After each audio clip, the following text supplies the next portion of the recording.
States learning fundamentals for the kids.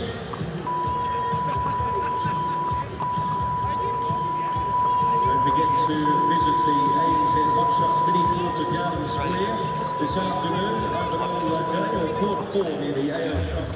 And have fun in the ANZ Van Zone, which is located on Grand Slam Oval.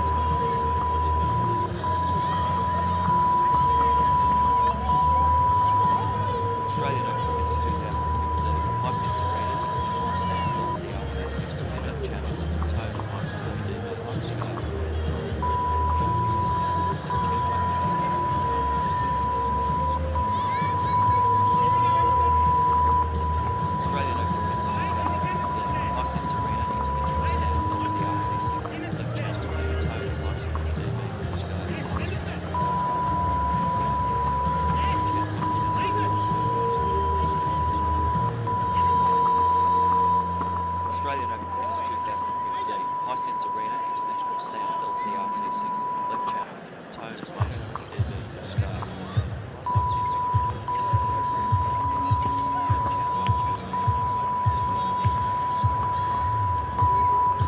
Australian Open Tennis 2015, Hisense Arena, International Sound, LTRT6, left channel, tone as much as we do the scale.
Ladies and gentlemen, we thank the ANZ Tennis Hotshot kids from Tennis Field and the Becker Tennis Club.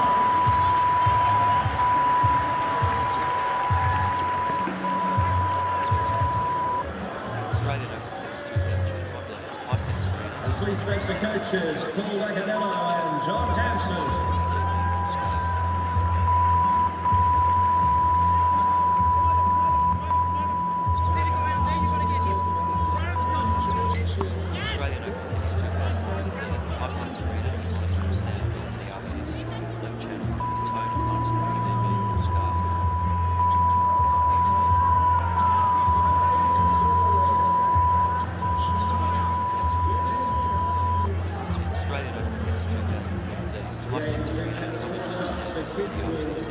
Make a guard of honour for our players for this first match, which is around about 8 minutes away. The Larissa from Spain and Tamaya Bacsinszky from Switzerland. Hisense Arena, International Sound, LTRT6, left channel, tone at minus 20 dB, scale.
and gentlemen, welcome to day 6 of the Australian Open for 2015.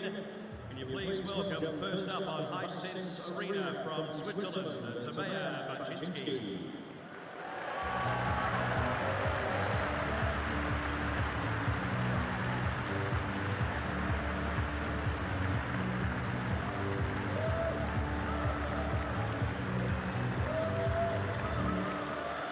Please welcome the number 24 seed from Spain, Madison.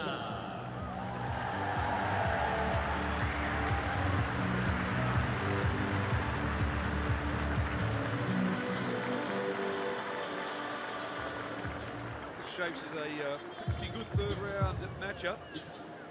Coming here from Hisense Arena on an absolutely glorious day in Melbourne. There'll be no difficulties with the heat. It's just a beautiful, beautiful summer's day.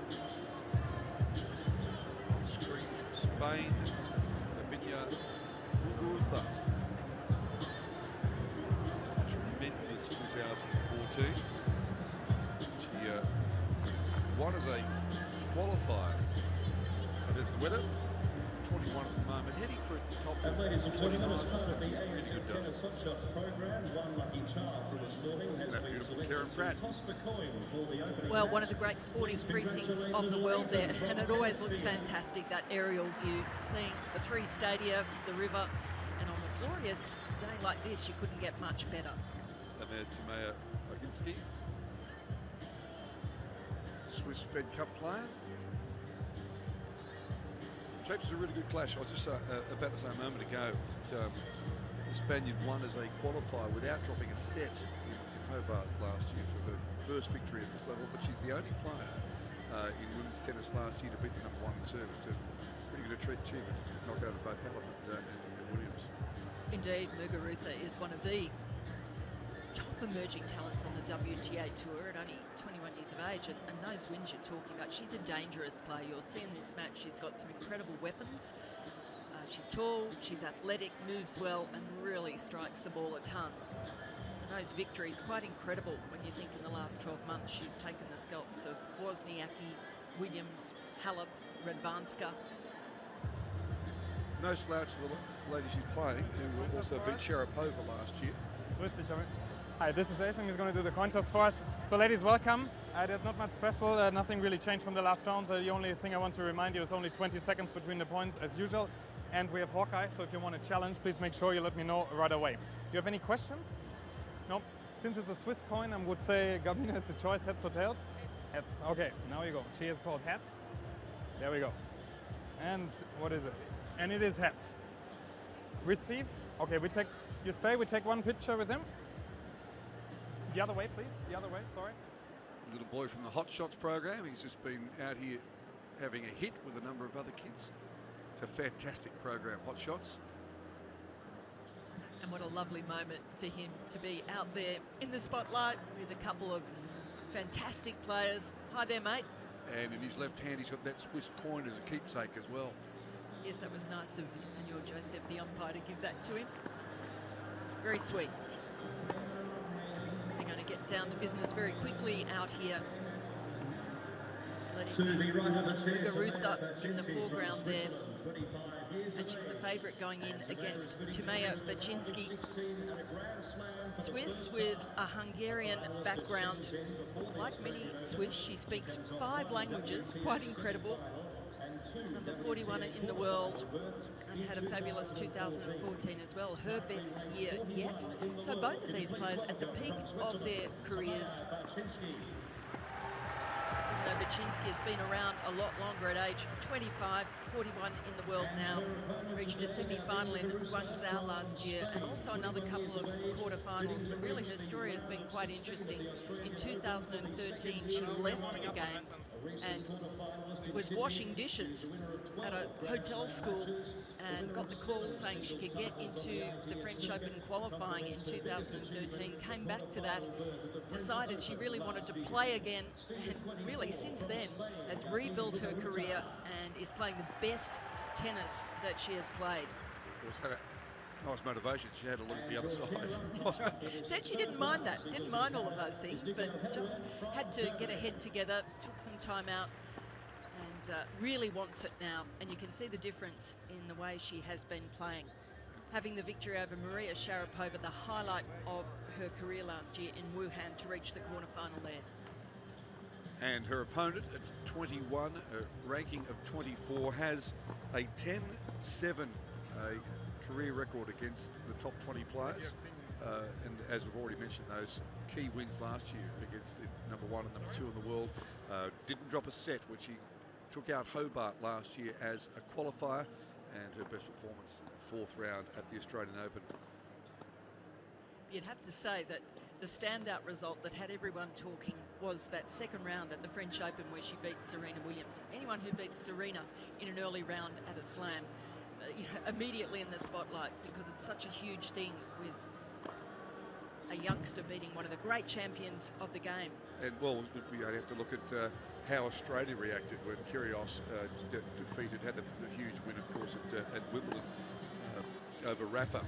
She went on to reach the quarterfinals too at Roland Garros after that win.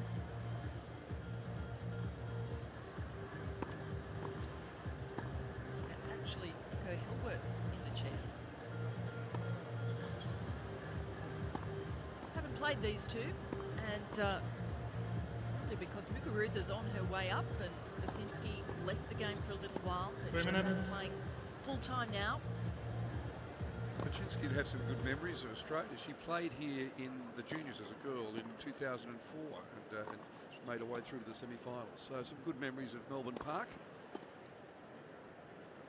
I imagine you're thinking that this is, there's the coach, the Hisense arena in the players' box. And Muguruza's coach, Alejo Mancisidor. And Conchita Martinez on the right of screen there. Great Spanish player, Grand Slam champion. And it's great for Garbiñe to have someone like that in her box, in her corner, giving her some advice and support. And of course, Bacsinszky would be inspired by a lot of the things happening in Swiss men's tennis, with Stan Wawrinka and Roger Federer, and winning the Davis Cup. And this is her coach, Dmitry Zavialov.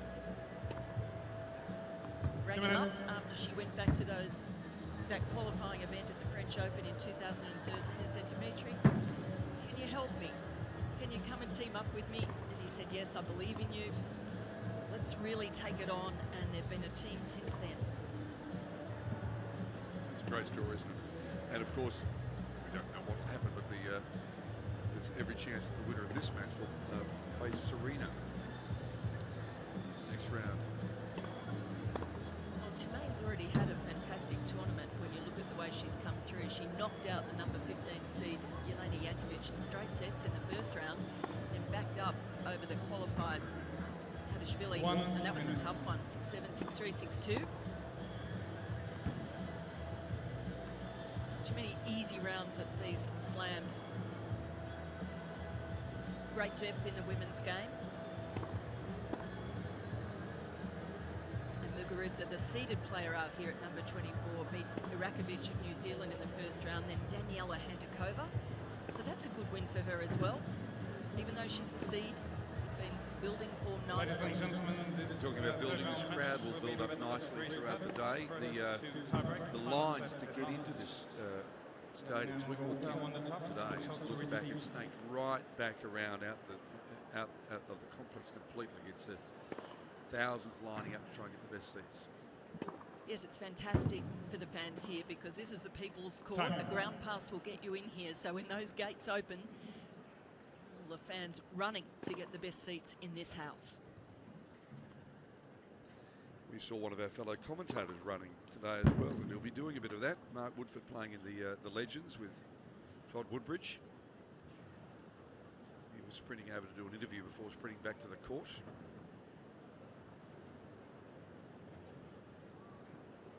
Certain level of generosity of spirit, I suppose, to say that he was sprinting, but he was moving.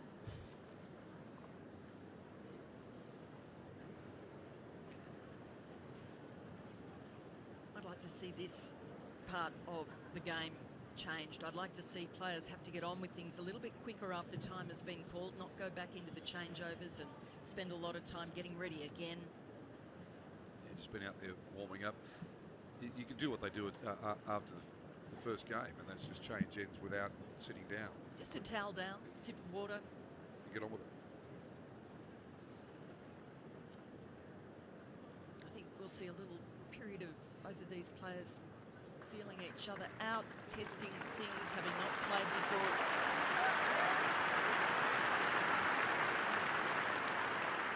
First set, Bacsinszky to serve. So Bacsinszky will serve. Play. Opening game.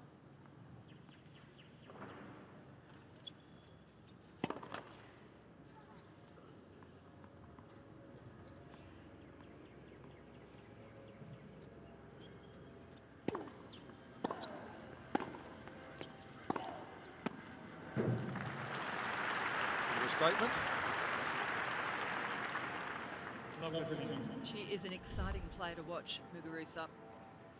Big groundies off both sides and right inside the court finds the line, first point.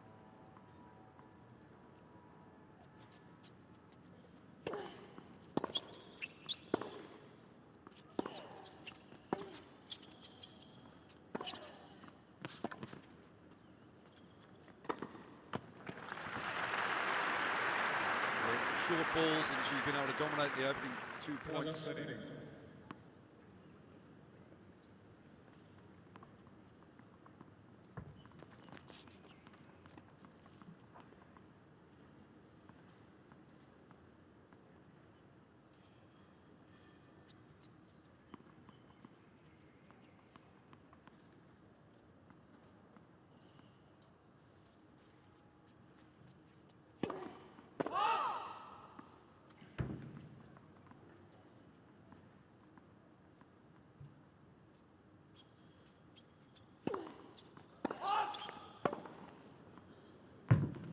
it gives up 3 break points with the double. Double fault just showing how much pressure she's feeling out here after Muguruza playing such an aggressive opening 2 points.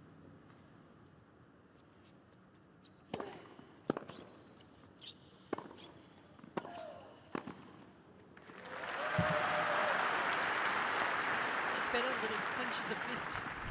15-40. She got a look at a shorter ball and did the right thing, followed in.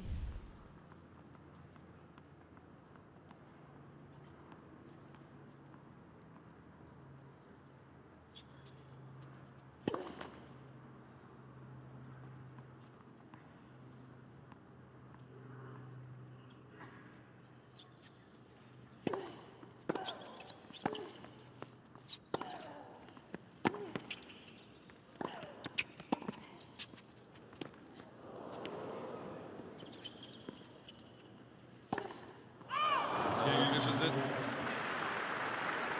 Muguruza breaks. First game of the match, and very aggressive. Quickly to the net on those 3 points.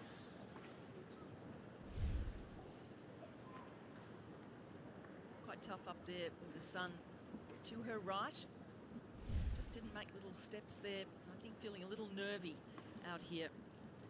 I've called the opening match a few days this week on Hisense, and particularly down that end where she was serving. The sun is a real issue, serving into the juice court in particular. It gets worse actually in about an hour's time as well, when it's right up in that spot where you'd normally be putting the toss.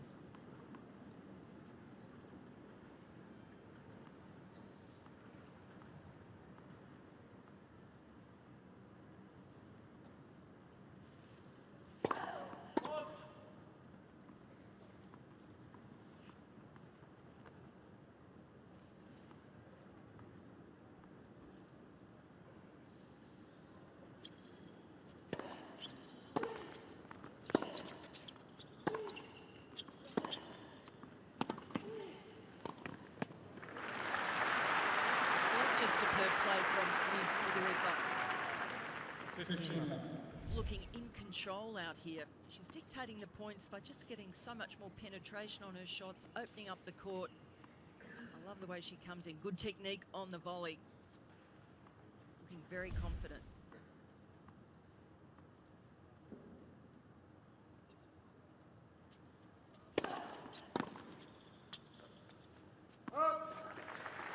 Like another one of the young stars in the game, who's a little higher in the rankings at the moment, Jeannie Bouchard. I think Gabinye Muguruza is another one who just holds herself so well on the court, always looks very composed, has a presence.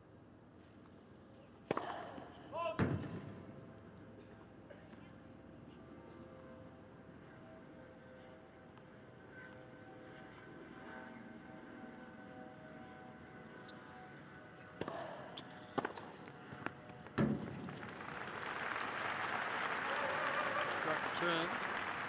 Have a look at it, but caught the line. Right into the slot there, giving Bacsinszky a good chance to have a swing at that.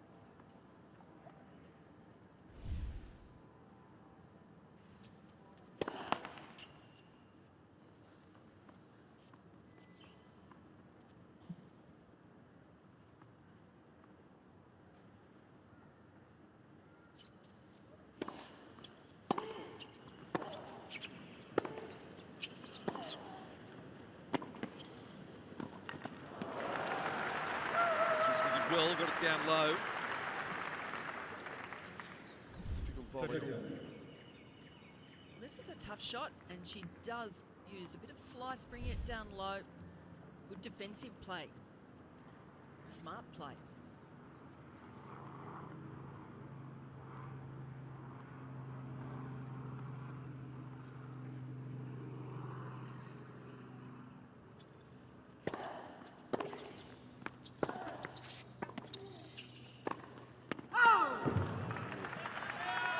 Had it, got the forehand in behind her and followed up. Couldn't put the volley away. Well, this is exactly what she wanted. Just too big a swing, pressing too hard.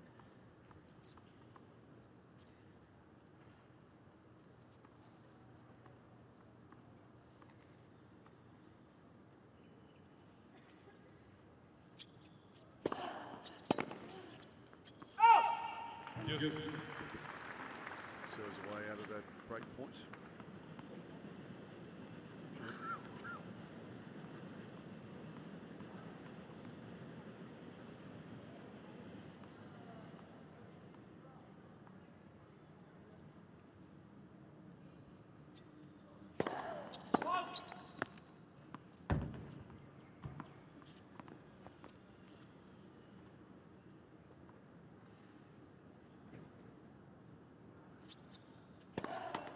Let's seconds.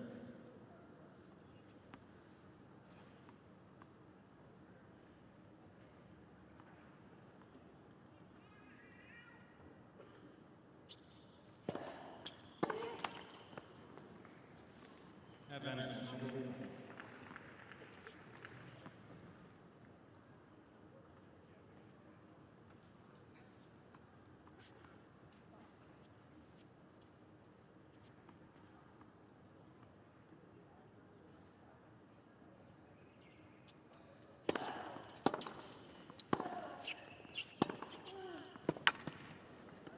Great shot.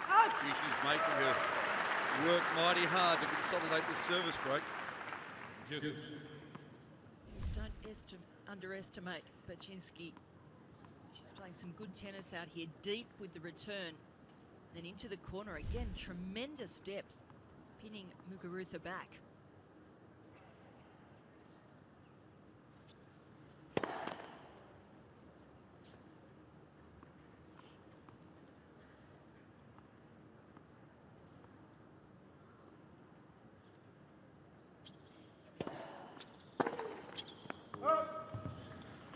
Look at the second serve.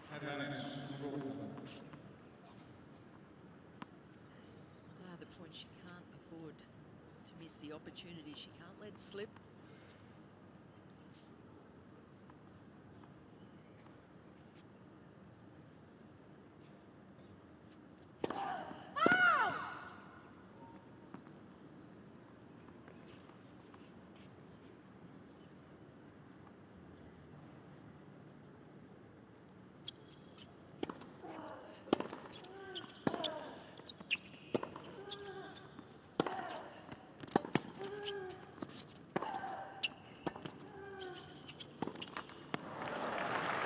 Bacsinszky just kept making her play another ball.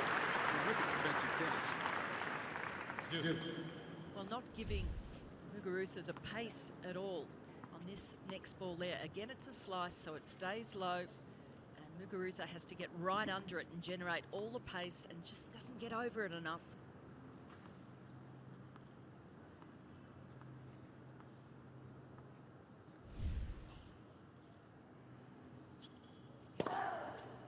Trying to serve the first ace.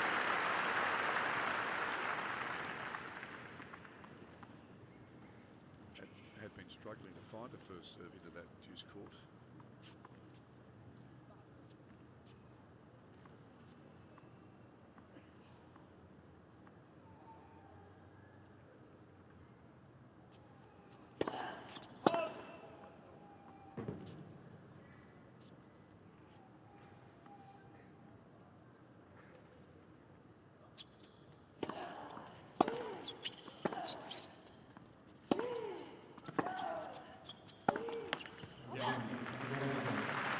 Struggle, lasting some 7 minutes. That game, she's consolidated the break.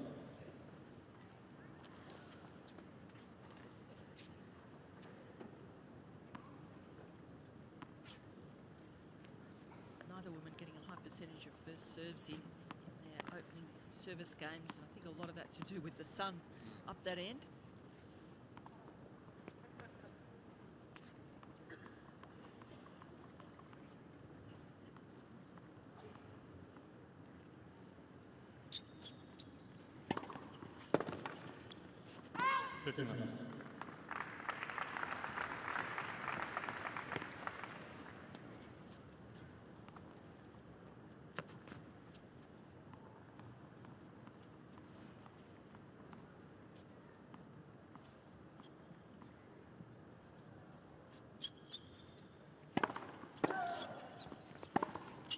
Out.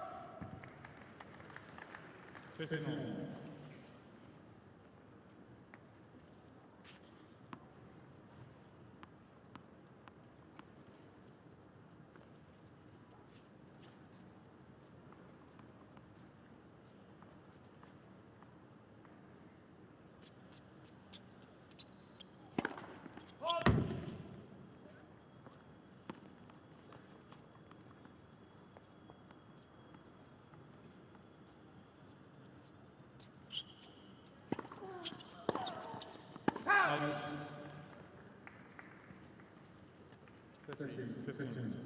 Both players try to keep it as deep as possible. Just cooking a couple.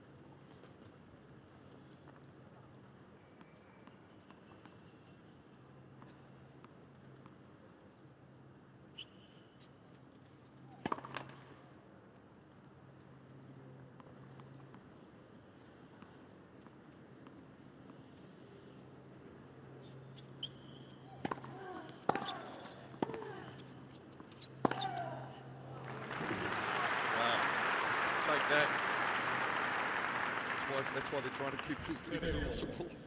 Absolutely, John.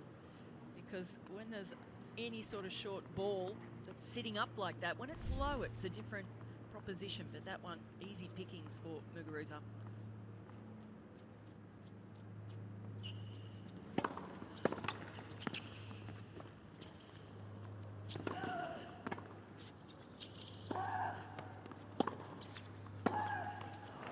Good point.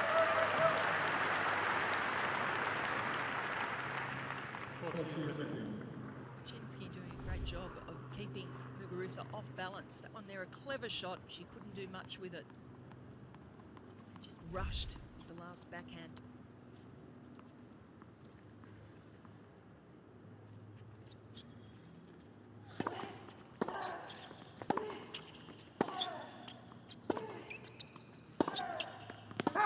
Bacsinszky holds serve, but she's down a break in the first set.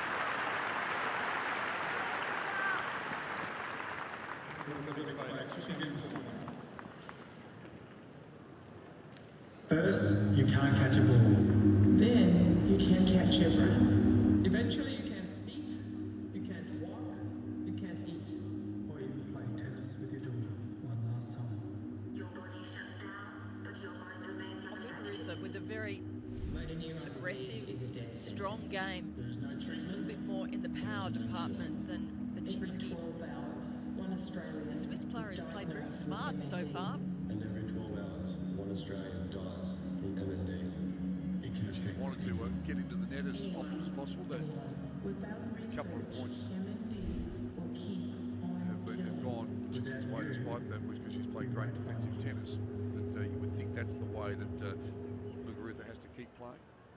She does. I get the feeling that Bacsinszky is playing, pressing a little more than she normally would, because she knows she can't afford to give anything even slightly short in the court. That's why we've seen 6 forced errors from her. Usually very, very consistent, having to press, and also a few nerves at the start of the match. I think she's settled in nicely in the last couple of games. It's just a wonderful venue, Melbourne Park. Wherever you are, you can be watching one of the giant screens as well if you're not in one of the courts.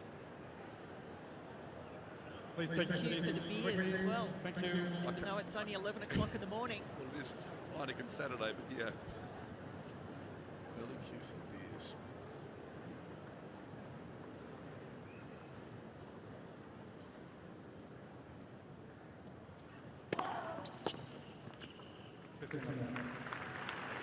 So playing with the sun visor. You played with a hat a lot.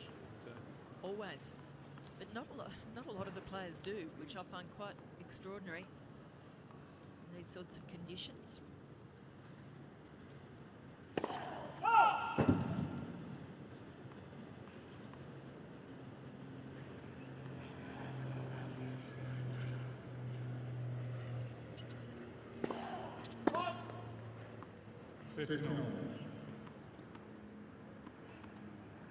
it's your first double for the match.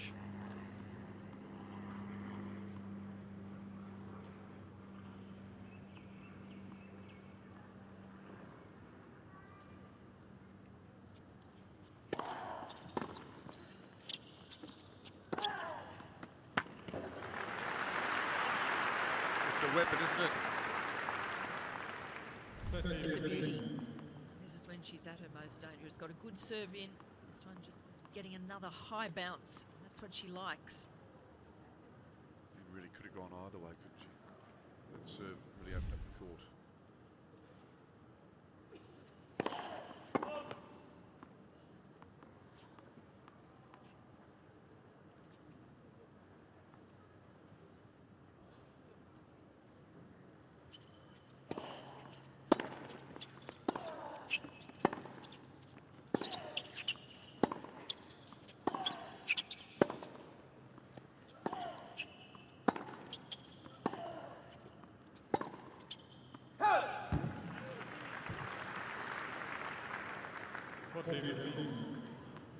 That's the sort of error we're seeing from Bacsinszky, where she's just really working hard to try and keep that ball depth, good depth, and over pressing.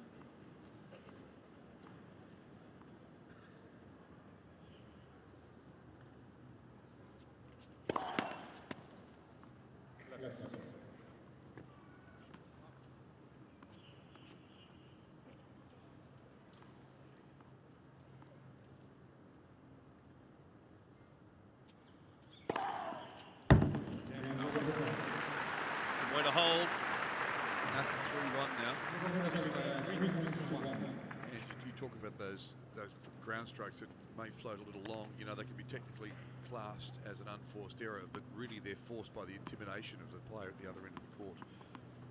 Yeah, they are. That's the difficulty with classifying the errors as forced or unforced.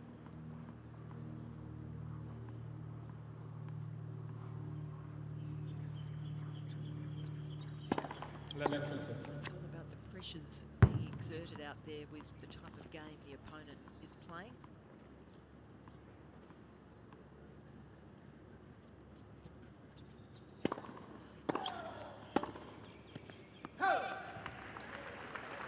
Often see the intimidation factor in double faults when the player is standing aggressively, taking an aggressive court positioning.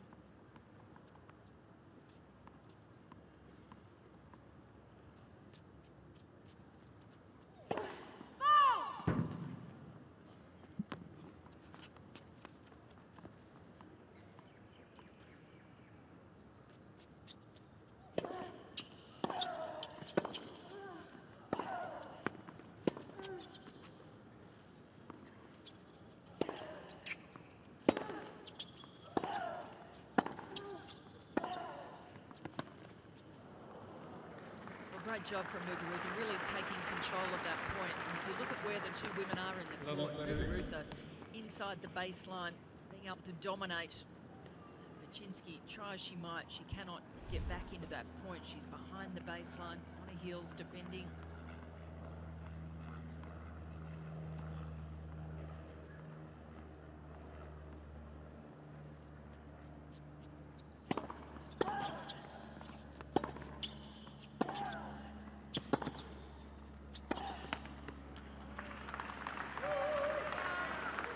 Down low again. 15-30. It's a big point to win because she would want to be down a double break.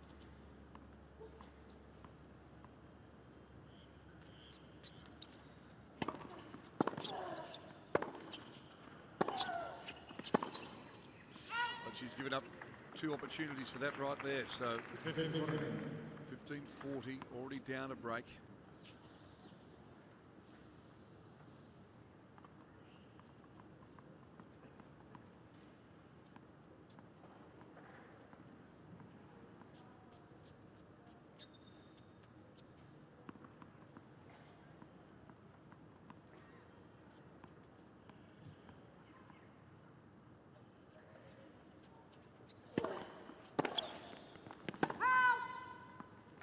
Good job from Bacsinszky there, getting a solid serve in, a bit of movement on it. She had the sun to contend with, and also Muguruza, who was dancing around, and she was looking fairly intimidating on that point. And trying to exert some pressure on her opponent. The opportunity to break. Same thing again in terms of the dancing about. It's well inside the baseline now. Second serve.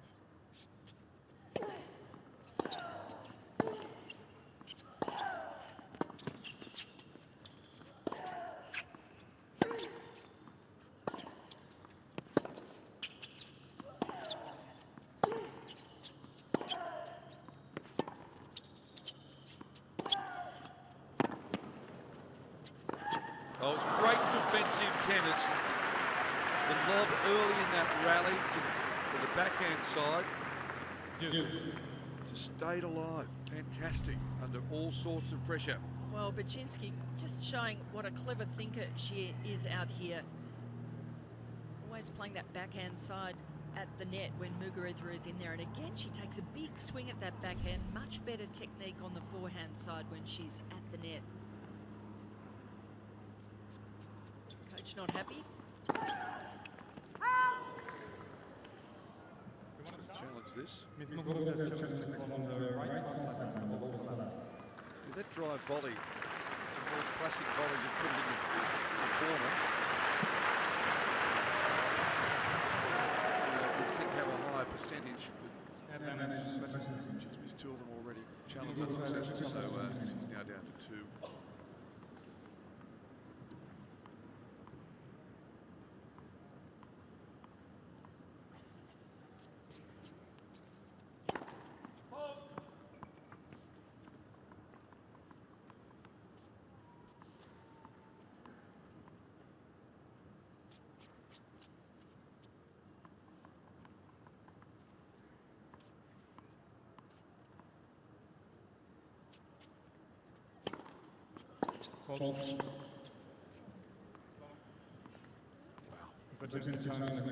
So she's going to challenge with the hope that it's taken part of the line.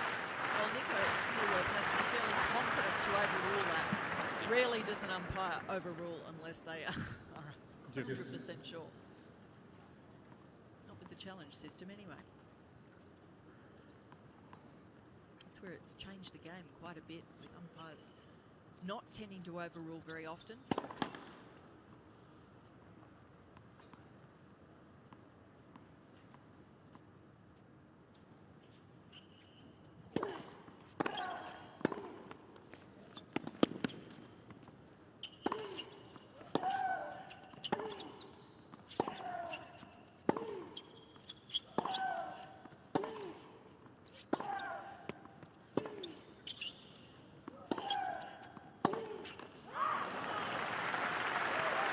unlucky.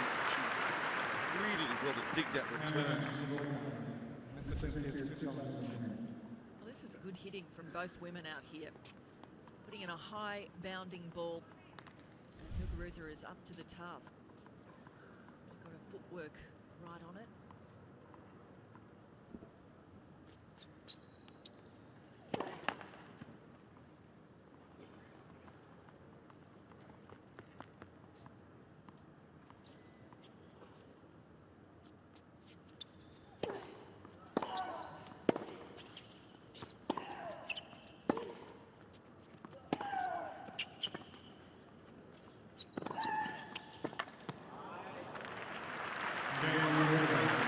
So she gets a double break, leads 4-1 in the opening set, Muguruza.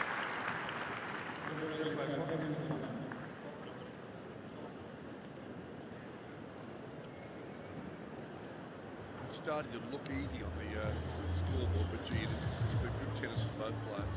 I was just going to go and say the same thing, because 4-1, it looks like, okay, that's cruising along for Muguruza. But gee, in the last few points there, I thought Bacsinszky played that last one very well. She's a very smart player. She put a ball deep into the backhand court, then seeing that her opponent was behind the baseline, the drop shot. And that first service game from Muguruza was some 7-odd minutes, and she was under a lot of pressure. I was saying before, the way Bacsinszky dug out that rocket of a return on the half volley, the second last point of that game was just beautiful. And then, unfortunately, came up with the forced error at the end. Time.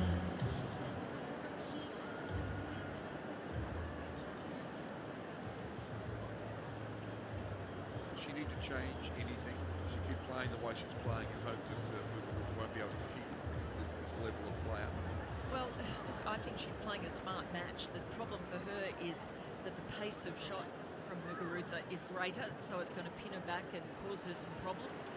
Muguruza a bit better in the serve department as well, but Bacsinszky is doing a lot of good things out there. I think she's got to try and use that slice forehand, keep it low to the Muguruza forehand.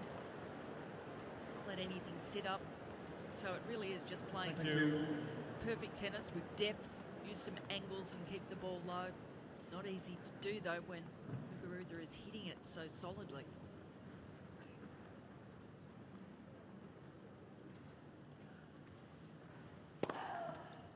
Left. There's nothing you can do about that.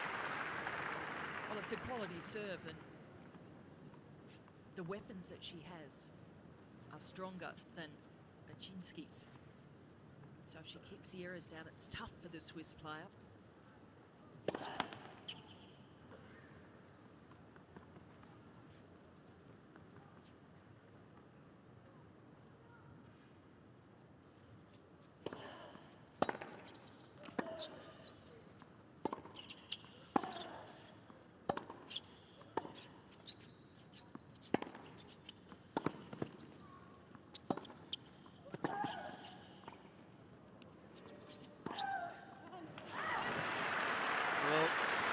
Came in as if she couldn't decide that she wanted to be there. 30 left. And she'd really played this point very well, and she'd been the one dictating, but she got herself in all sorts of trouble there. Knew the shot wasn't good enough to come in on, then had to backpedal, so had a problem with the court positioning.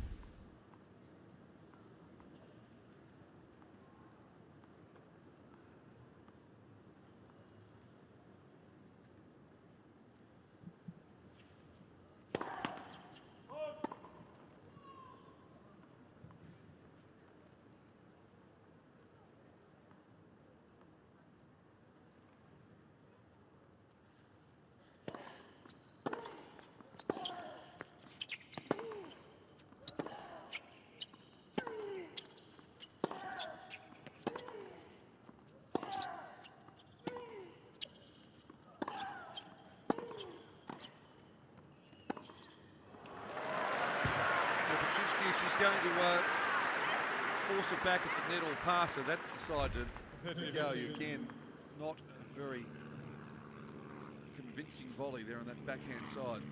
No, wasn't able to do enough with it at all, and just doesn't seem to have the feel on that side. Not a natural shot. We saw her play a forehand volley earlier, and that looked very good technically.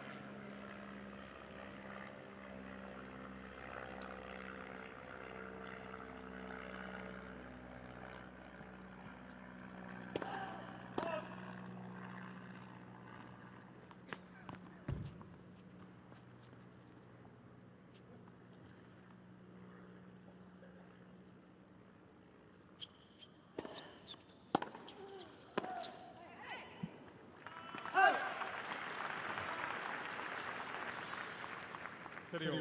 Surprised that Muguruza is trying to make her way into the net, though. When she gets those short balls, wants to be aggressive, get in there. Is comfortable at the net. She owns 3 doubles titles.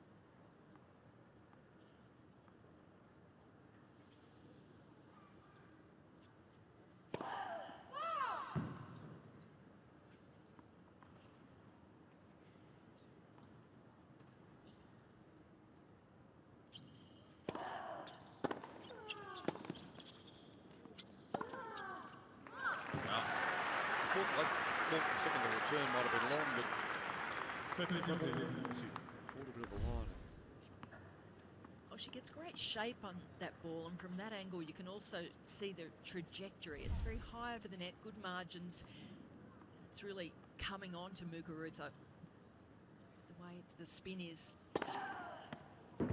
Juice. That's what she does so well. Cheek point. And She's in a spot of bother. Yeah, to say the same thing at a really key time, isn't it? Be able to find something when you're down a break point.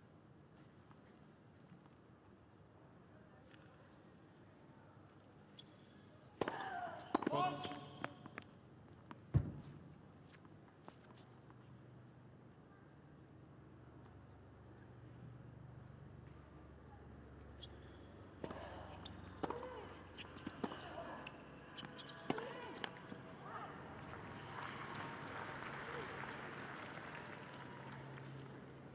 Advantage, Muguruza.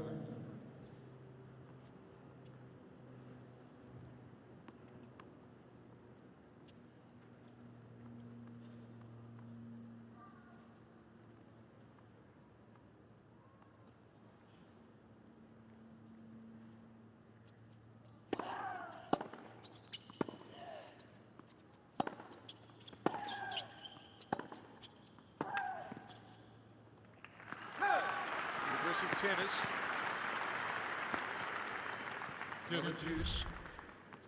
Oh, this is quality play from Bacsinszky. She's the one calling the shots there.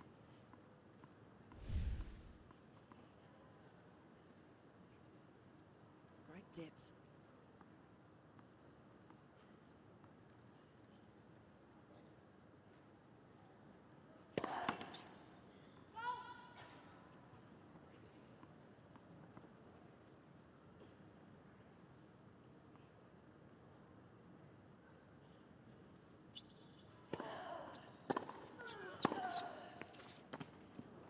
Advantage.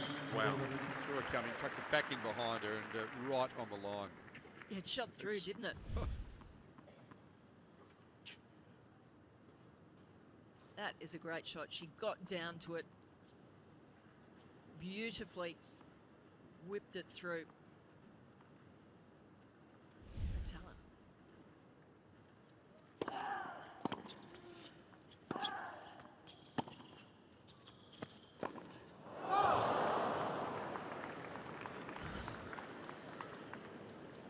Well, confidence at the net must be a bit shaken.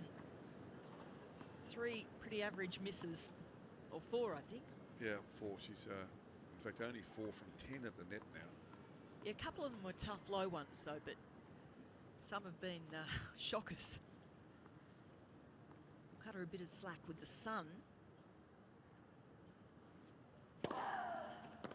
Advantage. Good serve, though.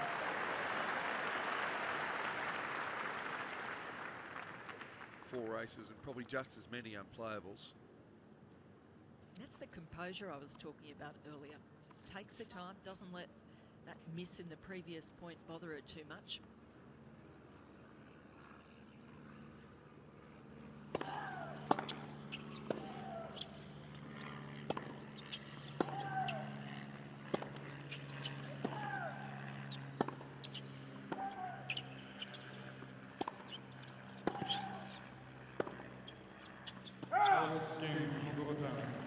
So seals it for 5-1.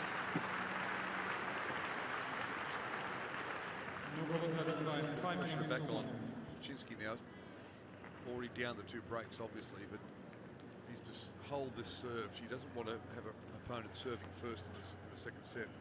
But how must she be feeling out there? This has been so close. She's had break points on Muguruza, on her that service game, the one before. it's so unrewarding for her on the scoreboard. Yeah.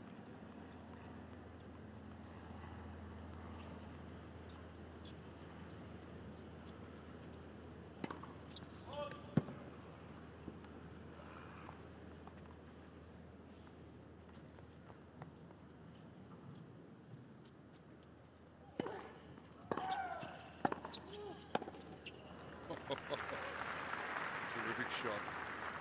Really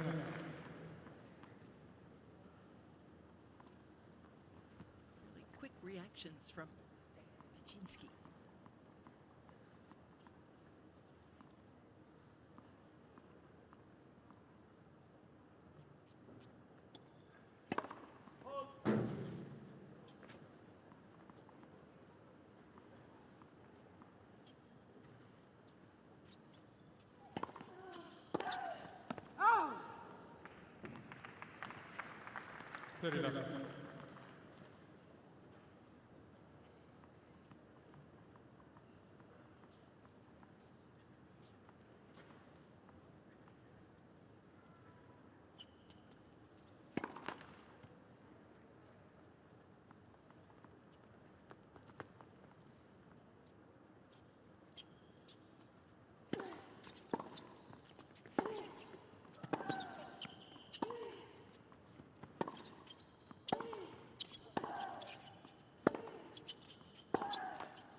Perhaps she's going to, not there yet, but perhaps she's going to have a comfortable service game for the first time in the match.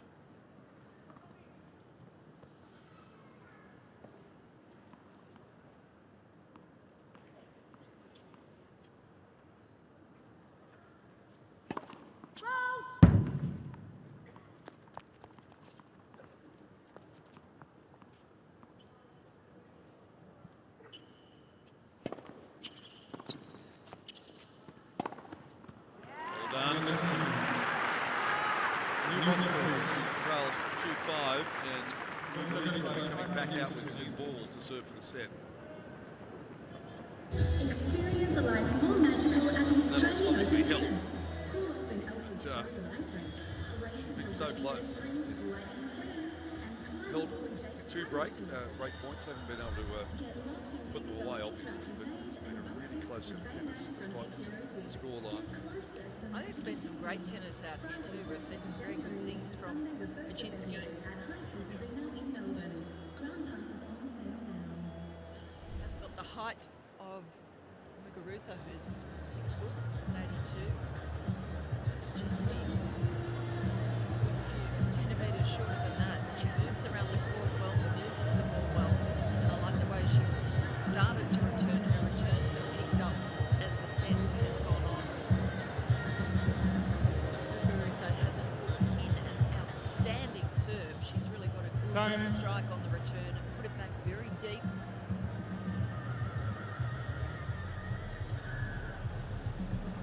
Huge crowds we've had here already this year. Every day a record seems to be broken. The weather's been magnificent. And it hasn't been too hot, that's the other thing. It's been quite pleasant. Muguruza serving for the set. Thank you. Ready for play? She calls a double break. A few patrons are taking their seats.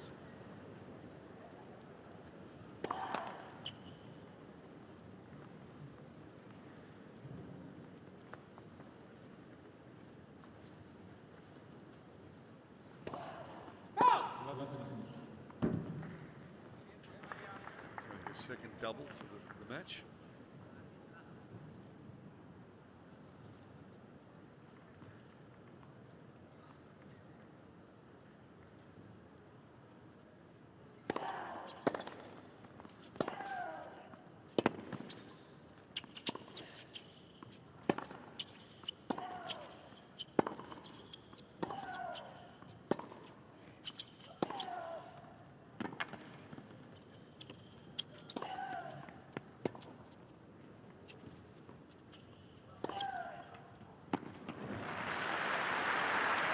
Tennis, just that last ground stroke miss hit, 15 on landed short. she is behind the baseline, scurrying everywhere. Bacsinszky having to do a lot of hard work to win that point, though, Muguruza.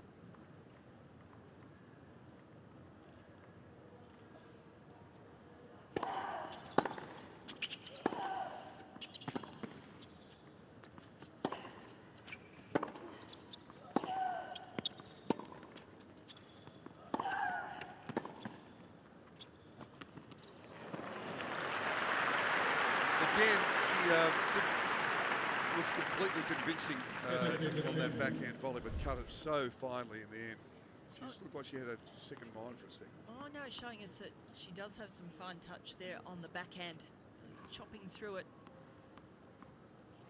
But to keep it short. Yeah, the execution was good at the end. I thought she had a little think about whether she was going to hit another one of those drive volleys.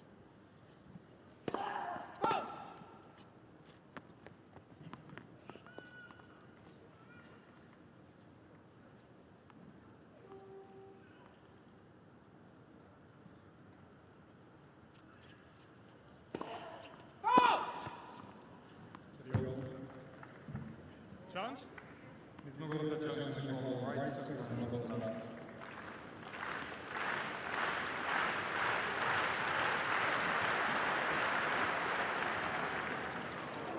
Well out. 30 over.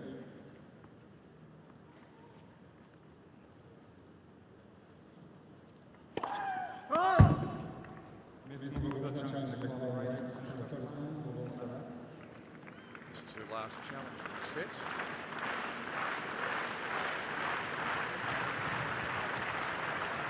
A couple of bad errors in judgment. I know that was close, but getting yourself challenged was, even though it is 5-2, is a worry.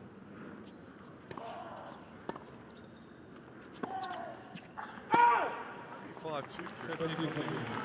She struggled in a number of these service games.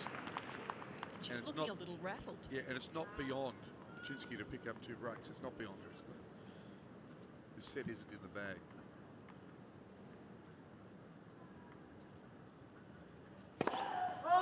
This could be third time lucky with the break points.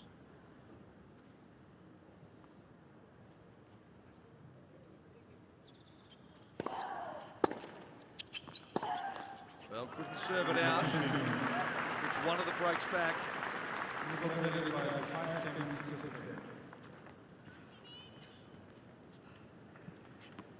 Well, you could certainly feel that coming on with Muguruza, the double faults and the challenge on that second double fault. It was clearly long.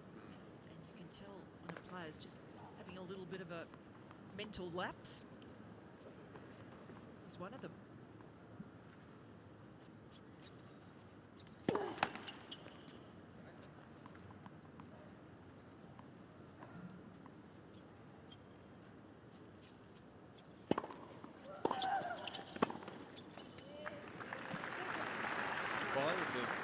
Bacsinszky just hold here and make her have to serve the set out, just to see whether those lapses have prey on her at all.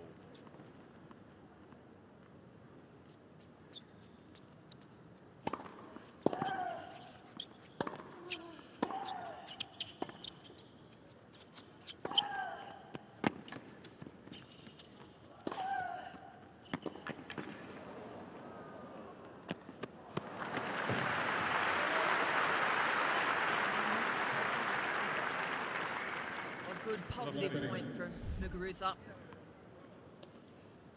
Quickly forward and her footwork better when she was around the net that time. Really working on getting the feet moving in position. Bacsinszky now at love 30.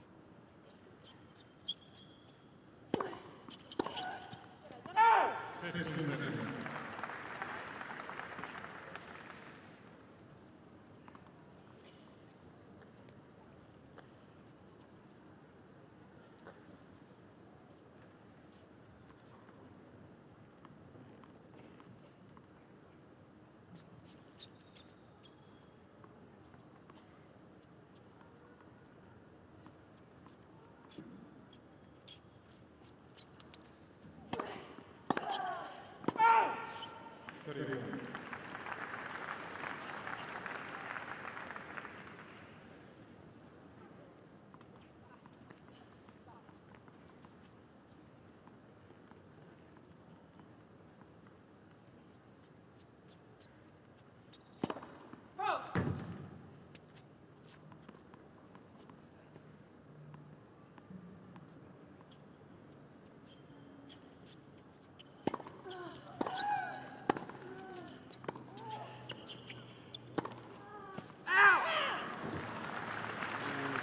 Chance, wasn't it?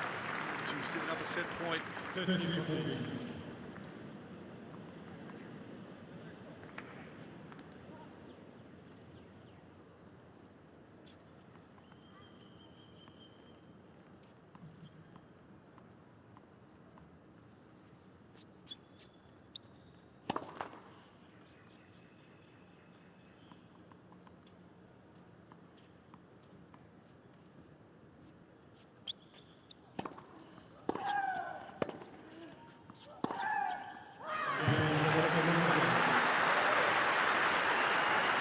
Great shot to seal the first set. Muguruza 6-3. And that's a scoreline that better reflects both the standard of the play and the closeness of the contest. Yes, absolutely. Because Bacsinszky, I think, took it to Muguruza, particularly as that set went on. Low first serve percentages for both women, and Muguruza doing better when she does get her first serve in, winning 75% of the time. 16 winners to 5. That tells the story.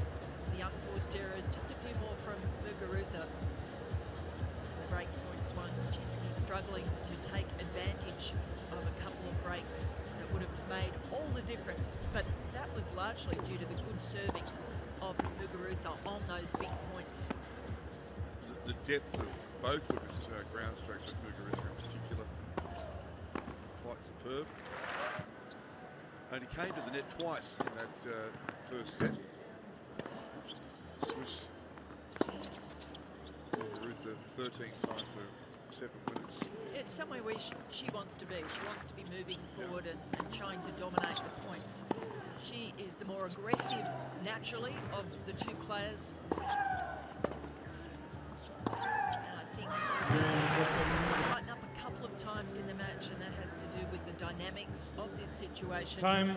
Bacsinszky, this is her equal Grand Slam best, has reached a third round once before at the US quite a few years back, whereas Muguruza, she's been to a quarter-final of a Grand Slam.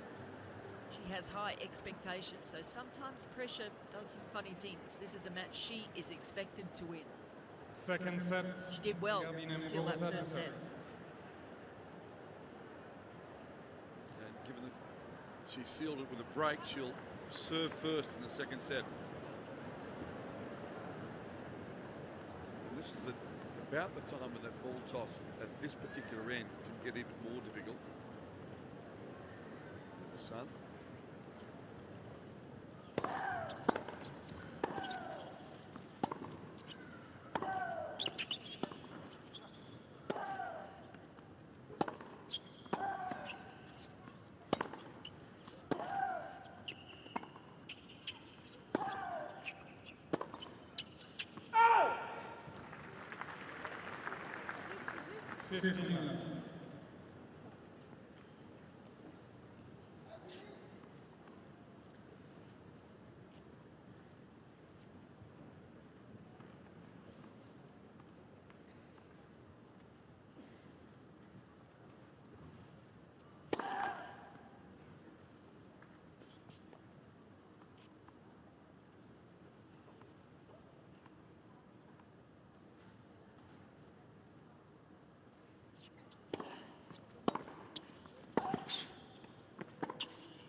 Garbinier could have represented Venezuela or Spain.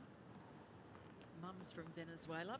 There's some talk about which country she'd play Fed Cup for, represent the Olympics as well, but it's Spain. I'm sure Conchita Martinez, who's the Fed Cup captain, sitting in the the stands watching her today is very pleased that she's got her on the team. Faults. Another challenge. I thought this looked very close.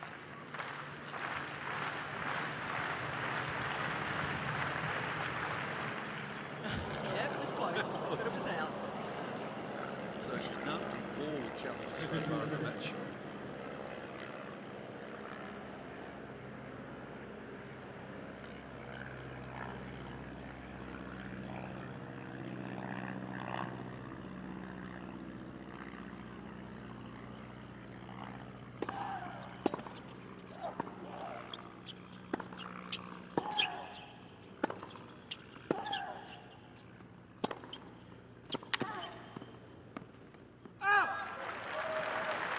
Terrific hitting from Bacsinszky. That's what it's going to take, that sort of quality.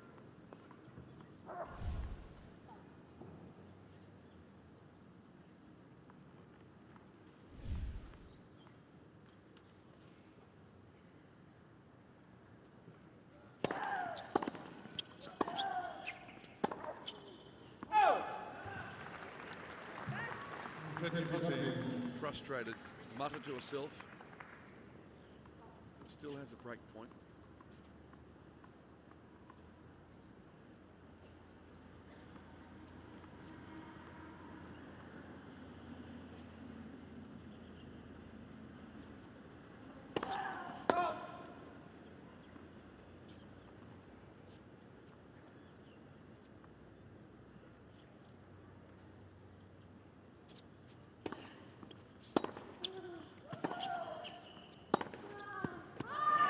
Wonderful shot, brings up break point. Brings up the break rather, and she really is getting into this match. Well, that was just a fabulous game from Bacsinszky, just taking advantage of that sunny end. Look at all the fans out there waiting to get into Hisense. It's fantastic, and there's not really that many seats left. There are some in the areas where the sun is directly on the spectators, but and a few right up high. But there's probably, I don't know, I'm not good at counting, but there's probably maybe another 1,000 people who get in here tops. It's going to be packed. It's wonderful. And as we've said before, if you've just joined us, this is the People's Court. You can get into this stadium with your ground pass. First in, best dressed.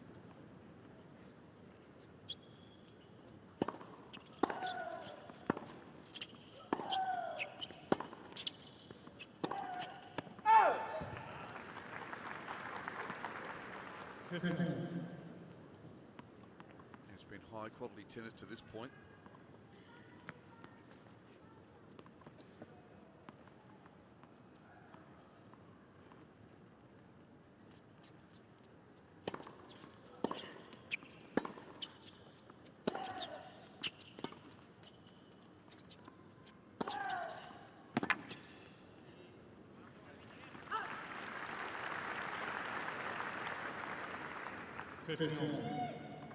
Well, absolutely nothing on that slice, just sitting up for Muguruza.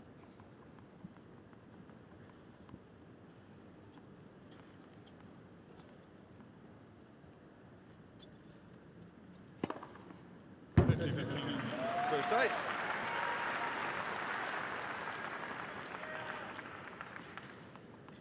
Must be a good feeling for Timea. It's also her fastest serve of the match at 169 kilometres.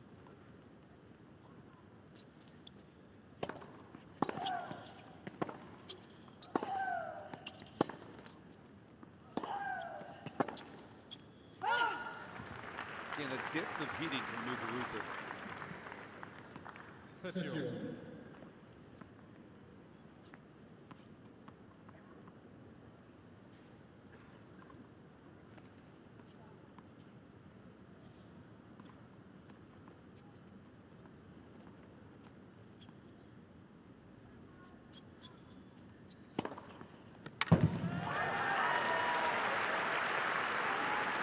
make a habit of it. 40-50. Oh, that's a fabulous serve again down the tee. Muguruza looking for the one out wide.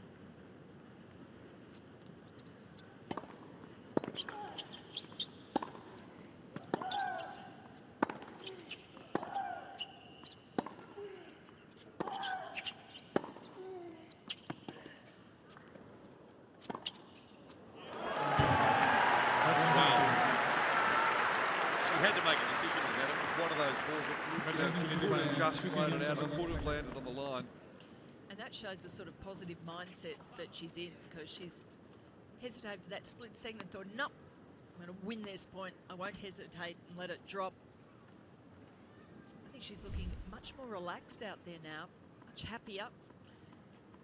Some of that to do with the scoreboard, but certainly the quality of play down her end has lifted as the match has gone on.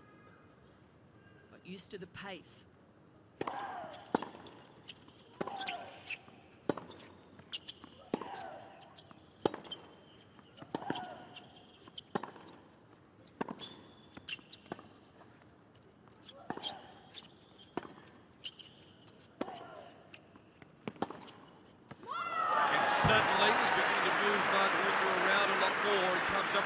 Forehand, but first point on the serve. Well, this is clever play again from Bacsinszky, using the slice. That one very deep, cutting into the court. And then when she's dragged out wide, flattens it out down the line. Just showing us the variety that she has in her game.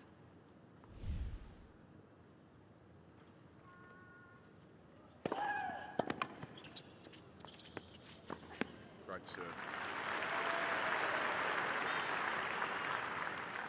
15 all. Things just getting a little out of control from Muguruza's perspective. She needs to steady here.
That only just missed. Yep.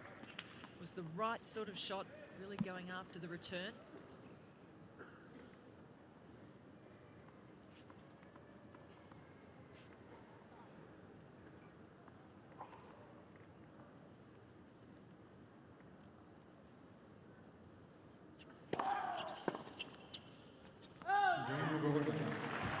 Bacsinszky still with the break, 2-1 in the second set. First. Second set, first set.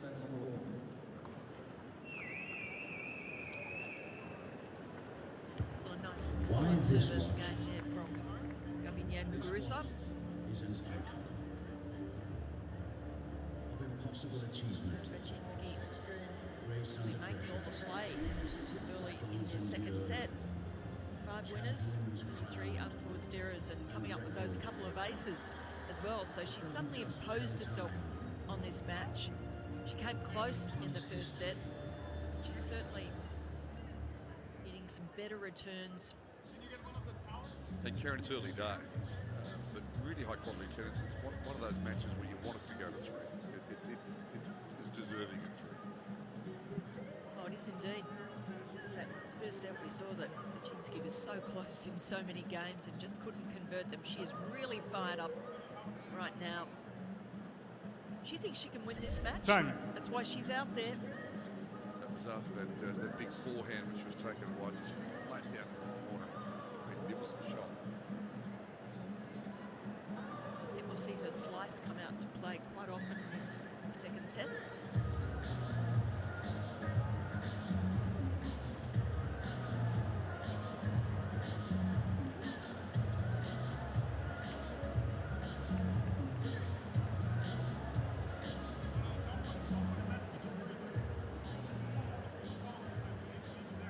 So Tamaya Bacsinszky to serve. She's up a break in the second set, having lost the first set 3-6 to Binya Muguruza. Thank you. I'm ready for play.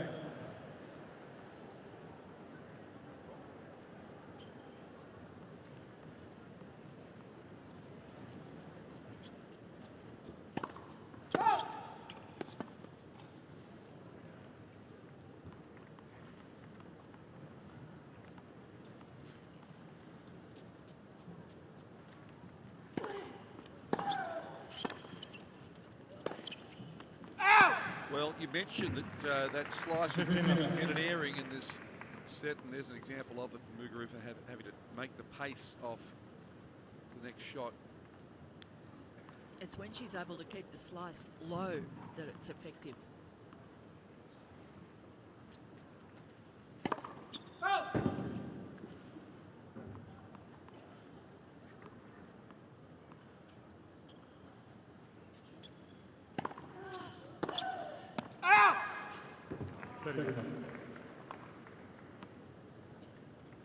And when you're getting a look at such a lot of different types of balls out there, it can just throw your rhythm.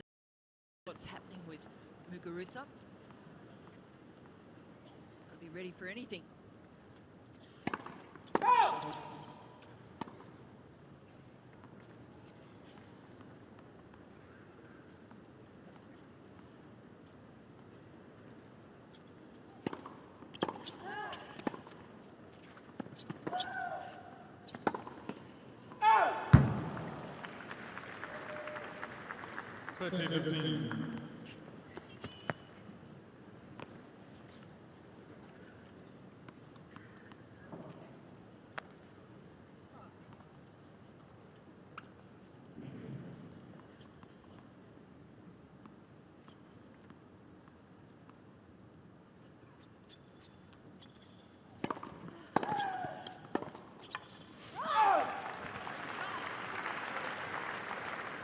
Being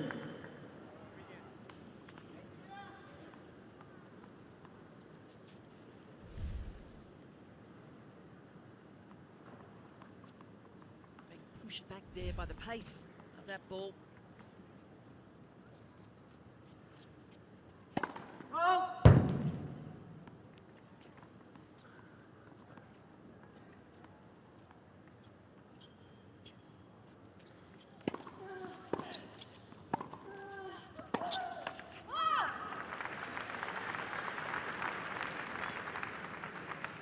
That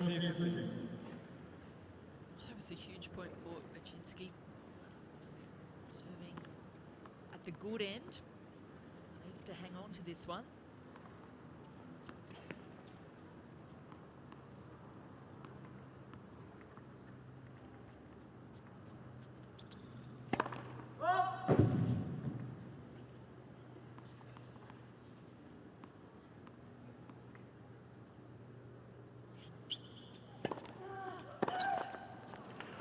It does. So maintains advantage. It's 3-1 now. 3 games to 1 second set. Trying to take it into the third set.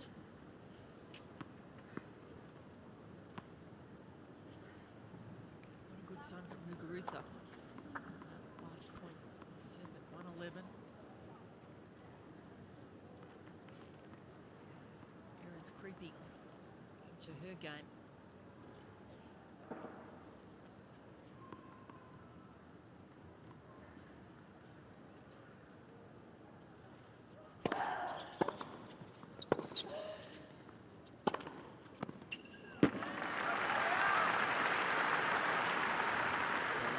Ball. 11-13. Plenty of time to get herself set for that. She's feeling good out here.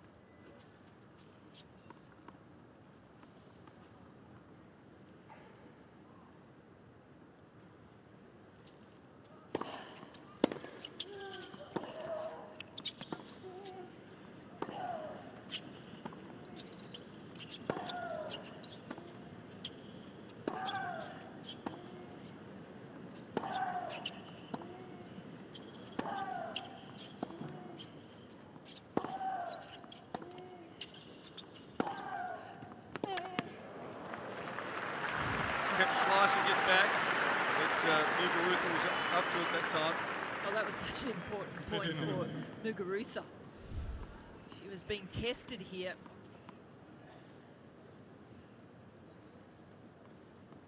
I've seen the slice of Bacsinszky cause her some problems as the match has gone on. But perhaps the Swiss player overdoing it a little in that point.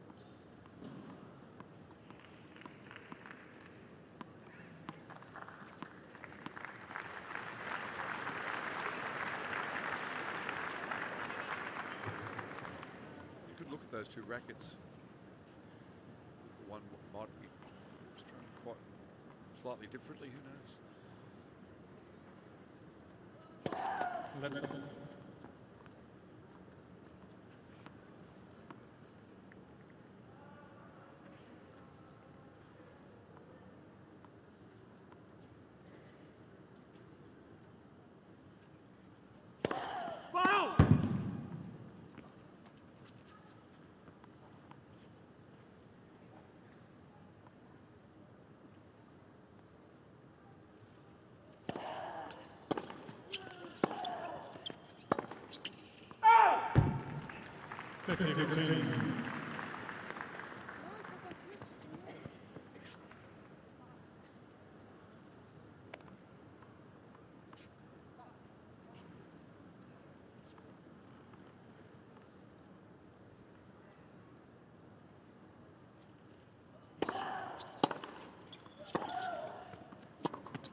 Just caught the tape, wasn't much in it.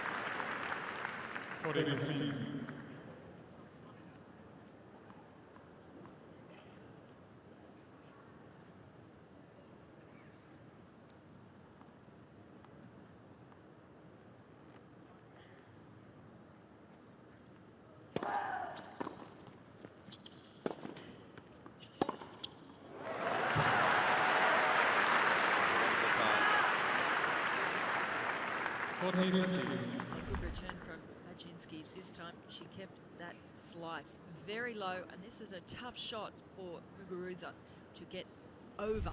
She has to get right down. She has to come from under the ball. Very tough for her to hit a winner.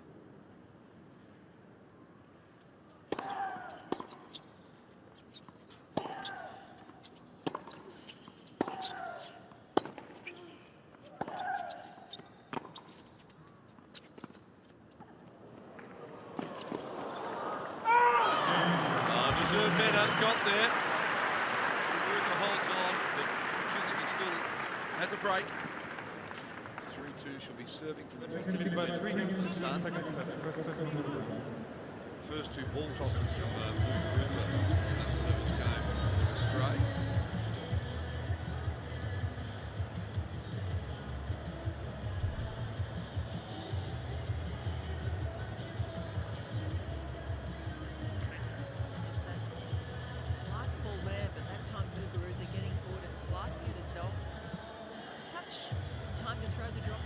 Change of grip there to make that one. It's time to scratch your face. Seeing if her opponent's going to be able to get there and do anything with it.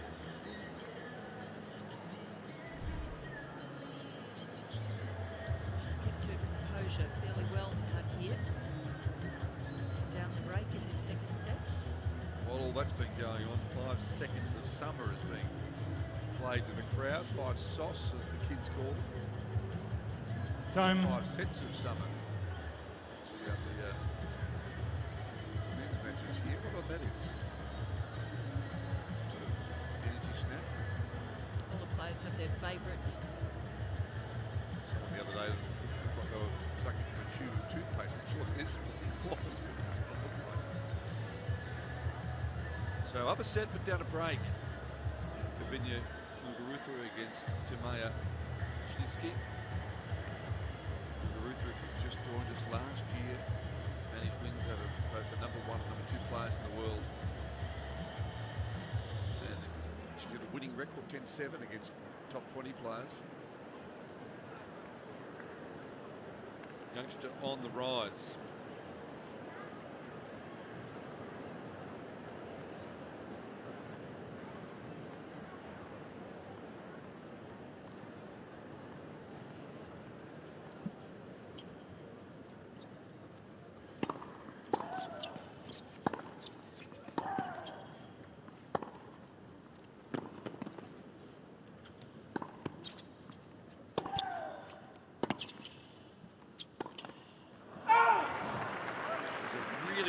to that.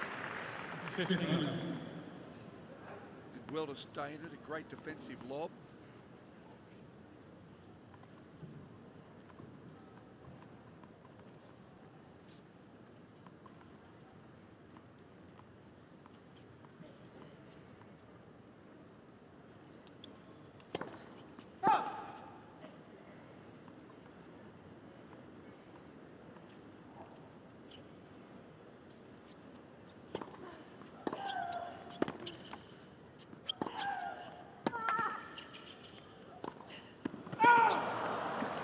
She had the courage to attack on the return, get herself in at the net, but just doesn't seem to have much confidence with that high backhand volley. So a good choice of shot from Bacsinszky. She looked up afterwards, Muguruza, and her coach. And her Fed Cup captain up there as well.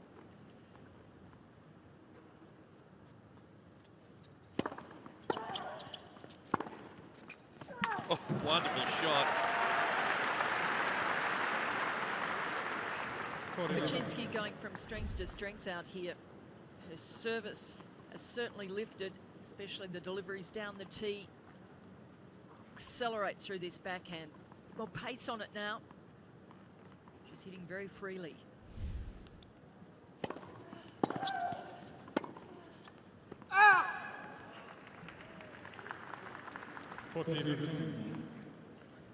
Occasionally she's being beaten by the pace of shot from Muguruza. Bacsinszky trying to stay close into the baseline.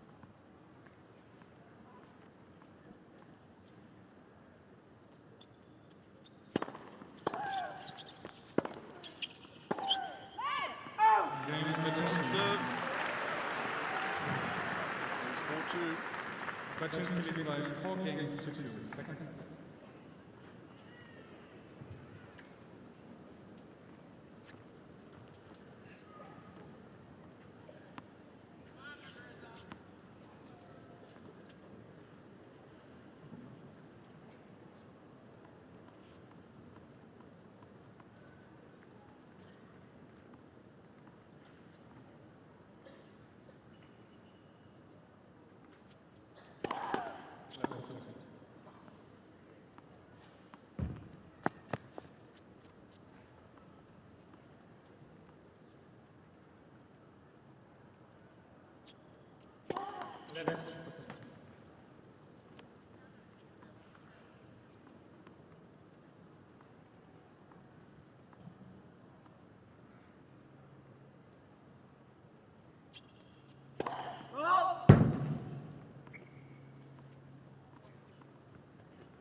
Let's left.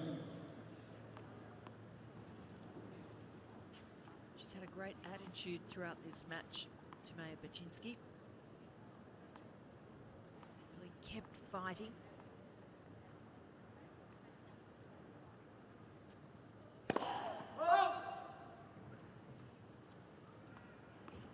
Hasn't let things get to her.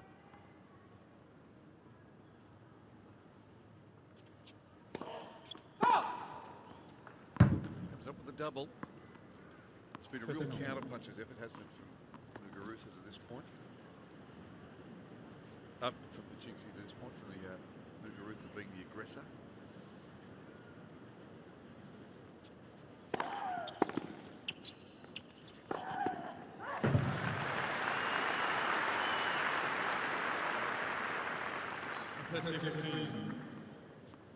Really trying to fire herself up here, Muguruza.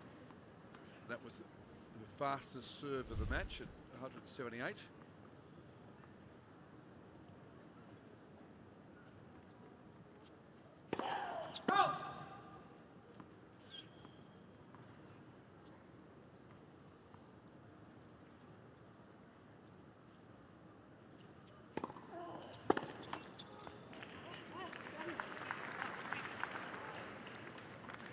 Wants to have another go at that one.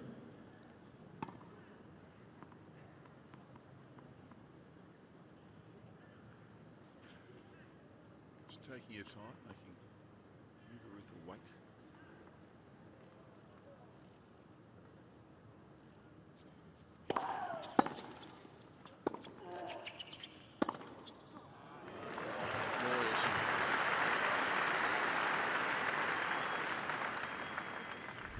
Oh, this is a lovely backhand. Gets the return back very deep, and when she gets the shorter ball, really steps into that next one.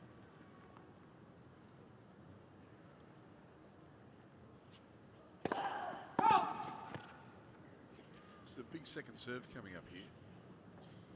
Looked comfortable, but we can find ourselves a juice again.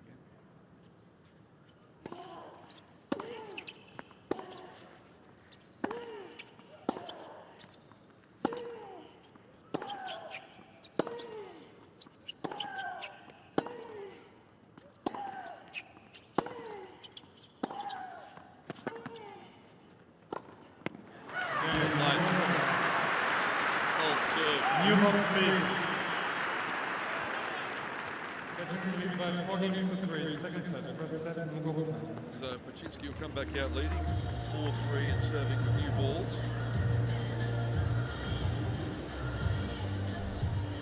I think Muguruza has to keep on trying to get forward in the court. She's missed a few at the net, particularly off the backhand side, but it's the winning play for her. It's been 22 times in the match. 12 of those points. Not a great strike rate. I think it's a strategy she needs to try and continue on with. What do you make of that drive volley off the backhand side? It's so popular today, but I mean, Pat Rafter didn't need it, but Martina Navratilova didn't need it. It's a shot that is much more used today than it was years ago. Well, particularly mid-court, not right at the net though. Yeah. I mean, she needs to be using a different volley when she's in close, and she was taking Time. a big drive at a couple of those when she was right in. It wasn't really the traditional drive volley, that's a transition shot. Yeah, it's up close to the net. Has a much lower margin for it.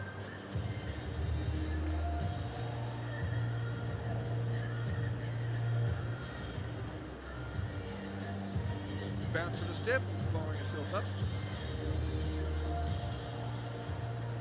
Yeah. Up the fist. She wants to break back here. Ladies and gentlemen, please take your seats, especially at the back of the court. Thank you. She's going to serve. She has a break. Second set, having lost the first set. Left for serve.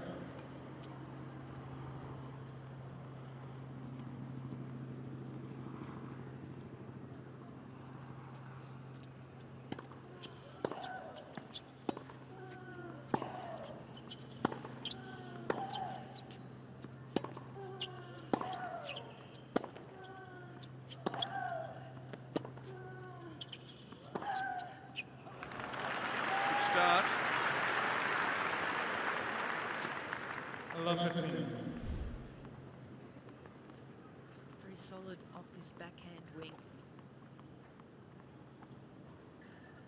Put it anywhere.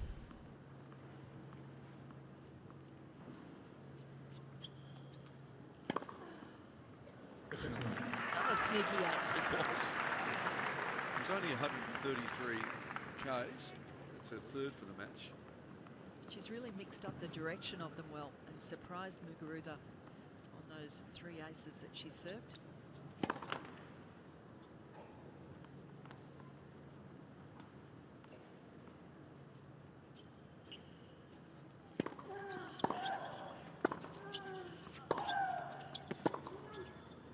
Oh! 15-30.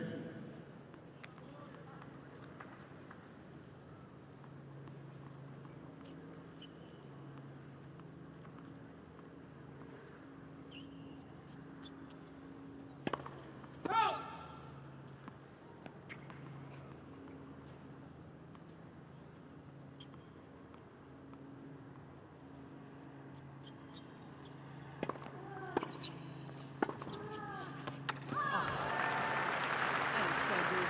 It sure is. 30 over.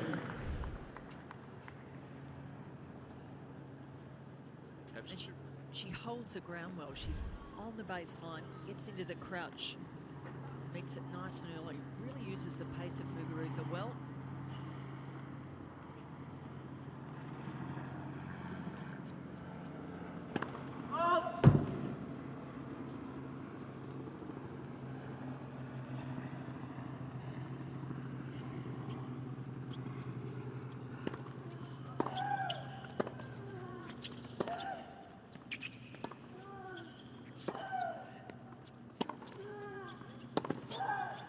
Out.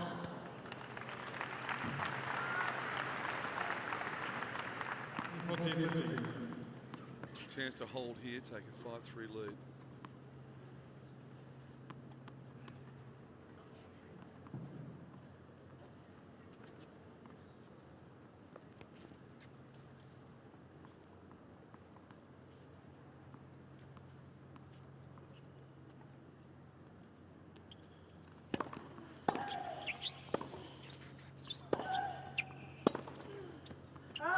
Yes.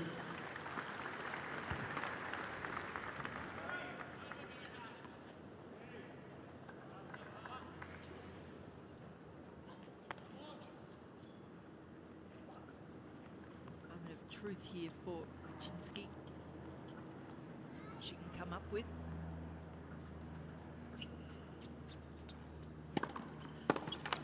That's a pretty good serve. Advantage, Bacsinszky.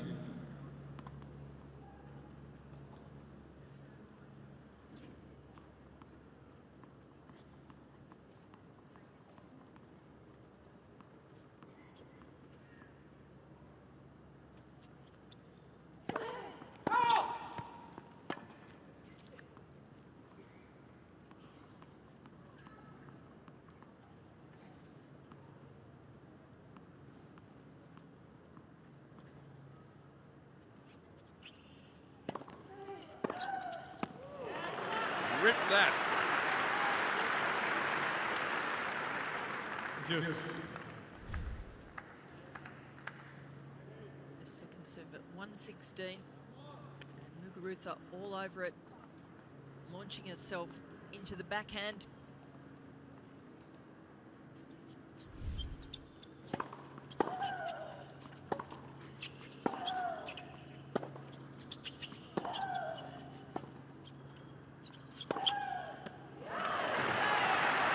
She was ready for that one.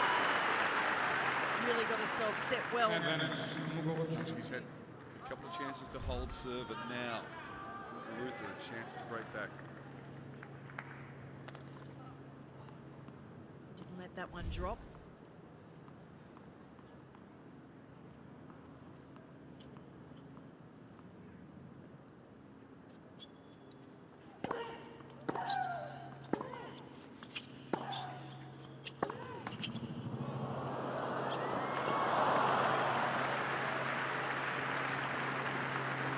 Say the luck going Bacsinszky's way. Yes. And that's frustrating for Muguruza on such a huge point.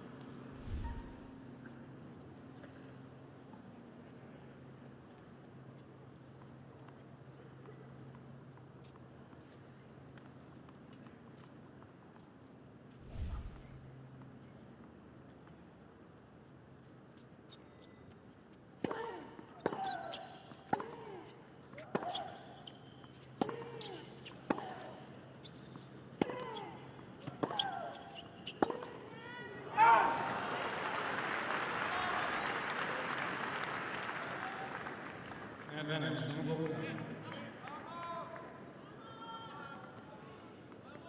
Second chance.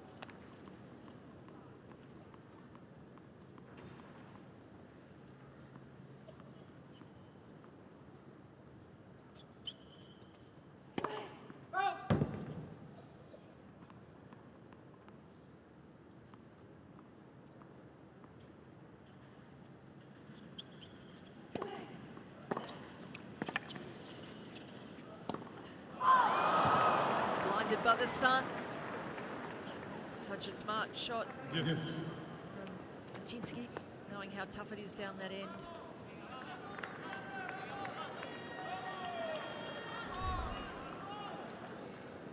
she would have seen much of the ball at all.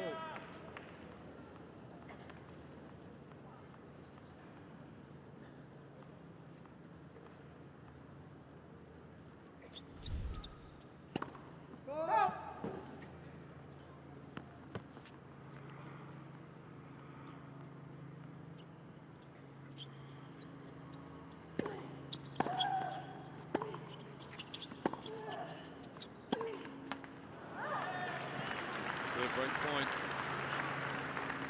Advantage, Muguruza.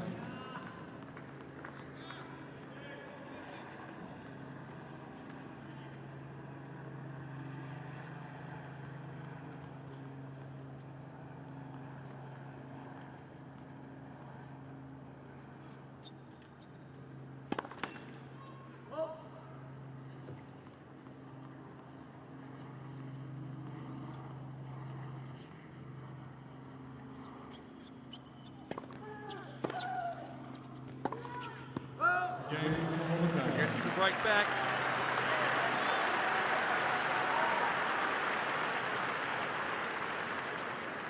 Four games over. Second set.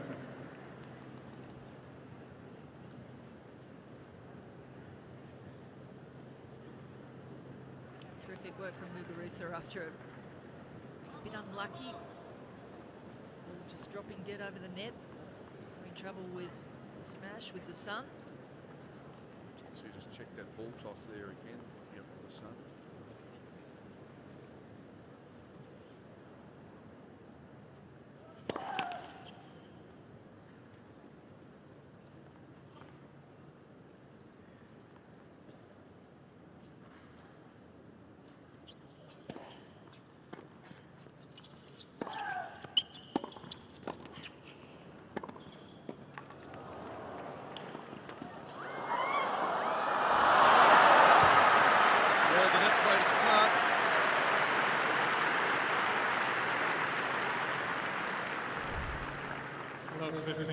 Muguruza, desperate lunge for that volley, and then this one skipping up, making it tough for her again. Feels like everything's working against her at the moment.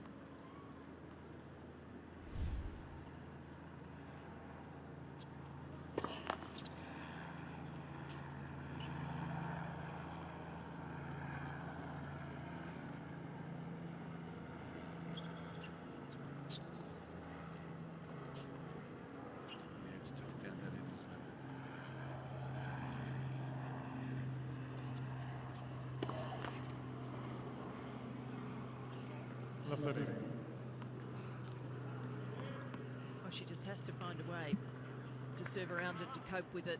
Same for both players.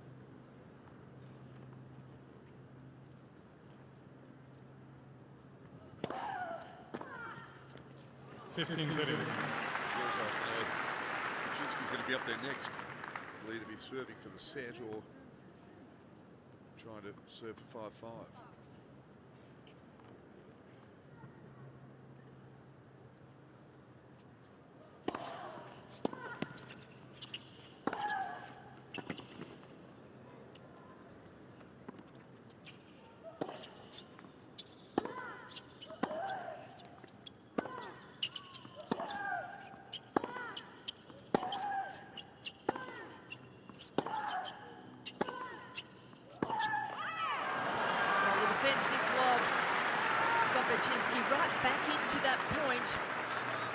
15-40. And then it was just a battle of the groundies with Muguruza just dropping a couple too short.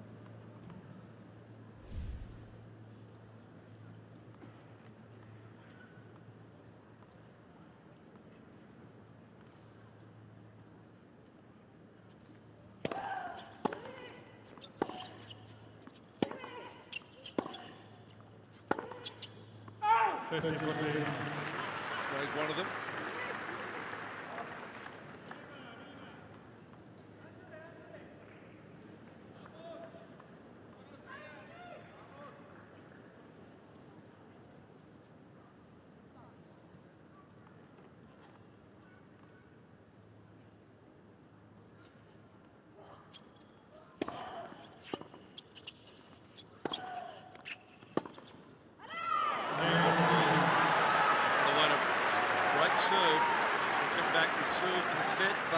leads by 5 games serving that second set.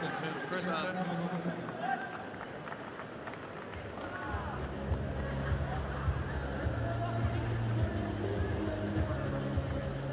That was an incredibly smart final point again from Bacsinszky.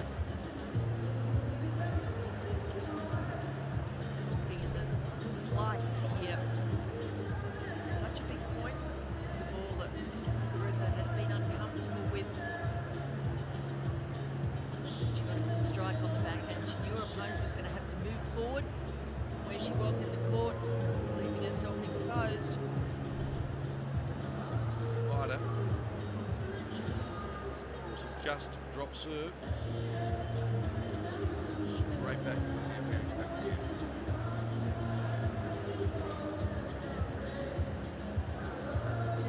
Time.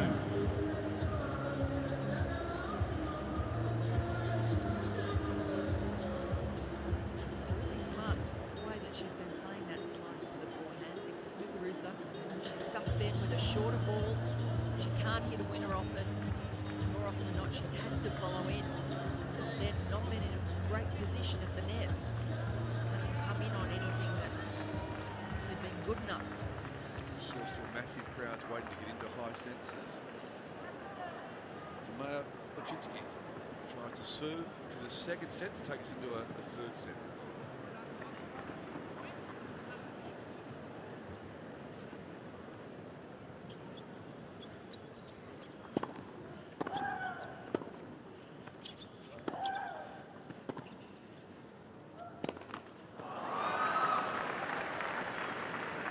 She's used the lob well.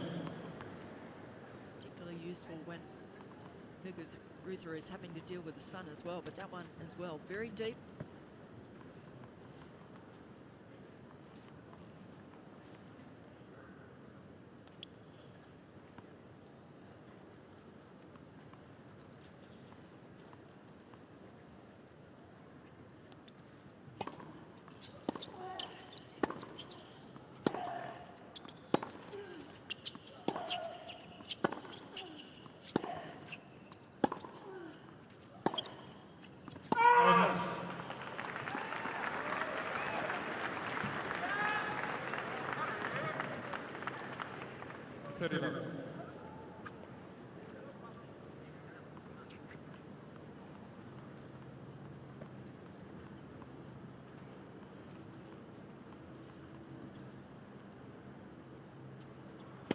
Let's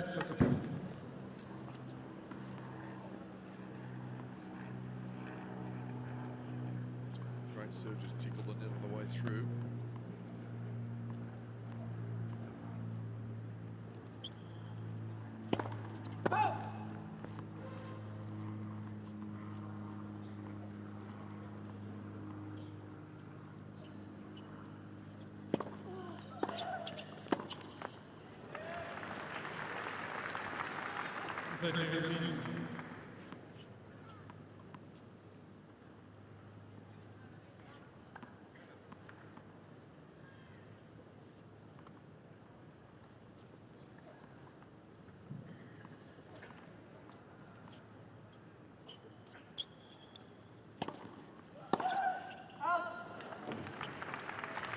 Went for it a massive point. Try and level up at 30 all and see whether Bacsinszky would tighten. She's now, it's 2 set points.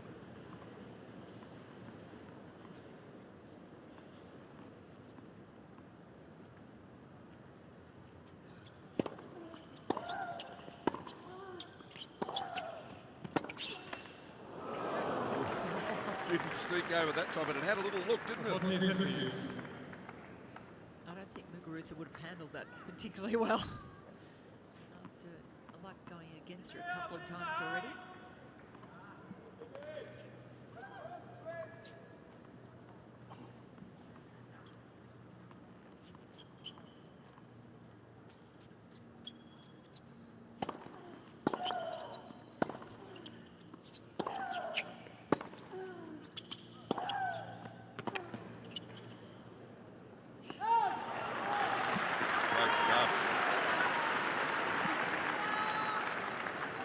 Yes. John, you said you wanted to see a third set here, but I don't think Vandeweghe does. She's working very hard here.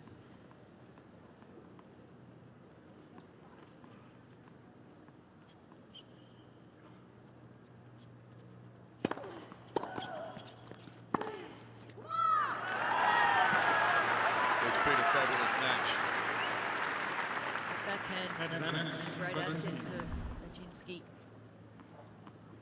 She's been able to disguise where she's directing it.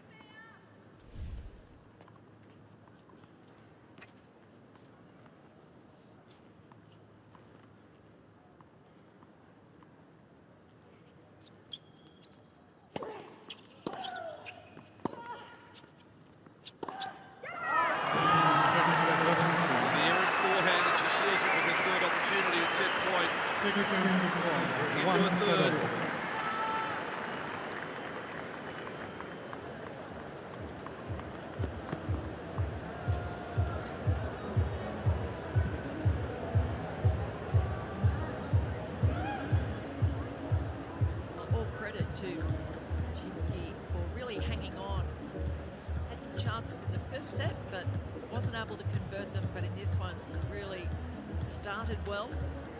15 winners to 7 to her advantage. The backhand really doing some damage. Some good strategies from her out there. Kept the unforced errors down. Net points, well, they've really hurt Muguruza. I think she's been drawn in at times with that short slice of Bacsinszky's to her forehand side. Hasn't been able to do enough with the ball. Has found herself at the net and really in trouble. She likes to be aggressive and get there, but the point about that center, she's drawn in there quite a few times with yes, the slice. Just like that. Yeah. With that short slice, she can't do anything with it. She has to come in because she's moving forward. And Bacsinszky, I think, very, very smart. She's passed well, and she's also lobbed exceptionally well. Used the lob a lot and put a lot of uncertainty in Muguruza's mind when she comes At one stage, 50% at the net. Time. 30% in that set. 46% now for the match. But so just a slight change in her success rate at the net because, as you say, not getting there on her own terms.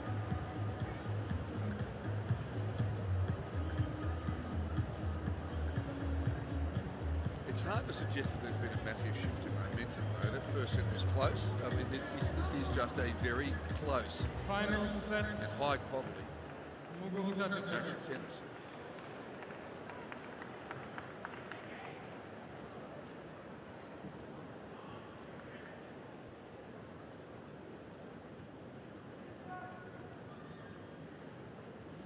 Muguruza to serve. It's one set apiece. Opening game, third set.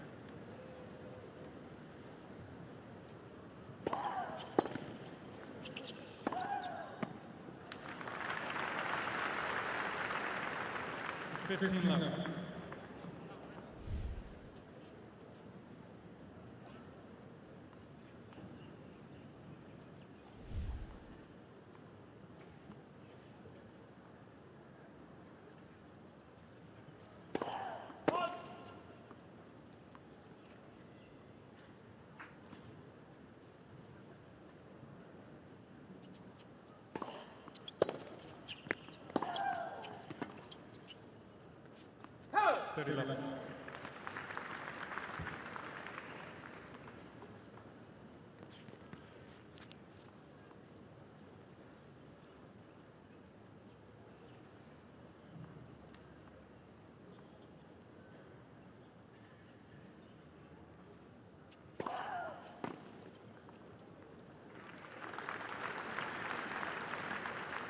Left.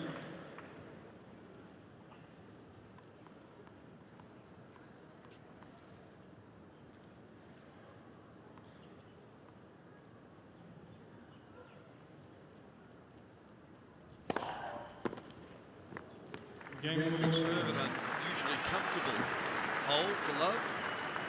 first game final set. Well, couldn't have been a better start to this decider for Muguruza. Again, just looking very calm and composed, putting that second set behind her. great crowd in here at Hisense. Keeps streaming in.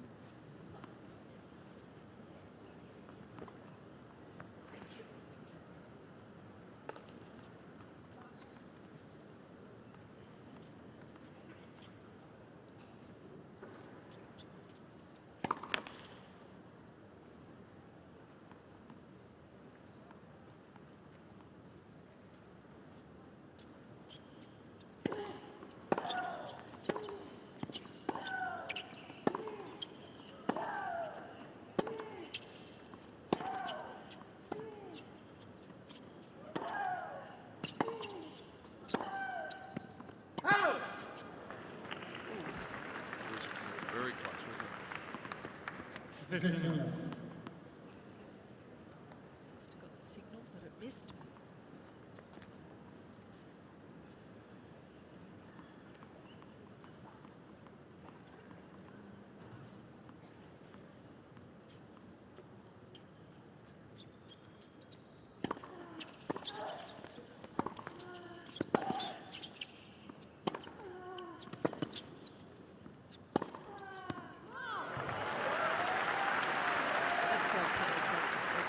She's hitting down the lines well. Really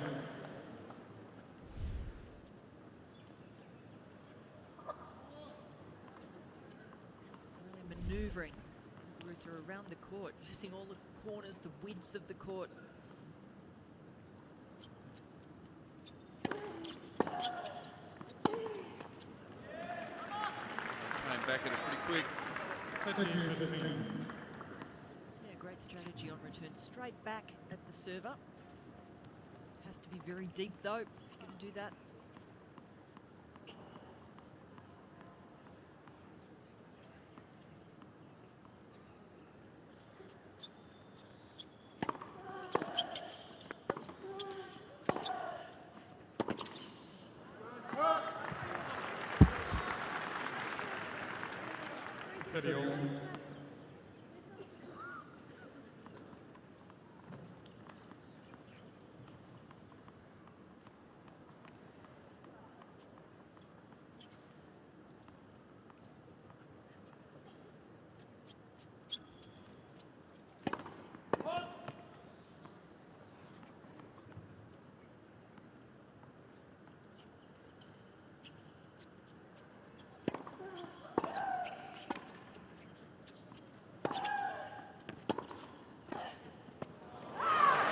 Volley and a chance for an early break in this third deciding set.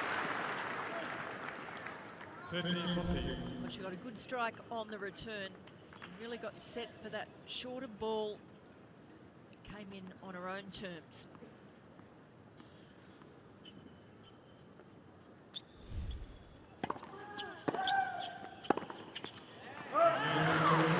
Great shooters, 2-love, third set.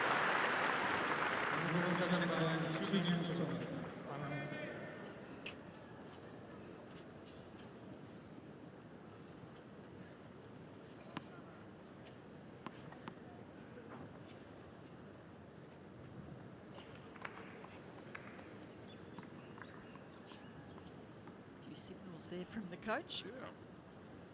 Muguruza's coach.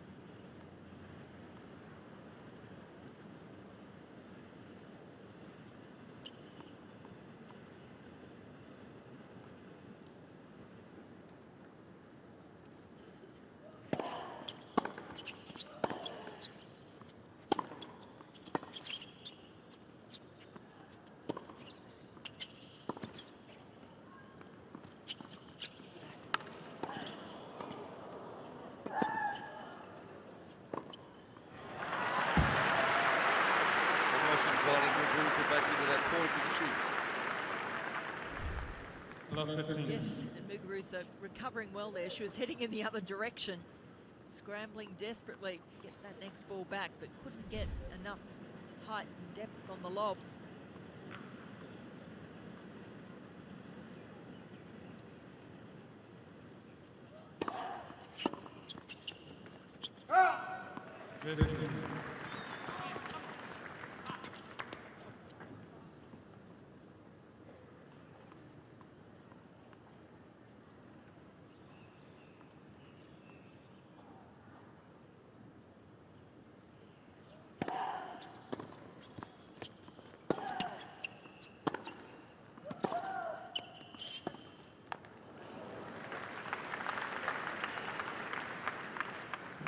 30-15.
Longest rally of the match.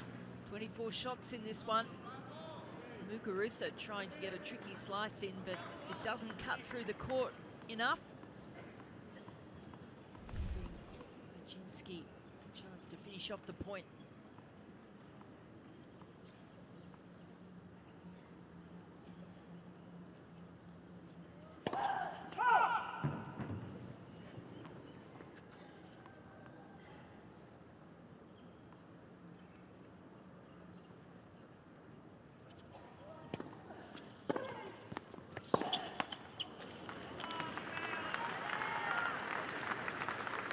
Not had a lot of luck with that. That one could easily have just tipped over. She had a couple go the other way against it.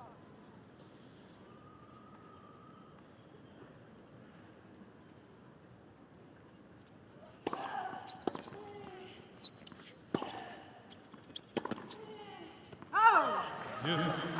Found a big serve which she needed it on great point.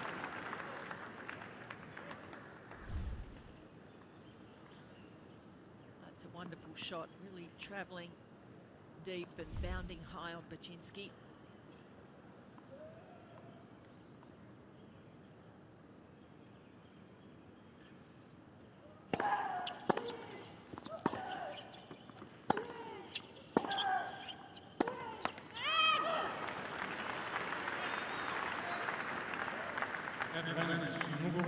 Some really high intensity rallies in this game.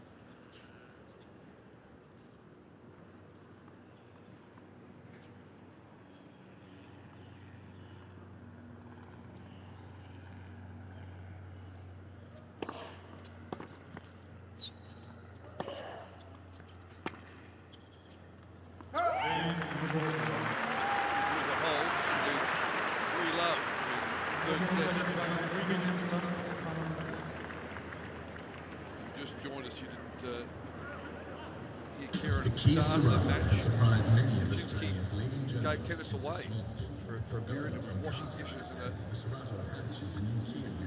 a hotel school. It was like a hospitality. She was training in hospitality at a hotel and had decided she was going to quit and had a number of injuries and really wasn't motivated, not enjoying the game. Got the call saying that her ranking was good enough to scrape into the qualifying at Roland Garros in 2013. She hadn't played for 3 months, played a tournament. So she asked for the day off, the bar got closed, and off she went. Didn't win that match, but she said something just clicked and she decided that she needed to get back and play again. It's what she wanted to do and really is playing the best tennis of her career now. Time. A year and a half on. Had some great wins last year, the biggest over Maria Sharapova in Wuhan to reach the quarterfinal there. Also won over Makarova, who was the world number 14 when she beat her. So really wonderful that she's rededicated herself to the game and feeling good about it all. And the only dishes she'll now have to wash will be her own.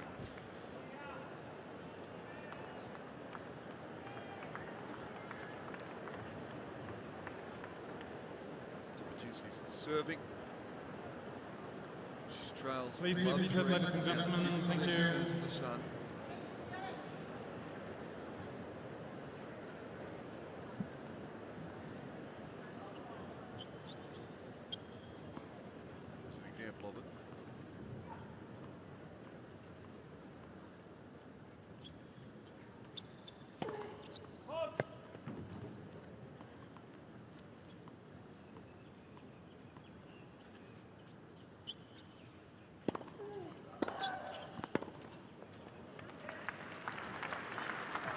Love 15.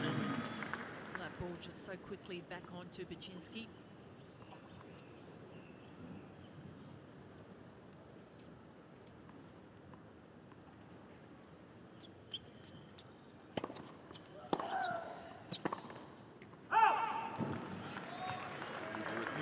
Has from the start. She's the aggressor. Bacsinszky having a counter punch. Again, that one came back mighty quick. It's a love 30.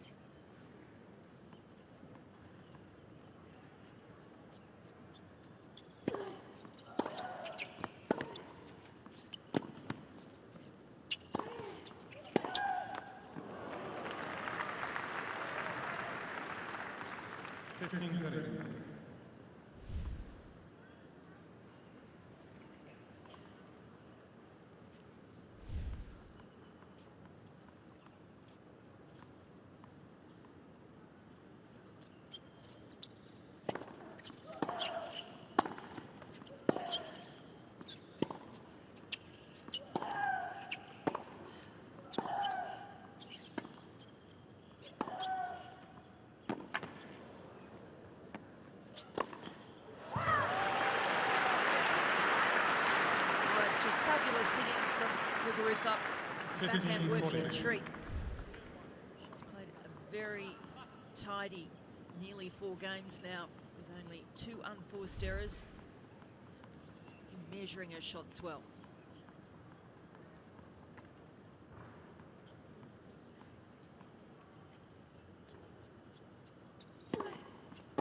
Correct movements. First set. Overrule from the chair.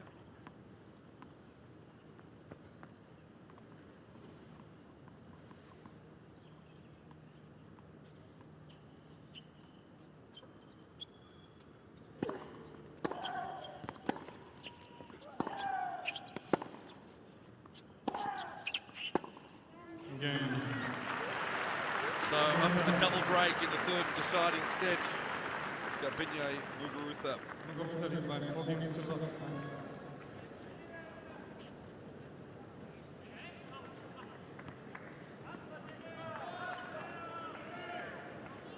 Coach talking to the Fed Cup captain for Spain, Conchita Martinez.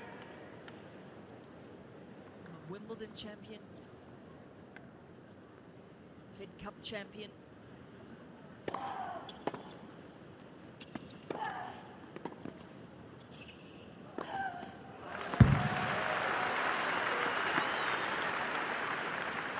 Well, she might smile now, but this has been a very testing outing for Muguruza. She's expected to win this match. She's the seed out here, number 24 for the tournament, 24th in the world against world number 41.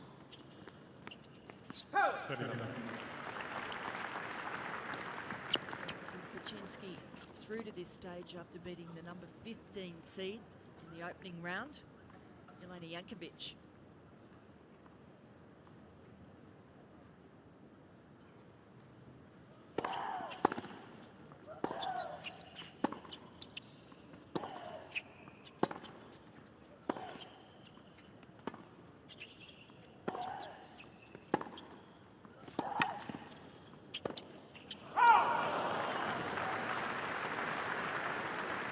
Frustration with that. 14 off. Played a great point.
to a 5-love lead in the deciding set.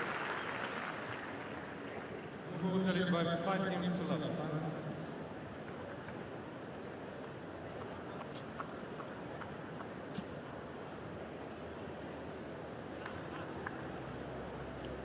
Winners, only 2 unforced errors. He's really settled very well in this deciding set. Asserted herself. Played with great depth and power. Improved her service percentage, 76% of first serves in this set.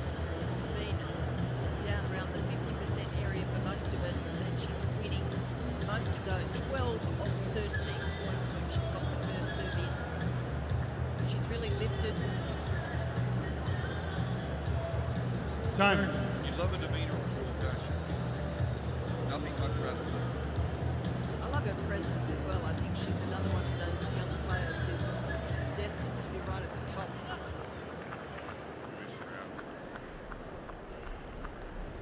Heineken Saturday here at Melbourne Park. We're enjoying the sponsors quite early when we came in here. It was a bit early for us, but It's a great atmosphere around the grounds, though. yeah. The happy slam. But she's serving to try and stay in this match. She's down a double break in the third set.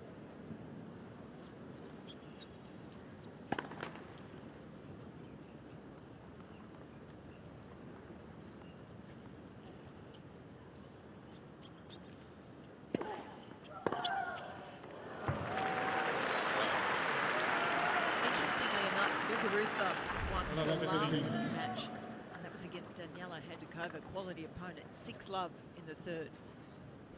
She's a player who gets on a roll and is then very hard to stop.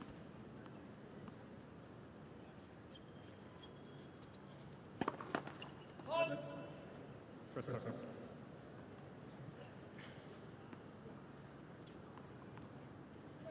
Yep.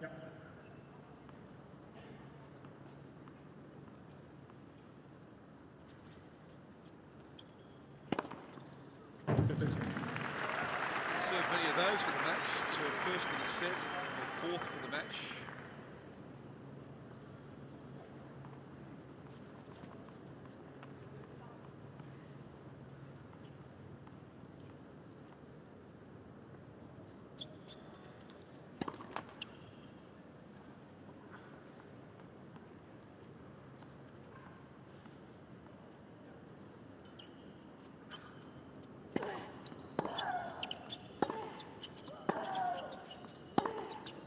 Out. 15 30. So much presence from Muguruza. She's got to get the ball deep. Was it much in that? Just over the baseline. Unforced errors have really blown out for her in this set. She tries to make something happen.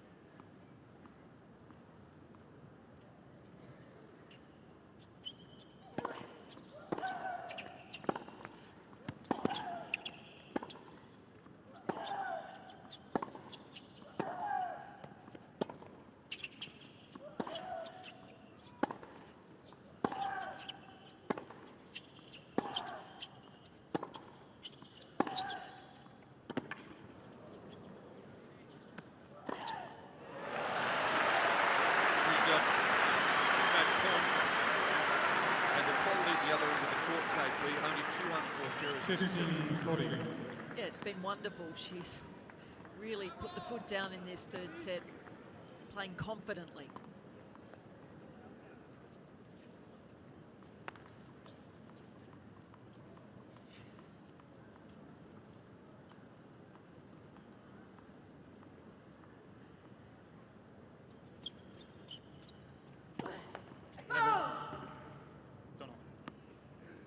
Miss Bacsinszky. It's worth the challenge anyway. Take it with you. Second.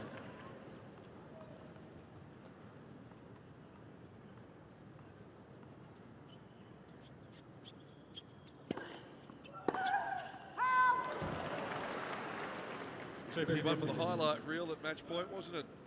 Absolutely assaulted him.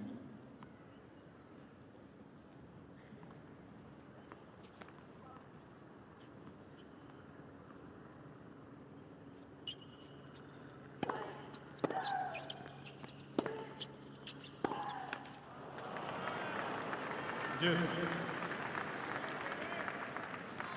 That challenge on the serve wasn't a bad idea. Just gave her time to think, compose herself. Got it back to Juice.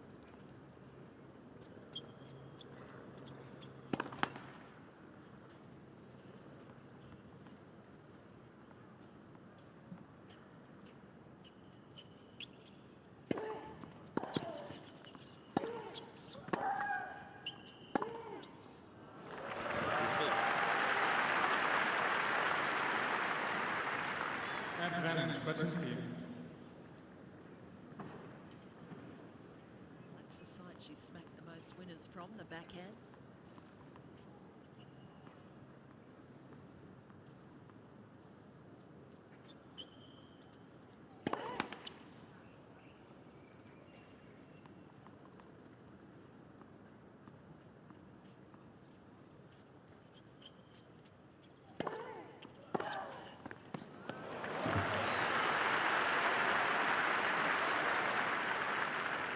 Juice. Same for Muguruza. It's the side that she's made more winners.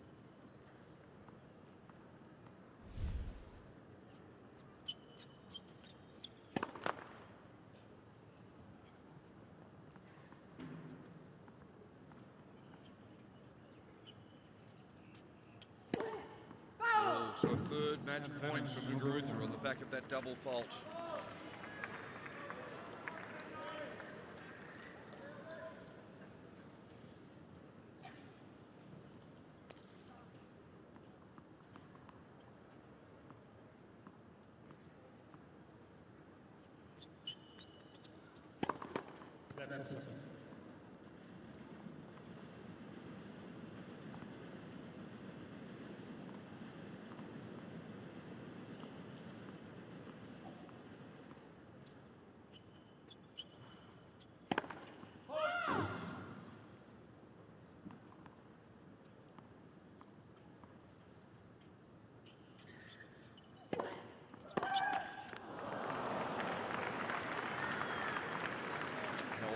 Juice. To that backhand side on that ad court. Been punished a lot, not that time.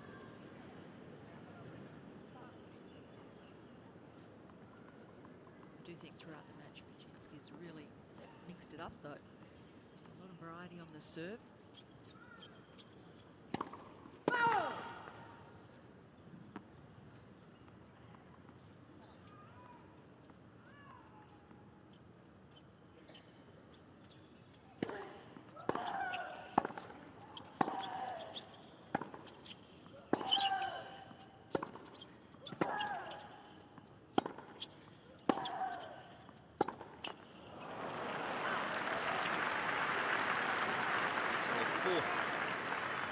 Advantage.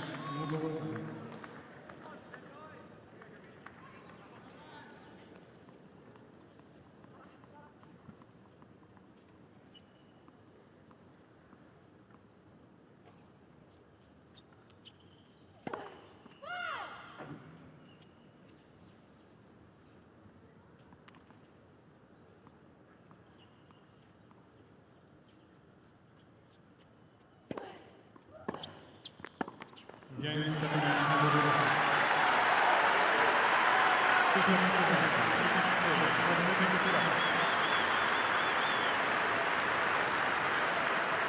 So through to the fourth round. 6-3, 4-6, 6-love. Through to the fourth round for the second year in a row at the Australian Open. Campaign with a result on Spain. And you can just see how much that means to Vandeweghe. The relief there, as much as anything, to the fourth round here last year. Ladies and gentlemen, can you So please keen show to your replicate that, appreciation for perhaps take it a step Bacsinszky further and from give Sweden Switzerland. an opportunity perhaps to take one Serena Williams, the woman who she defeated on her quarter-final run to the French Open last year. Serena playing Elena Svitolina, another of the young talents in the game. A great effort from Bacsinszky, back in the game, playing her best tennis, and she tried everything out there today. But was outpowered and played in that third set in the end. And after a three-set match, just not quite sure where she'd be going right now, trying to find the interview position. Yeah, Matt Hill's there. Congratulations, packed house here at Hisense Arena, 6-love in the third set. How good is that? Well, I couldn't finish better. I mean, 6-love in the third after losing the second set. So very happy how I played. I was really nervous during the whole match, so amazing. That second set was a real struggle. It could have gone either way. But how did you refocus on the third set after losing that second set there? Well, I didn't have another option. If I wanted to win the match, I had to focus again on the third set. It's the last set, so, you know, I just concentrated on what I was doing in the first set because I won. So that was... How are you feeling now? Fourth round, second year in a row, so you must love playing here. Yeah, I mean, I think it's the best Grand Slam. I enjoy it here. Always my tennis goes so good here, so... There you go, it's the best Grand Slam. We love you saying that. Congratulations. All the best for the next round. Thank you. And her potential opponents are still out on court. As we mentioned, she did have a win over Serena last year, along with Halep, who beat the numbers 1 and 2 in the world last year. Oh, she's a giant killer, all right. Yeah. And the problem here for her today was it was a match she was expected to win. So it's a very different sort of match to taking on one of the top 5, top 10 in the world, where she can come out swinging. Mentally, isn't it? Much more pressure on her today in so many ways. So it was great to see her respond like that and regroup. All smiles now. Delightful. And we'll take a little look at the match summary. Well, the match all round, the first serve statistics don't look great there for Muguruza, but the third set, 76% of first serves in was the important thing, because she really started to hit it well again, won a lot of points, only dropped 1 point on her first serve in that third set. Winners 31-25, that was the story. Muguruza, really the playmaker out there. Bacsinszky, a very good counter-puncher today, trying every strategy to try and puzzle her opponent, but it wasn't enough. And only 5 unforced errors in the final set, 32 spread across the first 2 sets. High-quality tennis when she really needed it. She's through to the 4th round for the 2nd year in a row. Pretty good, pretty good, pretty good. What about this one over here?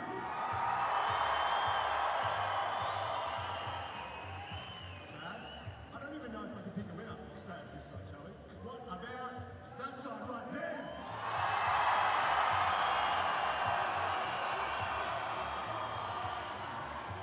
Let's do it one more time. We have time. Okay, go, go, go. Ready, go. How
people.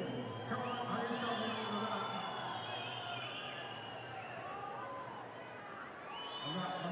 Look, I'm impressed, but I'm not overly impressed. What have you got? Someone, 2 people, anything.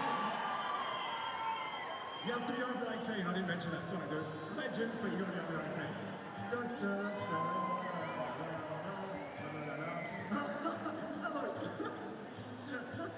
He wasn't doing anything, he was just standing, but I loved it. What's your name? Masa? Do you want to come out? Can you play tennis? You can play tennis? Alright, do you want to come out on the court with me? Yes? High five? High five. Alright, round of applause for Masa. That's number one. Alright, cool. What else? What else? I'll get over. I hurt my leg, I shouldn't have done that. Come on, right here. Come on, here. No, but he's just sitting. He's just sitting there. You've got to do something. Come on.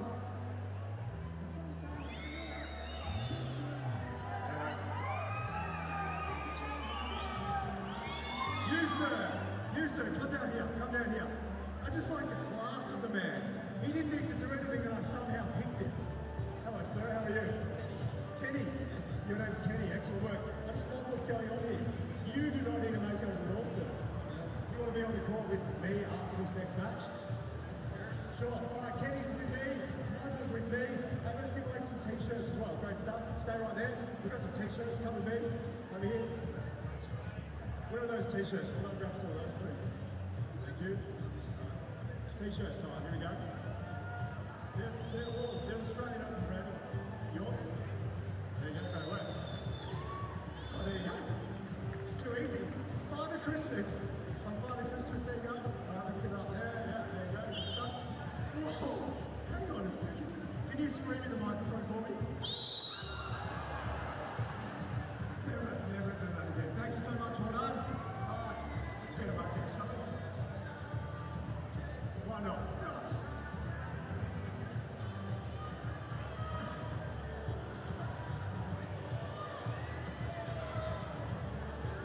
I threw them all in the same direction, so great fun, have fun all. Tennis coming up. Congratulations, everyone. Well done.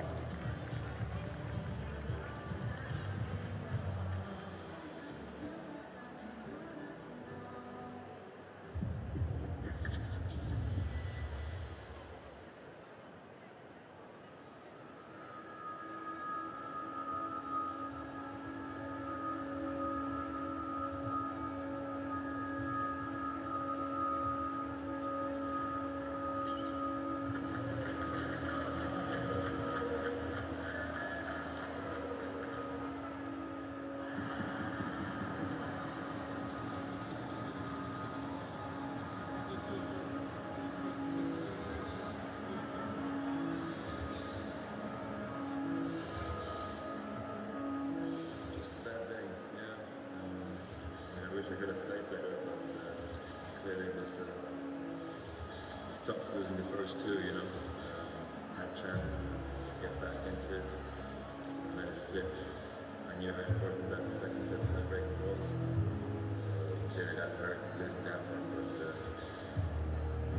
game wasn't pretty, you know. It wasn't easy to play with the shadow, but it was the same for both of us. So just a disappointing loss.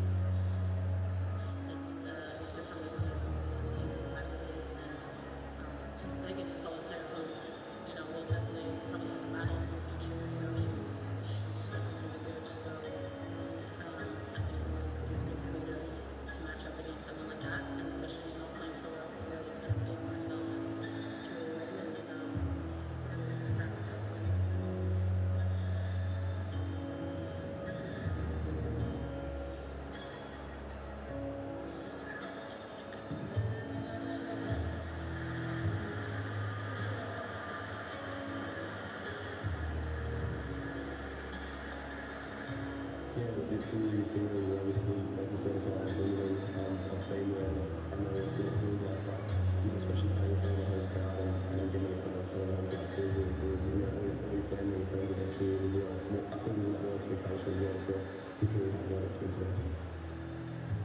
Chances to keep being competitive in this tournament and to play as well and aggressive and to play with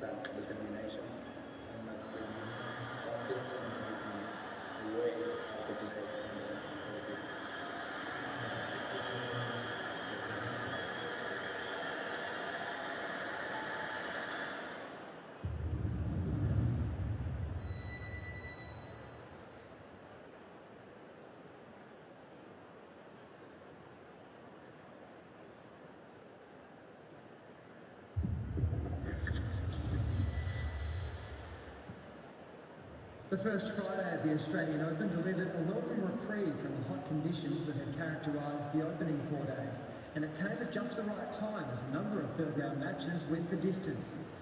A 2-sets-to-love deficit isn't a scenario Roger Federer had faced much at Grand Slam level. The four-time champion found himself staring down the gun of a third-round exit in his match against Andreas Seppi. The Italian won the first set comfortably and took the second in a tiebreaker, putting Federer on the back foot. The Swiss master eventually worked his way into the match, taking the third set, but the pair had to take it to another tiebreaker to decide the fourth. But for every trick Federer could pull out of his hat, Seppi was able to match him and went on to stage one of the upsets of the tournament.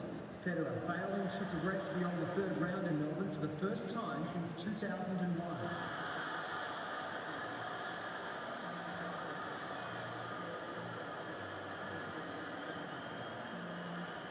On track to eclipse her semi-final result at last year's Open was Eugenie Bouchard, who encountered Caroline Garcia in the third round.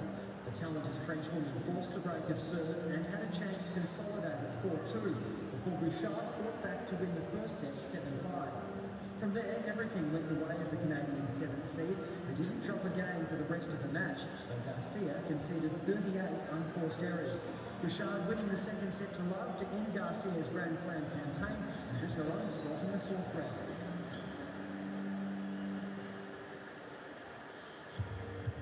Cypriot Marcos Bagdatis may not have started as favourite in his third round clash against 10th seed Grigor Dimitrov, but he had a lot of the crowd on his side. The 2006 Australian Open finalist took the first set and, despite dropping the next, had opened up a 2-sets-to-1 lead over the Bulgarian.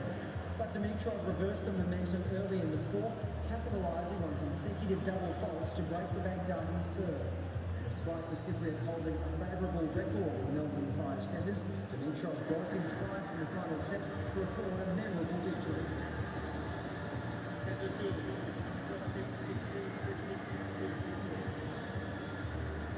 Men's 6th seed Andy Murray had enjoyed a golden run into his third round match against Portugal's João Sousa, and he again made light work of his opponent in a dominant straight sets display. Sousa gave himself some chance in a tightly contested third set, but the Brit never looked in doubt as he clobbered his way into the round of 16 in barely 2 hours.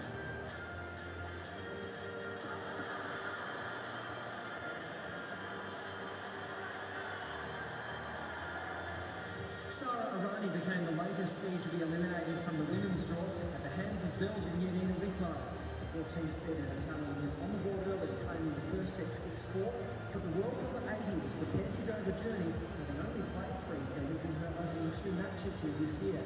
Wiegman's match fitness proved the difference as she won in 3 and ended the campaign of yet another women's set.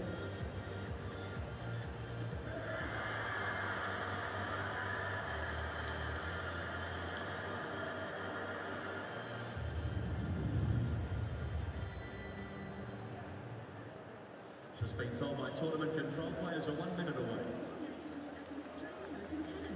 Cool off in Elsa's frozen ice rink, race into radio screens with lightning weather, and climb aboard Jake's pirate ship.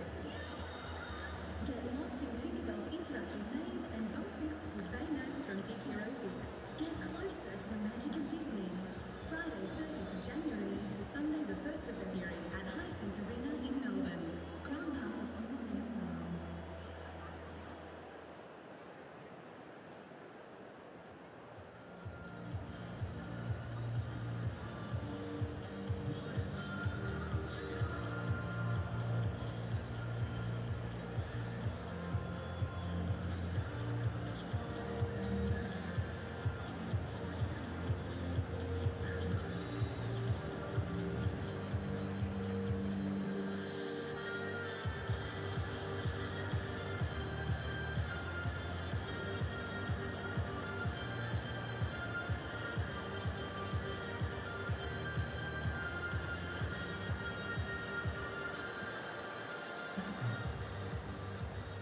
Ladies and gentlemen, it's time for our second match on Hisense Arena, third round men's singles. Can you please welcome from Germany, Benjamin Becker.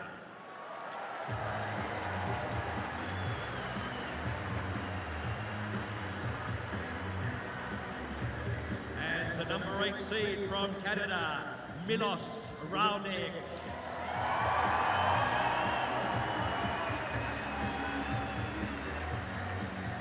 A big crowd in at Hisense Arena as Milos Raonic makes his way to face Benjamin Becker. Raonic,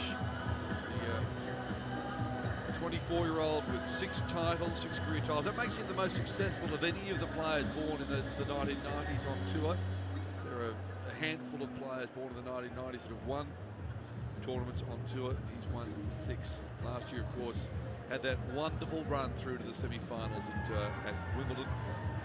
The first Canadian to get that far since 1908. I don't imagine you were calling Robert Powell that day, Robbie, but this is no easy match for him against Benjamin Becker, of course, took care of late. Yes, good afternoon, everybody. You're 100% right, John. I certainly wasn't around there, but I do remember reading that result when I was commentating in Wimbledon. But you're 100% right. Becker's got some serious game. Yeah, 23 degrees. We expect it'll get around 27, maybe even as high as 29 is the forecast. But beautiful day. No real issues in terms of the heat, although probably getting a little bit better now, but early on in the day here at Hisense, from the far side of the court to us, it can be a little difficult serving with the sun. Yeah, until about 2:30, once the sun starts to move away from the center of the sky as you look up, that's when it gets better for the players, because it won't bother them in the ball toss, so you might have to just fine-tune the toss a little bit. Of course, this guy, one of the best deals in the business. Big man. And of course, you know, that sleeve that he has on his arm has got his own Twitter handle. Doesn't really. Believe in the sleeve. And of course, that's become a little bit of a superstition as far as Milos is concerned. Initially, was wearing it beginning of 2014 season just to hide a bad rash that he had on his arm, and started winning when he had it on, and just decided to keep it ever since. Why not? Tennis players full of superstitions. We're a strange bunch, aren't we? This guy, speaking of good serves, has got one of the better serves on tour for a guy who's right around the 6-foot mark. He's not one of the giants of the game, but he punches way above his height with that serve. Gentlemen, welcome. Conditions are the same like all the other matches you've played. It's all the same. We have Hawkeye here. Just make requests for challenge in timely manner and verbally. And that's it. If you need anything, something's wrong, let me know. Any questions? Benjamin, heads, tails, heads? Your choice. Receive? Yep. So he'll be receiving the Raonic serve. Raonic 6'5" on the old scale. Are you much of a tweeter, Robert? You've been tweeting the sleeve? Yeah, not vociferously. You know, I enjoy putting some information out there, but in this day and age, it gives you so much feedback. You gather so much information. That's what I like about it. And sometimes when I'm not at a tournament, just by reading some of the good journals, some of the players, some of the other commentators, it provides me with so much information, so that when I do visit the next tournament, I'm armed with some decent info. That's what I really like about it. Reaching the round of 16 as a qualifier. Defeating Julian Bennersell and Leighton Hewitt to reach this third round. Becker on screen, and Cuff being a German with BB initials, 33, currently ranked 41 in the world. I'm playing some of his best tennis at the moment, John, at the tail end of last year. I watched him play and play well on different surfaces, of course, the finals on the grass in Holland, the semi-finals in Tokyo. That match that he lost against Kei Nishikori was one of the best matches I commentated on last year. Had plenty of chances there. He struggled in the slams last year, though, and he has a run of 11 straight defeats against top 10 opponents. So he'll need to lift here, but he's got plenty of game, as you say. And went out last year early to, I think, first round, to Nick Kyrgios. But managed to knock over the sentimental Australian #1, no longer ranked #1, late on his way to this point. And here's the man at the other end of the court. Yeah, it's living in Monte Carlo like a lot of the players do, and it's not only because of the good weather. You start making big bucks like Milos, It's a good place to be based out of. Last year was a little over 3.5 million. He won in DC, which was a good tournament for him. Finals in Paris and Tokyo. Again, lost a tight one to Kei Nishikori in the finals. And of course, that run to the semis of Wimbledon really put him front and center of everybody's radar. And a good performance across a range of surfaces for him as well. Excelled at the highest level, Masters 1000. He was one of the most consistent players at that level. I think along with Thomas Berdych and Novak Djokovic, making at least 6 of the 9 semi-finals of 3 those minutes. big events. So he's shown us he can be a model of consistency now. It's stepping up to the next level and actually competing in the finals of both the Masters 1000s and of course here at Grand Slam level. Creating so many firsts as far as Canadian tennis is concerned. And he is a genuine product of Canadian tennis. He moved from Montenegro with the family when he was just 3, so it's not as if it's an adopted country. Yeah, you're 100% right, and part of a really good system there is Maria Cicek from Croatia, who'll be presiding over this one, and put in a lot of long hours early on under the astute tutelage of Casey Curtis, who was so instrumental early on in his career. So they've met 3 times. Raonic leads 2-1. Of course, he's in good form right now too. Made the final in Brisbane, lost to Federer. That was Federer's 1000th win. Yeah, and of course this matchup, I watched them play in Miami early on last year. 2 minutes. Becker was playing well. It was a strange old season for him because I had a good chat to him. It's Ivan Ljubicic and Ricardo Piatti who share the coaching responsibilities, very much co-coaches. There's not one head coach and the other one is playing a secondary role. Got to put your ego aside to be able to manage that, haven't you? And Ricardo's just that kind of person. He's been around so long. Of course, he used to coach Ivan, so there's a real good understanding between the two of them. And, I think they both bring different aspects to the coaching setup, which is only beneficial to Raonic. And he spoke about that tail end of the year, about how much work he was doing with them, how he can really improve mentally.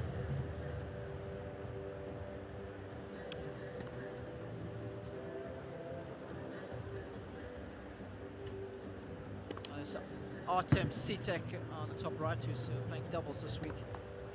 1 minute. With Double B, also from New Zealand. He's teamed up. I think they're in the 3rd round of the doubles, or Artem.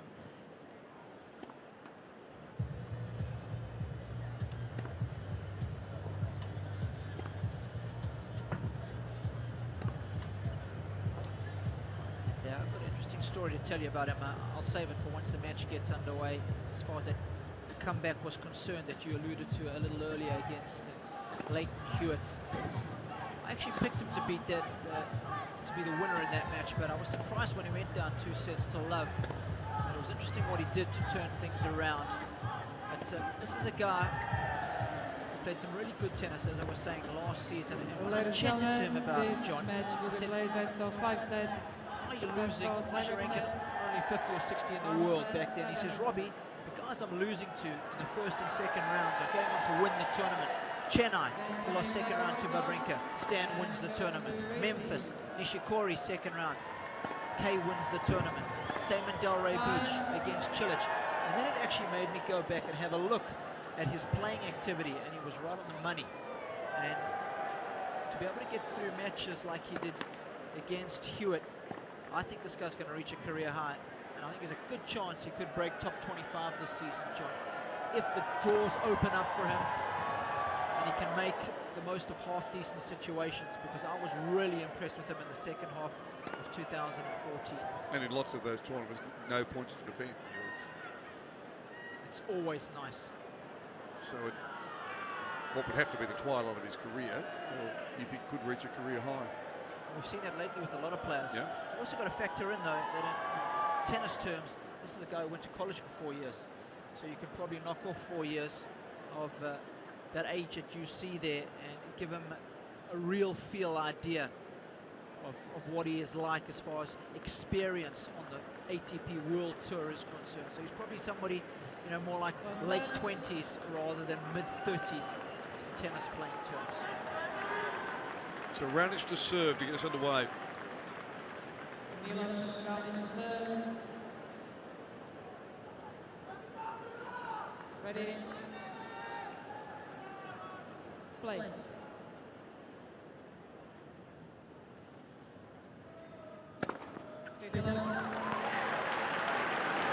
That's his calling card.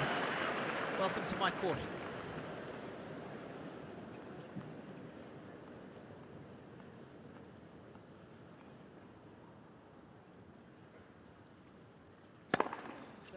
Big crowd in too on the People's Court.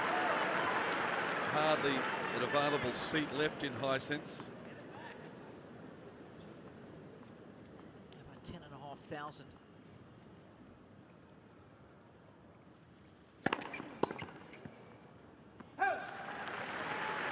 Three big first serves.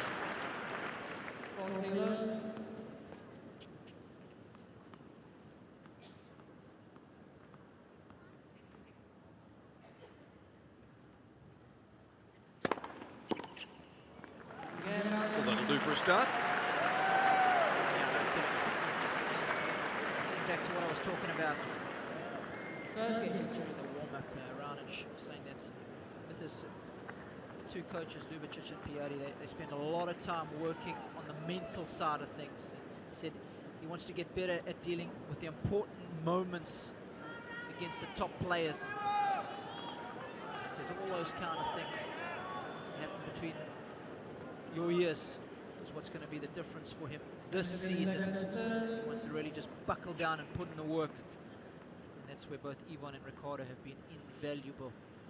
The words of the Canadian.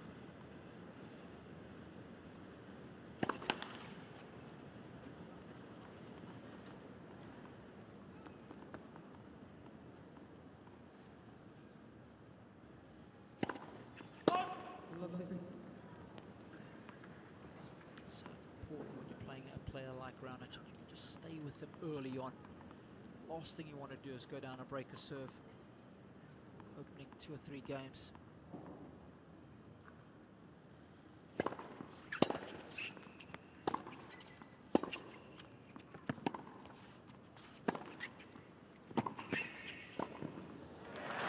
They're attacking tennis.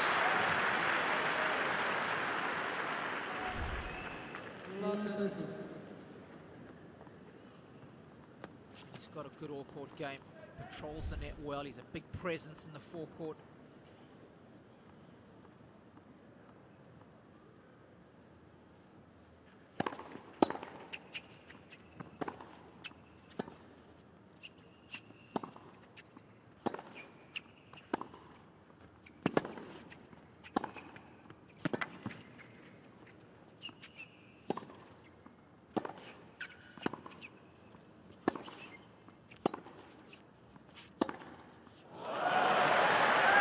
Massive forehand. Becker yet to win a point.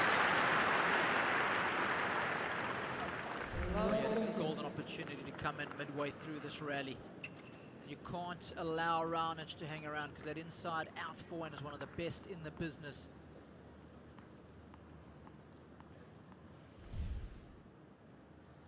Have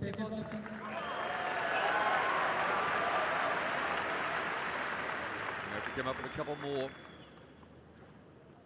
Remember, he started very slowly against Leighton Hewitt in the previous round, lost the first 2 sets, 6-2, 6-1.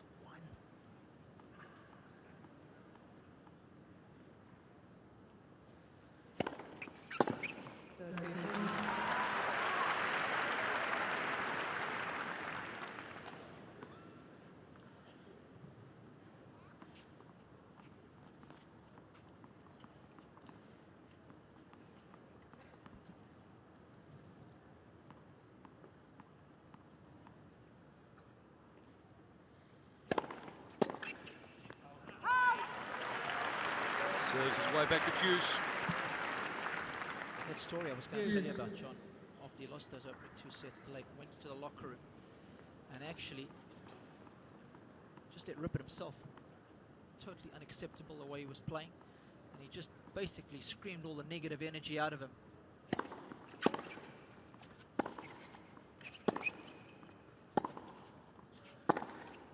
And he said mentally he wanted to come out as a completely new person. Changed his clothes, socks, shoes, rackets, everything. mentally, he said when he walked out of that locker room, he was a new player.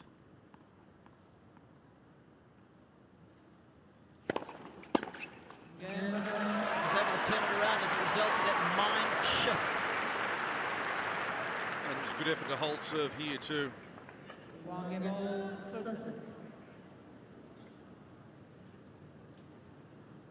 talk about the ability of players to show that mental fortitude.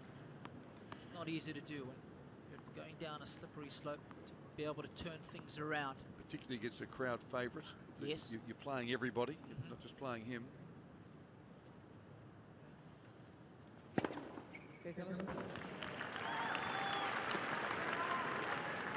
you could tell a similar story in a Davis Cup when Hewitt himself was down 2 sets to love. I'll get to it in a second.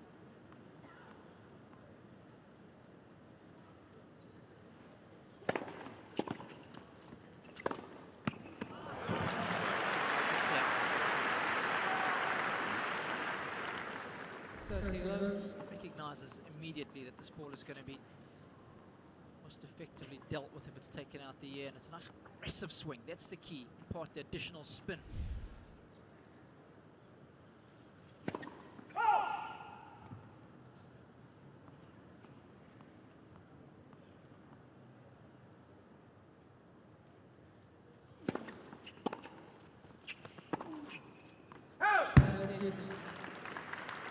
Yeah, Newcomb had Hewitt with a towel over his head and was telling you, now I want you to breathe out. I want you to breathe out all that crap that you've got. All that negativity is going to go. You're going to walk out on court a new person. And that's all he was saying to him. Close your eyes, breathe out, get rid of it.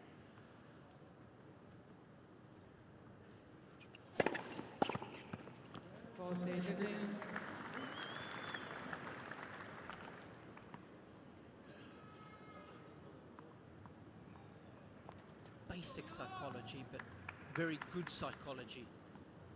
This has got to be practiced just like anything else. Got to work at it.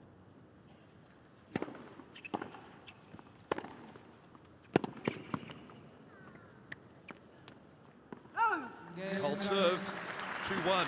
Game's on serve, opening set.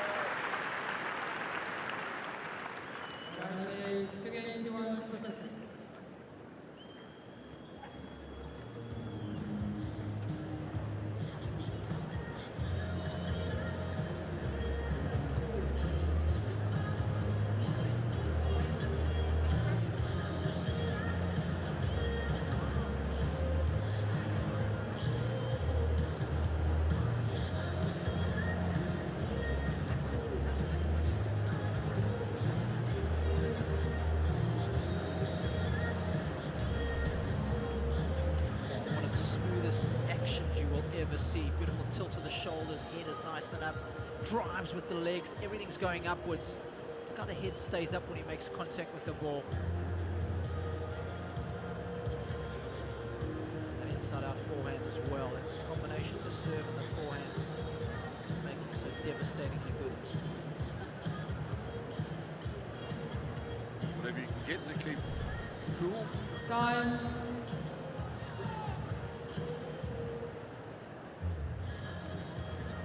Heineken Saturday here at Melbourne Park. Milos, Raonic and Benjamin Becker out on court. First set, game's on serve.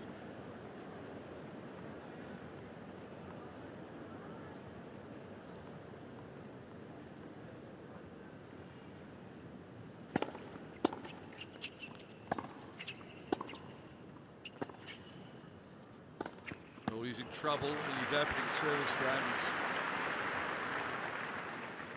He's Raonic to come in there.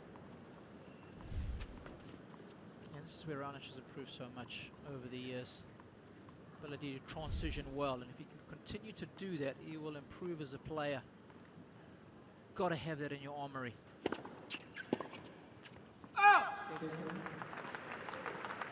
Those guys that are making waves, moving up the rankings. Doesn't matter whether you're moving from 100 to top 50 or 50 to top 20, outside the top 10 into it. Got to have that transition games. Those who do move up well are able to finish the points off the net.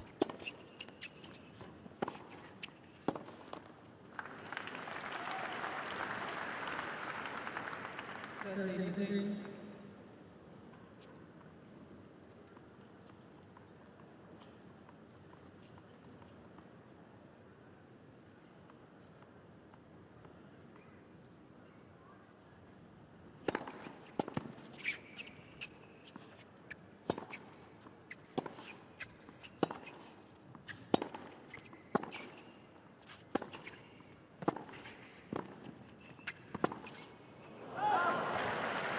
Dug out a great serve down the tee and then got himself on top of the point. Wonderful play. Here it is again, that transition play. Not doing too much to the volley, that's key. Not trying to hit it for a winner first up. He's not scared to use a 2 or 3 shot combination to win the point. Good patient mindset.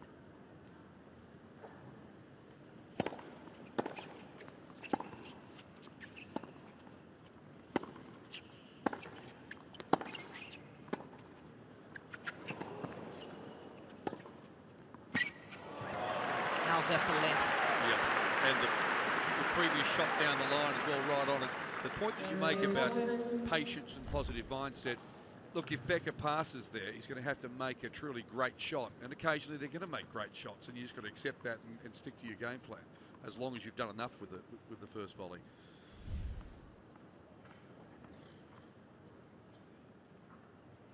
To look at a second serve on this break point.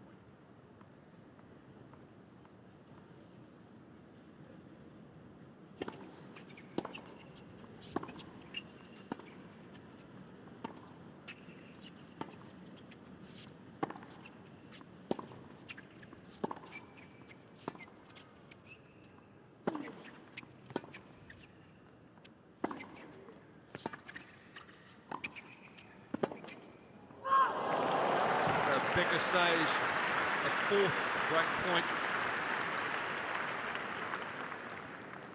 Yes.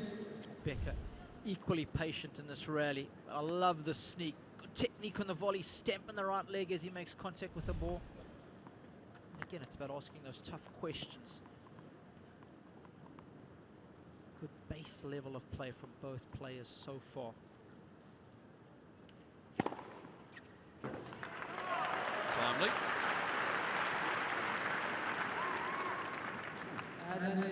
Becker. He's not going to win the ace race, but pretty sure he'll make double digits at the very least.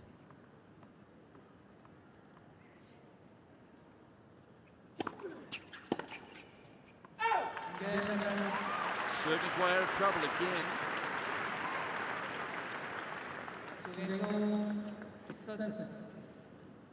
What's your under-over for this match as far as aces are concerned for Raonic? Let's have a little beer on this one, John. Over 30. Over 30. Because I reckon Becker's going to keep him on court for a while. Okay, good call. I don't think it's going to be straight sets. Okay, I like that. You? So over 30 for Raonic. I will take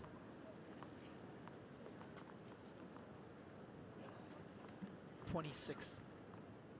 Okay, well, it's Heineken Saturday. We'll have a Heineken on. Hence the beer suggestion. Keep going, Milos. That's number 3.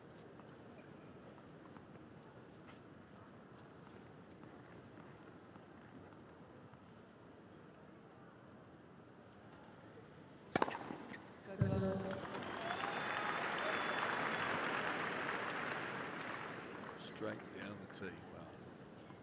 Beautiful shape to that serve as well. Just a little bit of slice on it to keep it going away.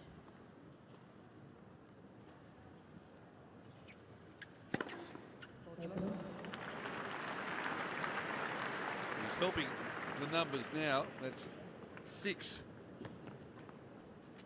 Yeah, averages about 16 and a half aces a match, does the Canadian in 2014.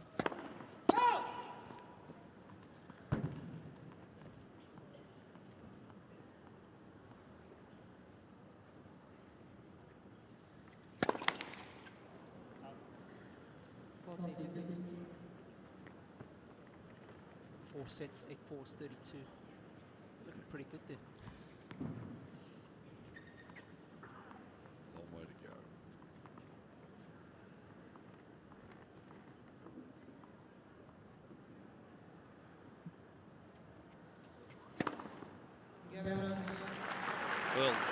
keeps serving like that, Becker will look very tough to take this into 2-minute sets, but he's a fighter.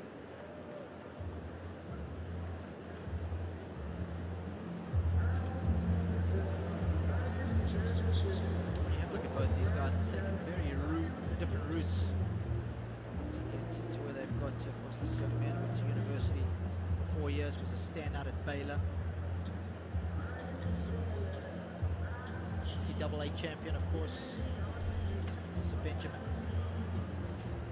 And on the other side of the court, we've got a guy who's obviously one of the young guns, the standout young stars on the tour. He's gone pro at a very young age. And it's a discussion I had with Benjamin. Again, we sat down tail end of last year, and I said to him, knowing what you know now, knowing that you're good, really good, would you do anything differently? Would you perhaps have gone pro earlier rather than go to university first? And he said, no, Robbie. He said, I did all over again.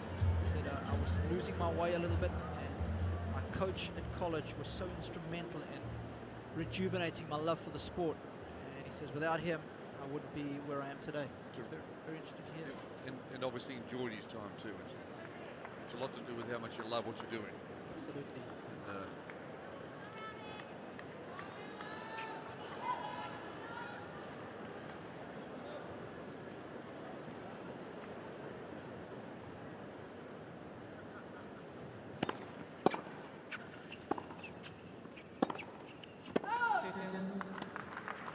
so Becker has saved break points in each of his opening service games, trying to get back to 3-3.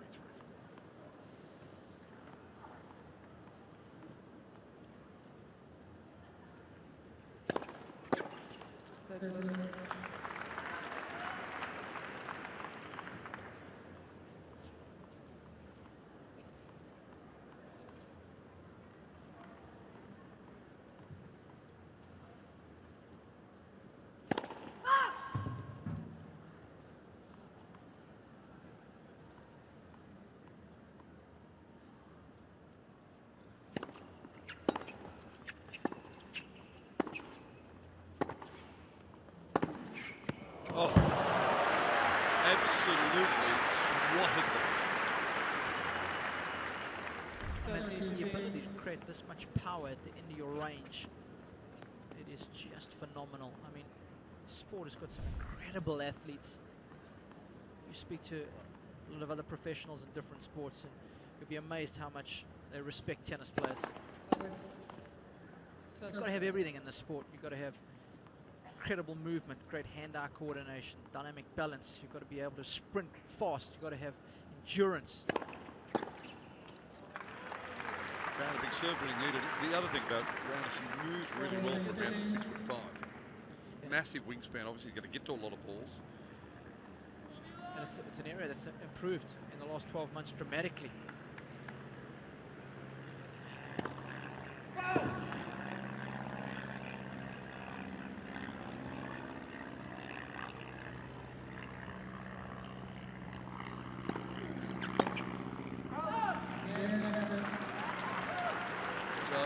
Comfortable for Becker, 3-3. There's a lot of winners. Raonic's to 13 already in the set.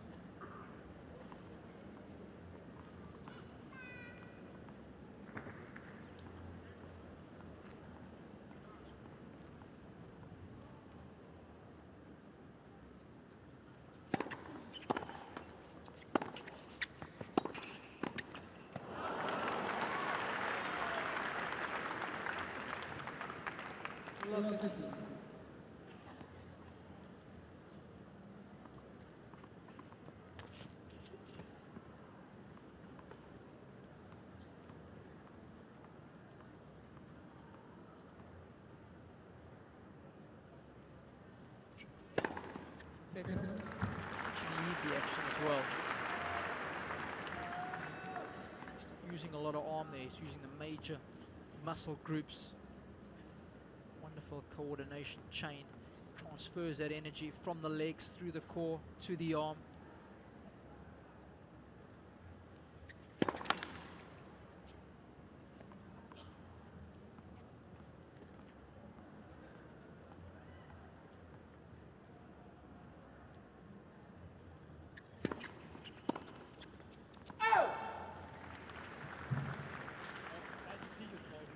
30.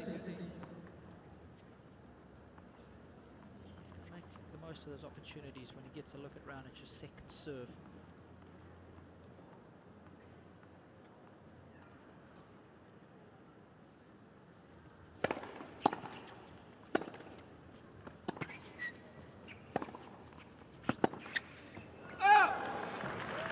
We talked a lot already about that forehand. 40. Punishing. I like the way he manages it here, John. He doesn't try and hit it too close to the line. He understands that in order for Becker to win that point, he has to hit an absolute Hail Mary.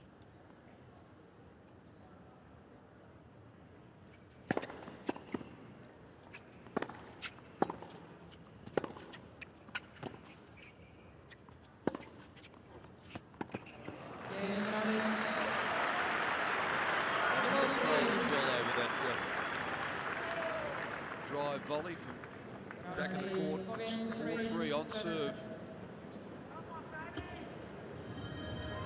We are all made by something. People, places, and passions help shape us into who we are. So the transition from top 10 to top 5 become, one of the 3 or 4 that you're looking at constantly as likely to win a Grand Slam. It's got to be most of the sure. The talent's clearly there. Yes, having that belief in the crucial moments. It's exactly what he spoke about, talking about his off-season and a lot of the work that he's been doing with his coaches. And so often when you're playing in those big moments, the lesser player thinks he has to do something exceptional. No.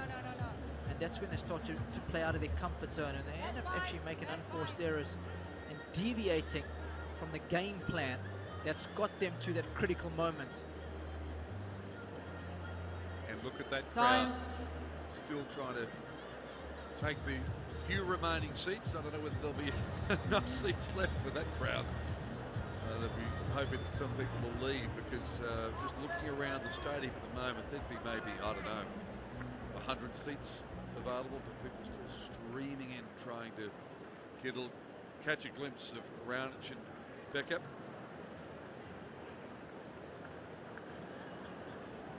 Yeah, the point you made in that last game about just putting the ball into the court safely, but still difficultly, but not having to hit for the lines if you don't have to. Yep.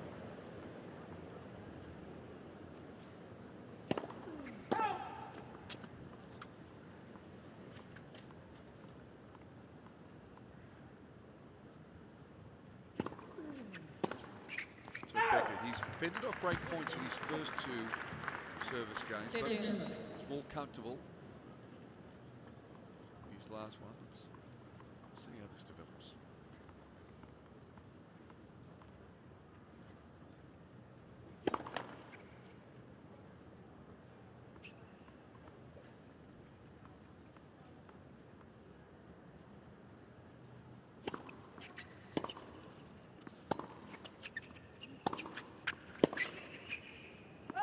Going to take any chance to come in. Just to conclude that point, best players always playing at about 8 out of 10. You can match them for a couple of games, you can play at that sort of level, but when things get close, that's when they stay at an 8 out of 10 and the lesser player drops down. They end up winning the set. It's such a misnomer that the best players always raise the level of their game. I think that's the exception rather than the norm, and it normally happens only when the best are playing against each other.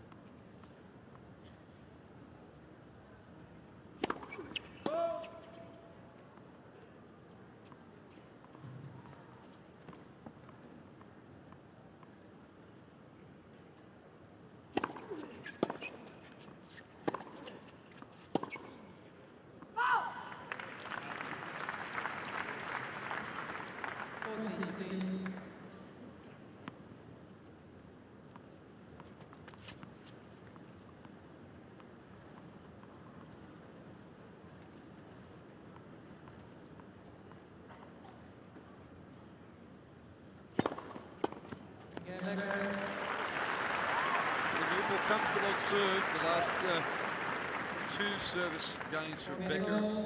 Raonic has only been able to get the 1 point, so 4-4. Good contest so far.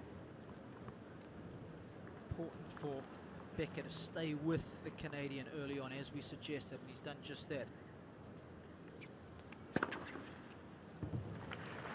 You drop early in his, particularly if he's serving at this level at the moment. He's at 85% of first serves in, 94% won. He's only lost 3 points in serve so far.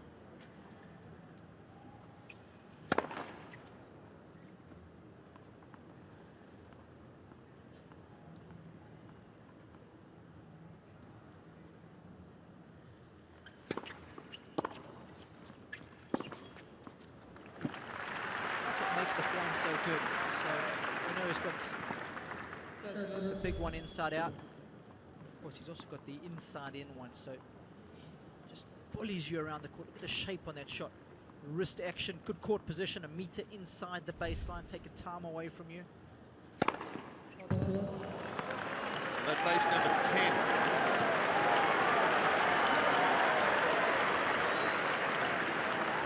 Fastest serve of the match so far.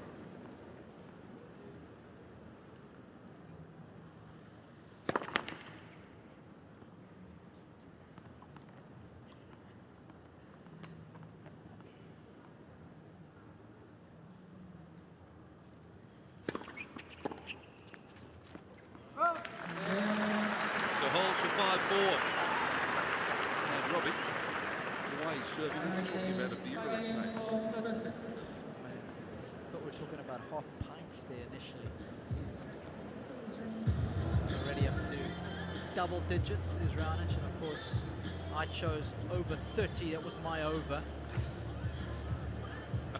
John said 26. Yeah, there's nothing like a bit of rewriting of history taking place in the commentary booth. Better go back and just check those T's and C's that we had in our agreement. John's gone with over 30, and I've gone with 26.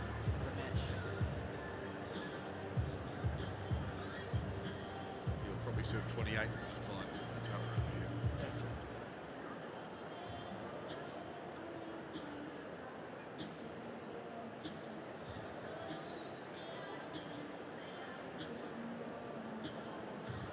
Time.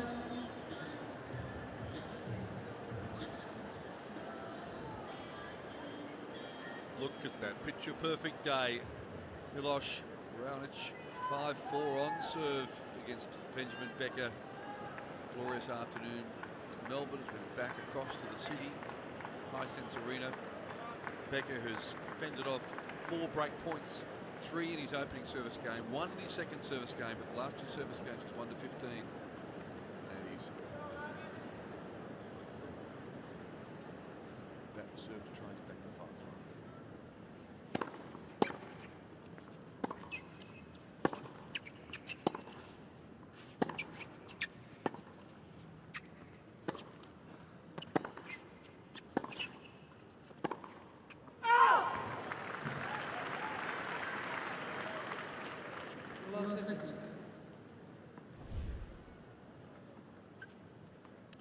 Court position for both players to dictate play. They don't want to give up any territory, so they're going to take the ball early. Perfect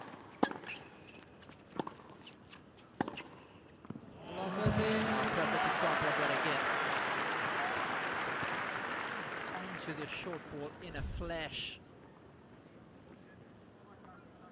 The inside-out forehand that does the damage. Beautiful shape to the shot, rainbow shape that I so often talk about, gives them good net clearance.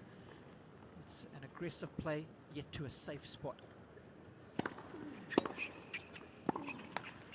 was down low 40 in his first service game, served his way out of it, but now 3 set points. It's happened in a blink.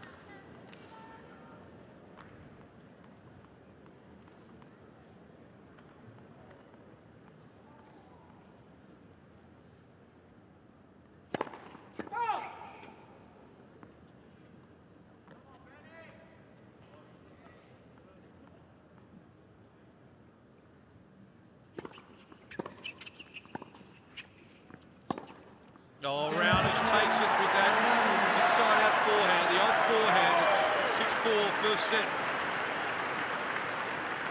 More than half an hour. 6 games to 4. What a 10th game that was.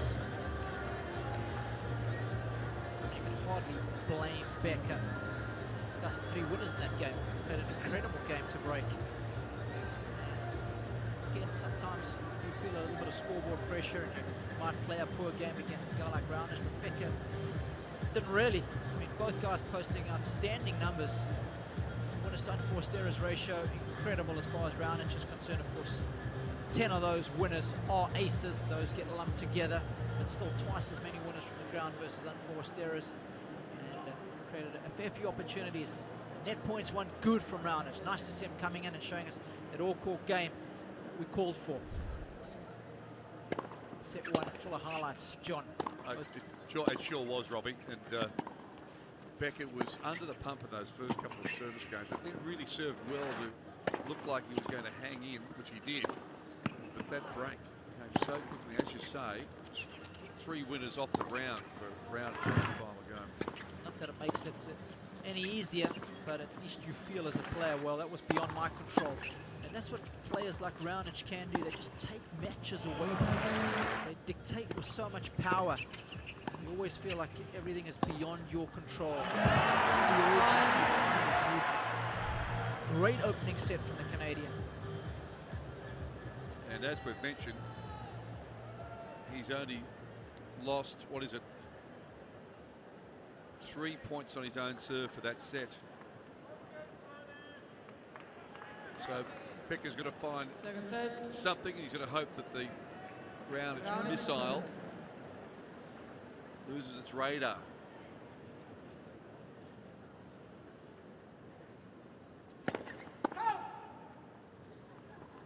Hasn't looked like having a break point.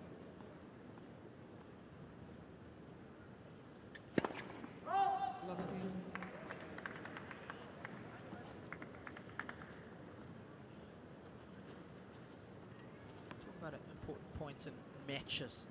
So often you think about the tail end of sets. If you've won a set like Raonic has, his first service game is so important. Just want to keep that momentum going. The last thing you want to do is get broken early, because all the good that you've had so quickly undone.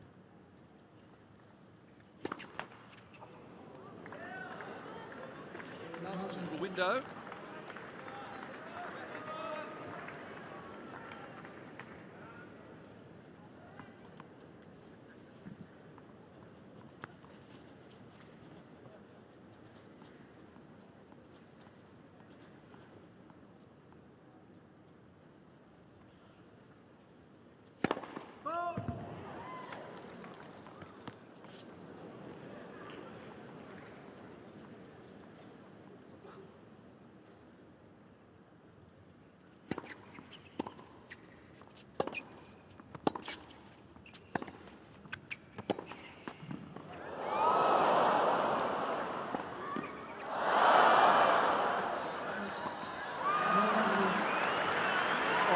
Point from Becker.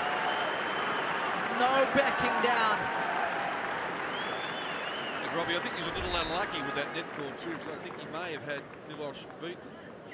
Yeah, the backboard touch here. Let's just see if this got skin or racket. It actually got this racket onto chest.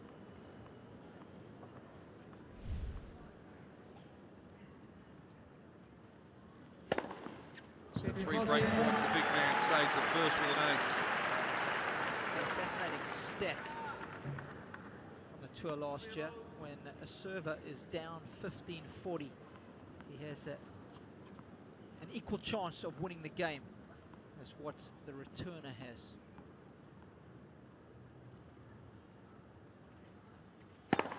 That's 14. Certainly helps when you can do that.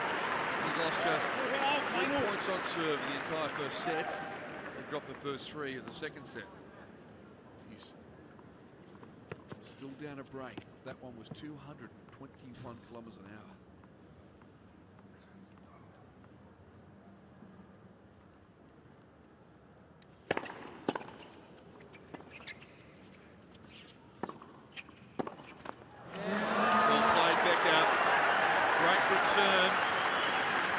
Gets the early break in the second set. I'll tell you what, that is a good hammer blow. Right back on track here.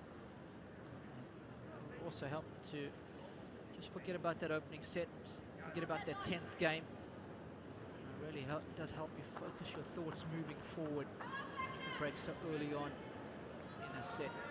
And Robbie, he did next to nothing wrong in the 10th game. It was just taken away from him. Raonic was too good. So there's no need to go into the locker room and abuse himself as he did. Exactly. After the second set with the battle of the back turn caps with Hewitt.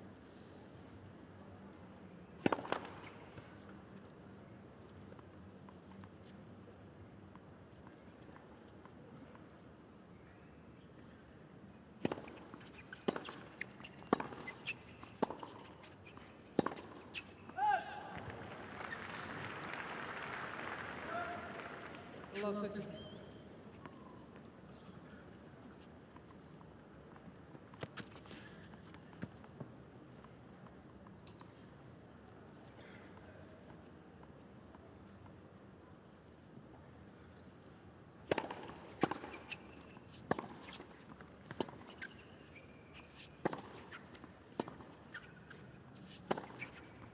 Love 30.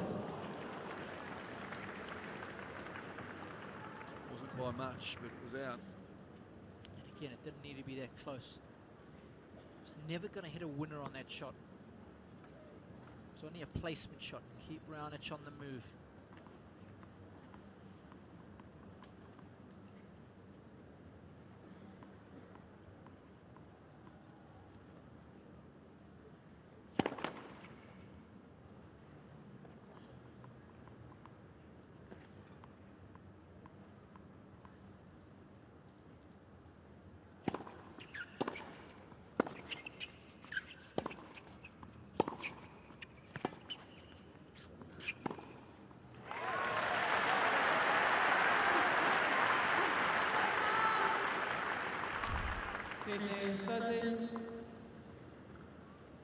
Yes, a much better target there.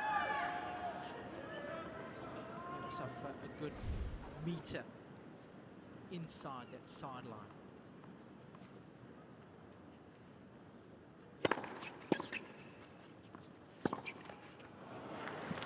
Back to 15-40 though, 2 break points. 14. Coach, excuse me, of Benjamin Becker front, doubles partner top right, Artem Sitek, and just to the right of that is the German Davis Cup captain, who's also keeping a beady eye on proceedings.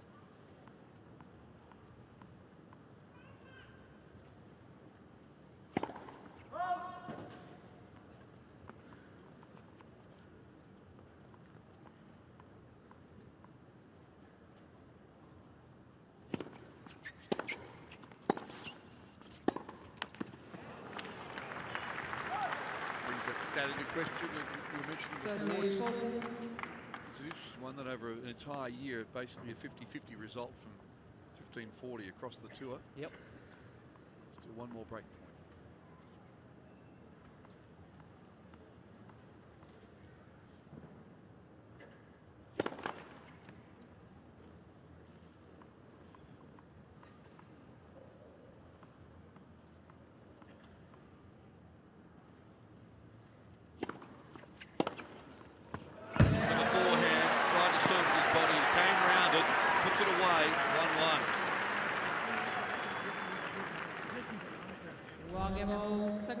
Pays the price for not making enough first serves. Raonic punishes that one. Predetermined mindset, predetermined play. I like that on big points.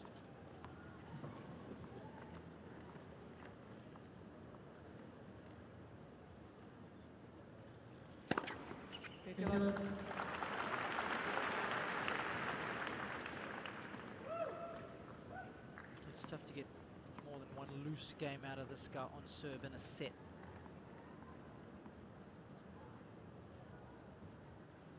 And if you're going to break back, probably doing it straight away is the real blow.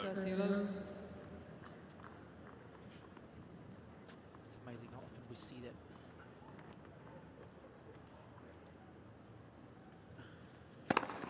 And the sound the ball makes coming off the racket, it's so unique. It's just heavy. There's plenty of guys with hard serves, but he's got more than just that.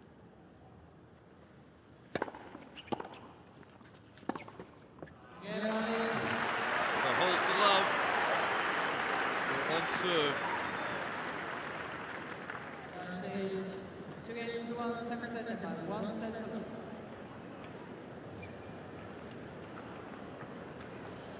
That's what I love about him. We've seen him throw down some big first serves, the first 3 points, but here he hits a 3/4 pace serve. He's not looking for the quick fix.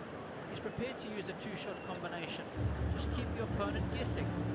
Once again, patience, variety shown by this young man. And Robbie, you know yourself that when someone's doing that, you can't just get into a groove. You're not expecting the same thing over and over again and start feeding off the pace that's coming at you. You know, one's 225 kilometres an hour, the fastest serve of the match, followed by 184. Excellent points. That's what all the good servers have. They have variety, not only in the pace, but also in the spins that they put on the ball, slice, heavy kick. He's got all of those elements to his serve. And he's winning 92% of first serves for the match. When he gets them in, he's serving 76% for the match, 70% in this set. Outstanding numbers. Because he had this set's only early days, only had the 2 service goes, and he had the dusty start. Loose first service game after winning the first set. So Becker now needs to find something to stay with him.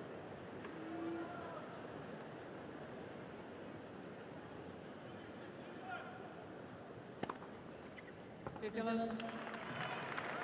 reckon if we add up all the aces throughout the course of this fortnight, that's going to be the one that's going to be the most effective. A little slider out wide on the juice court. The courts are playing pretty quick this year. So effective, that serve.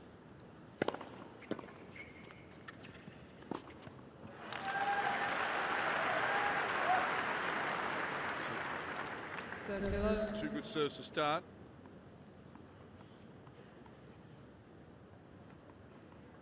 This urgency with the feet, always important in this sport.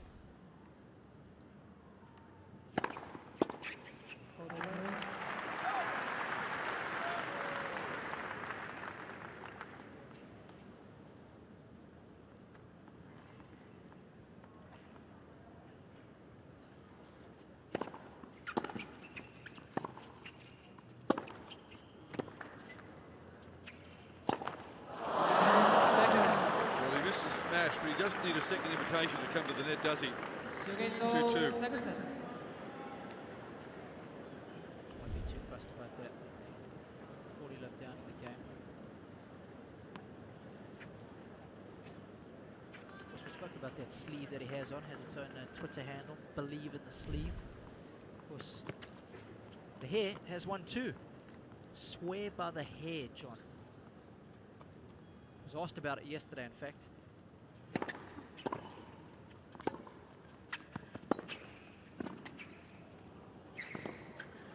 Well done.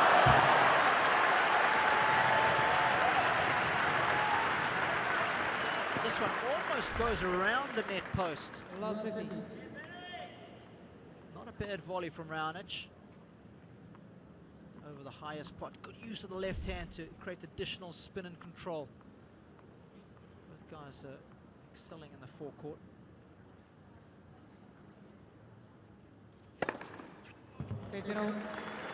Yeah, one of the journalists asked him how his hair stays in place. A bit of instant rock star, I would think. Definitely. He said a lot of product. Yeah.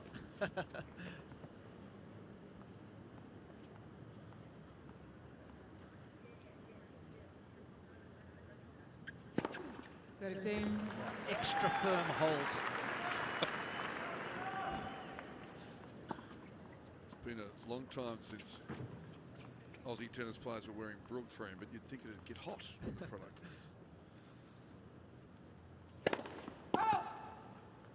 It's improved, obviously.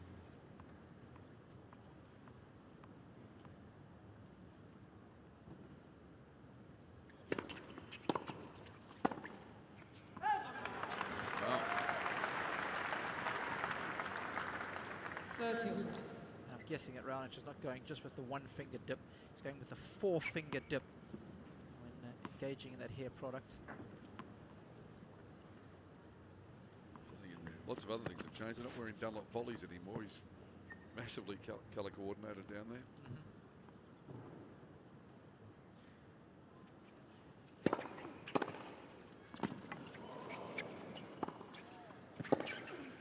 Great return, great point all round.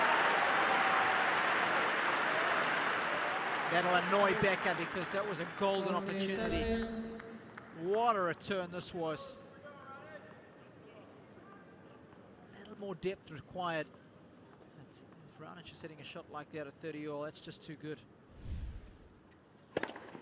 He just needed to get to his feet, didn't he? Needed to force Raonic to play the half volley. It's another ace, the 17th for the match, the 7th for the set.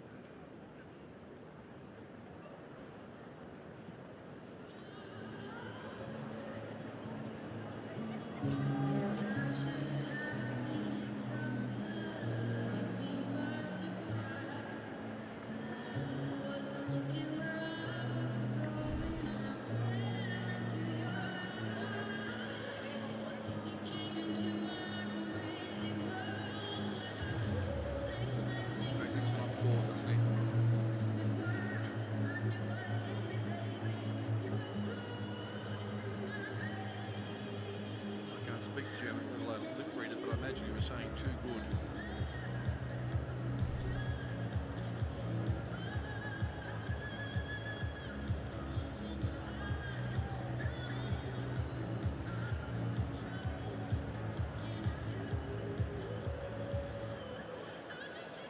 Time.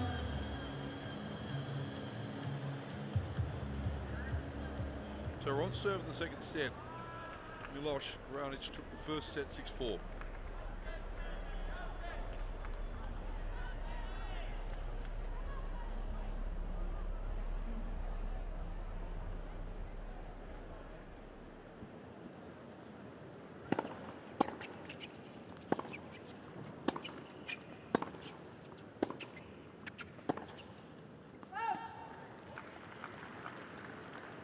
Love 15.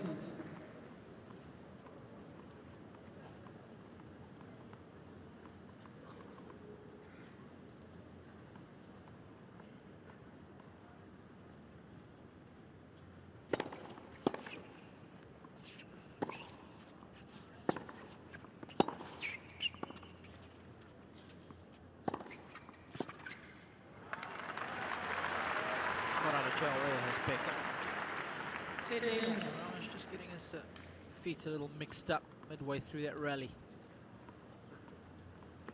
Shows you lose control just for an instant. The whole dynamic of the point changes. Nice pattern to play there. Yes, good service. About hitting your spots when you're serving as hard as these guys, anything right around 195, 200. It's all about placement thereafter.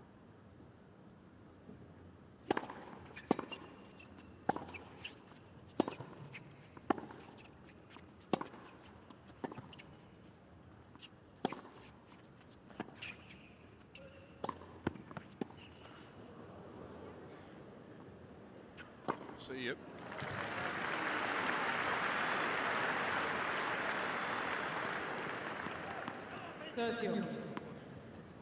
Point construction again. Nice to see both guys playing well at the same time. It's requiring winners to win the point rather than unforced errors, which is always nice.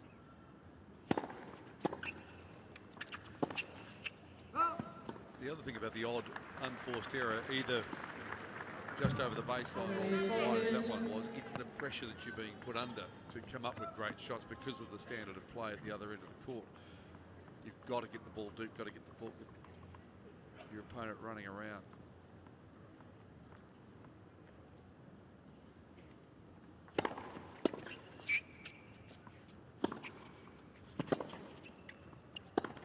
because anything short's being punished, but that's an errant forehand.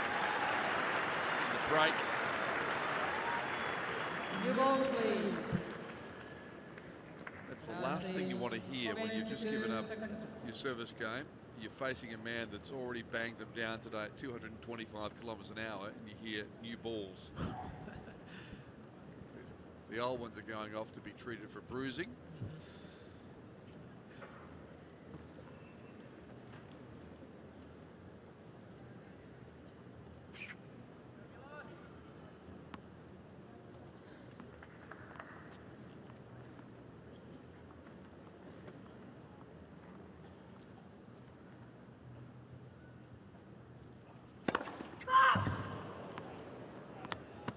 Just show the ball on the right center stage line balls clouds. Look close. Sitting right on top of it. Close enough. Ball stands, Saxon.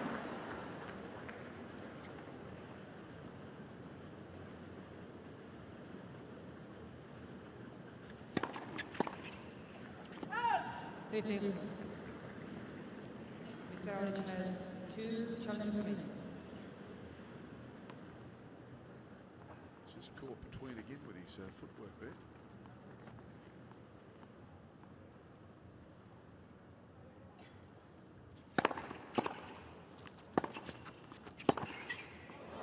Oh, has he made that? That is outrageous if he has. Ball on the left passer line, the ball is called out. He's asked the question. It was an out call. Hear it. Well, the crowd went nuts. I didn't hear a thing. That's about. I can see that the baselines, Judge.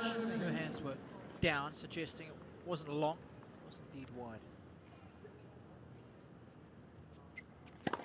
But the serve was 224. It came back quicker. Just all that pace in the serve.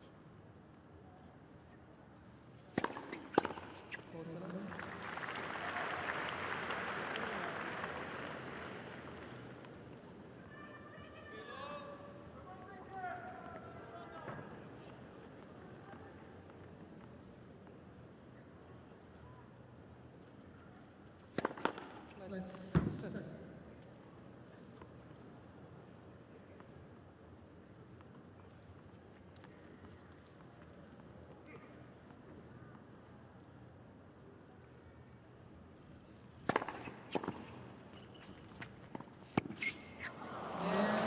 Tucks it in behind him. Leads 5-2. Raonic and 1 set to love. Raonic leads 5 games to 2, second set and 1 set to love.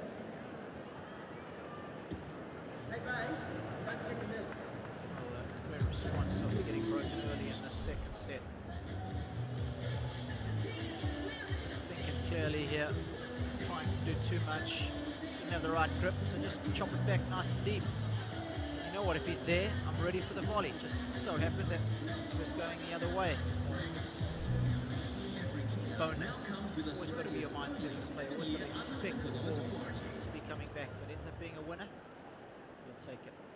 And as you say, he bounced back so quickly. You know, he broke straight back when he dropped his serve. And then picked up another one.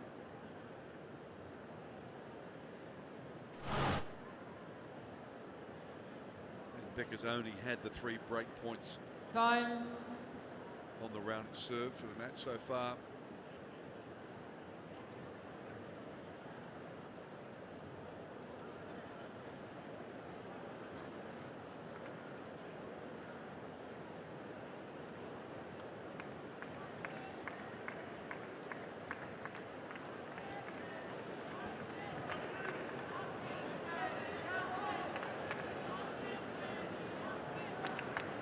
So Becker trails by set, down a break here, serving to stay in the second set.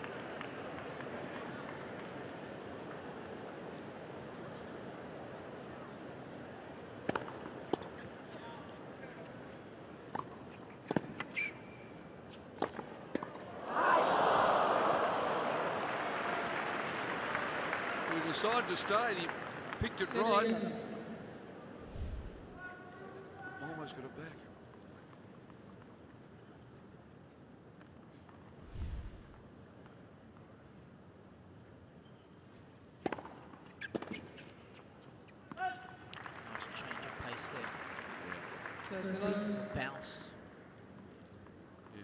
up to the backhand, only 149 clicks.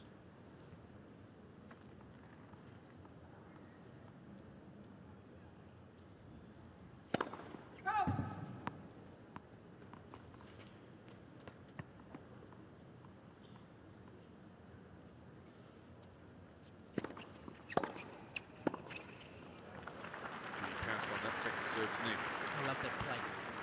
That's it. Serve like that creates instant pressure. Serve's got very little time to react and think about where he wants to then hit the passing shot.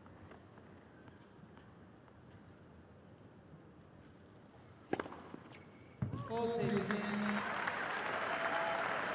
number 4 for Becker.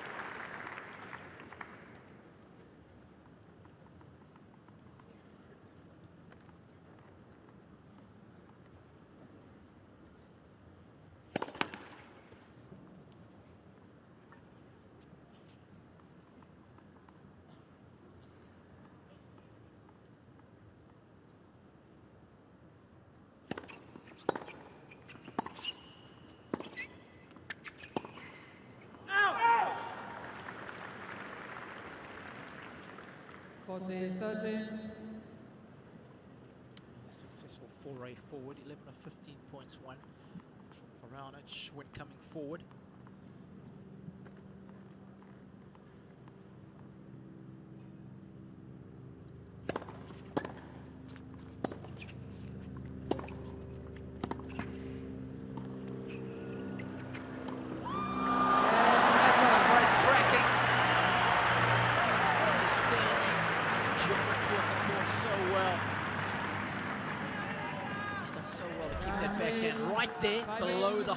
So he's always going to get a chance at the pass. He's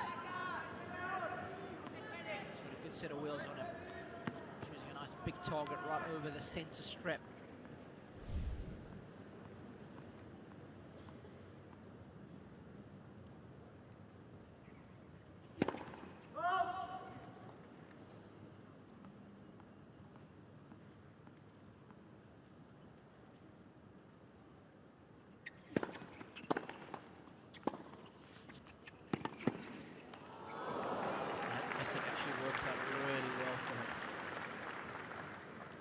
Just fell a little bit short. Becker had to move laterally and then change direction and go forward. It's tough to pass off that kind of shot.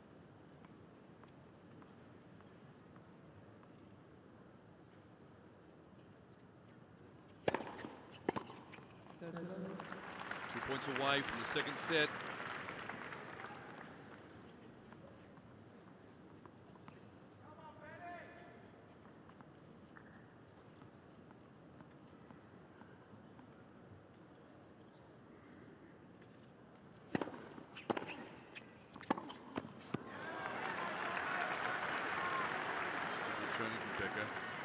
That's it, 15.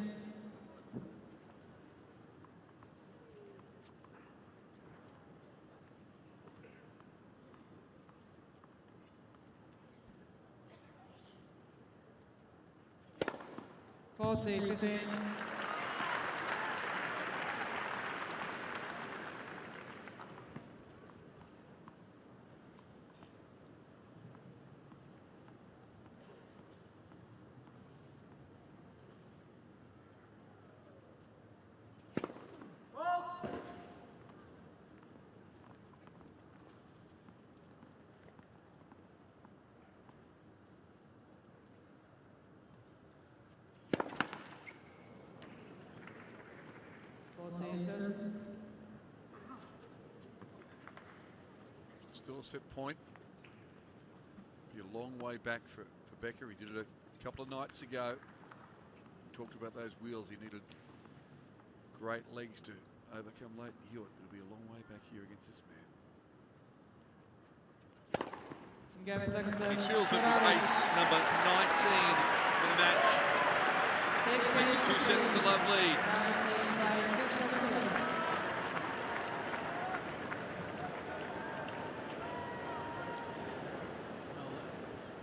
Scoreboard has got a very similar sort of look. See the other score lines. Memphis 6-4, 6-4, Newport 6-3, 6-3. Miami last time they played, 6-3, 6-4. It's more of the same as far as the Raonic is concerned. That first serve percentage is outstanding. You know, I think he's got a big serve. Yes, he has, but he's also got a consistent serve. So the combination of consistently big makes for a heady cocktail. What he's done for Stera is good, coming in, winning points at the net. So it's really been copy and paste from set number 1. Becker just being outplayed, out-muscled, out-bullied. That's why many of us think Raonic certainly win a major or two in the next few years. He's got the game, and he's maturing all the time as a player. I love this predetermined play here on break. Makes clarity of thought. He's got Becker all over the show. It's a great shot here from Becker. Use the left hand to create that additional spin, but Raonic had all the answers. Aptly closing it out. It's time 90.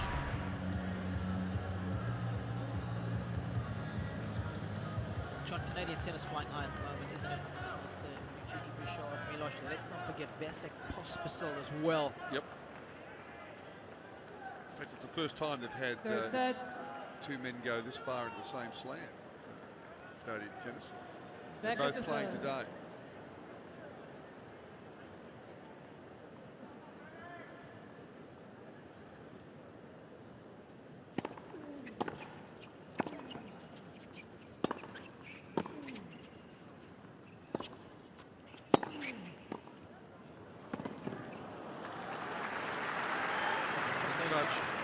Sorry, John, those two guys created history about competing in the first all-Canadian ATP final back in Washington in the middle of the US summer. It was a big day there, of course. A week after, they went to play the Masters 1000 event in Canada, so the boys were massive news.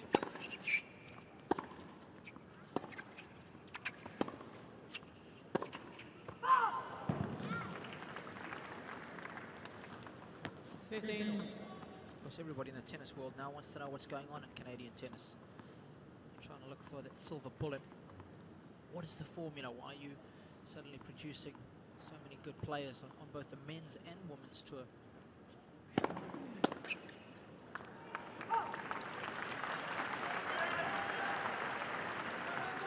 Long process. These things don't happen overnight. We've seen a nice resurgence now in Australian tennis.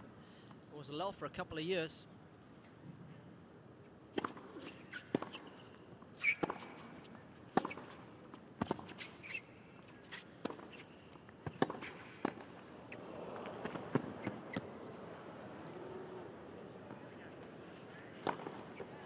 That's a wonderful point. Great touch at the net with that first volley. 30. Yeah, for a long while, Leighton Hewitt was playing a lone hand, and he's been a long time since he's played at his absolute peak of his powers. Now he's got some good players. Good players alongside him. Saw talk in the paper today. Perhaps Leighton stepping up as Davis Cup captain. Maybe towards the tail end of this year, maybe early next year.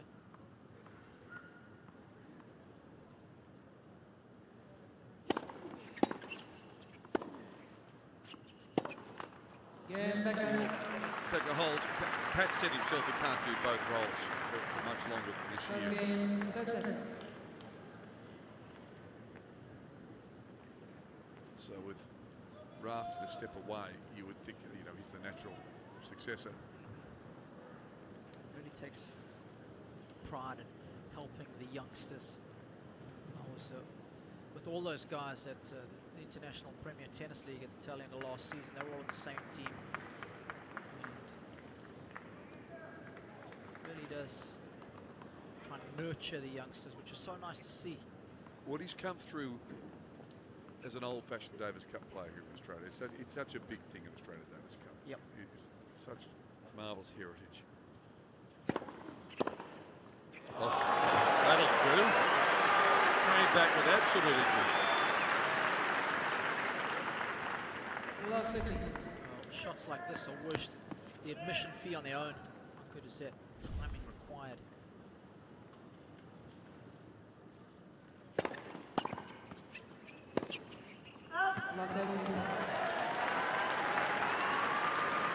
Found an error. He played a loose opening service game for the second set.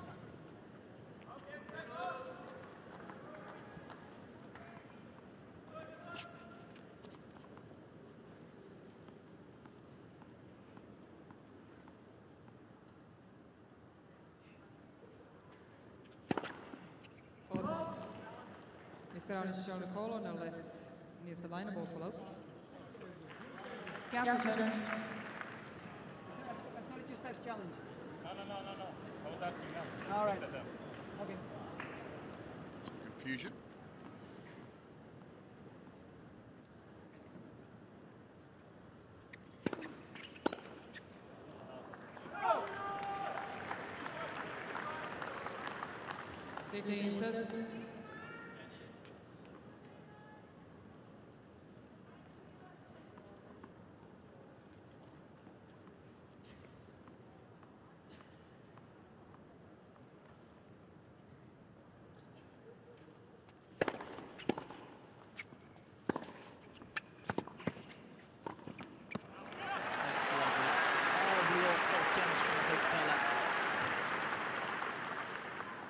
He's made a couple of mistakes behind his serve, but in general, this has been a very clean match.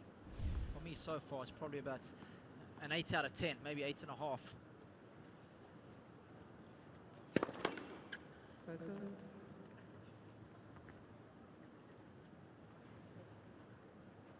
from that breaker serve that John was alluding to, early stages of the second set, this guy's had hardly any opportunities.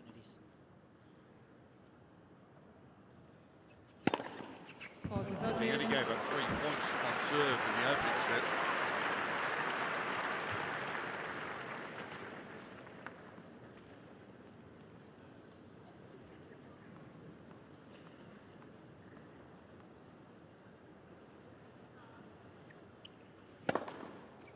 Talk about that sound. The ball coming off the racket when he serves.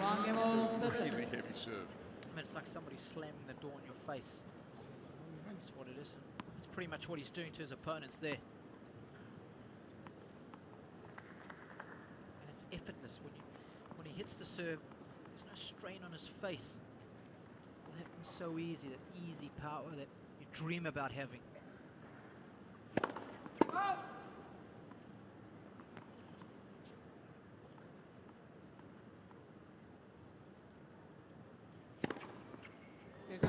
Thomas Burdick's another player who's got a job. On serve, but especially off the ground. They're not too dissimilar in build. Big, strong, broad shoulders. The other thing about Raonic is action that not much can go wrong with. It's going to be consistent for a long time. It's excellent point. Technically, it's so sound, isn't it?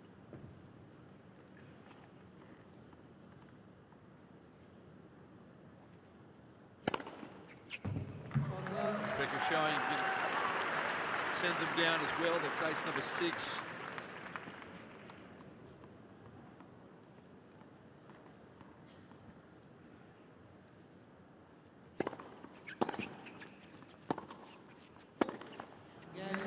So holds the love. Leads 2-1. Third set. Trails. Becker leads 2 games to 1 third set. Raonic leads by 2 sets to 1.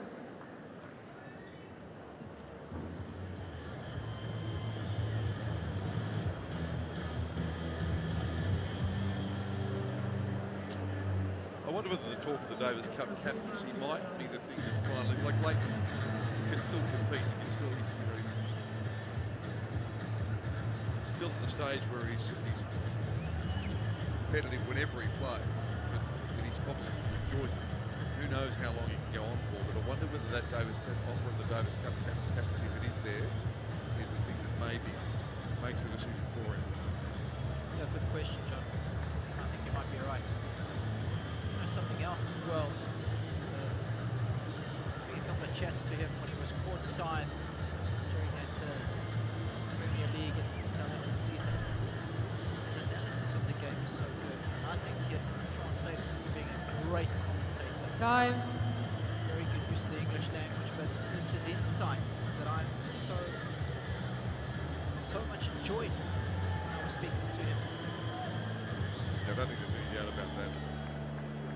And there's the look out to the suburbs of Melbourne. That's the MCG, the famous cricket ground, which also hosted the 1956 Olympics.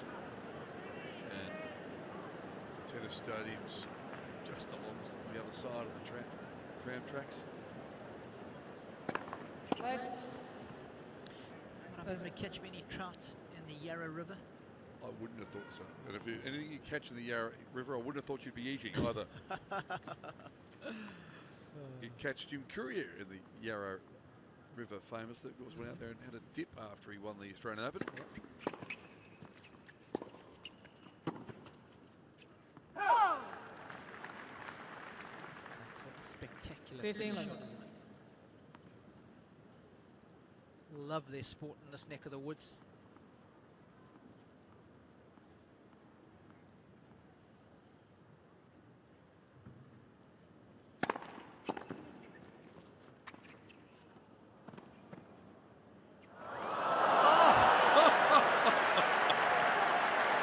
What about that for a point?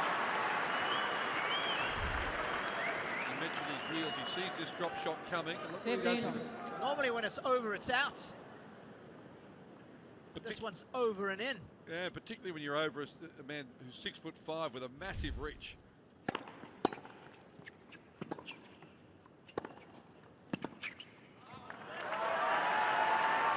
we go. 15, 13.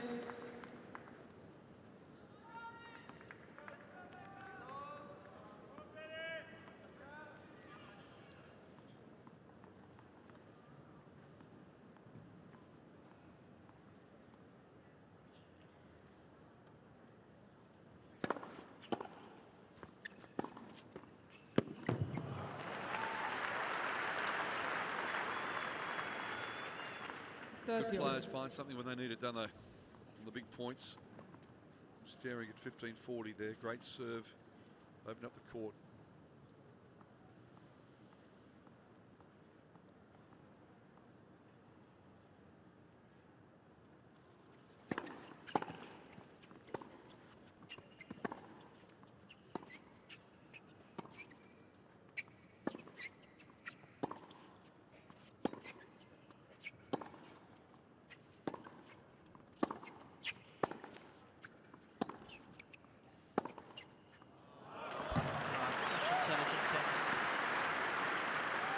Trouble under the pump, go hard down the middle like they both do here to stay on the point. Then when he does go up the line, it's nowhere near it. He's giving himself a nice big target. And again, it's just a bonus that it happens to be a winner.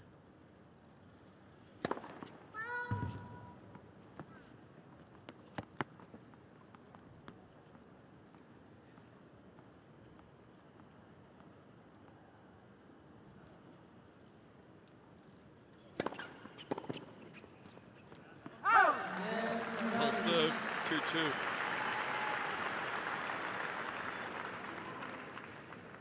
Two games all, third set. Is there much else Becker should be thinking about? He's playing a high standard of tennis, but how does he mix it up? What else can he do? It's very difficult. Remember, we're having this discussion at the start of the broadcast, John, and sometimes he's just come against players who are playing their best tennis against him, and it's out of his control.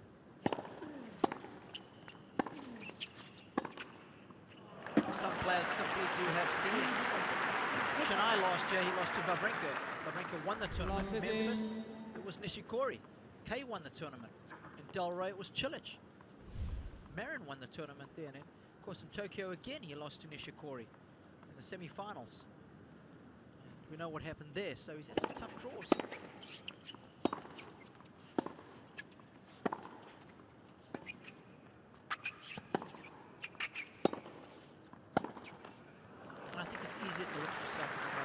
know that putting in good effort and taking the best guys to beat you week in and week out. Of course, it's not always easy to handle. Under a bit of pressure here. All these last couple of serves fairly comfortably, and now he's down left 30.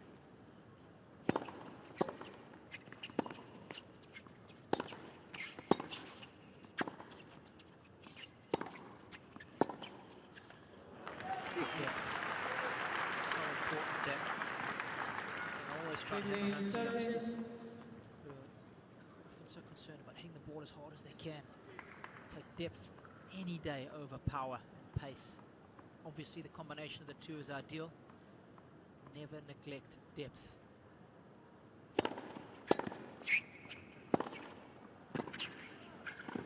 Well, he got there and snuck over. I think he was home in that point. This is where Raonic has improved, just getting that extra ball back in play. That's a great dig. We talked about his movement improving over the last 12 months or so. Down 2 break points here, Becker. Lights, Fessel.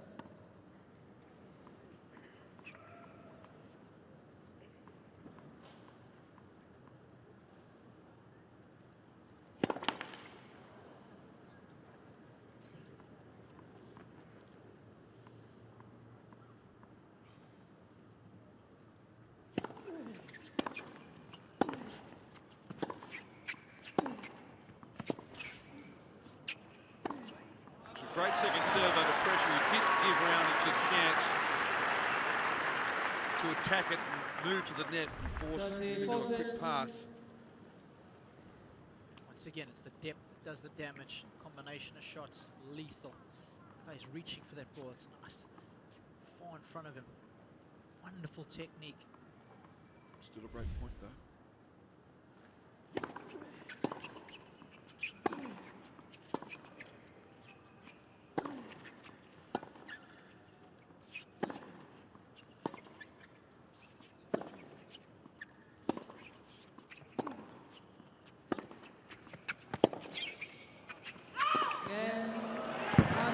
But he went with the change up with the serve, but he's down a break now in the 3rd set, having lost the first 2 sets. Raonic leads 3 games to 2, 3rd set, then by 2 sets to 0. Looking in control. Experience a life more magical at the Australian Open Tennis. Cool off in Elsa's frozen ice rink, race into Radiator Springs with Lightning Queen, and climb aboard Jake's pie machine. What our cameraman do to get the perfect shot.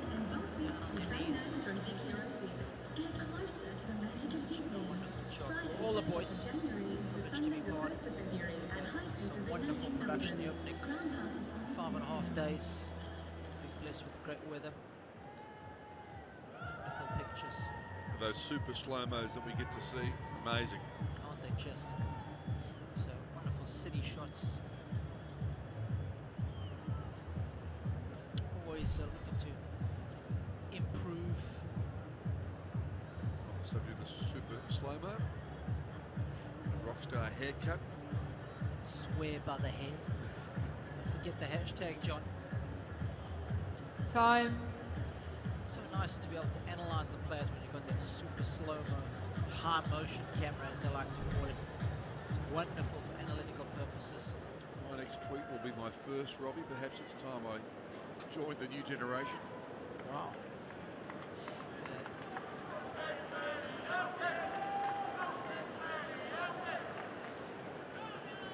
I've stopped using a typewriter, that's something. So Raonic up a break and 2 sets.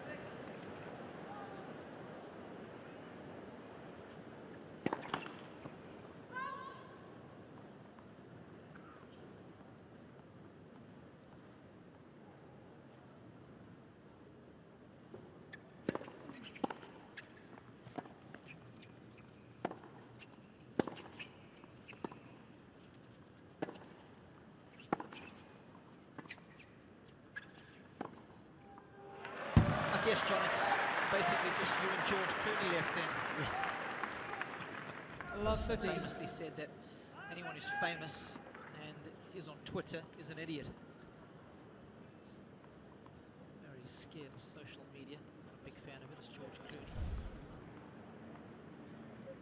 Cut from the same cloth, Rocket.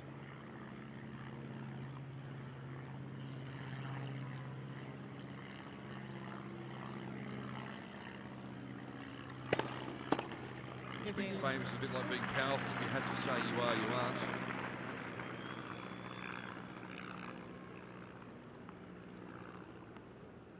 Really needs to break back here, Becker.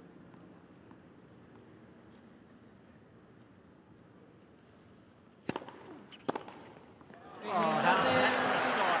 It'll help, won't it?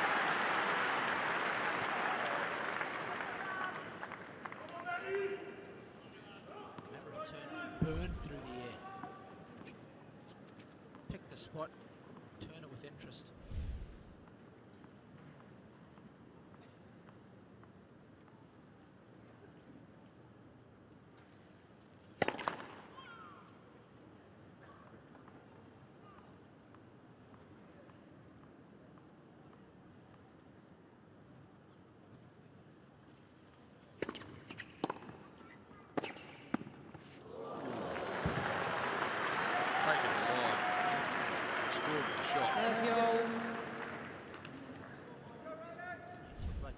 Balance and having a strong core. That's what you need to make shots like this. Just enough on it. It's got an outside piece of the line. Of course, 99% out is 100% in our sport. Becker was right there. He saw it, didn't challenge. It's ace number 22.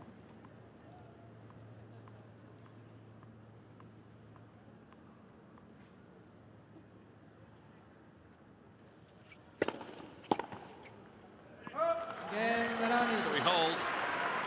Leads. New balls, please. You might be right on the aces, Robbie. Unless Becker can rally and take us into a fourth. Raonic leads 4 games to 2, third set. If you weren't with us at the start of the match, John suggested 30 plus for Raonic. I went with 26. Was looking good after the first 2 sets, but things have just slowed up a little here, much to my delight. A lot of pumping of fists going on underneath the table. Just envisioning a nice ice cold beer coming my way, served with an apron on, of course, John. That's mandatory. No problem. Put the bow tie on for you as well.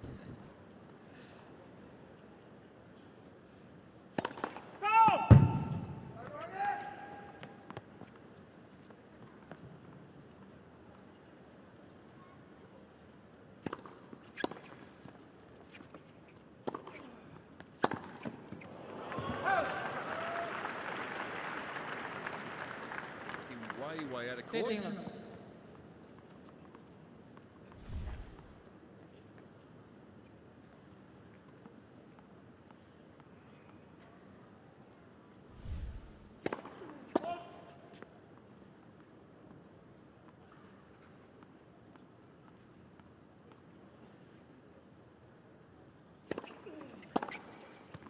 That's 11.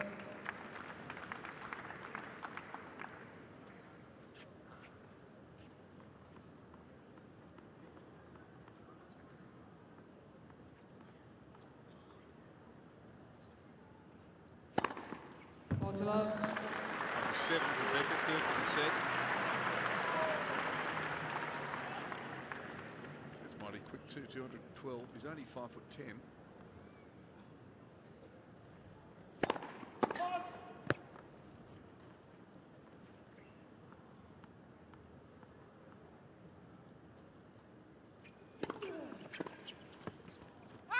It's a sport for giants when you're saying he's only 5'10", only average height. 6'5", hold serve. Still just the one break in this. Raonic leads 4-3 in the third with the first 2 sets already in his pocket. So Canadian.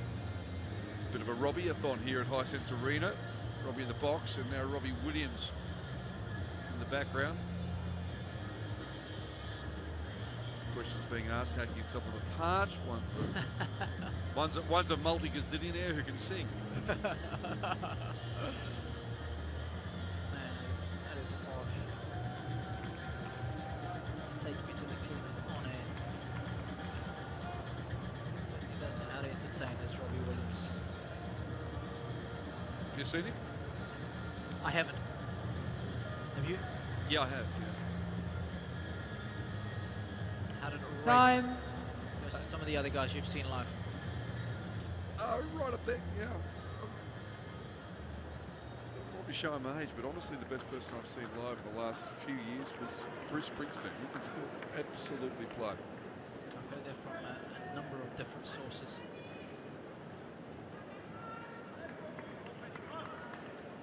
This guy can play too. 2 sets and a break. The other one is Mick Jagger. Rolling 15. Stones. Still cranking it out big time. So Jagger and Co.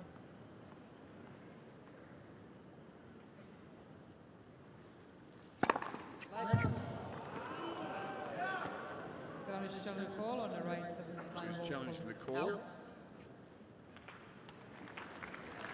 There's let as well. Post and 7 seconds. The second serve.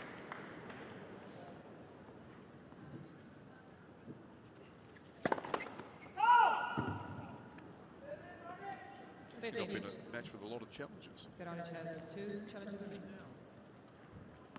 3 or 4 tops.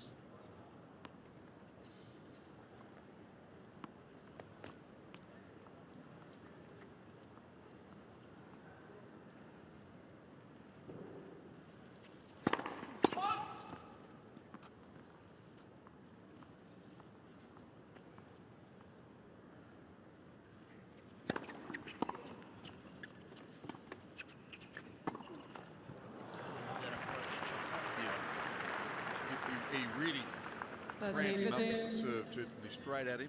Couldn't do much other than butt it back, couldn't. Had to played it right in front of his chest.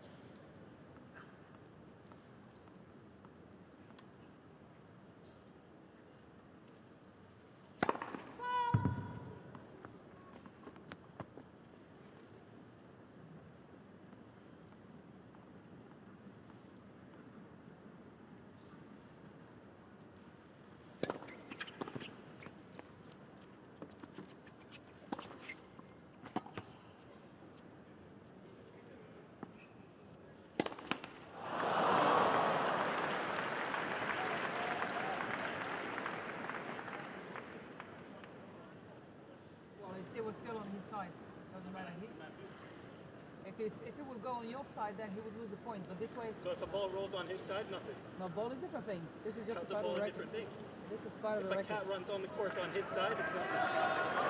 That's a good point. Yeah. Raonic's making, because he saw the vibration dampener come out of Benjamin's racket, and he said it was in his line of sight and it put him off.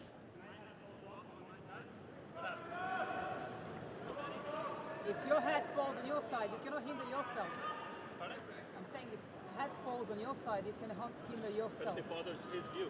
That's a later thing. That's But exactly first instinct is to let it go. I think it's a very good point. I think he's right. I'm with Raonic. Thank The you. vibration dampener coming out. There it is. You can see it actually quite clearly. Good camera shot there again.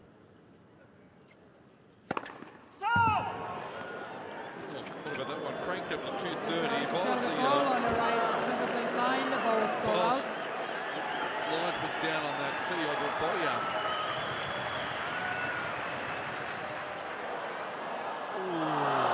Ball stands. Second serve.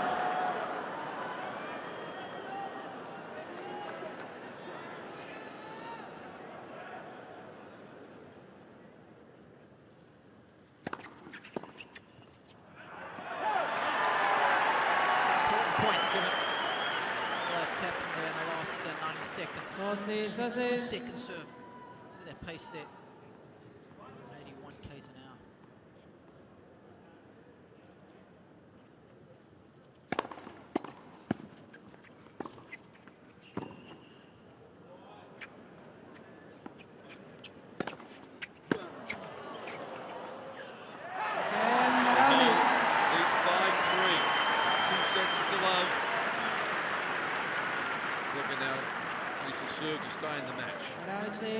5 games to 3. That's it.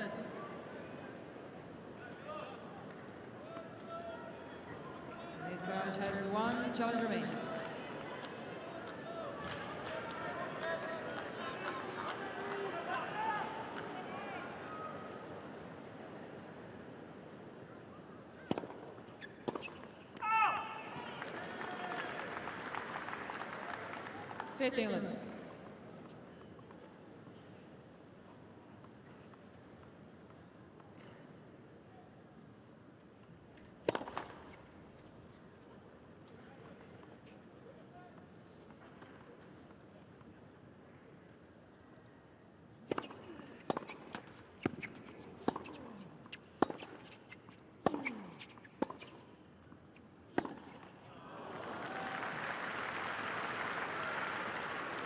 Fifteen.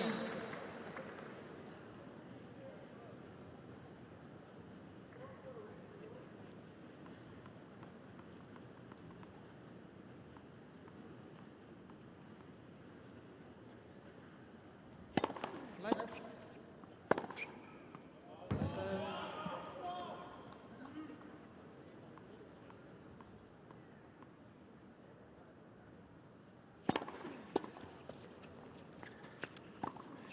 Wonderful point of serve. Set it up. Pounced on the short. That's everything. Raonic could only lunge at it.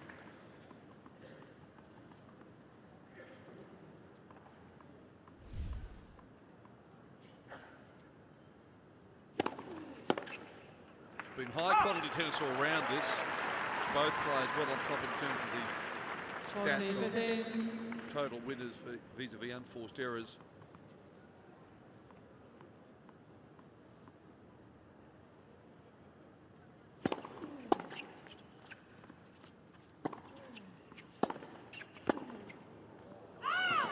That's it.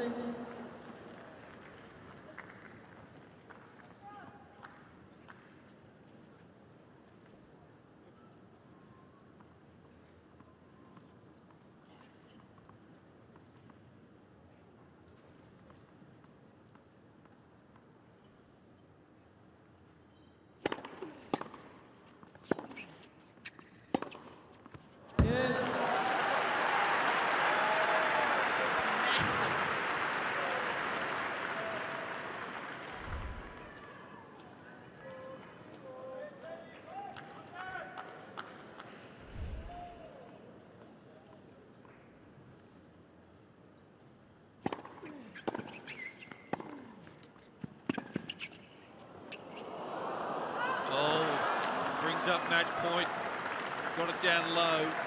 Terrific athleticism, giant of a man.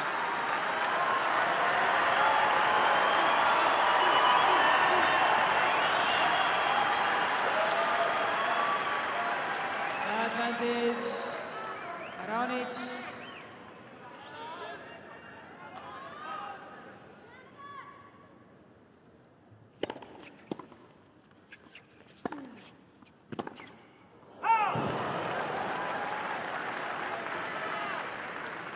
Yes. Style. Really disciplined enough to go cross court on that shot, just keep himself in the rally.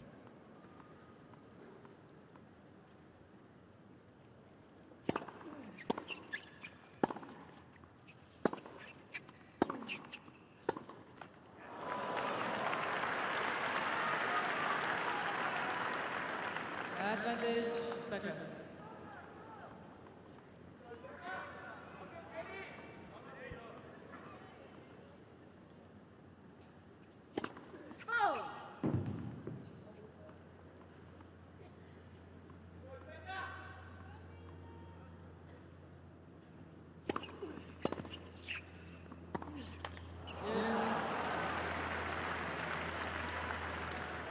Tightening up a touch.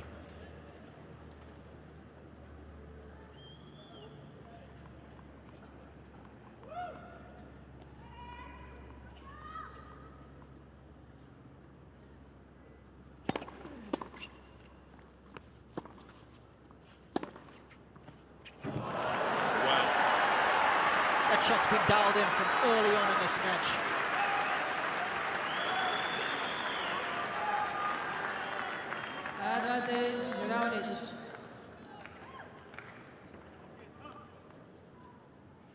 15 forehand winners for the match.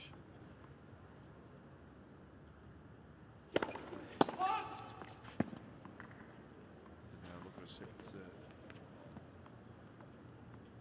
Match point.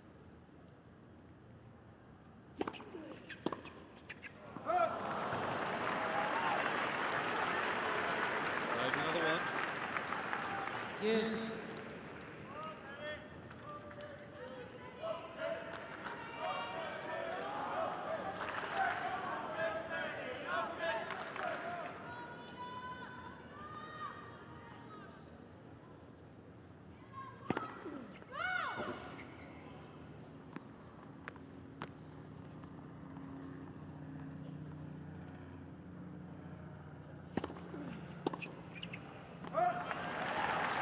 Just needs to show up his game a little bit. Return a serve department. In fact, have a look at the unreturned serves for both players. It's actually Becker.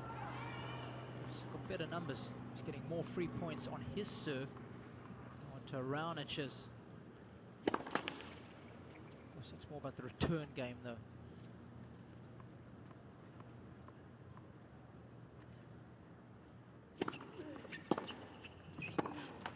It's better. It's a big target.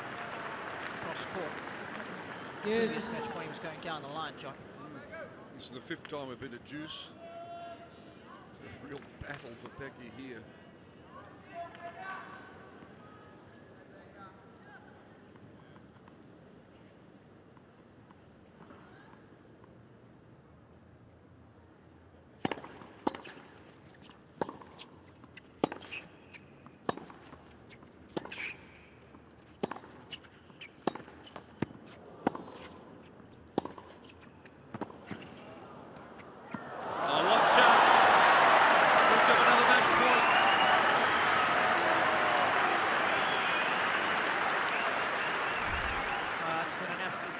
To watch. Advantage, Raonic. Just opens up their racket face, creating the angle.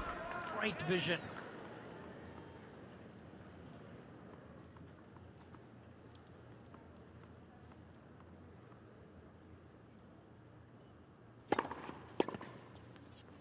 Save 3 of them now. It's a terrific serve down the tee. Yes.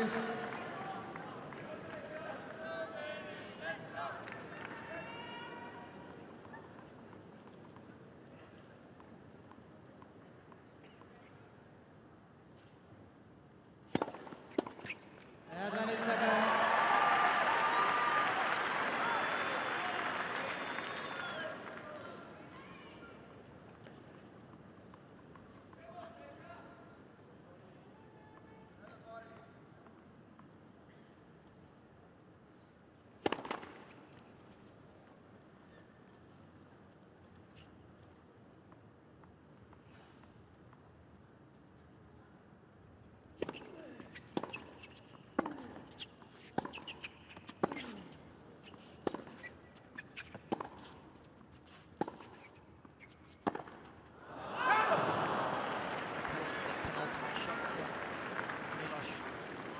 Yes. So far wide, he knew he couldn't hit the ball too hard, so it was about creating additional spin and taking some pace off the inside-out forehand, which he did beautifully.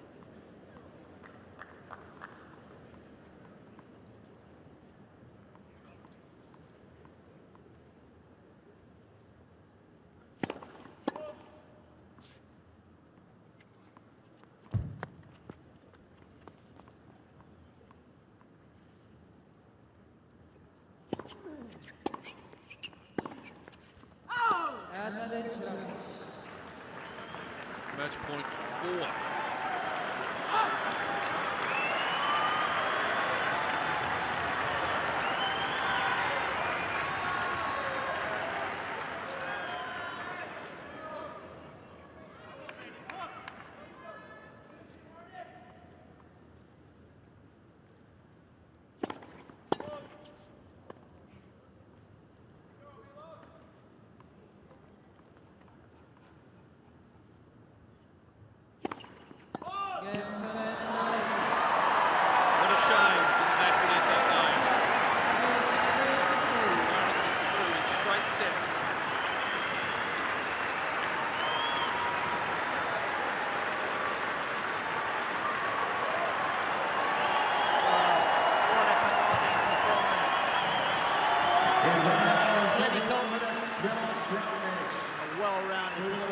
great to beat on Hisense Arena. Served well, finished the points at the net extremely well. Managed his backcourt game very well too. Ladies and gentlemen, can you please put your we want to hands judge him by the together for highest of Benjamin standards. Becker. We would have liked to see him return just a little bit better, make a few more returns. Of course, you've got to keep in mind as well that he does go for broke quite often when returning, and that does put additional pressure on the server. So he might argue that, well, I'm trying to build pressure and create that seed of doubt in my opponent's mind. It's been a good tournament for Becker. That match against Hewitt, what an outstanding effort that was, coming back from 2 sets to love down. I got a sneaky feeling he's going to surpass that career high ranking of 35 this year. Definitely break into the top 30. But Raonic, 24 winners off the ground, 22 on serve, 22 aces for a total of 46, and 19 unforced errors. They're good numbers. As you say, you'd like to see him return a little better, but he's building quite nicely into this tournament. And the number 8 To seed through to the expend round of 16. too much energy either, John, and that's always good going into the second week of a major. Matt Hill's with him now. Well done, big man. Through to the next round. Well, we learnt the other night with Leighton Hewitt's match that Benjamin Becker can come back from well down a deep hole, but he just kept coming back at you today, and you've fought him off in straight sets. Well done. Yeah, I'm happy with how I played. I got to play here in Hisense Arena again. Thank you guys all for fantastic atmosphere. They're loving you here on Hisense Arena, mate. Yeah, and I can't complain either. The results have been working here, so I'm liking Hisense Arena as well. How's the game feeling? It feels great. I feel like I'm getting better each match. I'm having a lot of fun. I'm enjoying the atmosphere, and I'm looking forward to keep going. Now, you were, when you made the Wimbledon semi-final, the first Canadian since 1908 to do that. You must be so proud of what you're doing for Canadian tennis.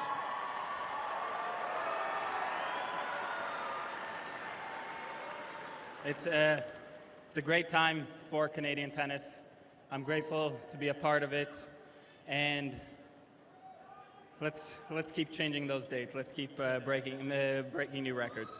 Just one more before you go. If it all pans out well, quarter-final, Novak Djokovic. Any thoughts on that? I have too much else to think about before then, so I got a lot of work to do. Thank you. Yeah, I'm sure you will. Well done.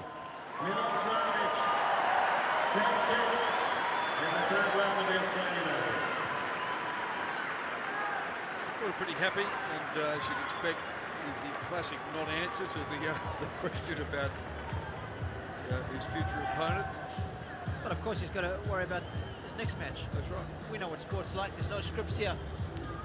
And of course it'll either be Feliciano Lopez or Jerzy Janowicz. So it's certainly not going to get any easier. But he is quite right, he's got to stay in the present and worry about his next opponents. I saw Janowicz the other night, played really well. As we take a little look at the match summary. Yeah, good numbers all around. We've discussed how effective he was when coming forward. I like that number in particular, 17 of 24. And break points conversion was okay. Winners to unforced errors, nice. But perhaps the most exciting number was the number of aces, 22, which means that I have won the under-over bet with my co-commentator, John Harker. And that has made my day. Yes, I'm going to change into the apron, put on the bow tie and bring your beer back ice cold. And Milos Raonic is through in straight sets. We have our Canadian club promotion. 2 people that Adrian Franklin picked out of the crowd earlier on to serve here on Hisense Arena. Now they have to serve 3 balls into the service box, and the quickest serve wins the gift pack, thanks to our friends at Canadian Club. So, ladies and gentlemen, can you please welcome Kenny?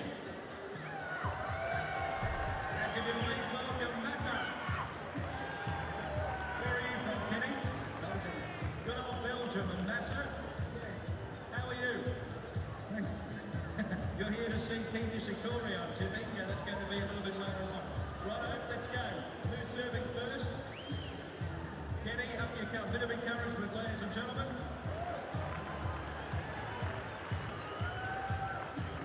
Now you have to get it in the service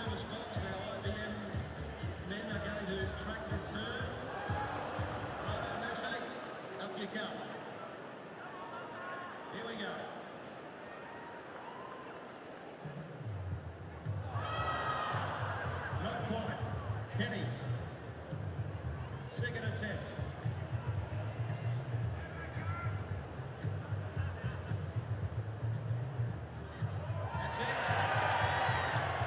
I just wonder if that's going to register. 35 kilometres an hour. Not quite Milos Raonic, but we're getting there. Madison. Advantage Kenny at this stage. Can we go quicker than 35?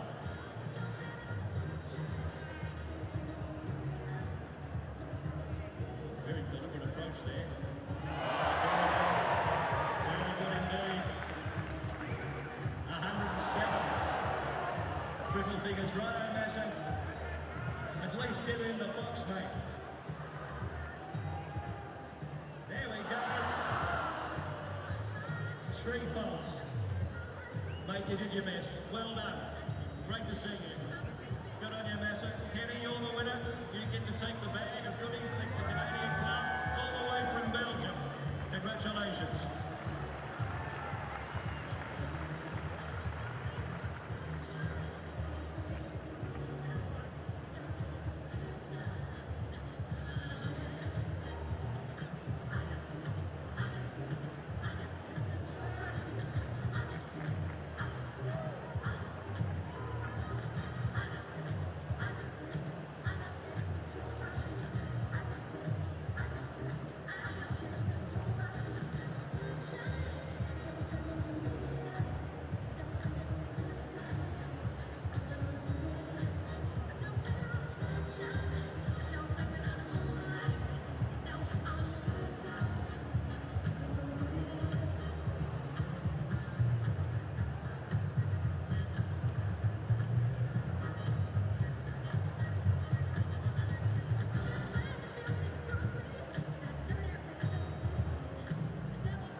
Ladies and gentlemen, our third matchup on Hisense Arena. This is third round women's singles action. Can you please welcome from the USA, Madison Brengle.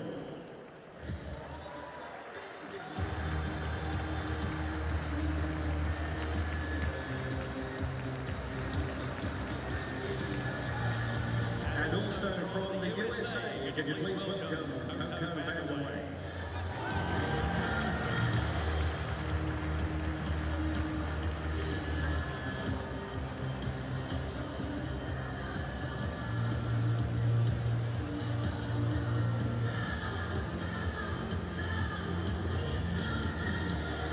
Well, we've got an all-American clash here in this third round. The top half of the women's draw. Coco Vandeweghe up against Madison Brengle. Quite close in age as well with Brengle, who we're looking at there, 24 years of age, and Vandeweghe 23. Know a lot about each other's games. And a man who knows a lot about the games of both of these women is alongside me, Michael Gamble. Great to be here, Karen. Absolutely. Coached Coco on tour for just about 2 years. Still a great relationship, great girl, a lot of fun together. So she's one of the up-and-coming Americans. This crop of up-and-coming American girls, we have so many doing well. In fact, possible opponents of Kvitova versus Keys on the other half of this match here. Possible matchup with 2 Americans in the round of 16. Looking very good for American tennis these days. Ladies So side. ladies, same match conditions as before. We are using Hawkeye, so that's 3+1 for the tiebreak. If you are making a challenge, please make sure that's nice and clear. Any questions? No. Madison, would you like to call? Heads. Heads it is. Serve. Okay. Madison Brengle will serve. Superb conditions here on Hisense Arena. Second biggest of the stadium courts at Melbourne Park. This is Coco Vandeweghe. She is a great looking athlete, strong, powerful.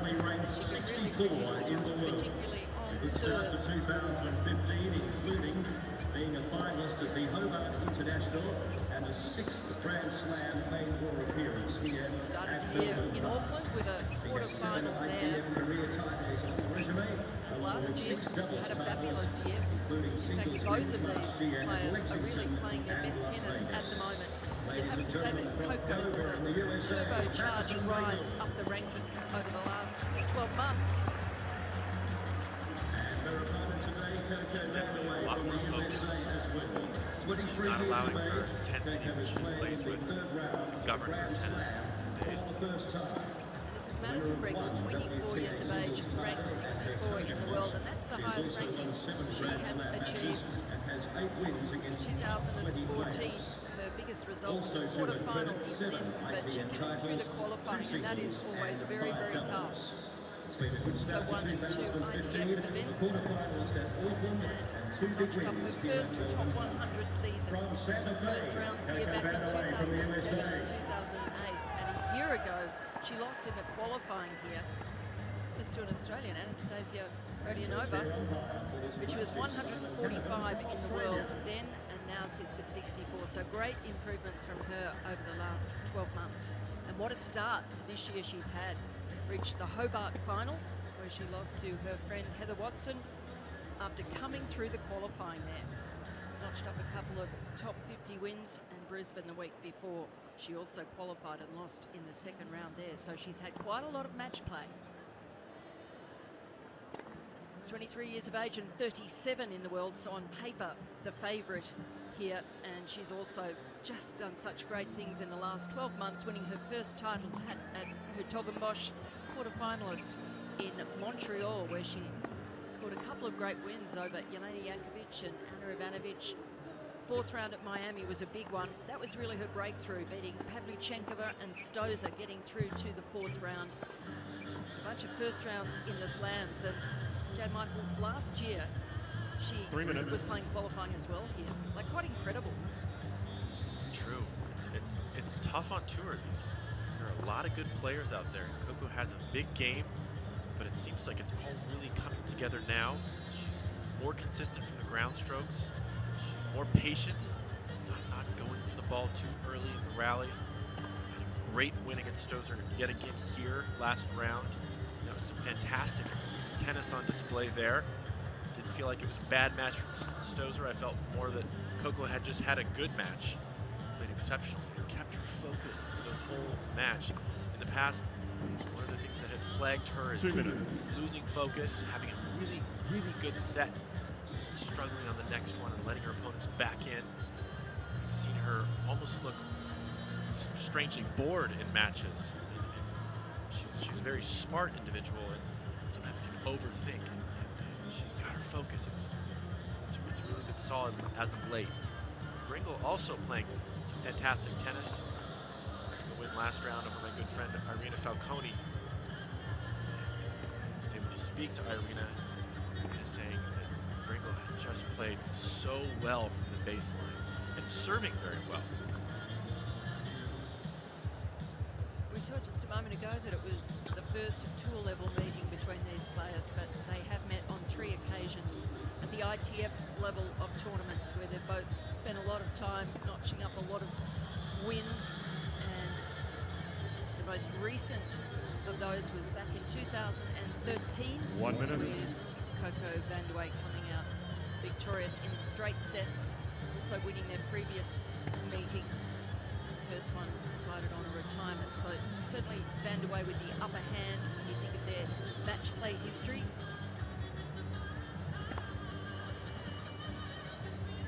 I agree. I think, Karen, this is definitely on Coco's racket to win.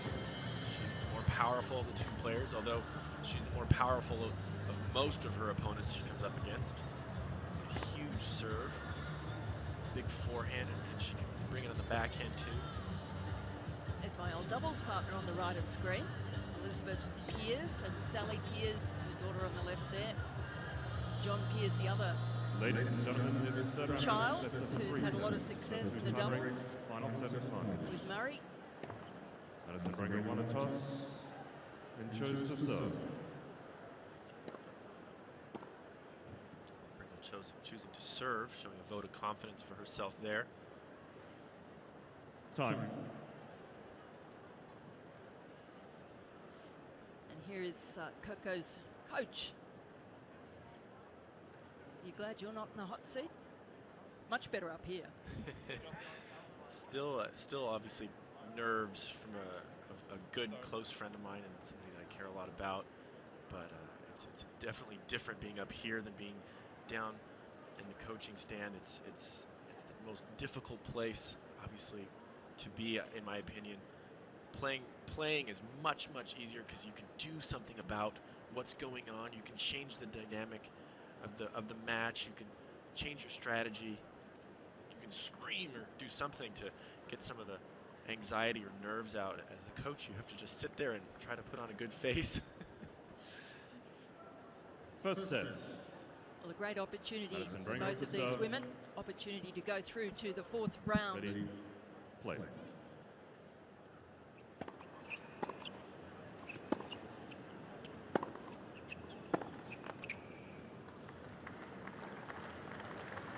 Out that this is the farthest that either of them has got in a Grand Slam. Excellent opportunity for a round of 16. Well, good thing for American tennis is that one will go 52. through. Definitely have an American in the round of 16. The Australian Open, it's fantastic. Already Venus and Serena.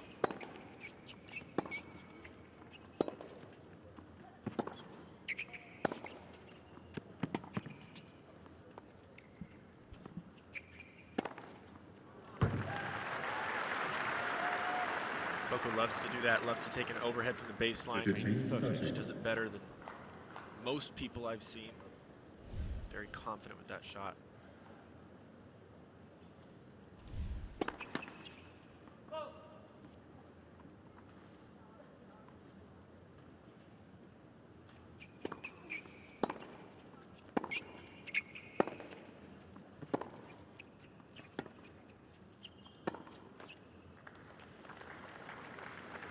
variety in her game too. Looks like she can play just about any shot in the book. Coco has the ability to go to that slice. It's a change of pace, keeping the ball low.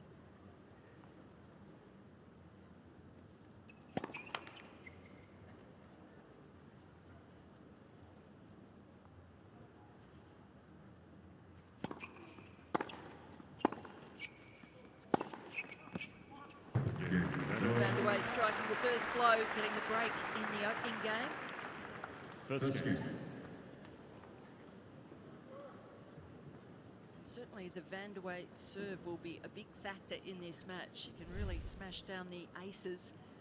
Served 11 against Sam Stosur in her defeat of the 20th seed. Wonder how many she'll serve today. What's your over-under in this match here for Coco Vandeweghe? Karen, pick a number. I think she might serve 10. 10? Okay, I'm going to go just over. I think she can get 11. Coco Vandeweghe to serve. On a handshake. Okay. Well, it's Heineken Day here. I'll have to buy you a beer if you win. Sounds good.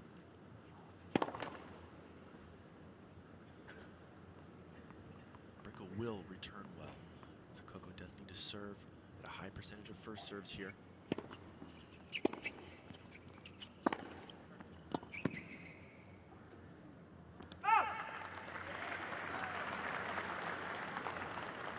So far, the power of Coco Vandeweghe pushing Madison Brengle back. Coco continuing to fine-tune her movement.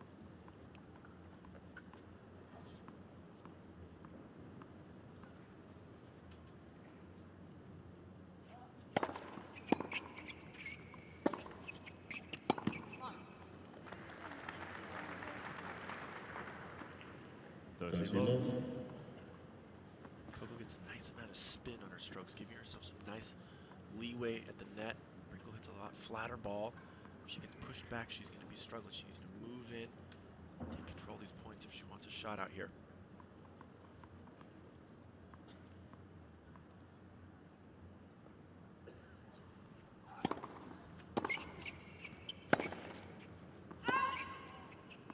That's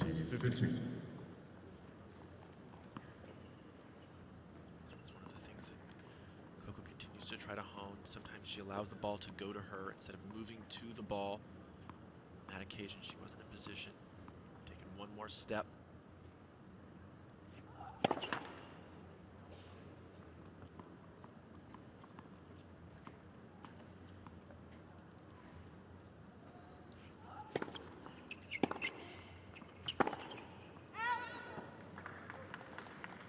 See the solid Brengle return there. Nice backhand. Drawing Coco off the court. She can get the ball short and use angles against Coco. You can have some success. Players are also successful sometimes taking the ball behind her.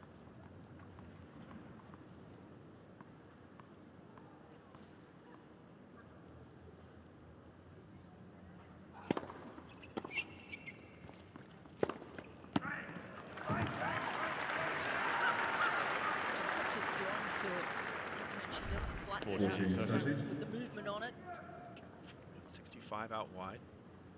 Just the quick feet of Vandeweghe moving forward allowed her to knock that ball away.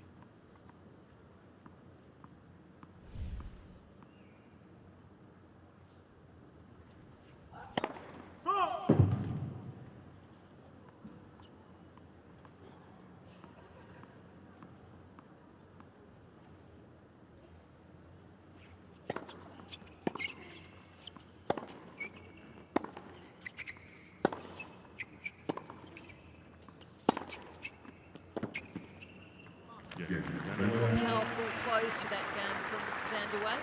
She consolidates the break in the opening game. 2-love. A heavier thunk off the racket with her ball. Just sounds very different. Coco is a fantastic ball striker. She's able to generate a lot of power, a lot of spin. Difficult ball to handle. She's not afraid to throw a fist pump in. Very intense player.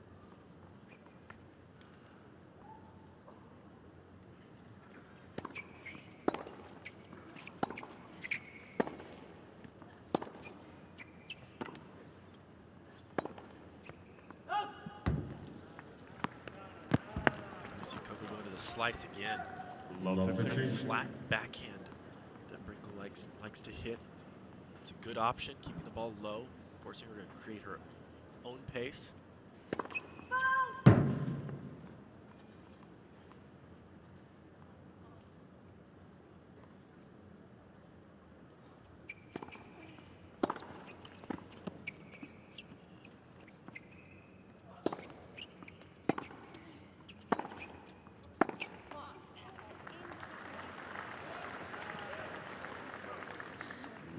Has really come out moving the feet well, hitting the ball crisply. Seems to be looking very relaxed, in the right frame of mind for this sort of match. Good choice from Brengle there, serving into the body of Vandeweghe. Take away her ability to take a big cut at that.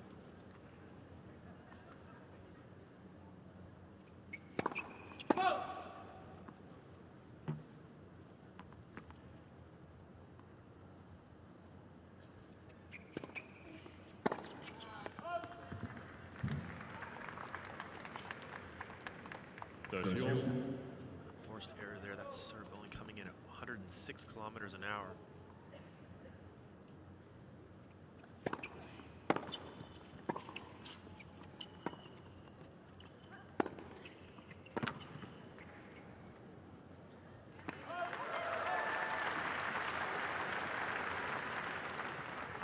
Doing a good job there, getting the ball behind Coco.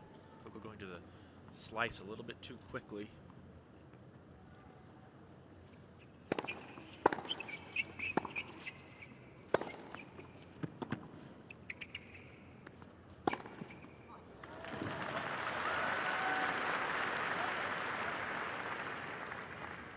Vandeweghe with some great athletic genes. Her mum was an Olympic swimmer. Grandfather played for the New York Knicks. Brother has a volleyball college scholarship. Uncle was a college basketballer. Wow. Yeah, it's an amazing sporting family. So much talent. Coco, the only tennis player. I wonder how much pressure there was to try something else. Coco's quite a good basketball player as well. Played a bit of basketball in her younger years.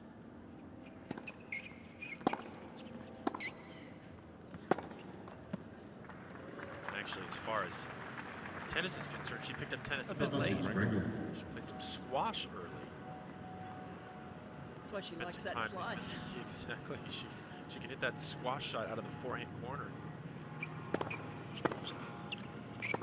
So Brengle is on the board. It's 2-1 Vandeweghe.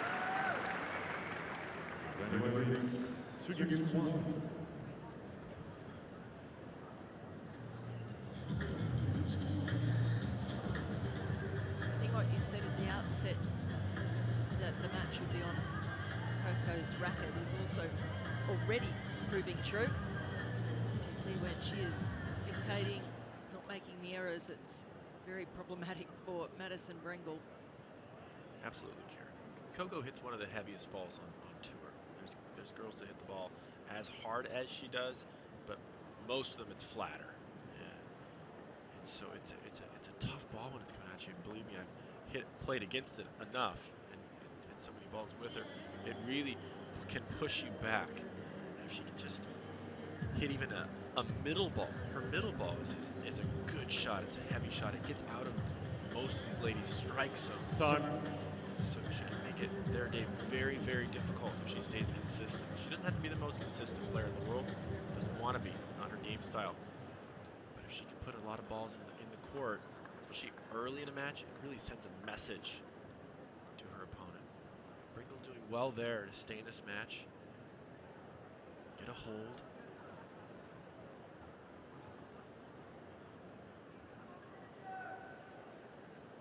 We did see some errors in that last game from Coco Vandeweghe.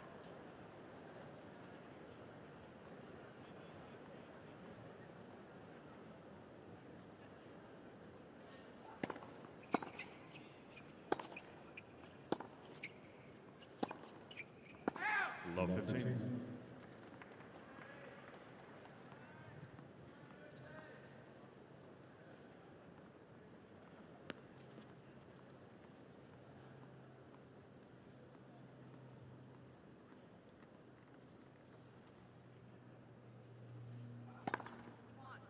15 all. One. There's one. Got her spot there, 188 at the tee.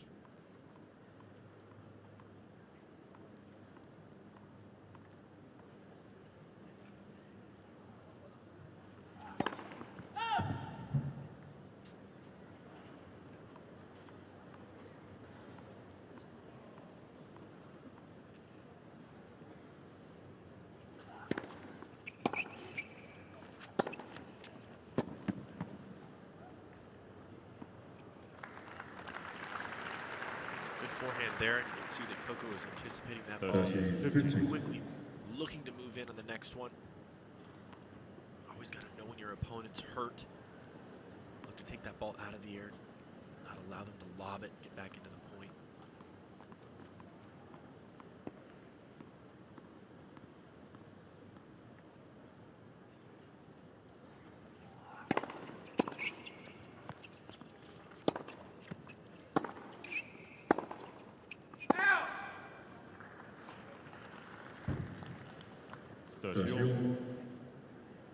Couple of unforced errors in this game from Vandeweghe, who joined the big ace. Huge forehand she hit.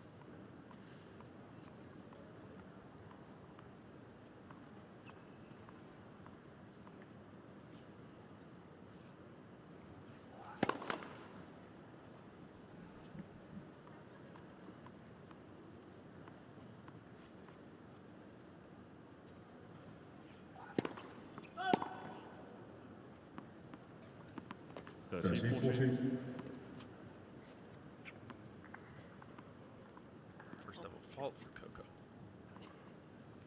Bring up a break point for Brengle to get that back. She must feel like a bit of a passenger at the moment, just responding to what's being sent at her.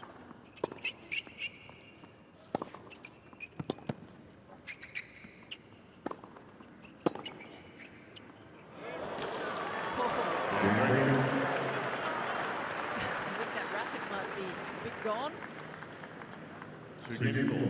Break back, it's 2 all. Not happy with herself there, and she shouldn't be either. Had her opportunities in that point. I like the reaction from Madison Brengle when she saw the racket go. Had a play on it, left it.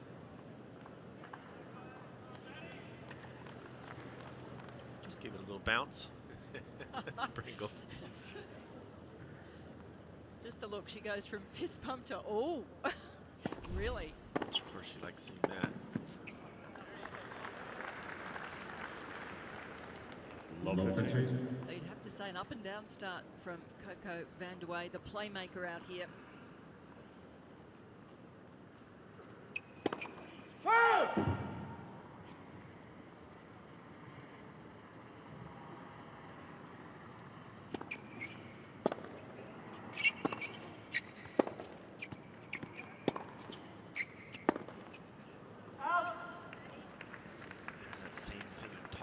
There, Karen, when she allows the ball to come to her, she could have taken 2 steps forward on that backhand, really got on top of it, instead allowing the ball to get out of her strike zone.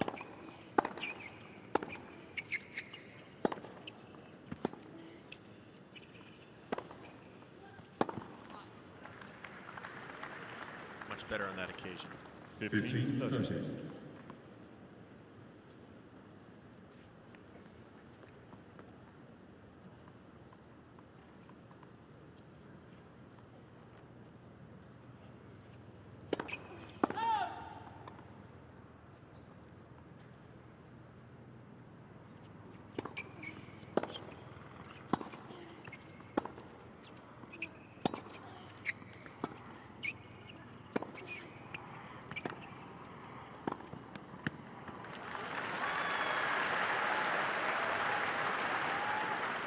Brengle coming forward on that. Solid volley, not doing too much with that ball. Seeing that she had gotten her opponent in trouble.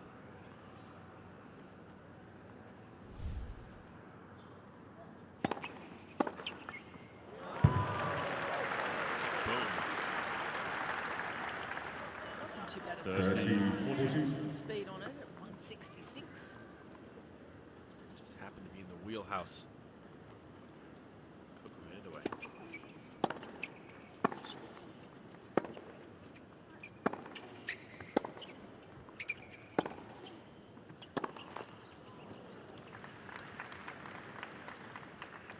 Juice.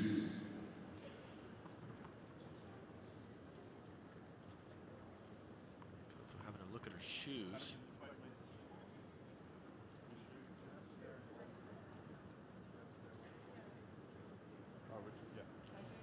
Yes. Her shoe's broken, so just give you time to change it because it's equipment. Yeah. Her shoe has broken.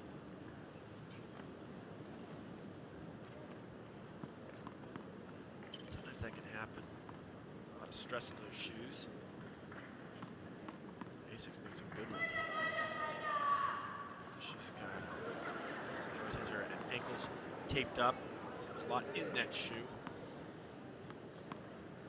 I see a lot of the players doing that these days. Preventative strapping, and Yes, most of the time as a precaution. In the past, Coco's had a tendency to go over on her ankles. Can't afford to not have those things secured.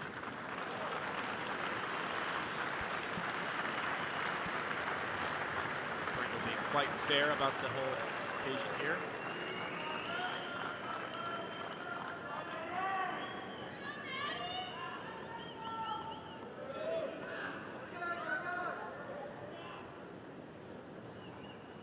make the juice after Vandeweghe having a break point, blowing a shoe. Juice.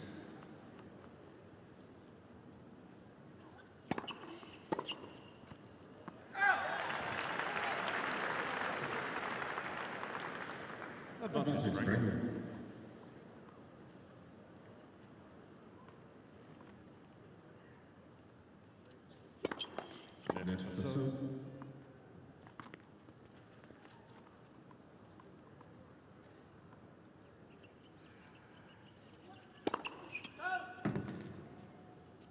That serve sailing way long.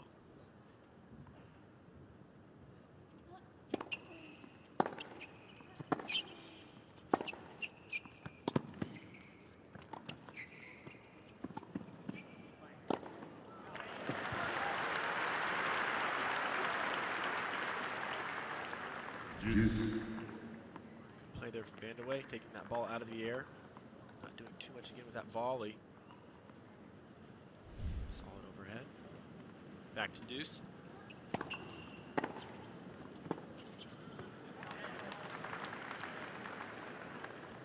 Advantage Brengle.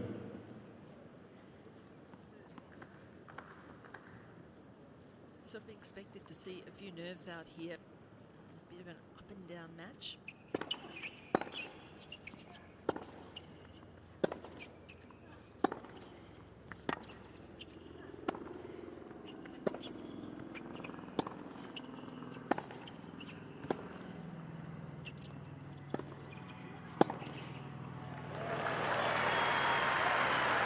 Well played from Brengle.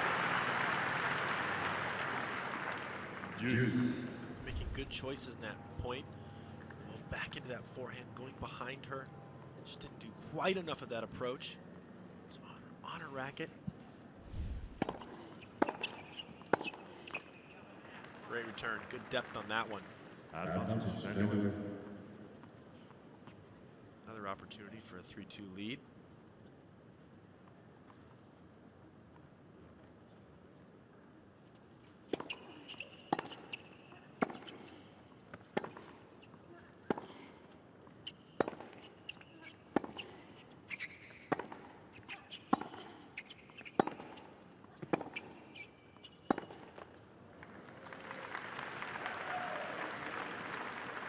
Well, this is turning into a very important game. Vandeweghe's had a couple of break points. Brengle game point. She's not quite getting her feet under her on that last backhand. She's pulling off of it.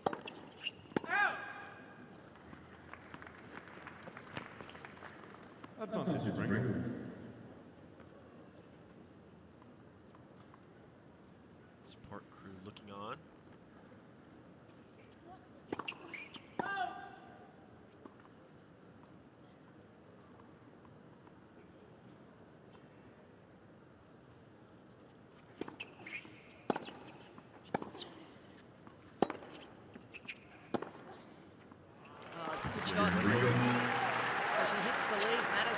full 3-2.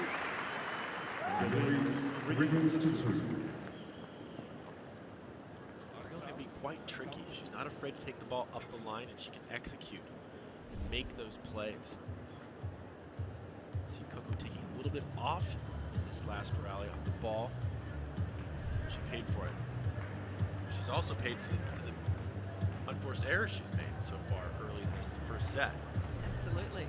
And to love, she was playing superbly. She moved like a freight train early in this match.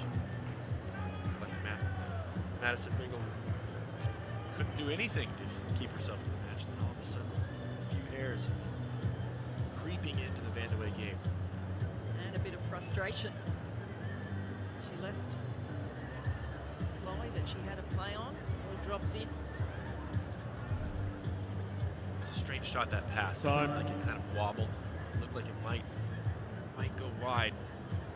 You should always take the ball. If there's any doubt in your mind, you think that there's any possibility, any kind of crazy gust of wind can grab that ball and throw it in, take it. The worst thing in the world is to see that ball sail by you helplessly. You know you could have gotten a racket on it. Well, it certainly seemed to affect her adversely. Not happy with her decision. Vandeweghe stepping out to serve. Trailing 2-3.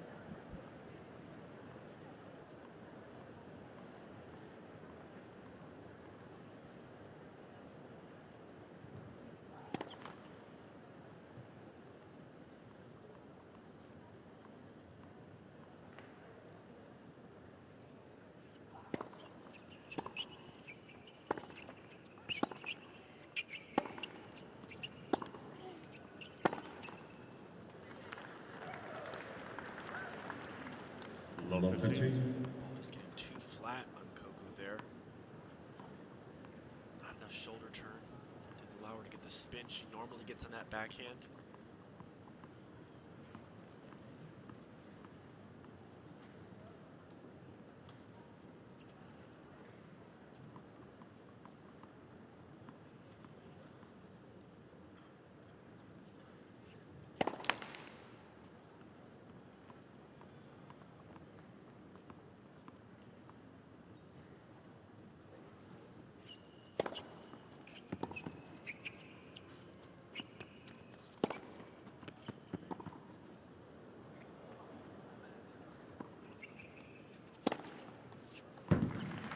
Well-played point.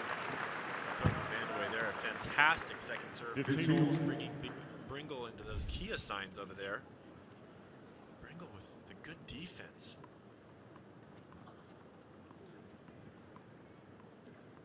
She loves that overhead. Looks so confident as soon as it goes up in the air. She's gonna hit it.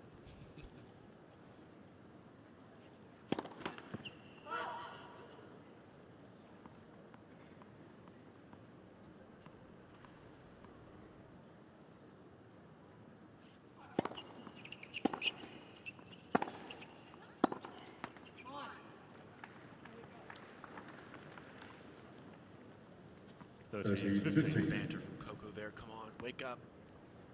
That last backhand was well struck. Good depth on it. At the moment, she's winning more points on second serve than on first.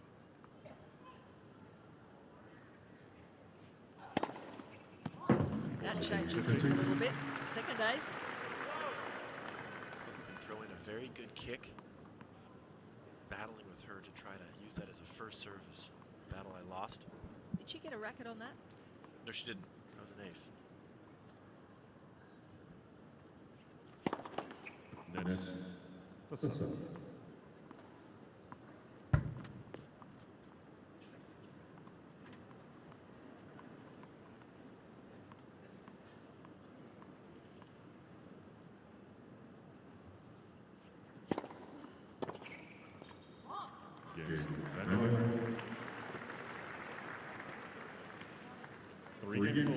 Well, a better game from Coco Vandeweghe. Steadying with some good serving to level at 3-all.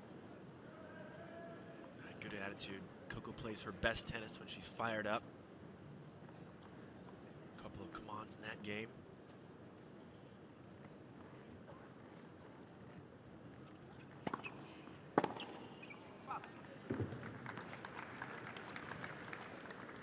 15. Good first serve there from Brengle. Pace off of it. Hit her spot.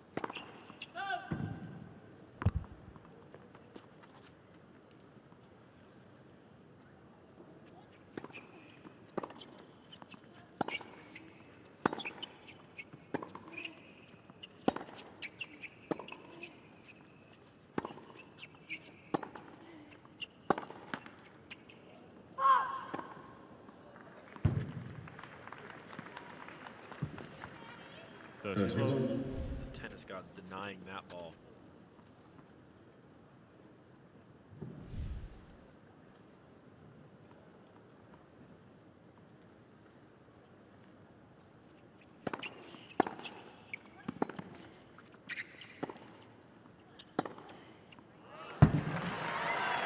Great backhand again.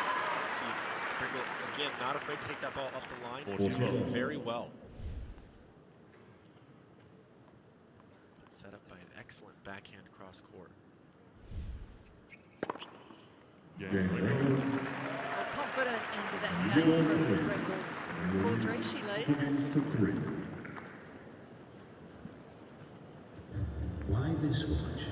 This watch has witnessed the magic of Melbourne. Coco just seems to have let Madison gaining confidence, just too many errors coming from her racket, and it's really allowed her compatriot into this to get ahead.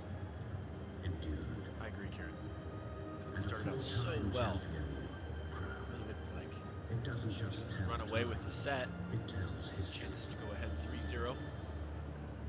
Quite get them. Maybe that affected her a little bit. Sometimes little things like that have affected her in the past. She's cleaned it up, and it's so focused these days. Both of these girls at their highest ranking ever. Coco at 37 and Brengle at 64. Great accomplishments from them both. Well, this will be their best Grand Slam results in their careers, win or lose. And for both of them, this is a massive match. A big occasion, because the chance to go through the round of 16 at a Grand Slam is something that doesn't come along every day. This is what they play for. It's a huge occasion. You can expect that nerves will play a part in this match today. Well, especially when it's USA versus USA. Coco serving with new balls.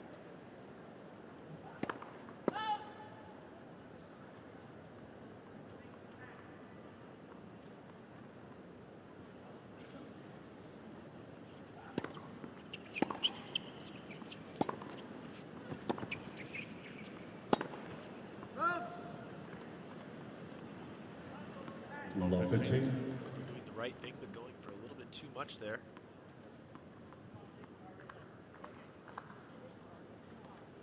Karen, did you enjoy serving with new balls? Yes. Me too.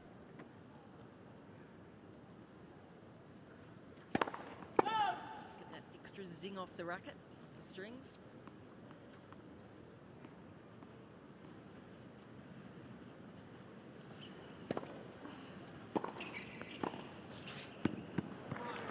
Play. 15. Coco's definitely comfortable at the net. Very clean volleys. Great play against her opponents when she has such a big serve.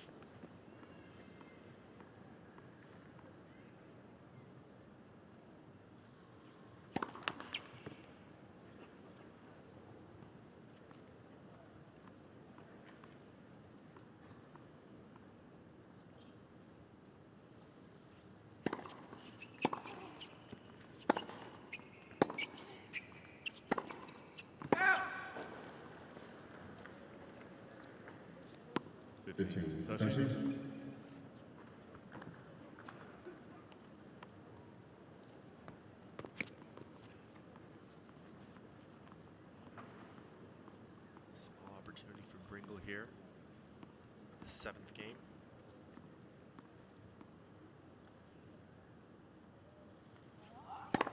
I should say 8th game.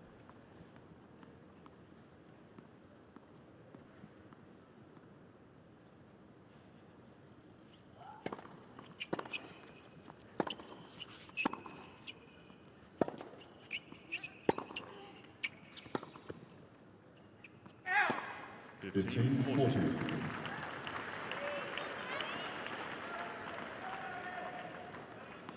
The unforced errors in particular. Brengle with only 7. Solid this first set. Coco with 15 unforced errors already.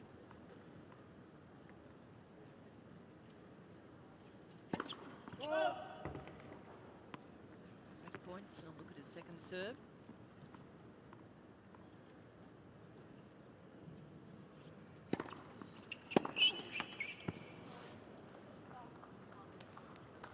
Madison would love to have that backhand return back.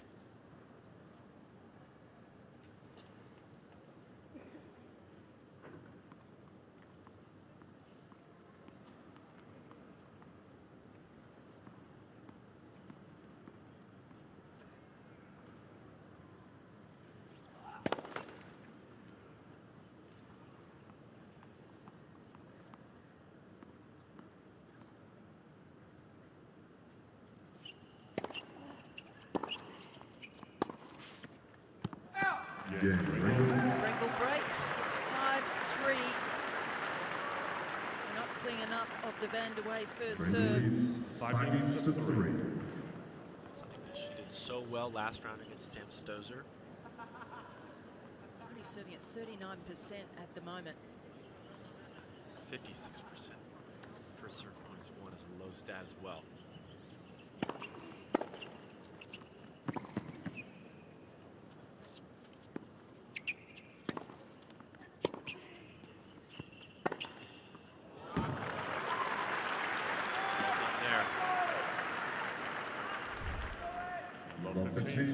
Madison Brengle serving for this first set. I say, watching Coco, you feel like she just has so many options with every shot.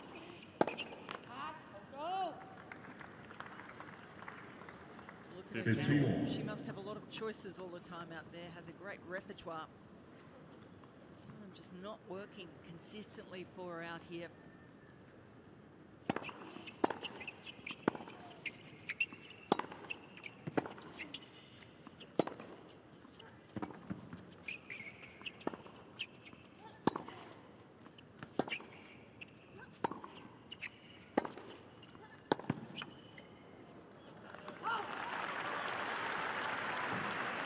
Higher quality points we've seen in the last few games there. Madison Brengle doing well to get those balls back. Good defense. Coco able to rip that forehand into the corner there. 15-30.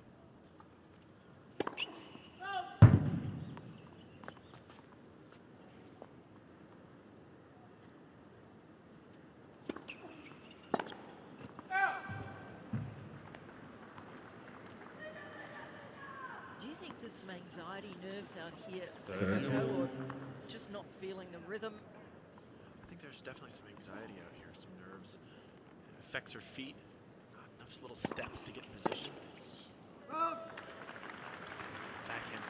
15-30 is one you got to make. 40 pressure on your opponent.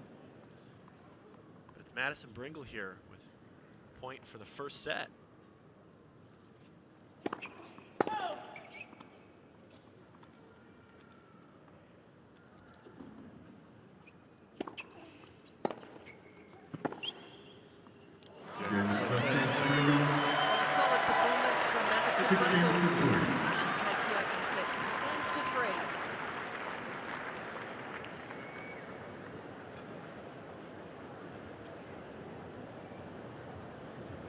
Say that's a little bit of a surprise, the way Brengle was able to get on top. Vandeweghe not able to deliver with some of her big weapons. Absolutely, only 39% on the first serve percentage. It's way too low. 2 aces, we thought we'd see more in that first set. 12 winners, but 17 unforced errors. 1 break point, 1. Brengle, on the other hand, was fantastic. 7 winners, only 8 unforced errors, but continued to play the same throughout that set. Her game didn't really change. She made the shots when she needed them. Came up well with her defense. Defending very well out of the corner. Some of the highlights of the first set. power of Vandeweghe.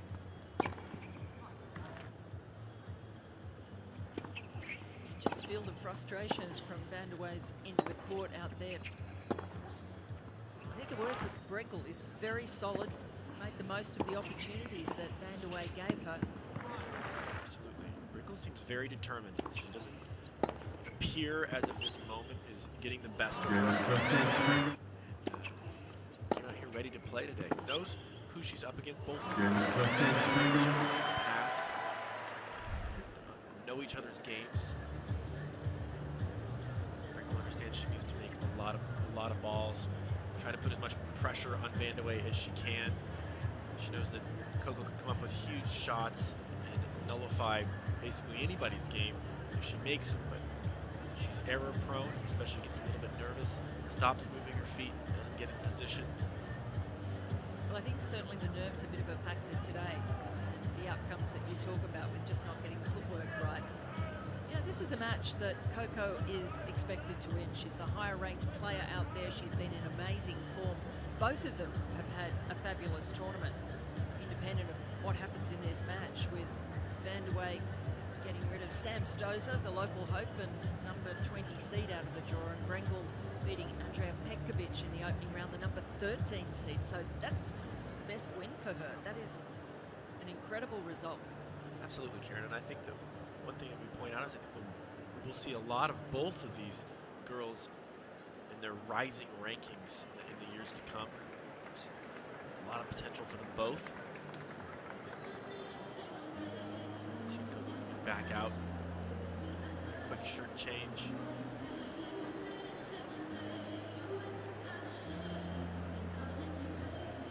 Possibly a new directive. Yes, I was going to say it's a good time to try and change the momentum. And there's a cowboy. Woody, isn't it? From Woody. the Toy Story. I didn't know Woody would be in attendance, but that's fantastic. Oh, you never know who's going to be here at the Australian Open. To remind those viewers who may be making an appearance here on the grounds of the Australian Open, the Hisense Arena is where you can get in with your grounds pass. Fantastic. Beautiful arena, this.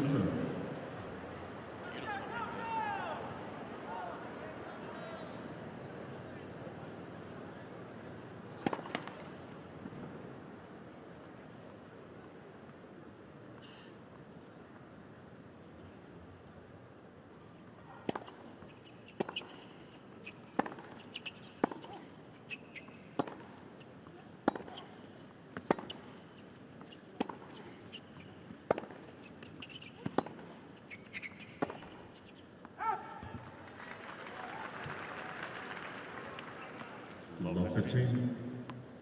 Brengle playing very consistently throughout the opening set. She's not going to go away in that sense. It's important, Karen, I think, that Coco reassert herself here early in the second set.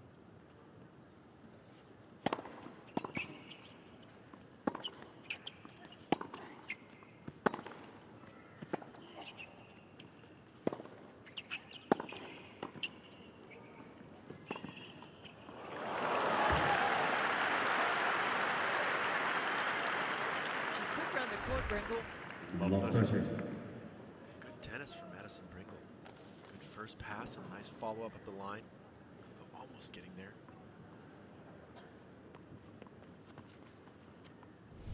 Brengle's throwing in some good change-ups, underspin shots.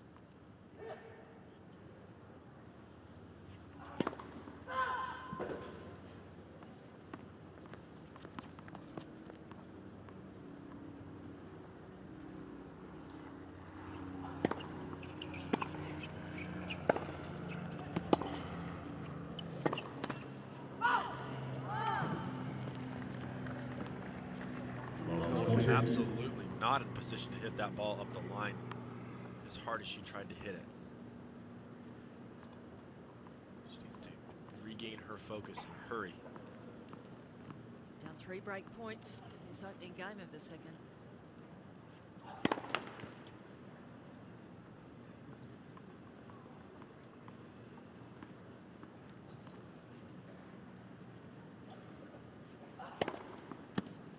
Wow, second serve ace.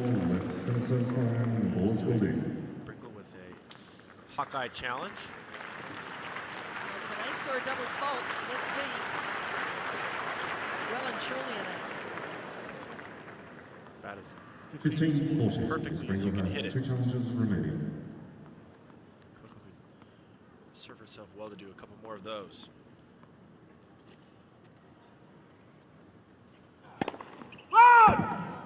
Miss Vandeweghe sends a call, left sensor sign, ball's called out. Pair of challenges for us.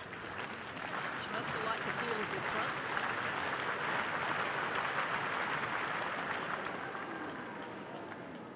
Just missing. Oh. The look on it.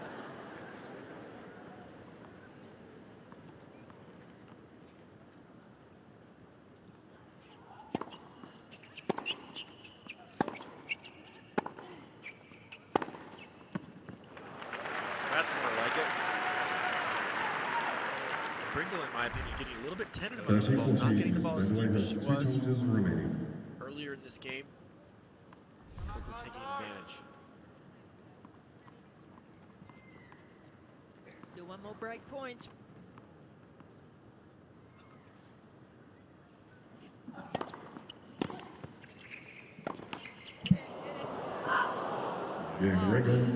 Bad miss from Vandeweghe. And a great start to the second set for Brengle, getting some breaks straight off the bat.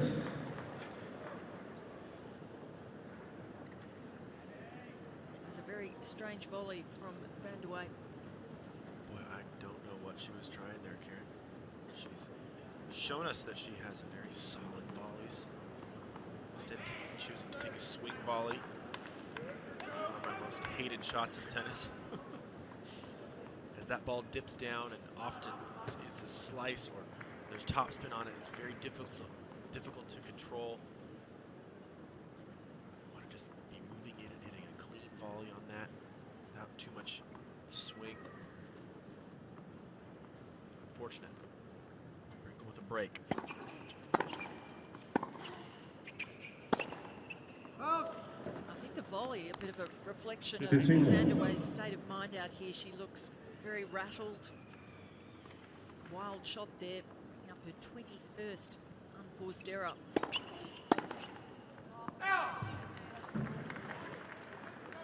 Really got to hand it to Brengle though. She continues to play solid tennis. Unfazed again by the moment.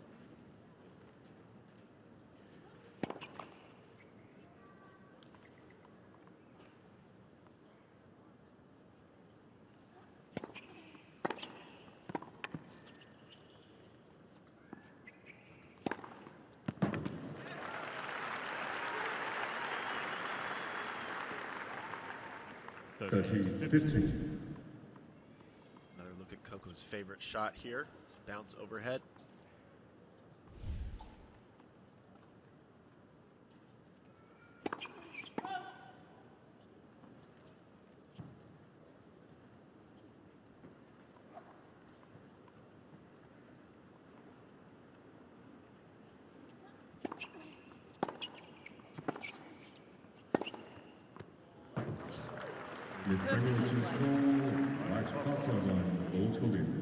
Got a challenge here. Looked like it caught the line, kissed the line there. Huge forehand from Vandeweghe. 30 all. Miss Brengle has 1 challenge remaining. Gee, only down to 1 challenge at this early stage of the set.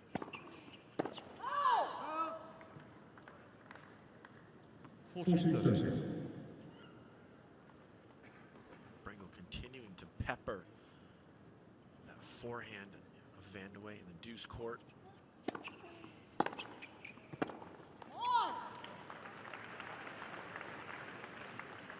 You like to see Coco move over a little bit, take away that out wide serve from Brengle. She hits it so well. Force her to hit something different.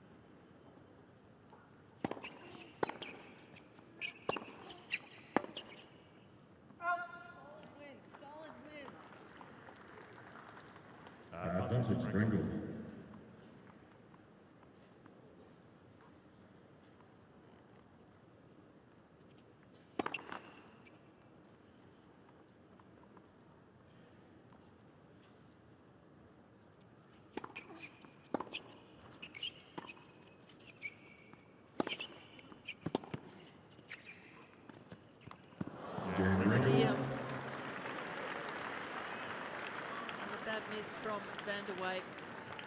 Vandeweghe sees Brengle consolidate the break in the opening game and go to a 2-love lead.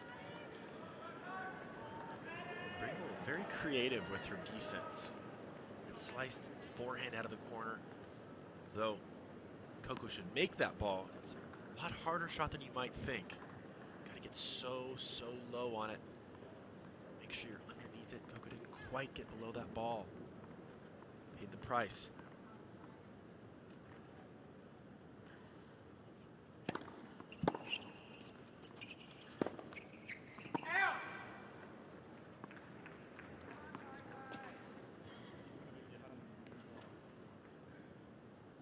Love 15.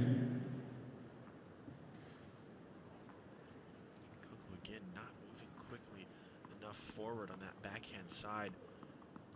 She's doing a good job on the forehand side. When it comes to the backhand, she's letting the ball get too low.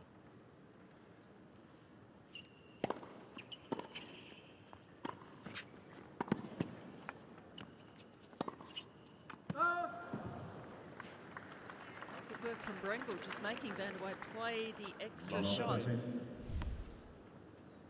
Brengle's certainly sensing that she has Coco tied up emotionally in this match.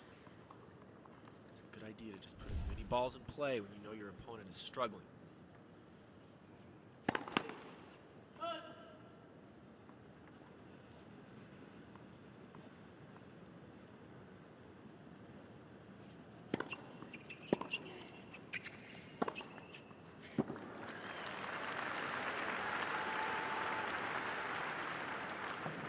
Well, a couple of factors here. Can Vandeweghe settle down, get herself together emotionally, mentally?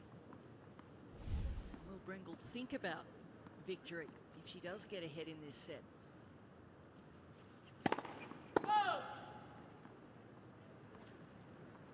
maybe not respond well to that sort of pressure.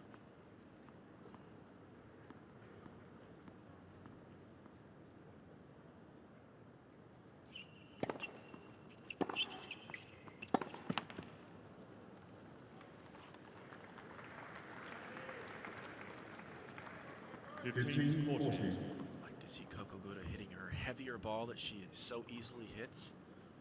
Get some more net clearance before she starts to get back in the groove, feeling good before you go for those forehands. She's just not in position.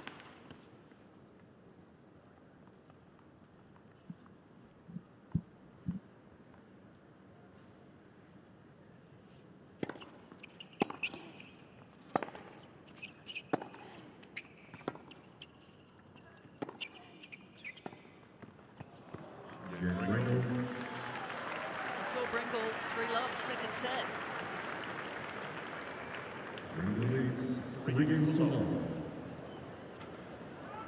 Vandeweghe at the moment doesn't seem willing to really grind these points out. I know it's not her style, but just to work harder in the points, stay in them longer.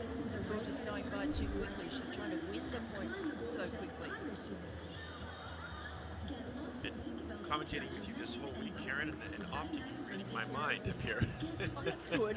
I was thinking that exact same thing. It doesn't matter what kind of player you are. Sometimes you have to do things you don't want to do in order to win, in order to get yourself back in the mindset to win, or at least compete.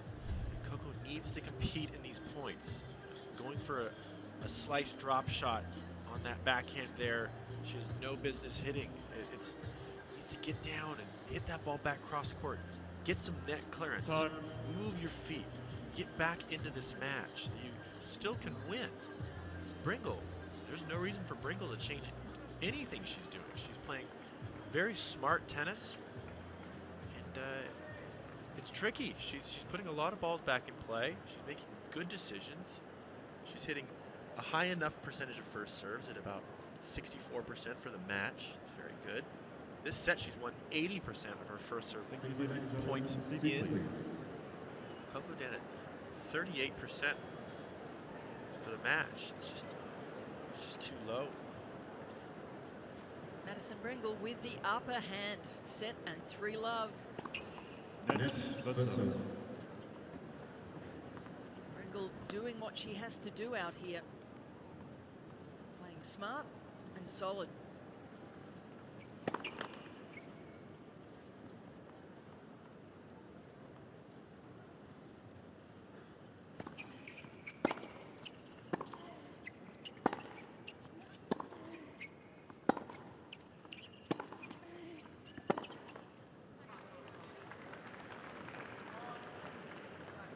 Had a very traumatic off-season. Around the US Open time, she noticed a growth on a leg, a skin cancer, had to have that removed.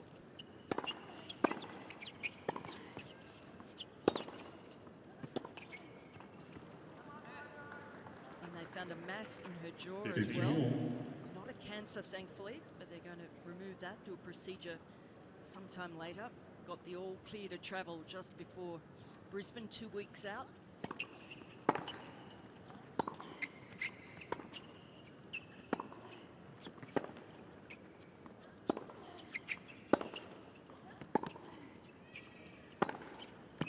Oh, that's good. Nice ball striking there from Vandeweghe, taking her time in the point.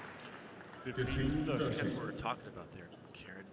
It's not as if we're looking for 20-ball rallies here, but if you can get 8 or 9 balls, 10 balls in a rally, start to feel the groove coming back. At least send in a message to your opponent saying, I'm not going to miss the second or third ball out here.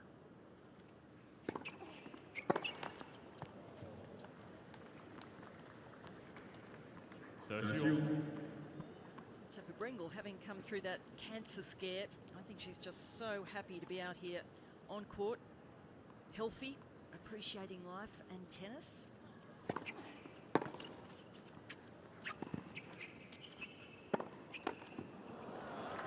That was a good serve, that one, from Madison Brengle.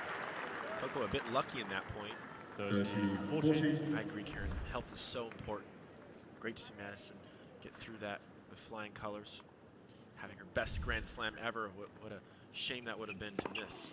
Brengle shrugs off that break point.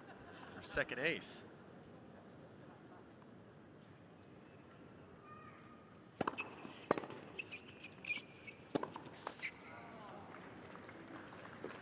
I think the big concern for her will be whether she does tighten up as the finish line looks closer to her.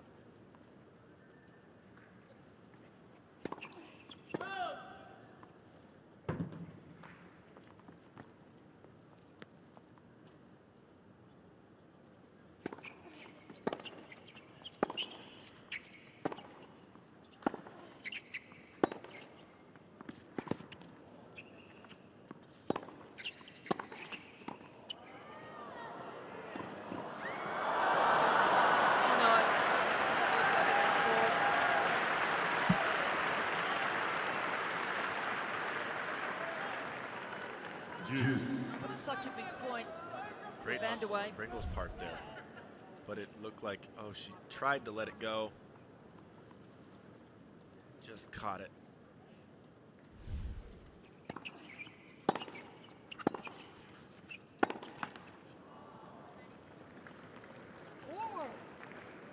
Advantage Brengle.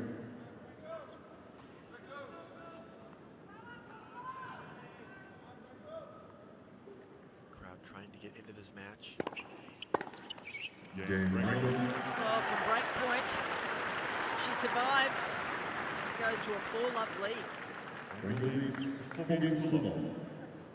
Didn't quite expect this. Just way too many unforced errors from Vandeweghe. 30 for the match. Certainly expected a closer match than this one. Both of these girls starting the year out well.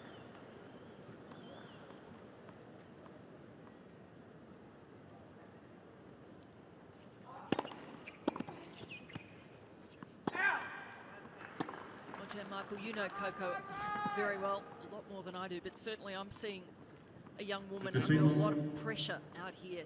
The expectation, she is the higher ranked player, expected to win this, and she hasn't been able to deliver so far. And those sorts of expectations can affect you in terrible ways. That's true, Karen. With That being said, though, the greatest players will rise to the occasion. The great Billie Jean King says pressure is a privilege. I agree with that. I think Coco will be one of those players. She's, in my opinion, too resigned to the fact that this match is not going her way today. Matches don't always go your way. You have to figure out a way to win.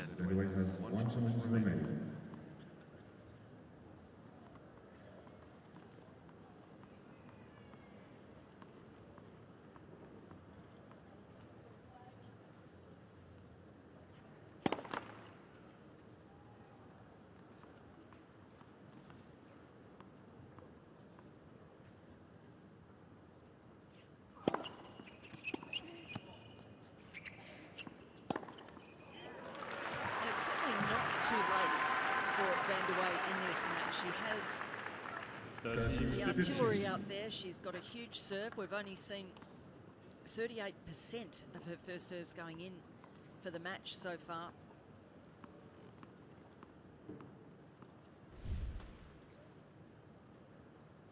That's whether she can get that focus.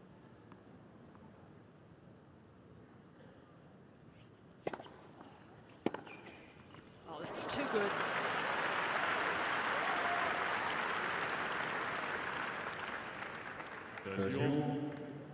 Great return there from Madison Brengle. Found her target.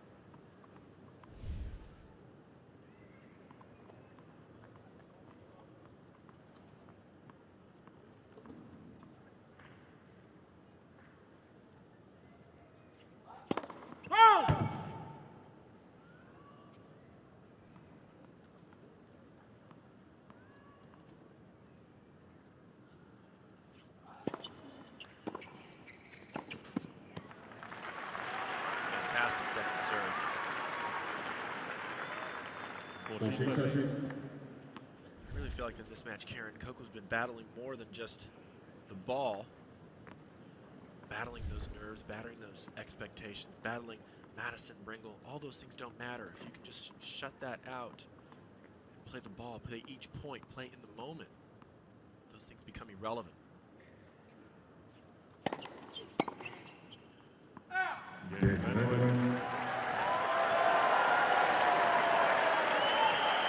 Helps the cause for Coco Vandeweghe. She's on the board in the second set.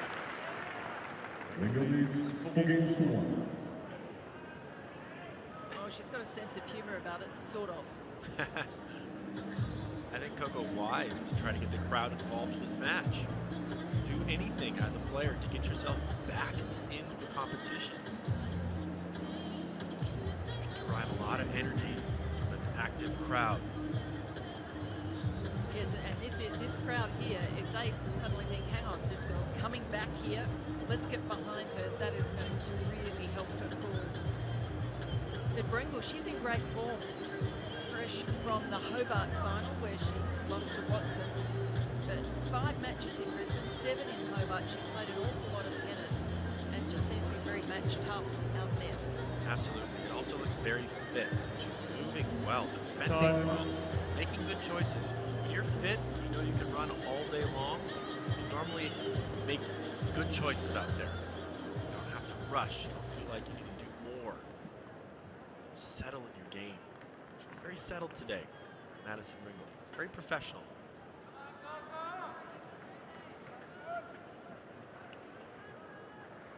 Just waiting for the crowd to settle here in Hisense Arena. The players are ready. Thank you. Brengle keen to get on with things. 4-1.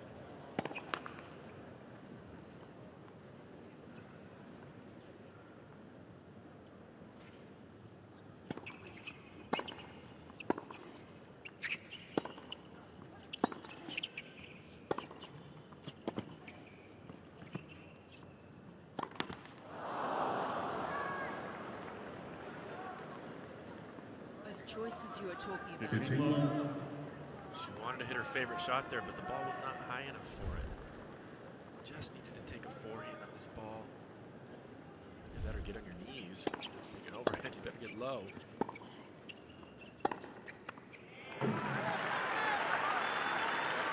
miss on that overhead, though. The last 2 points have actually been the way that Coco needs to play. Better margin for error on these strokes. She doesn't need to hit the lines. She just needs the ball right there. It's a big shot. That backhand good for doubles. 30-15.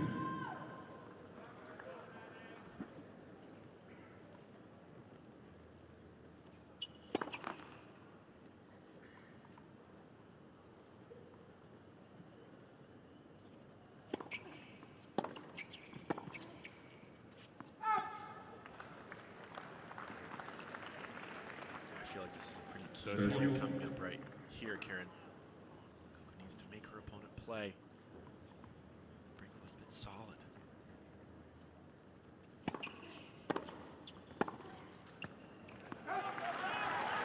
There's that out wide serve I wanted her to take away.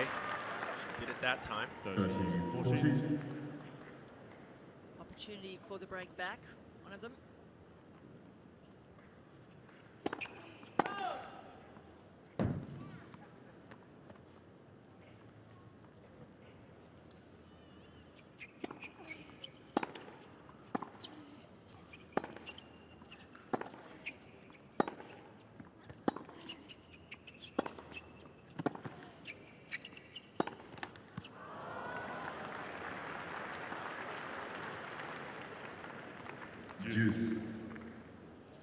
Good defense again for Madison Brengle. Moving well, forcing Coco to make one more shot.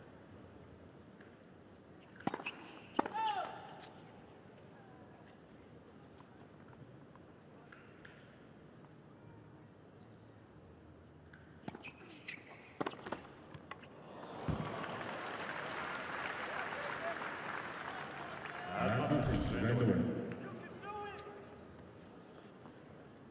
net god's giving her a nod there, Karen. It'll help.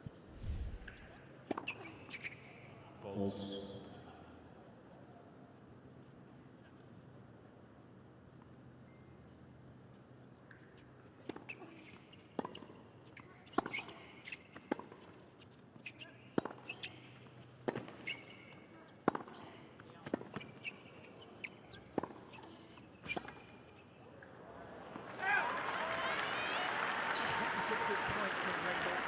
That's fantastic tennis for Madison Brengle right there. Going on the offense, getting the ball behind Coco.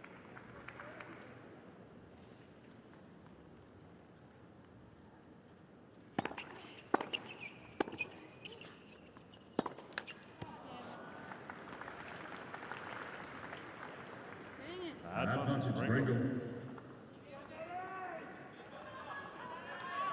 That's a stat that Coco Vandeweghe will not want to see.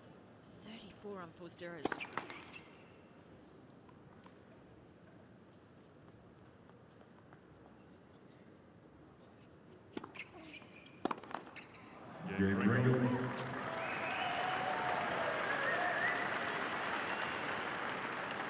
Madison Brengle toughing it out, playing some terrific tennis out here.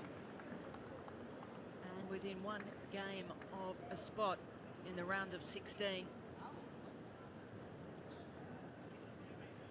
Some missed opportunities for Coco Vandeweghe in the last couple of Brengle's service games. Some break points. Finding herself in a severe deficit out here.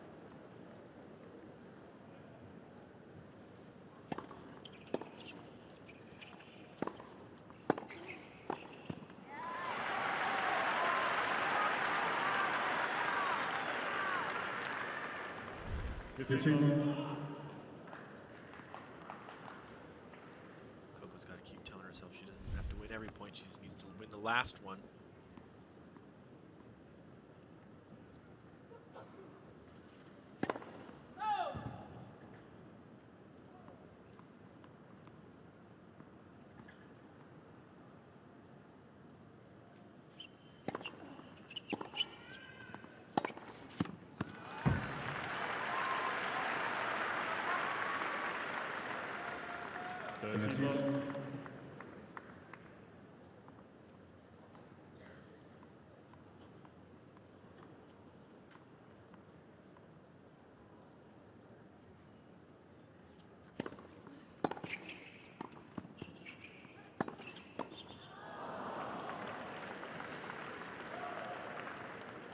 30-15.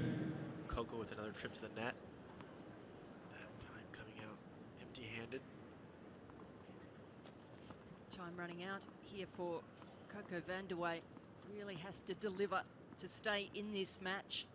Keep her chances alive.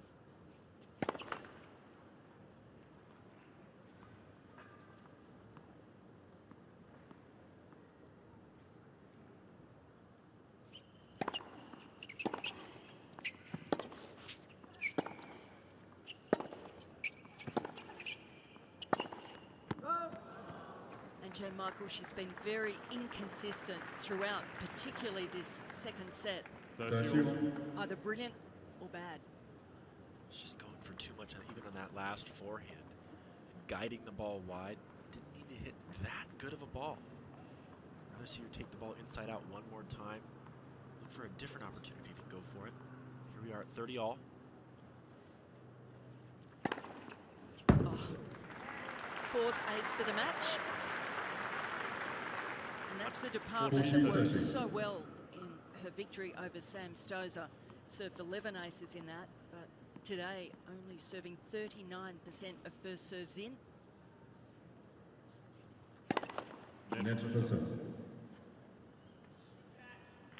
Both thought we'd see a much higher ace count, didn't we, Karen? Currently seeing. Yes, we were thinking double figures.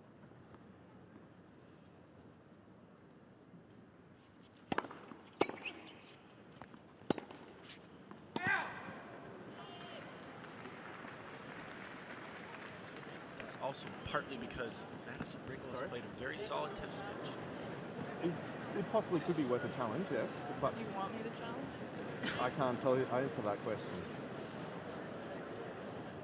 Well, she's not going Challenge? to. Miss Vandeweghe's chance to fall on the right baseline, Lawrence Milos.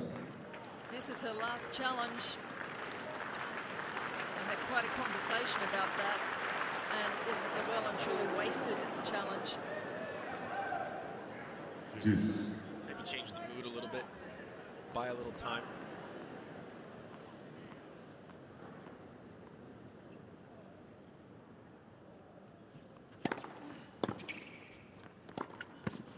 And that's the brilliance we're talking about. Maybe it lightened her mood. That's what I was just saying. It's a good idea. Have a little banter with the umpire, light the mood. Show us how athletic you are. That's a fantastic overhead right there on the backhand side. Not an easy shot.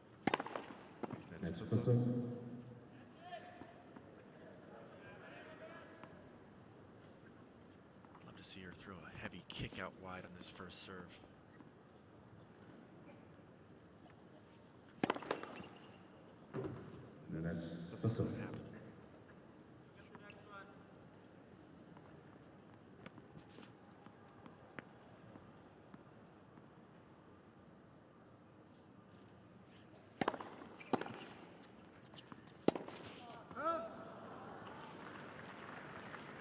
Continuing to pull off that forehand.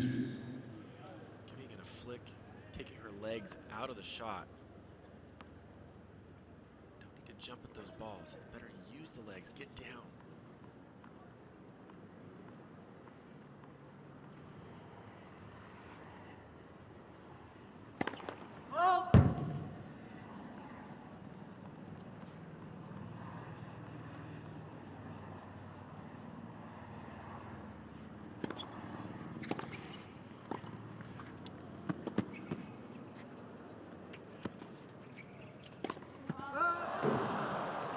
Favourite shot, and she misses. That's the state of mind she is in out here. And that uncharacteristic miss on the overhead brings up match point for Madison Brengle to go further in a slam than she has ever been before.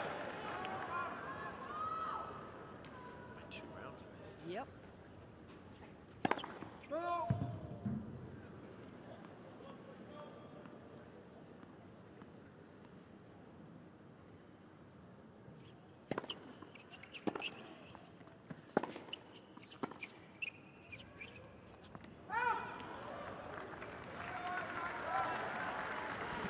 Already the most first Grand Slam result for both of the players out here. Juice. But a round of 16 is beckoning. Expect a significant boost for their rankings, regardless of the outcome.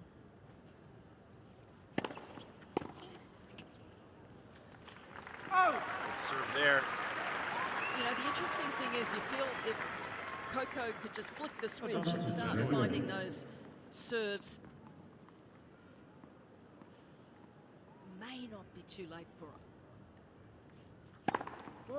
She's definitely had opportunities to break in both of the last service games from Brengle. Brengle continuing to play smart tennis and coming out on top.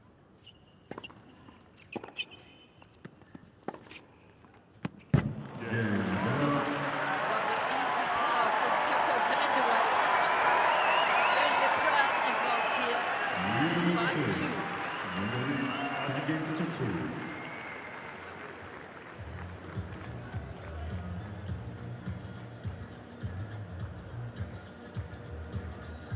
Is that the number 2 of the peace sign?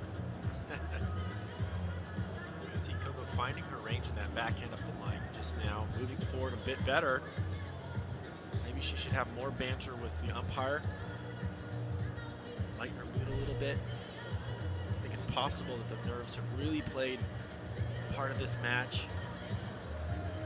Not only is it a huge match, but playing against a fellow compatriot, something she's grown up against, playing in the lower level, the challengers, knows so well. Well, I think that's had a significant effect on her out here today. Just that whole thing when you do play someone from the same country, there's all that rivalry. Even if you're friends, there's still a rivalry there. It's very true, exactly. Seeing that familiar face is tough, and there's an added dynamic of pressure. Thank you, ladies and gentlemen. Take your seats, Slide. especially your seats. Seats, It's please. a lot easier. It would be a lot easier should she be playing Venus or Serena, where there's not as much pressure for her to win. Brengle serving for the match with new balls.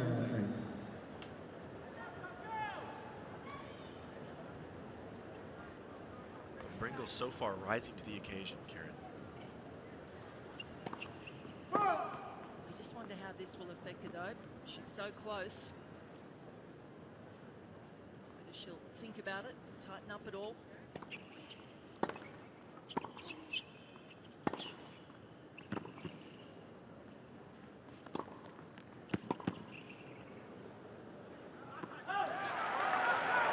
And so much will depend on what Coco can produce. Smarter overhead choice there from Vandeweghe. Just blocking it into the open court, knowing she had her opponent on the move.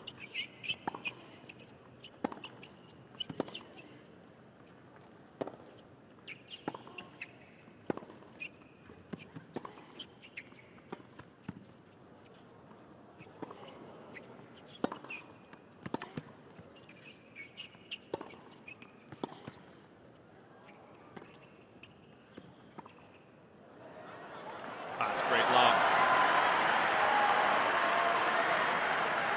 That's one for the highlight reel right there. One of the better points of the match. Well, we were wondering whether she'd be holding her nerve. This is a sensational rally, and what a response here. Keeping her cool. Nice lot of topspin on that.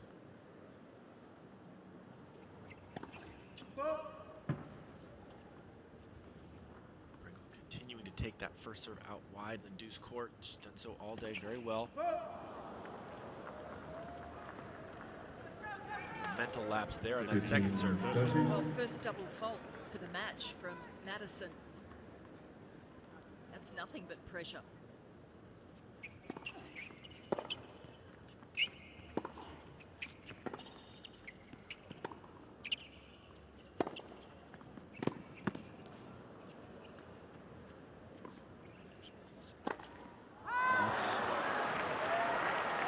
Unfortunately, that sums up Coco's day a bit. Missing shot she would never miss normally. It's true, and this is her favorite shot. Loves hitting that. Didn't quite get up for it like she normally does. Terrible numbers for it. 40 unforced errors.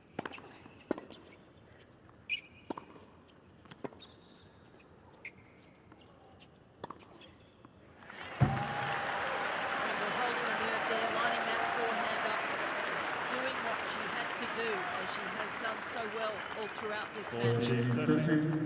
Second chance. Match point.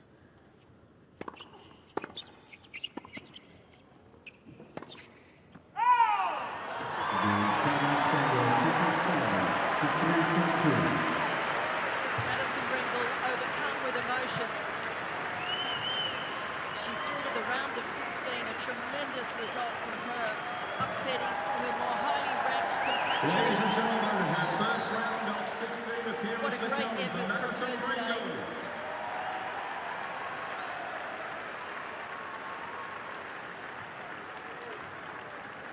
(6-3, 6-2). Madison Brengle victorious. And ladies and gentlemen, can you please put your hands together for Coco Vandeweghe? And you've got to feel for Coco, who played so well to get to this stage of the tournament, but really couldn't bring her best to the court today. Serve didn't work for her. No, Karen, she just seemed off. Obviously, being her friend and coaching her for so long, I definitely feel for her. She was out of sorts today.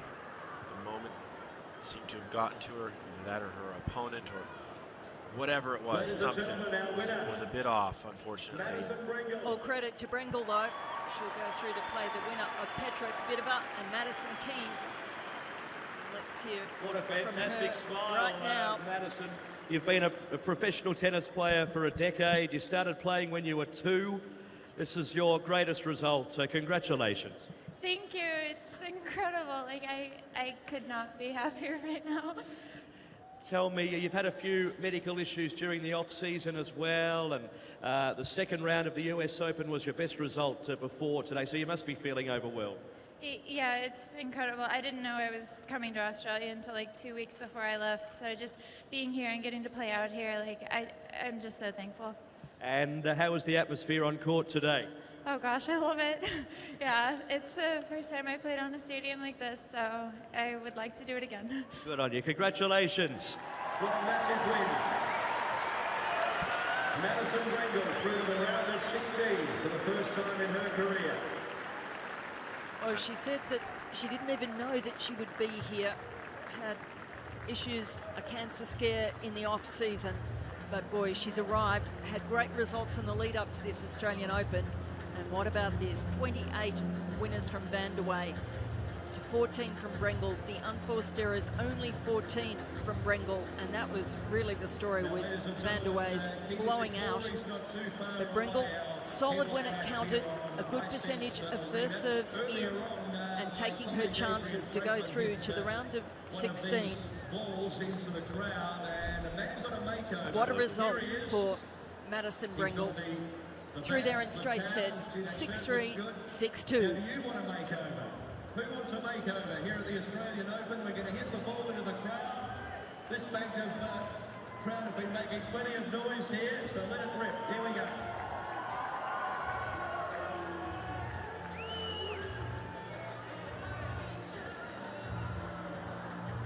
That woman wasn't even watching. On the rebound, well done. Oh, it's very nice of him. He's actually palmed the ball off. Fantastic.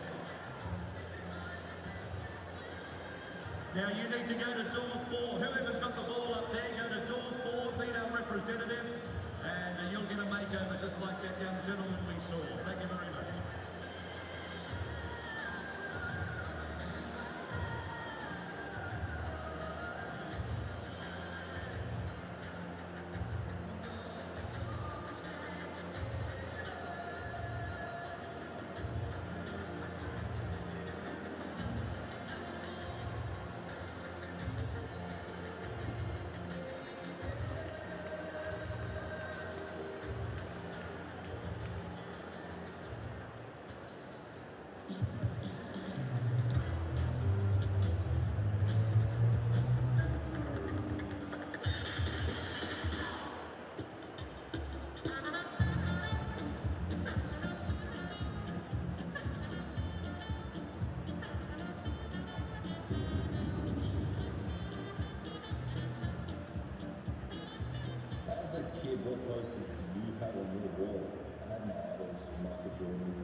each girl, but I didn't know what her name was, so I'd like to help you out with that, so I have no idea what her name was, so yeah.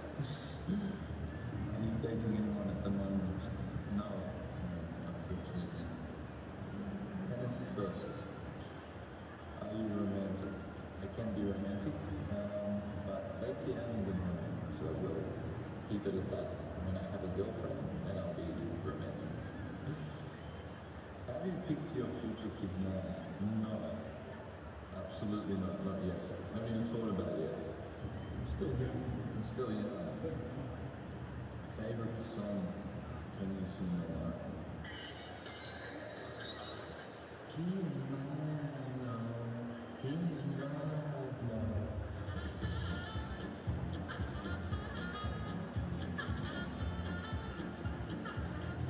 Craziest thing you did as a teenager?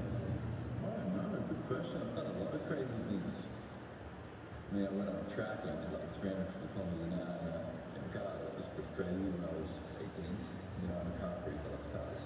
Who doesn't like cars? It's the best thing. You know, on Twitter, why not? I see all these players, athletes, everyone's on Twitter. I have no idea how to start a Twitter account. I haven't even thought about it, so I'm just not that sort of type of guy that's going to be posting pictures and this and that. Maybe I'll post the wrong things. I'm just not scared to get in the zone of, getting clear on Facebook, so I just leave it at that and not get Facebook or Twitter or Instagram. What can't money buy? You can't buy a Grand Slam title or a world number one spot, and that's the most important thing. You got to get out there, man. Did you break any bones as a child? If so, what? I feel it gives me goosebumps just heard about it. But that feeling of thinking about breaking my bone, that's like the worst thing in the world. Who's the host has bet? Nobody.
Just to update everybody, players have left tournament control, so they're about 4 minutes away.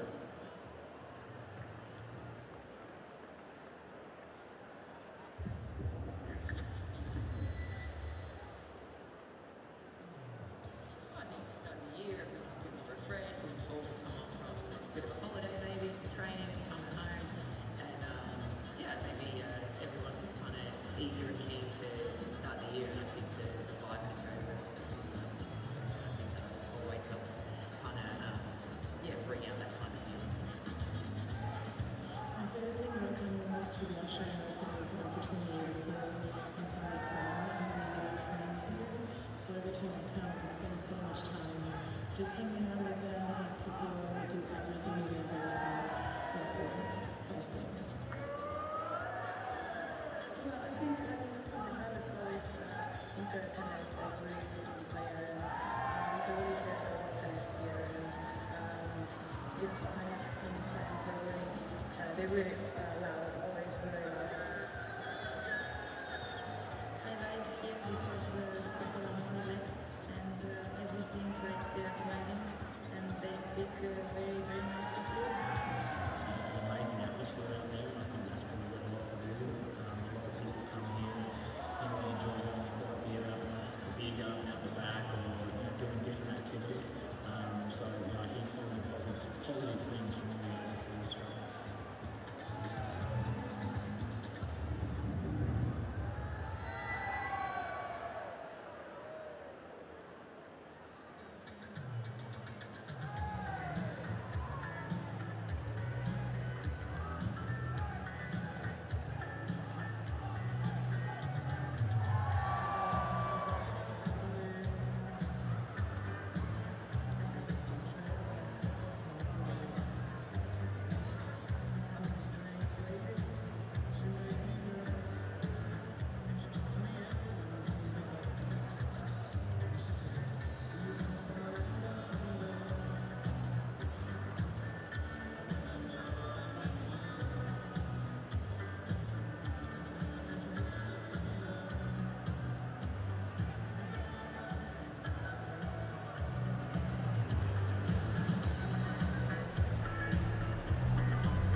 Ladies and gentlemen, welcome to Hisense Arena for our headline match this afternoon, third round men's singles action. Can you please welcome from the USA, Steve Johnson.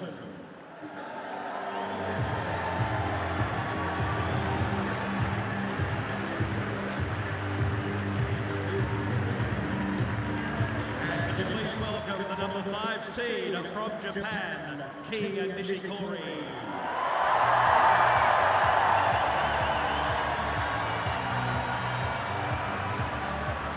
Well, it's a packed crowd, as you'd expect, on Hisense Arena for the number 5 seed, Nishikori of Japan, up against Johnson of the United States. And so much expected of Nishikori, this man on screen right there, after a stellar year in 2014, picked up 4 titles. My Ferreira alongside me, he's a wonderful talent. Yeah, he certainly is. He definitely knows how to play the game. He's fun to watch. Difficult for people to beat him. His boys on the song. He always puts in a good effort. He never has too many bad days. He's one of those types of guys that you have to beat. And a reasonably warm day, but 26, it's pleasant. It's not as hot as it can get here in Melbourne. Sometimes in Melbourne you can get 4 seasons in one day as well. But it will only get cooler as the evening's twilight match, local time in Melbourne, just on 5 o'clock. So it'll get cooler. It's about 5:25 actually. It'll get cooler as the match progresses.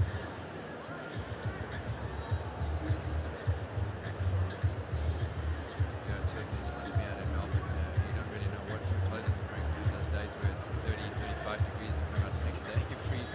The other night it dropped about 15 degrees in about half an hour. And you know what the difficulties are when you're playing a tennis match, is it changes the whole dynamics of the match too. It's sometimes very interesting. You get sunburnt, rained on, and be cold all in the one day. Yeah, very cool. It's quite nice to have that in a way. Looking at the court too, just as you see that sun creeping across, it can be a bit of an issue on serve, although it's just moved far enough now. About an hour ago, it's a real problem as we stand by for the toss.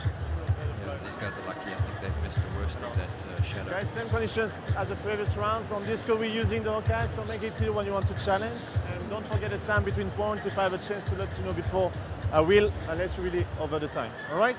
If it's a bit noisy in the stand, just look at me. And there we go. And there we go, I need to do some announcement. All right? Any questions? Okay. No? Okay. Heads. Heads want us. Receive. So Nishikori choosing to receive. These Nishikori and Johnson have played twice. Once this year up in Brisbane. Nishikori, the victor there on a hard court. And they played on grass in Germany last year. Nishikori picked up that one also in straight sets, although the second set did go to a breakout. Yeah, I mean, it's scoreline on the last time they played last week, 6-4, 7-5, so close match. Probably just a little bit of an edit here and there. So you know that Stevie Johnson's going to give him a run for his money here today. Probably learned a little bit from that match last week. Maybe got a little bit of a different strategy, depending on how good his gang that he has with him, if they can come up with some good ideas. But he's certainly going to give Nishikori a run for his money today. And of course, coached by Michael Chang, Grand Slam winner as a teenager. But there's Steve Johnson, 25. He went to USC. He did 4 years at college, and he led his college to the NCAA title 4 years in a row. First time that's happened. Semi-finals at Del Rey last year. Quarterfinals at DC and also Tokyo. He's currently ranked 38. His highest was late last year at 37. And 2 Australian Opens, first round both times. Yeah, he's certainly a player on the rise. He hasn't been around for that long. He's kind of gathering himself a little bit out on the tour. Hasn't been that successful in the Grand Slams yet. He's got a lot of growth. I think he's going to do much better in the years to come. Yeah, well, prior to being here and now in the third round, he's lost 7 in the first round, 7 of 11 that he played. And this man, same age, big difference in terms of ranking, ranked number 5 in the world, and last year 4 titles for Nishikori.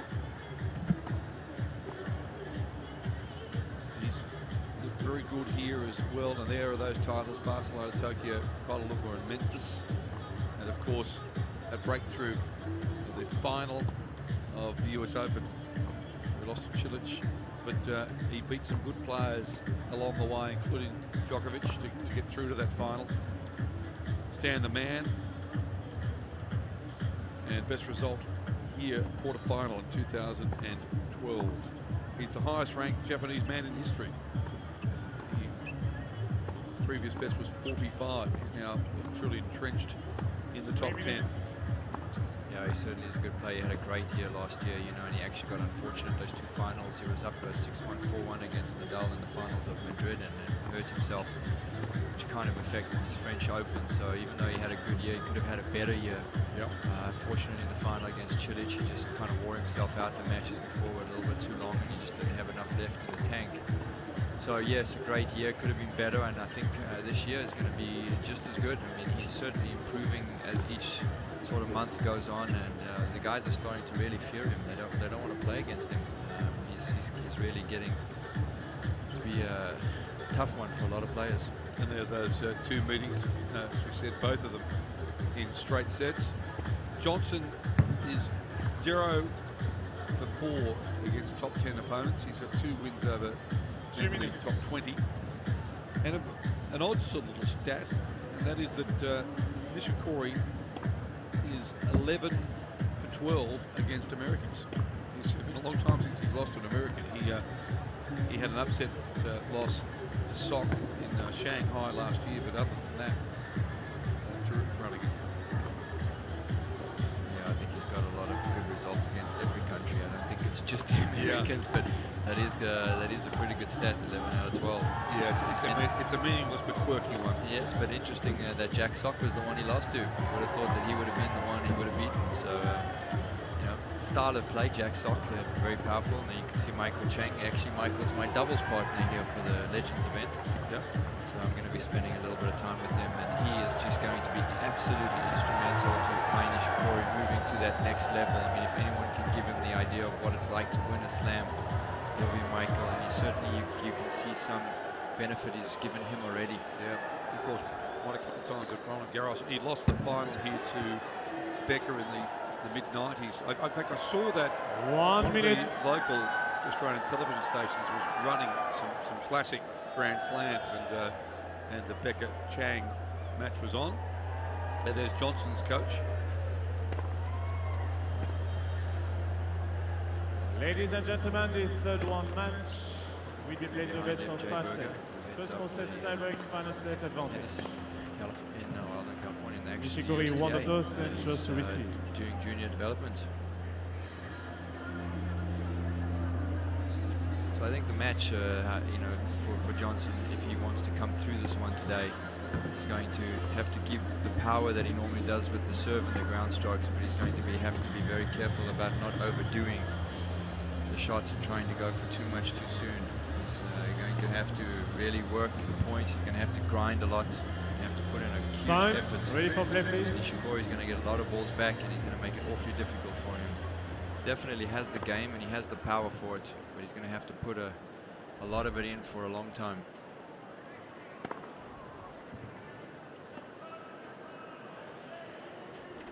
Of interest, what do you make of the warm-up followed by the sit-down? Go back, sit down, collect your thoughts. It's just big crowd waiting for the players to get on with it. I think it's fair. I mean, I think you warmed up. Now you can go down and gather yourself a little bit just before you get out. Maybe think a little bit more about what you're going to do. But everybody seems to do it. It's, you know, following the trend and the norm now. You have your 5-minute warm-up and then you go down and sit down. Johnson's up though. Nishikori won the toss and elected to receive. He was, I mentioned he led his team, he led USC to 4 titles in a row, but he also won the singles twice in 2011, 2012. Yeah. Great record. Couldn't do much better than that. 4 years in a row with USC. USC have really been dominating college tennis. They're not #1 at the moment. Virginia is #1. But they're close behind. They've got another good team again this year, but wow, they were successful with them. First set, Steve Johnson to most of it coming from ready. him. Black.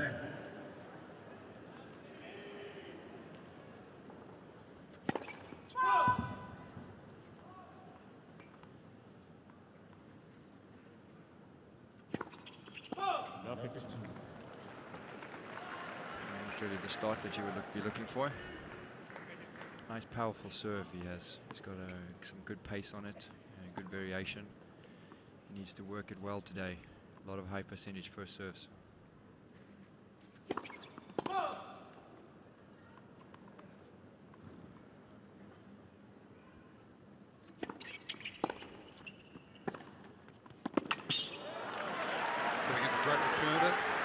Now he gets around the court really well. 59. Wonderful crowd in, as we mentioned. There's a few seats where the sun is straight in the eyes, but they'll fill up shortly.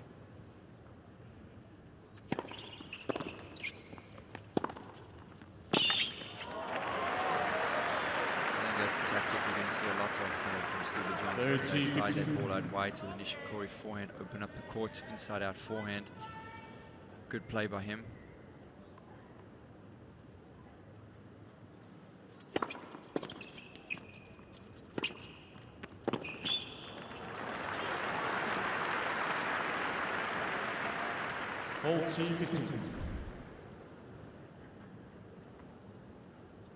Just watch the wrist on this shot.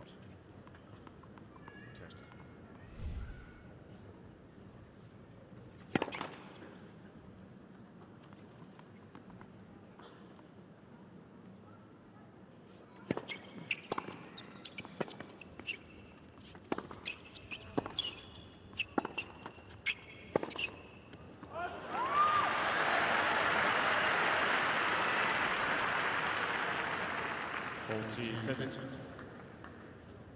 lot of Japanese flags in the crowd.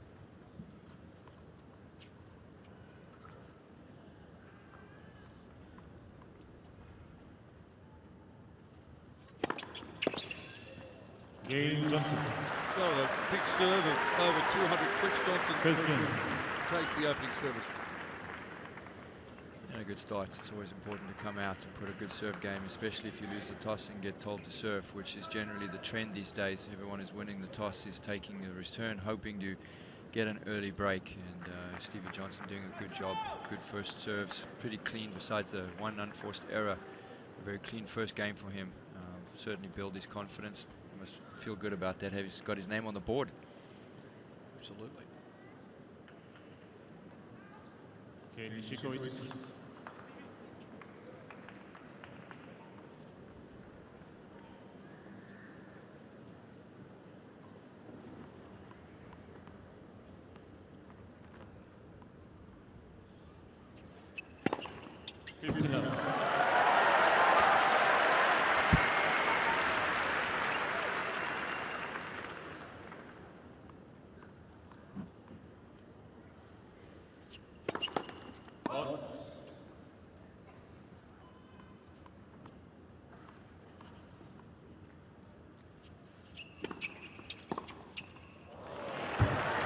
Short, he punched it away, terrific return. 15. I think that's a tactic that Stevie Gould's going to have to do a lot today. He's going to have to attack that second serve of Nishikori. Nishikori gets a lot of percentage high first serves in, so he's going to have to take those opportunities. 30-15. 2 aces in on the tee. And that's what Nishikori does well. He doesn't have the hugest amount of power off that first serve, but he certainly knows how to place that ball. And he always does very well on his high percentage first serves.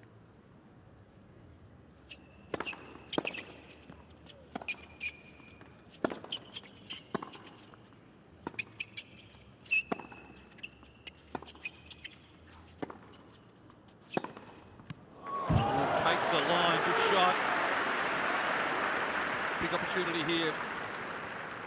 30. Yeah, nice tactical play by Stevie Gould, using that slice backhand, keeping it low so you give him that opportunity to run around that backhand.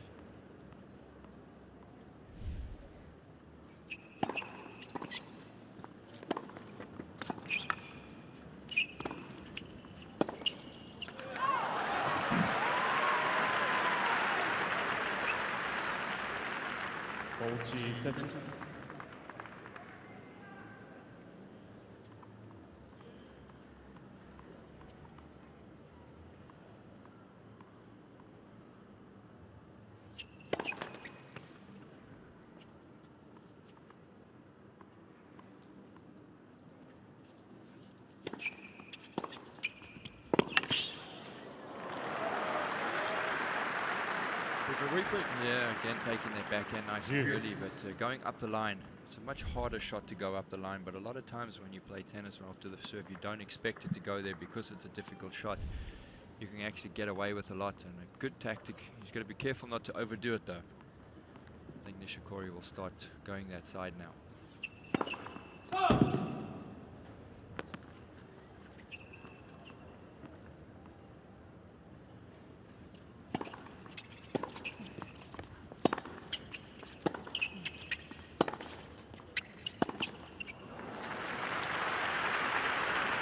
Like that one again. Good depth on that second serve from Nishikori. He was right in the point, Johnson. Yeah, did a good job moving back a little bit on that one and getting the ball up high. He's really trying to find the opportunity to get that inside or that forehand. When he does, he better not make so many unforced errors.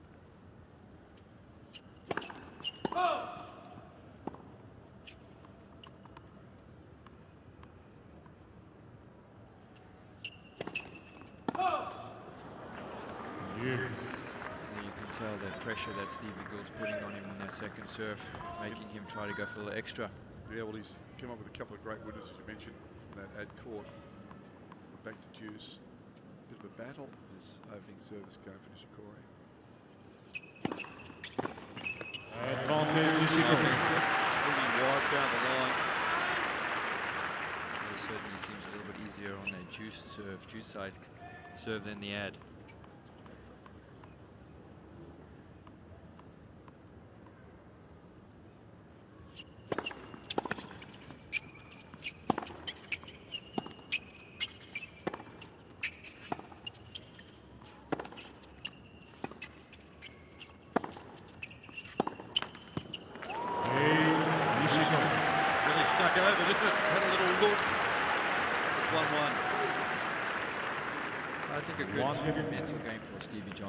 He really came close to getting an opportunity to break, but I think he attacked those second serves. He put a little bit of doubt into Nishikori's mind. You know, when you talk to juniors about tennis, I always try to tell them, attack the serve as early as you can.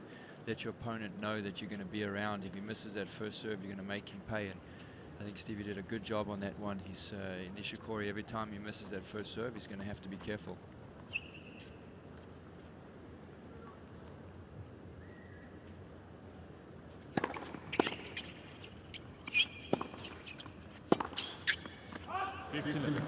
Building pressure, isn't it, Wayne? Yeah. Can in itself lead to an unforced error. Yeah. Put some pressure on your opponent.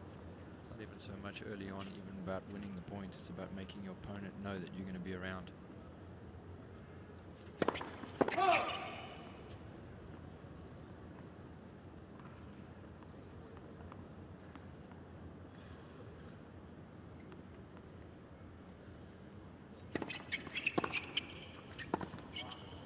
Nishikori also doing a good job on that one, taking that backhand inside the baseline, making sure that he makes contact to it before it starts getting up too high. Good return.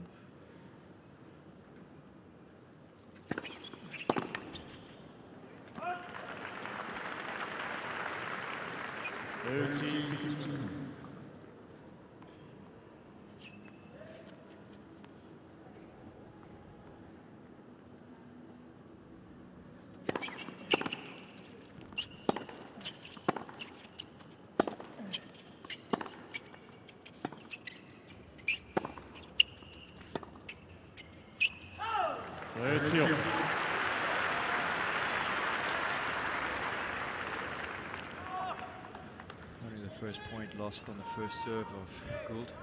Milos Johnson on that one. First time that he's not been successful on that first serve.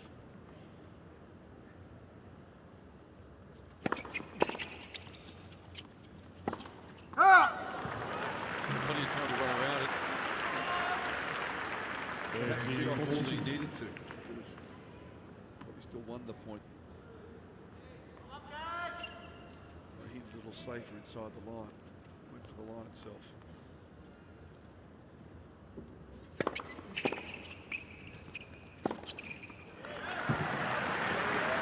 That's a great point. That's a little bit better, being a little bit more conservative on that one than the one before. Both of them in the middle of the court. That one just opting to play it more safer down the middle. Nice wrist action on that forehand.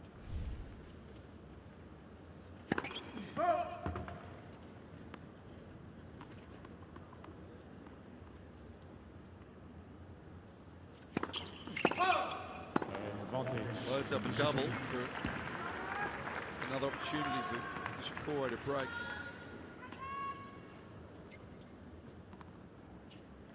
First of the match, but pretty ordinary moment to choose.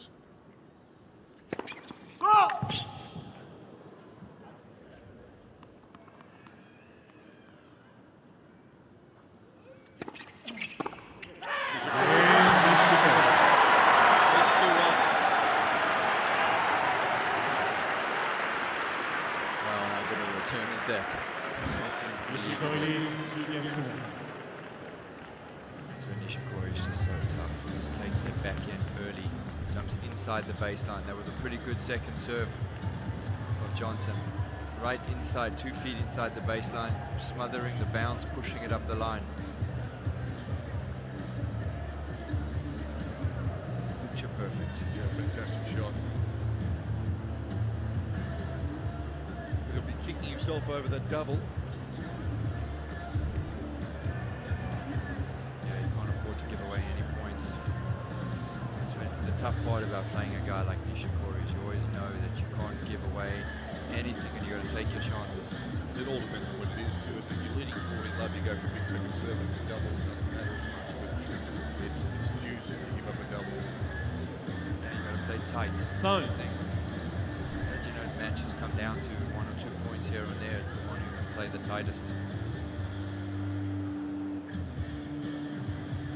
So Nishikori with the early break. Leads 2-1. Come out, John serves and Consolidated. Looking very comfortable at the moment. He's striking the ball well. Served well in that first serve game of his with 2 aces to start off.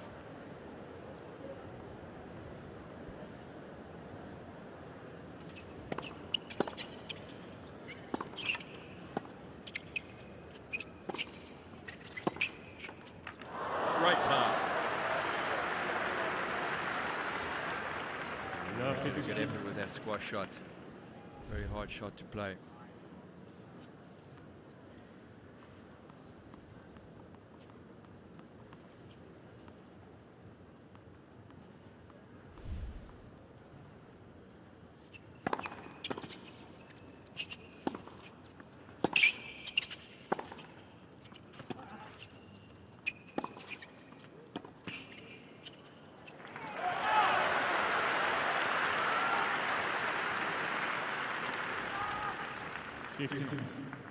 Found the corner, running Johnson around.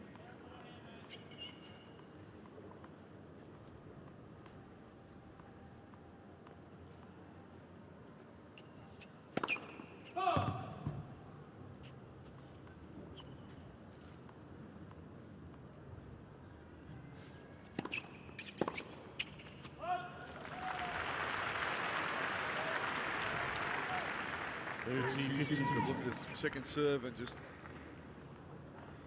teed it up long.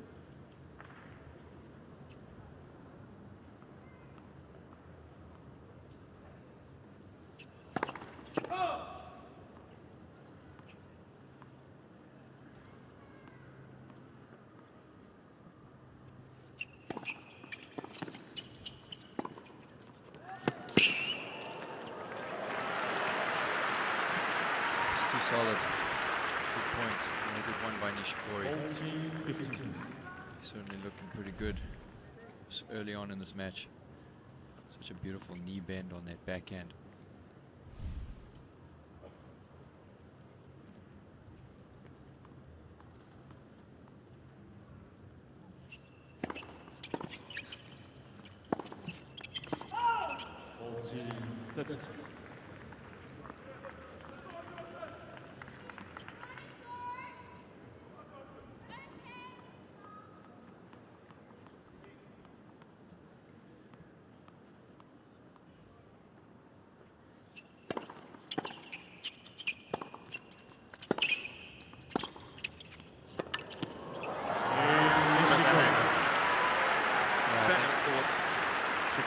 by surprise on that backhand, but he certainly got that one out wide. I don't think Stevie Johnson thought that one was going to come back. He kind of hesitated a little bit. Yep, looking like he didn't see the ball. But what a beautiful backhand, and another good game by Nishikori to keep the lead at 3-1 in this first set.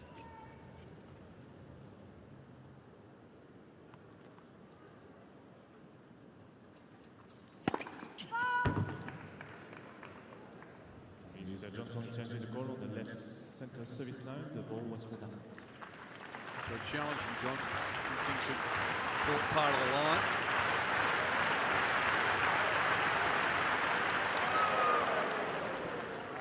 Way out. Yeah.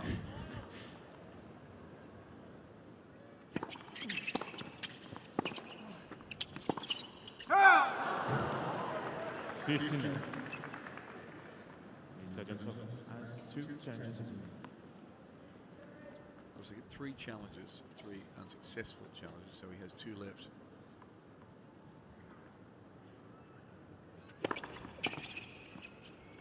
Third set. That's per set. And it resets if they go into a tie break. They get an additional 1.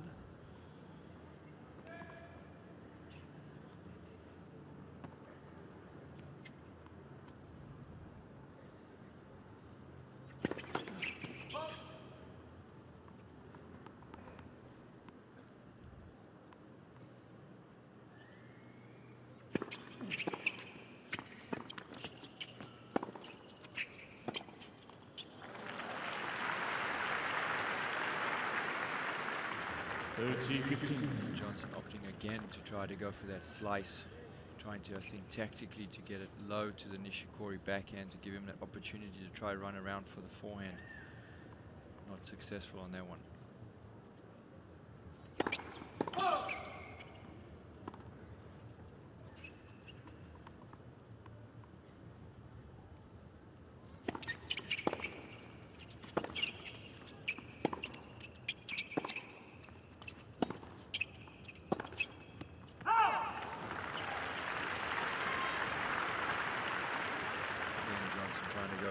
Too much. You're gonna have to be patient.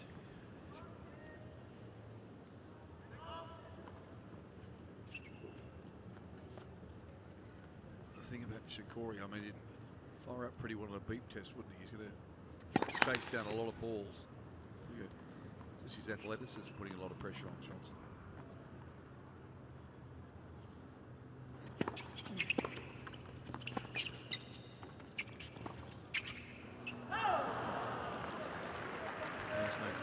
You always feel under the gun, you have to go for something extra. Force the pace a little bit, try to overpower him. It's not maybe always the best tactic. He's pretty unhappy about that approach shot.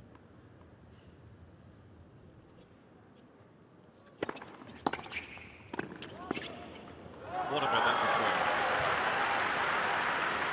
Johnson trying to serve the volley for the first time of the match. Good first serve. Not a bad idea to try, but can't do much about it with such an unbelievably great return by Nishikori.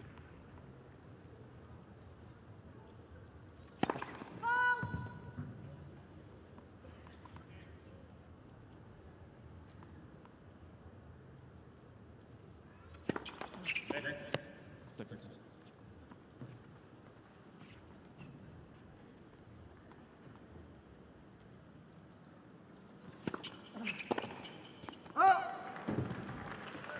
Advantage, Johnson. Yeah, Nishikori not too happy about that. Big opportunity for him to get another break point, but a good second serve by Johnson, opting to slide that one wide.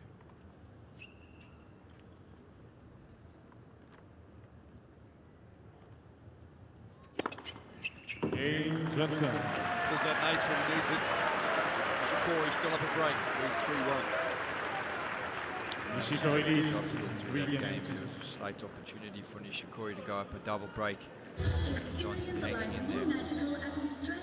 That swinging serve to the juice court's been successful a lot throughout the tournament. The courts are pretty quick on that. They're quick. Yeah, the ball slides quite nicely.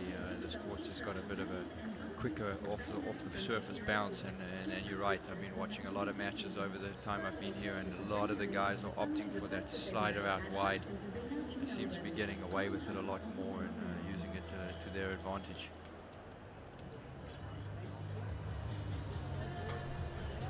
You managed to have a hit yet since you've been? I did. Managed to hit today. It was nice and hot out with there. Michael? No, I didn't. I hit actually with Pat Cash. Yep.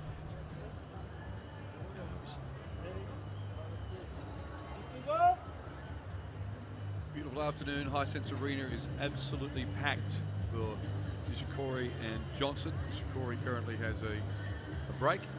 Time. World number 5 versus the world number 38. And you've been hitting with Pat Cash today. Yeah, I went out and had a little bit of a hit for have to play a match tomorrow, so I wanted to get a little bit used to the environment, and it's pretty warm out there. It's humid too, which sometimes unusual. Normally it can be dry here, but the conditions are perfect. Really, really nice to go out and play. It's been pretty muggy all week. Yep. But certainly it's nice. I mean, the players don't mind the mugginess. It's more about the heat. And today it's been a hot day, but not too bad. I think everybody's had a really good day. Thank you, ladies and gentlemen. Players are ready. Can't complain. It's perfect all round.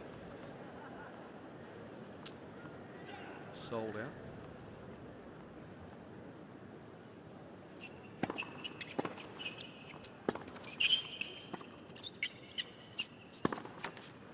Love 15.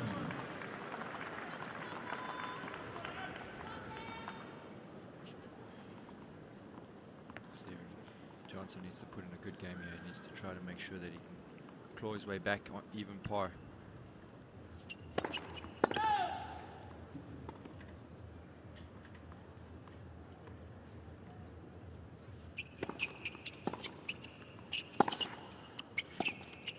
Trying to take some pace off it. I think Nishikori forced the pace, but that's a couple of those backhands he's chunked into the net.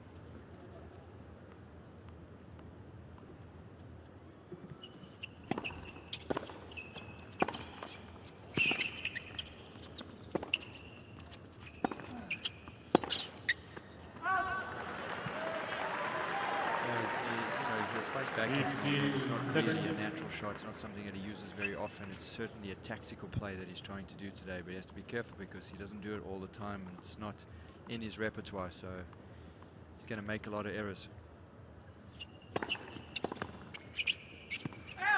30. Try and open up that forehand. A chance to run around, either hit the inside out forehand or the one that did win the previous point. Yeah, he's certainly trying to do everything that he can to get that opening, to get to that forehand, so he can try to control the point. First.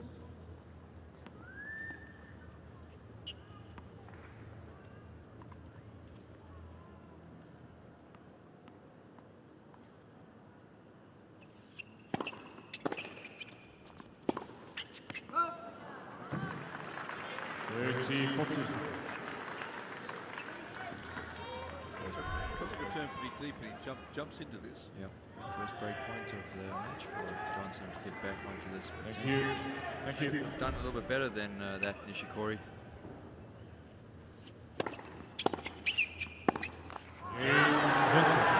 Break back. On even terms, 3-3.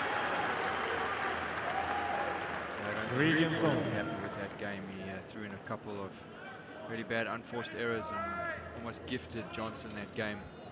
But good by him. He's back at 3-all. See it coming, really. No, we wouldn't have expected it actually, the way that Nishikori started up until that game. Everything seemed to be moving along quite nicely and maybe losing a little bit of concentration.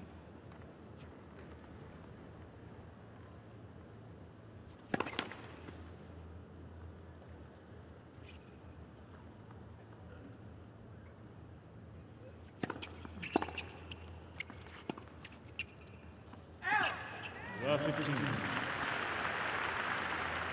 unforced errors from the backhand side are beginning to mount, though.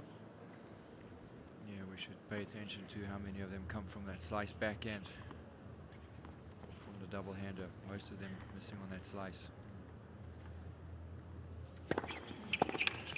15.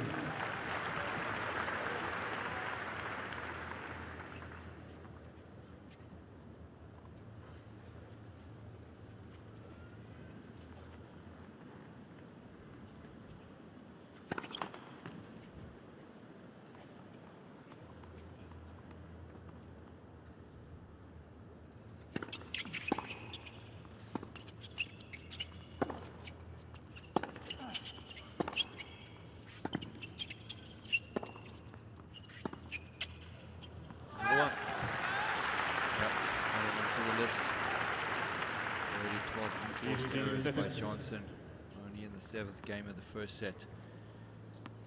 7 of them coming on the backhand side, so really not doing a good job on that slice backhand.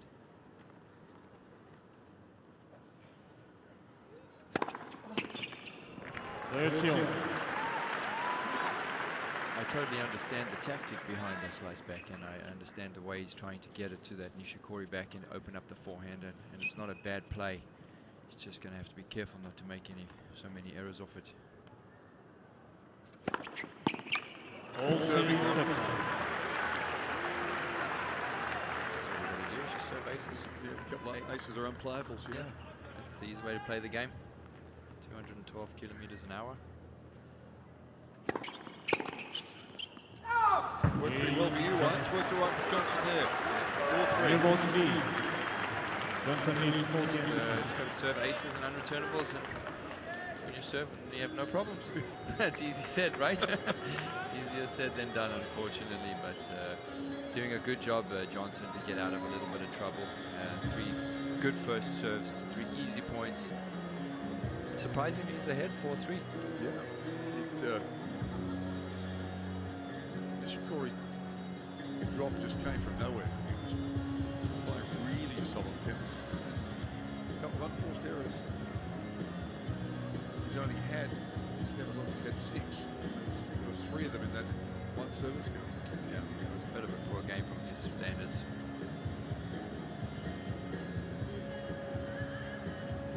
Have a look at the super slow-mo of Nishikori. That was the area when he jumped into that shot.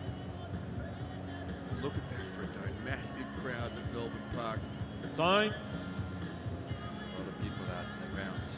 Yeah, I think there's a, I mean, I'm 140, but there's a group called Sneaky Sound System that my daughter would certainly know, and they're playing. There certainly look like a lot of people out there watching something. Such a great environment. And the vibe here is just unbelievable. They really do a good job. It's a pleasure for the players to come and play, and I'm sure a pleasure for the spectators too.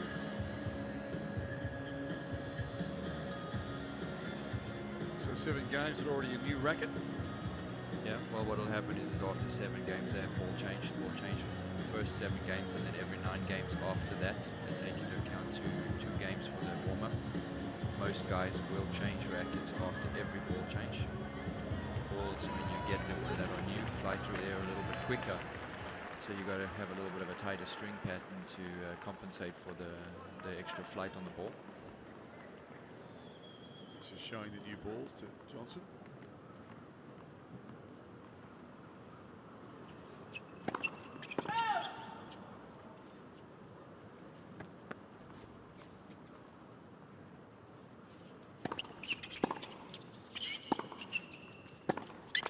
I'm pretty sure you're going to see a much tighter game from Nishikori here. He's not going to throw in one like he did in the last serve game.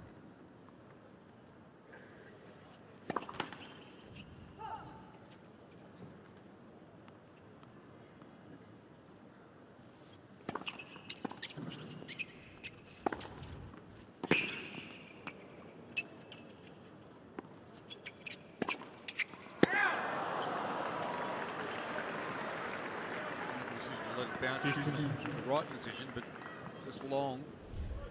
Yeah, normally when you get that ball up high like that, you put a little bit of spin on it to get it to drop down. Came out of the clouds, didn't it?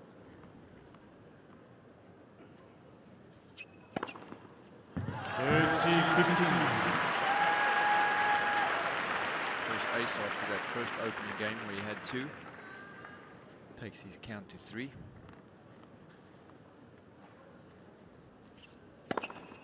4. 40-15. He's had 2 in a row. Doesn't have a lot of pace, 190 k's, but he certainly knows how to place the ball. Doing a good job on those last 2 serves.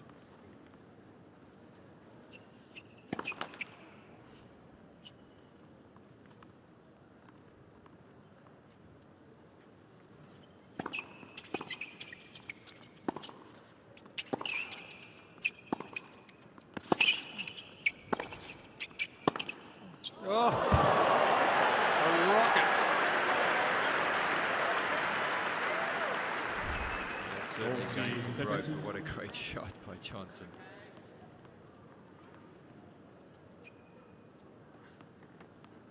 This big whip off the forehand.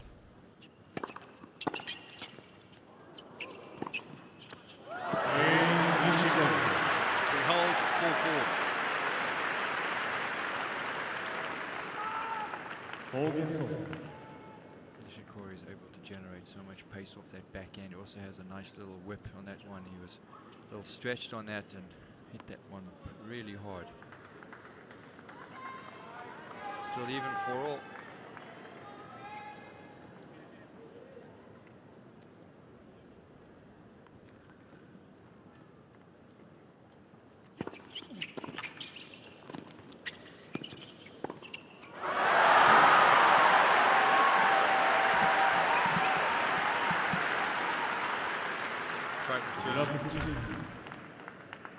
Force the little half volley.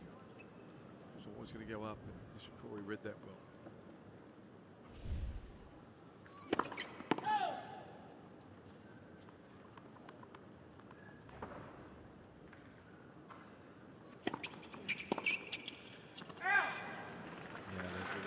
Nishikori just cannot afford to miss. Cannot afford to make an unforced error on a second serve. It's the strength of his game.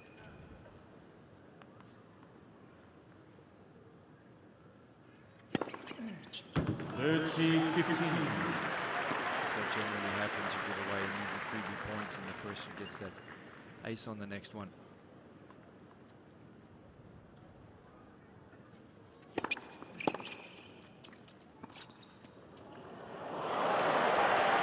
Drop shot. 40-15. Disguised that well, and it's not often that you're able to hit a drop shot without Nishikori getting to, so that one must have been very good. Game Johnson. And his third ace for the match, and he's 5-4 for on serve. Johnson needs 5 games to 4. Again, Johnson doing a really good job on his first serve. He's certainly serving himself out of any kinds of trouble. Does a good job. 208 kilometers an hour. He's got some good pace on it. He places it well. I like the way he plays. He's got a real good all-round game.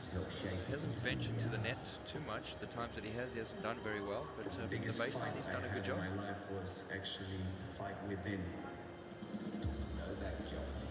Yeah, I like the point you made about the drop shot too, the well-described drop shot. He hardly made a step, Nishikori. That's how good it was, and he's one of the quickest players on court. You're watching a lot of matches, and as I said earlier, and also one thing I found very interesting is the drop shot has been used a lot, against the guys, and that's the first one I've actually seen that they haven't at least got to. So that must have been a good drop shot. Sometimes it's used as part of a two-shot plan to drag someone to the net, particularly players that aren't comfortable there. There's been some pretty hopeful ones played in the matches I've called as well, from beyond the baseline and stuff. They've been run down. So Nishikori trying to level up in his first set. Remember, he held an early break and then 3 unforced errors on his own serve. Gave it back. 15. Nothing wrong with that. Ace number 5. It's only 190, if you could say only about 190 Ks. It's still quick, but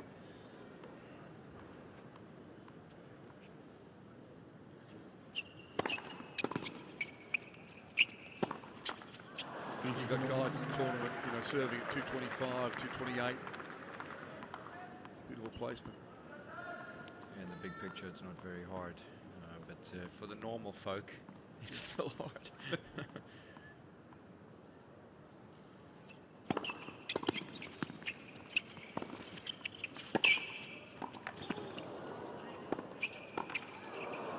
That was a great point. Nishikori just not doing enough in that first volley. He had a better opportunity to put that away or do something better. Unfortunately, put himself in trouble. Johnson did well to get it to, down reasonably quickly though. Yeah, but the first volley was much easier, and then after that, the next two became more difficult.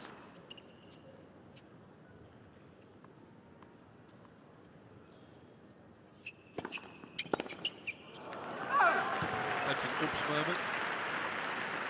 Yeah, those are the kinds of shots you want to see. 15, 5-4, 15, 30, and have a second serve. That's definitely want to see your opponent do that.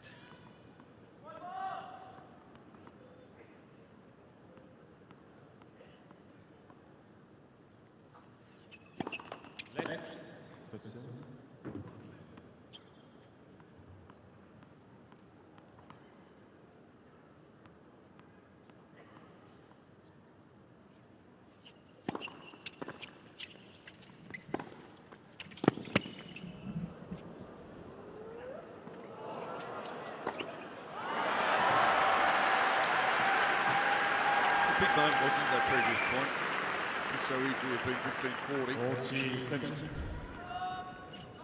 Now has a point to hold serve, gets back to 5-all.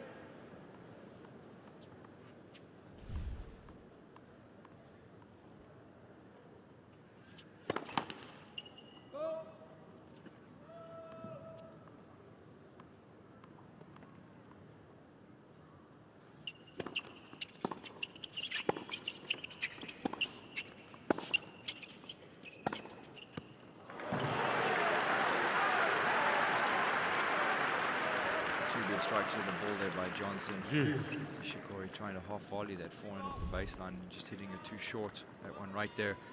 Just not getting enough, too short, and put away.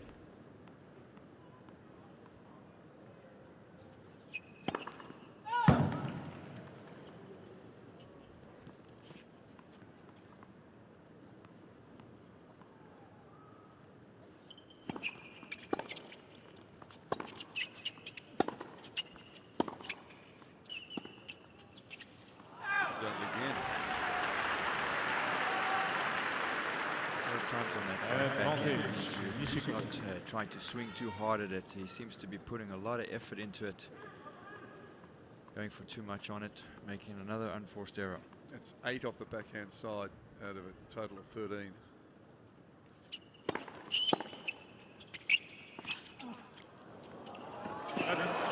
Game. Well up. 73 holes, 5-all, first set.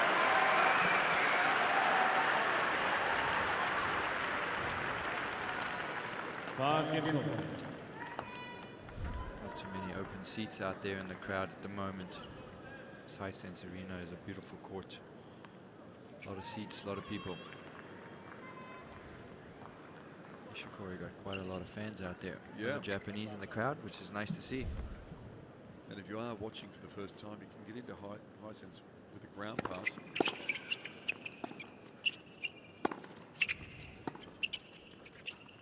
It's the big 15 and that's number 9 now. That backhand side. Yeah, he's got to try to not swing so hard and hit it so hard. It's not important to go after it. It's more of a delicate shot, just to keep it low.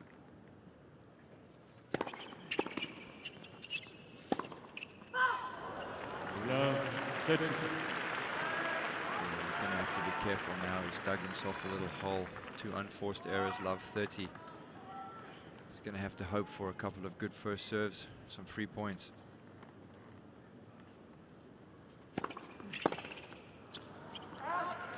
Good one there. 15-30. Nishikori not too happy about that. That was a good first serve, but it wasn't great. It wasn't that far away from him. Nishikori should have done a better job.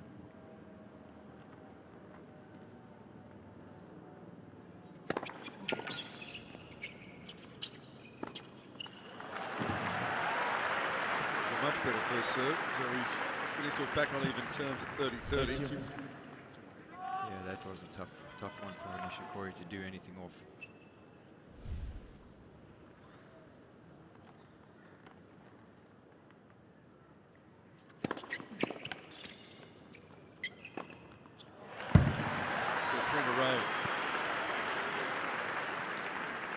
When he's been down, he's come up with the goods on that serve.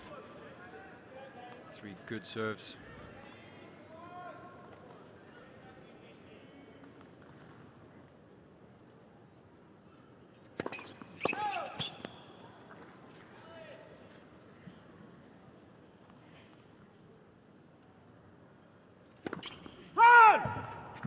Well, yeah, I think it is worth a challenge. Oh, he's not going to do it. At 5-all with 2 left, I would think it'd be worth it. Big difference being up 6-5 than Juice.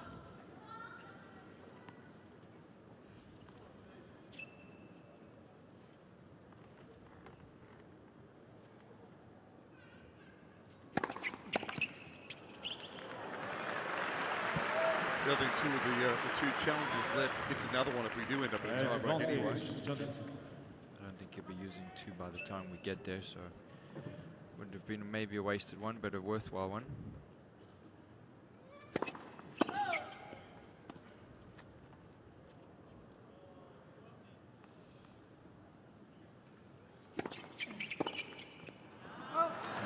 Well served that. It's 6-5. Johnson serving himself out a little bit of trouble. Dug himself a little hole at love 30. Good serves again. He certainly is getting a lot of freebies when he gets that first serve in. Yeah, his percentage is just over 75, 76% when he gets the first serve in. 19 of 25. Yeah, he has to be careful. He needs to get a lot in because he's only winning 38% on second serves. Nishikori doing a very, very good job on that second serve.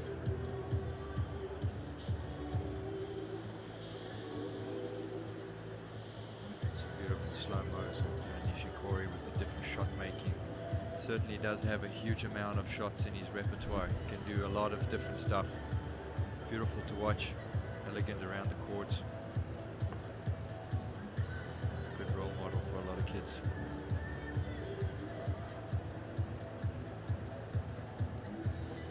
Time. So Nishikori to come out, try and serve his way into a tie break here. He had an early break, gave it back.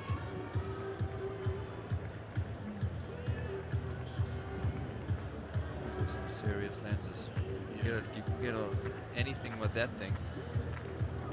It's a lot of Japanese photographers travel around the circuit with him, follow him everywhere he goes. Certainly is a huge superstar in Japan.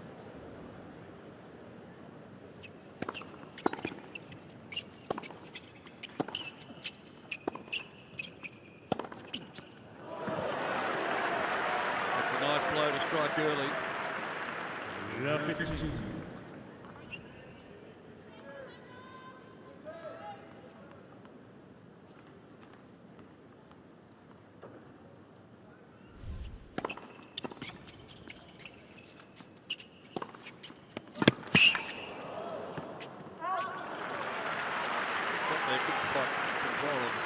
The previous top-ranked Japanese male was 25. Yeah, Shuzo Matsuoka. Yeah, he's 5 in the world. Yep, so I remember Shuzo well. I played him a bunch of times. Played him in the finals of Queens. Good tennis player and had good supports in Japan, but certainly nothing anywhere near the caliber of Nishikori. 30-15.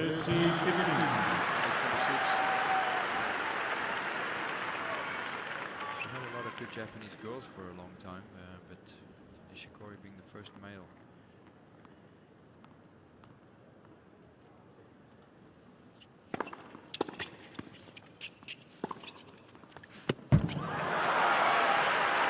Great shot. 40-15.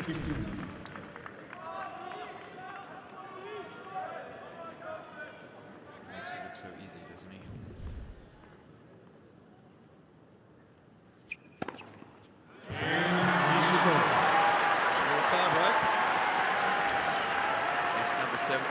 Nishikori.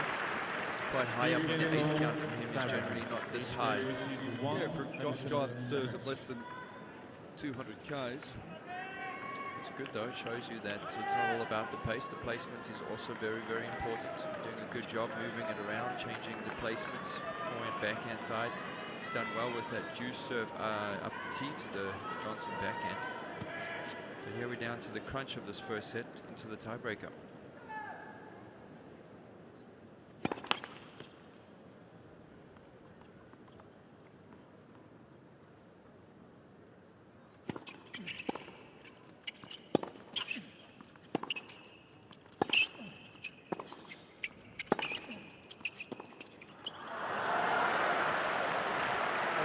That's where he's coming, tucked it back in behind him.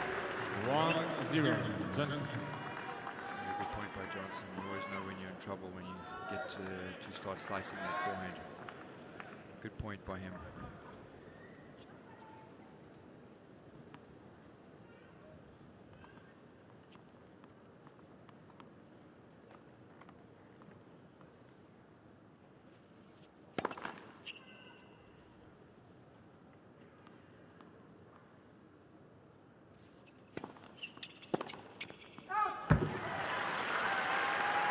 Right idea by Johnson, trying to run around that second serve to hit the forehand, trying to be positive. So just overcooking that one a little bit, but good plan, good try. Trying to get straight back down to his feet.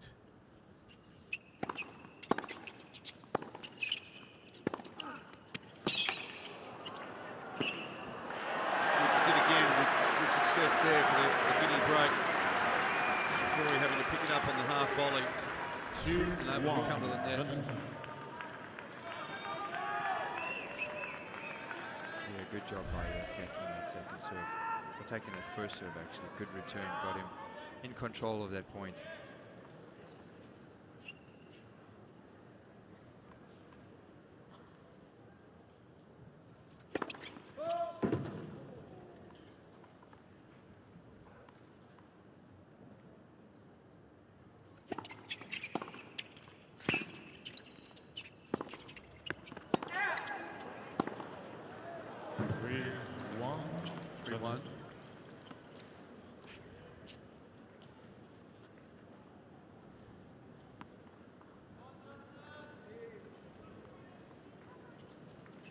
He's gone back to the other racket. It wasn't a new one he just took out. 4-1. Johnson. That's number 4, great time to find it. Good tiebreaker so far by Johnson. He's been positive on the returns and good first serve again.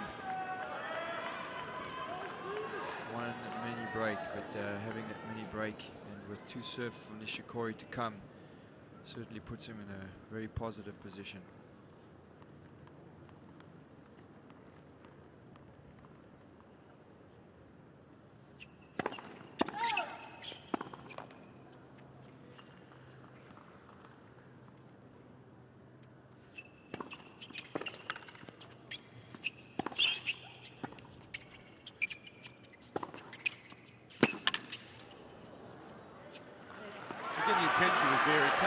That second serve early, just mishit it.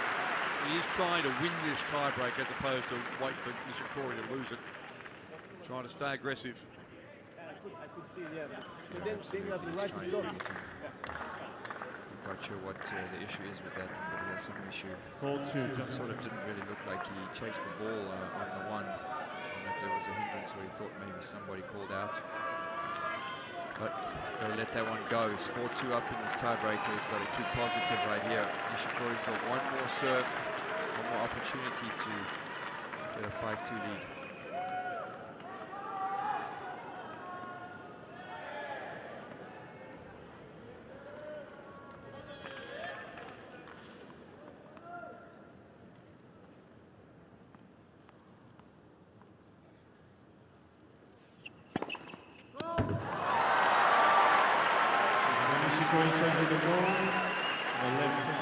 Japanese crowd are excited. They got dumped by the ball.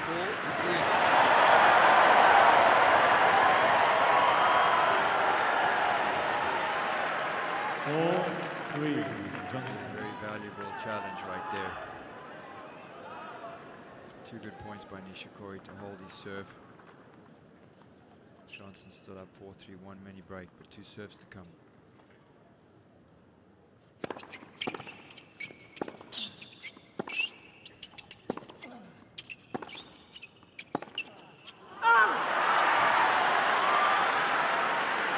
Back to even Steven. It was wide of Nishikori. Held those 2 serves, otherwise the set would have been just 2 serves away for Johnson. And now the mini break's being won back.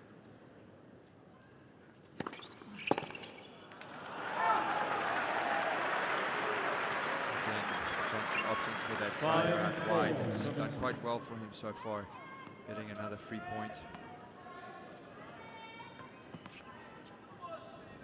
We're at 45 points won by both players, so couldn't get even, more even than this.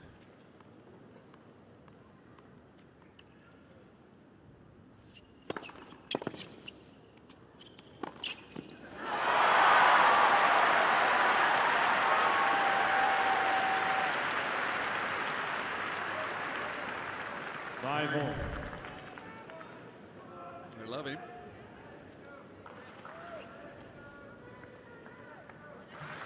Great backhand, what a beautiful slow-mo. Getting nice through the ball.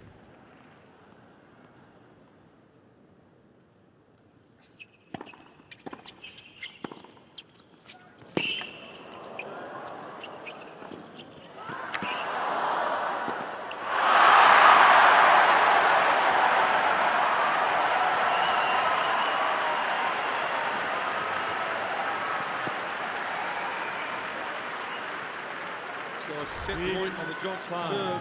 Nishikori. Nishikori getting a lead in this tiebreaker for the first time. A valuable time. Apart from the many local Japanese residents, there'd be a lot here for the Asia Cup football that's being played.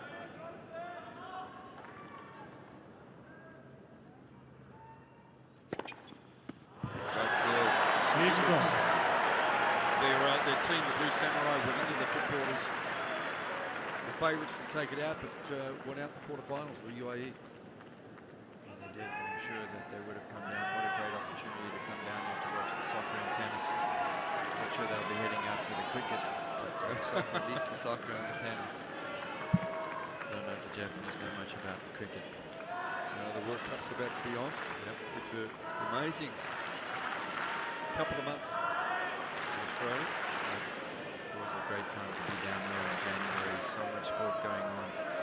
Thank you. Please.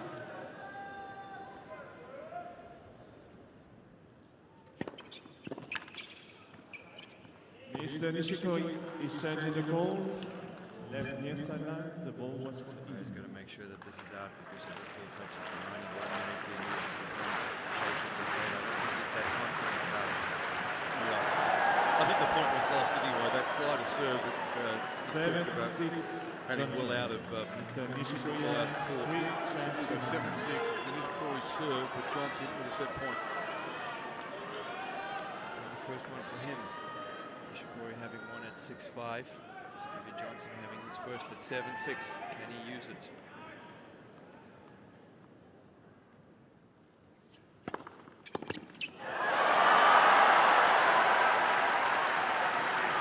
Solid first serve by Nishikori. 7-0.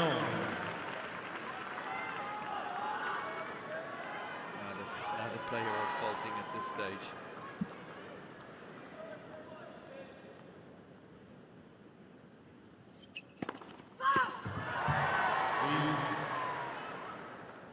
Johnson with a look at a second serve. Double fault. Set point this time on Johnson's serve. 8-7. Johnson. I wonder if that pressure that Johnson put on him early on in the match, attacking those second serves, had anything to do with that double fault, because he went after that one. 159 for a second serve out wide is very, very hard. It's a pace of sometimes a first serve.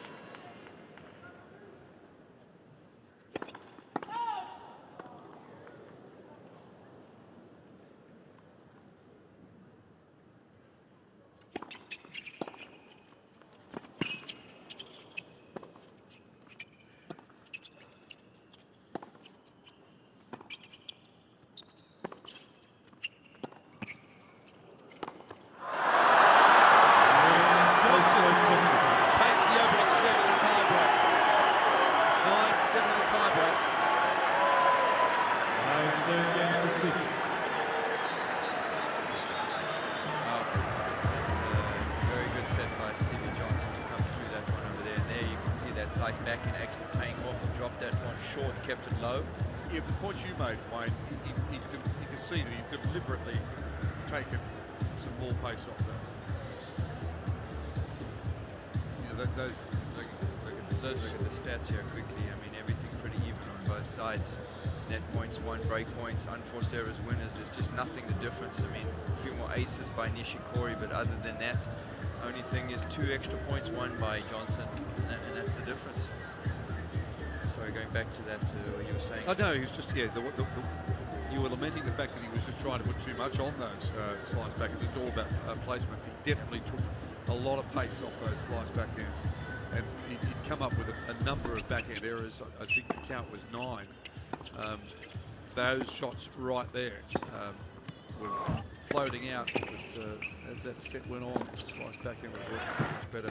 Yeah, it's not to hit the slice backhand hard. It's more of an object to get it low, and he did a good job on that last point. As we have a look at some more of the highlights from that set, great play from both players. Quite obviously, they swapped a break each, but one stage there they had exactly the same. 50 points, 1 to 48. Yep. Time. And we saw at the end of the set the Johnson camp very, very excited about the outcome over there, and yeah, he went to USC with Lucas and his coach. Yeah. So it's interesting, you know, when you talk about a coach and everything, you go for a coach that has some experience behind him. You go with a coach like Peter, who was at school with him and played with him, and more of a friend. I mean, what is better? Do you have that friendship person behind him? Obviously, the guy can play tennis, so he can play with him. He's a good friend, and maybe he just brings a good camaraderie. But certainly that's a very good job for him. I don't know how long they've been together, but Stevie Johnson has been growing and growing in his game, and he's probably helping him a lot.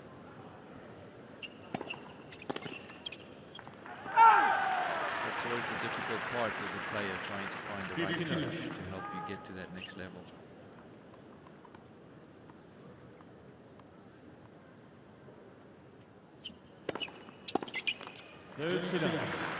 We've got to both be happy, but also it needs to be someone that you think that you can either learn from, or at least get you into some space where you're free to play your best.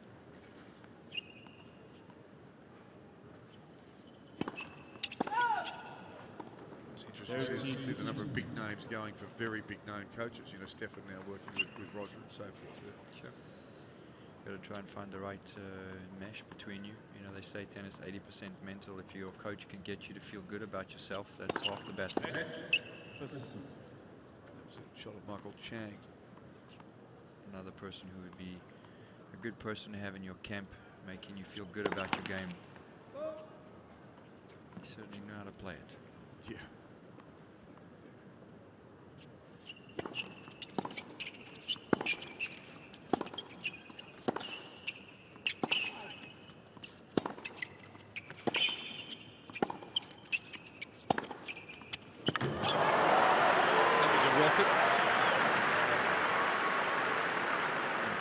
That was hit pretty hard. Michael Chang, of course, if you've just joined us, Nishikori's coach, but of course won a slam as a teenager. Yeah, won one as a teenager, didn't win another one, and I think the best tennis player never to make #1. But what a great career he had.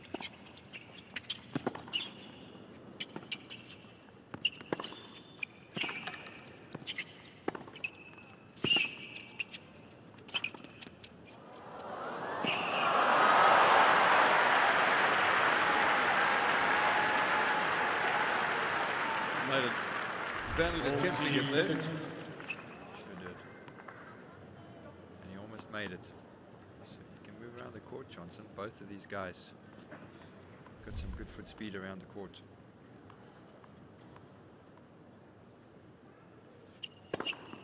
So 1-0 in the second set, but Johnson took the first in the tiebreak. First game, second set.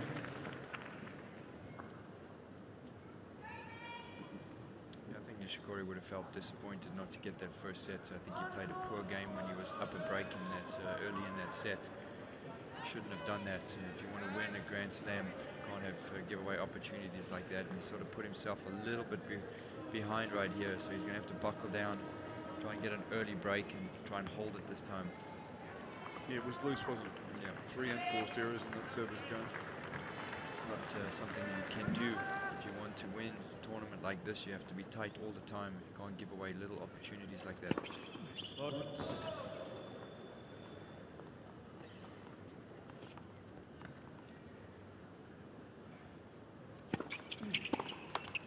15.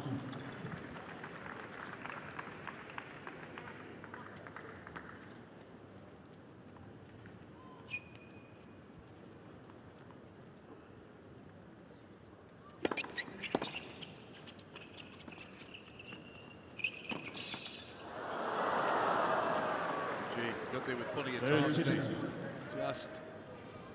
caught the net cord.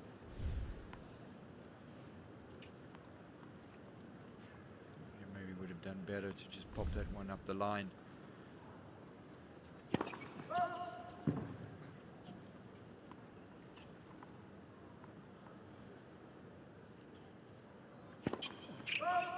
It's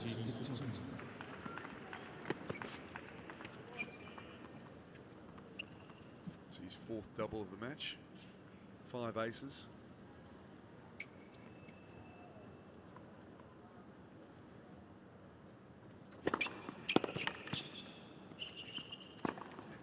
Nice way to follow up, and you've given a 3-point away.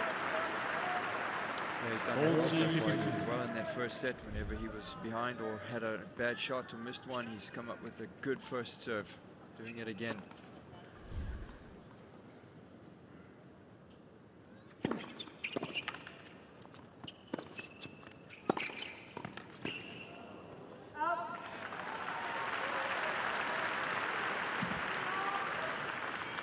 I think Johnson's done to this point too is subdue the parochial crowd somewhat. He's got a lot of support here, Nishikori.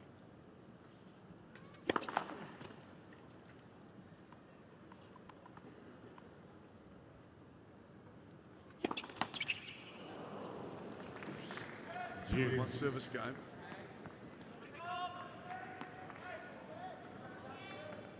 You see 5 double faults in the match.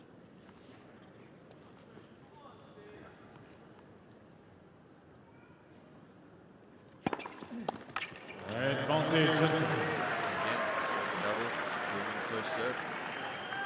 Certainly is nice to play the game with a big serve to get yourself out of trouble like that. Makes the game a little bit easier.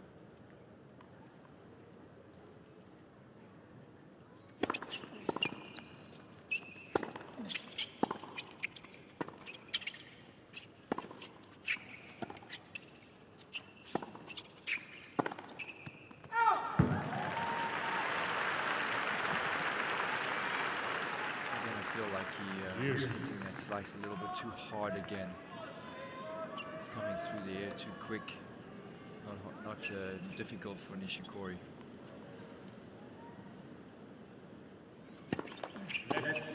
Just to get it low and make Nishikori make the pace off it. Yeah, you want to hit it soft, so it's low and soft, so he has to generate the pace.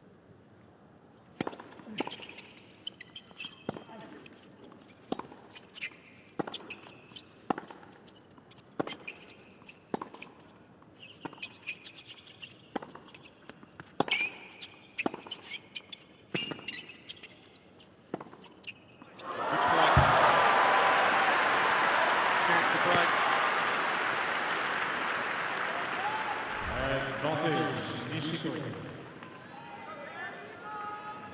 bending so low on that backhand. Look how low he gets to the ground. Absolutely perfect.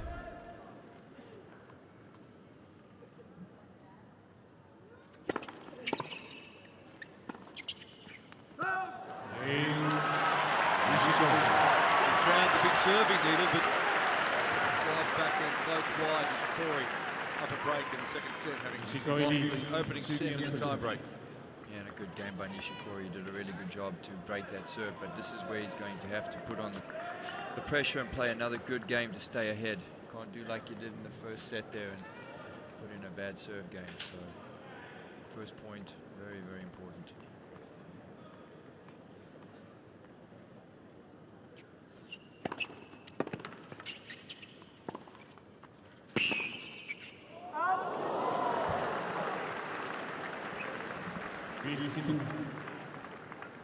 Good first serve by Nishikori, throwing that one out wide, opening up the court.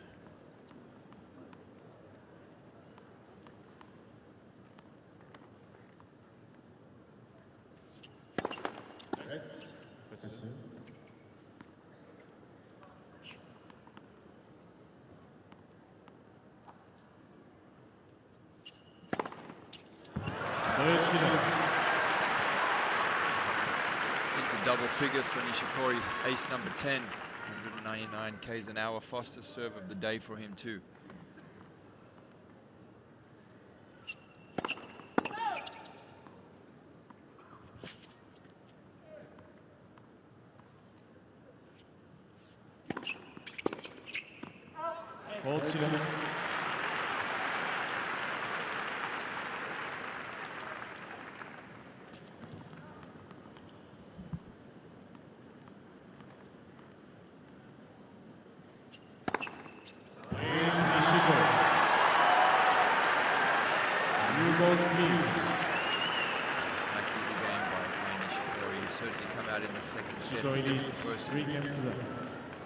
Played 3 really good games, 2 aces, ace 11 in that one.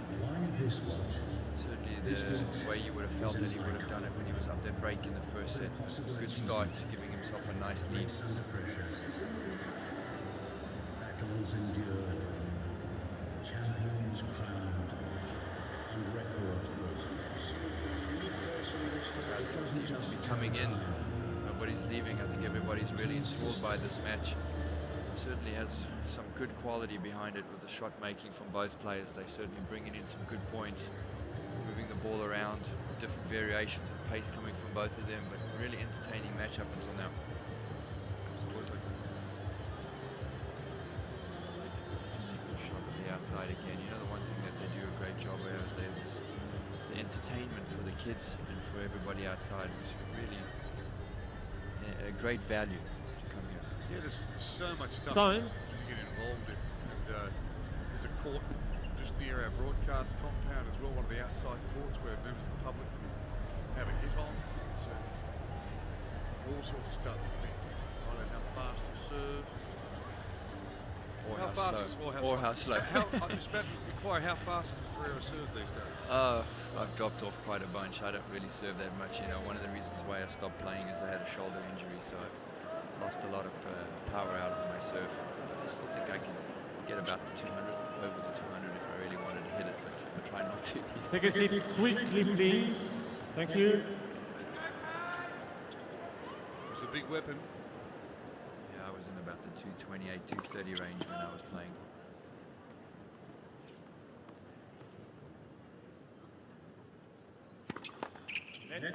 Seconds.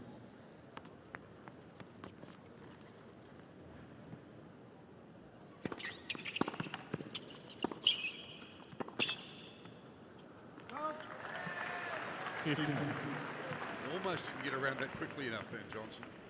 Yeah, he didn't, and you know, Nishikori is, again, he's going to come out and try to break him, take a 4-love lead, really console this, get this set done with. From Johnson's point of view, he's going to realise it's only one. It's only the one break at the moment. Yeah, he didn't play a bad game when he served. Nishikori really came up with some goods.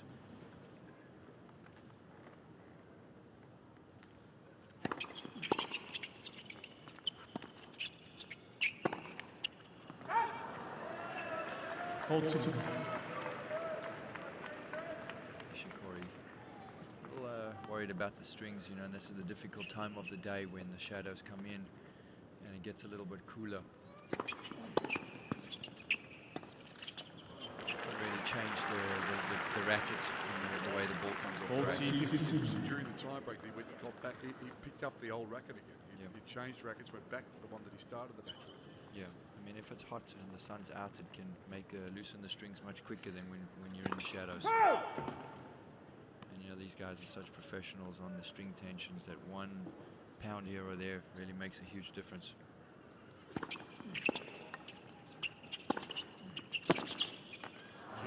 So he holds. Holds pretty comfortably. Nishikori leads 3-1. We'll see what he can create off Nishikori's serve.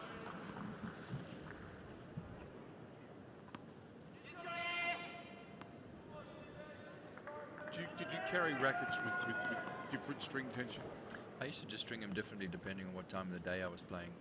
But I did have a couple of variations for times like this. So you play through quieter. Yep, you have to be prepared for that.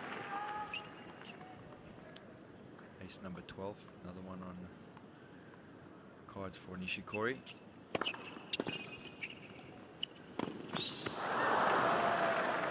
That's 3 games of 3 points for a guy that serves under 200. Yeah, he's done well, and he's done well especially in the second set. That's the first point that he's lost in the second set on his first serve. He's been pretty dominant on that first serve.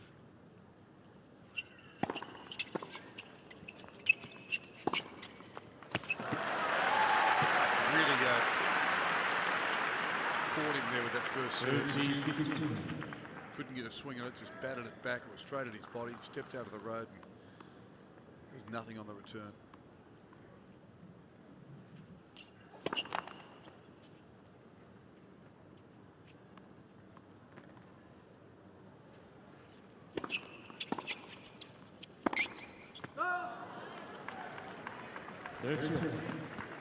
Forced arrow, he's got to be careful.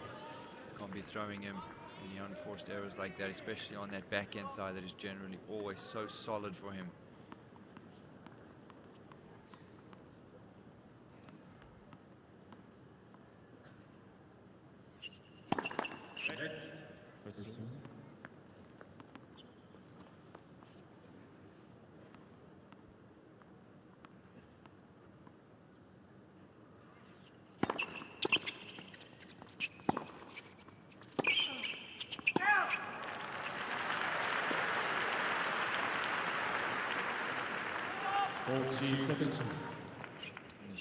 Nishikori will take that any day. Nice freebie from Johnson, giving him 40-30 lead.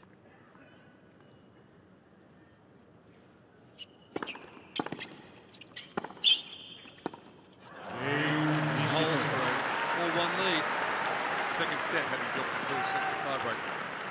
Nishikori leads 4-1.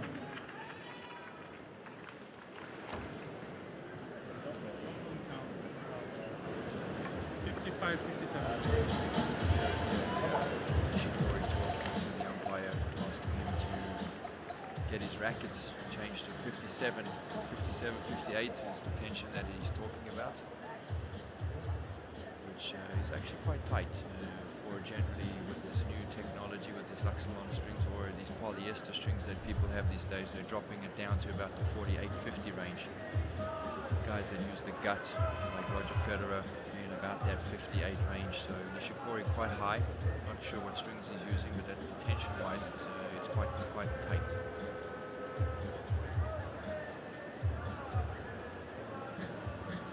Technology has changed so much over the years. It's really been unbelievable how it's changed the game. Yep. The way the game's played. Certainly, depending on who you talk about, being a good or a bad thing.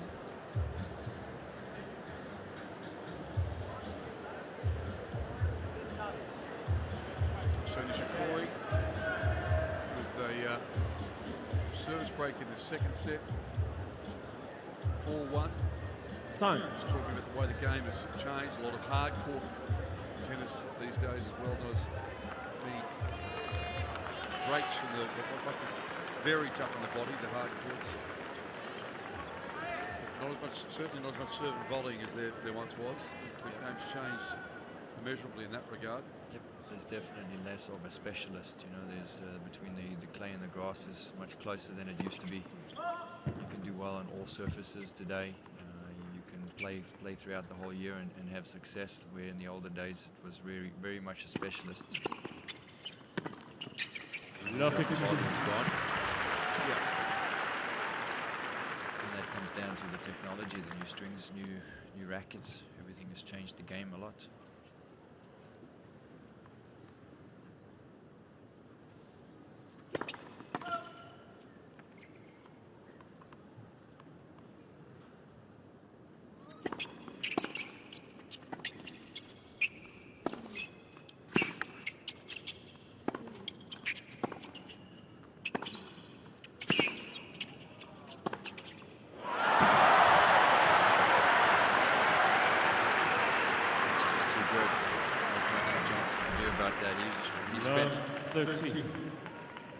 A lot of movement on that court, moving around from side to side. Nishikori's starting to look much better right now.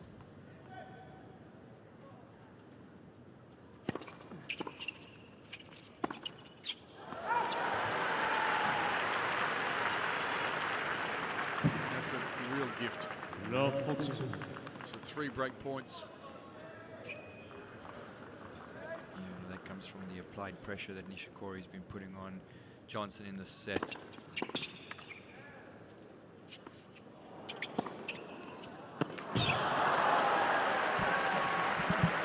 Saves one of them. Interesting stat earlier today, looking back at this particular position, 15-40 stats throughout the tour last year, would suggest that this is a toss of a coin.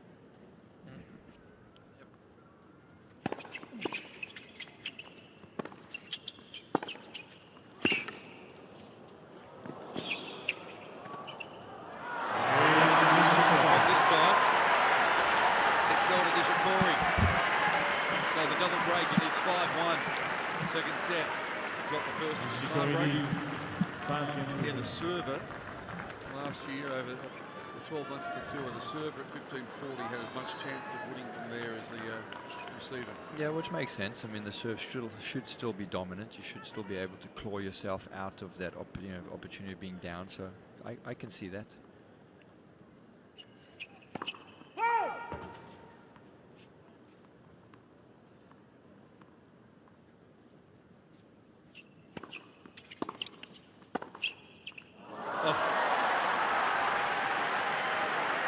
Clinical display from Nishikori in the second set. It certainly turned up the heat a little bit. Johnson actually hasn't played badly in the set, but certainly been outclassed. 39.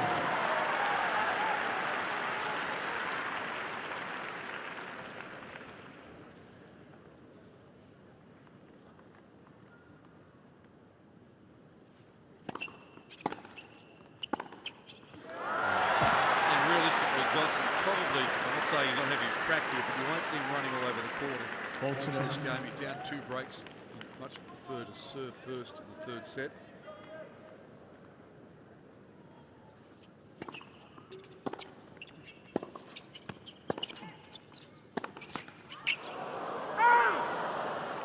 Yeah, I don't think he would feel that his chances are very high at this stage to come back in the set, especially at 40-15. But you never know. You know, you got to have a swing at it. You never know.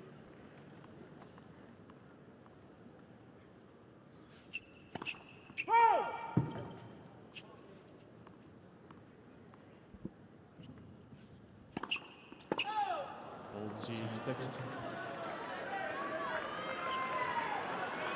person that I know at this particular stage, being down 5-1 and 40 love, that would never give up and won a lot of matches, is that man sitting in the Nishikori camp.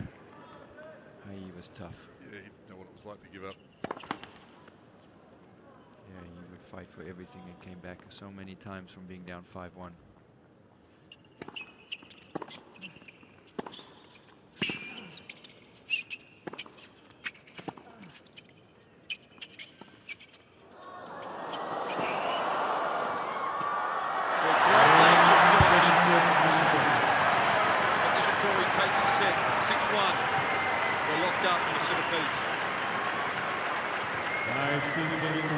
Good set by Nishikori. He was solid.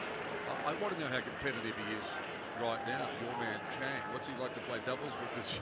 Keep you honest with me. Well, he was never known for as a doubles specialist, but I'm sure he's hitting the ball well, especially with traveling around with Nishikori. I know he's not doing a huge amount. Quickly, we'll go over the stats in that second set. Obviously, it's going to be all pro Nishikori, 12 winners to 4.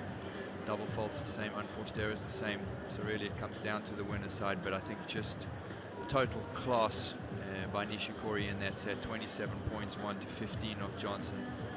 Just a much better player in that set, outclassed. Yeah, I wasn't suggesting he's a double specialist. I'm just wondering what it's like if you two get behind in the legends, just how much pressure you'll put on you to keep fighting.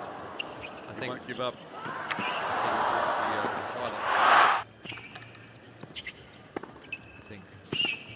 I think what I would do if I'm playing doubles with him and we start going down, do everything and let him chase and do all of that stuff. I know that he's been playing a little bit of some events here and there, and he's been playing well and still very focused, very serious. And I'm sure with with being with Nishikori, competing with him, I'm sure he's improving. I hope he's in really good shape because he have to carry me, that's for sure. Time. So we're at a set apiece. Let's have a look at some of those highlights of the second set. As we mentioned, 12 aces for the match for Nishikori. His fastest serve at 199. So it's not a huge serve, but particularly it's well placed. Yeah, and people lose that. They say, oh, the serve quality has gone away, and the game's become about the ground stroke and everything, and it's really not true. The serve is still so important. Getting free points, getting through your serve games, and you know what? Even at the pace that he's hitting it, to place it well, give yourself that opportunity on those free points is really, really important.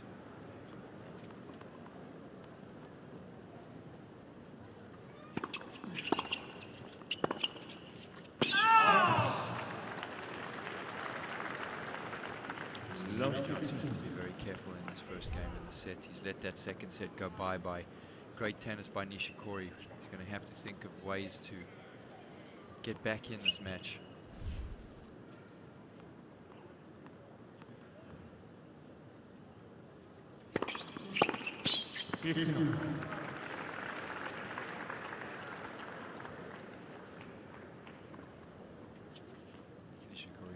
Job on that, seeing what side it was going, not getting it in, picking the right side.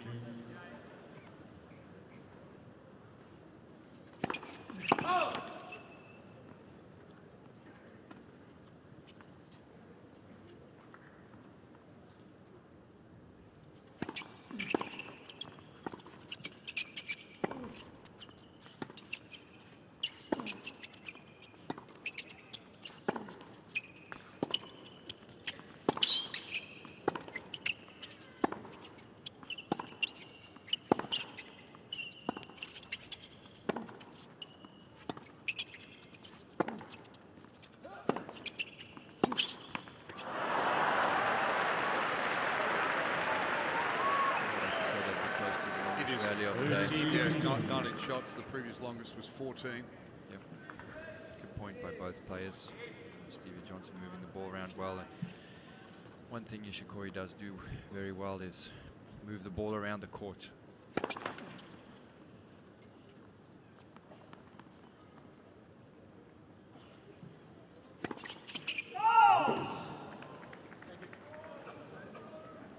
Mr. Johnson changing the call on the right near sideline. The ball was called out. Challenge.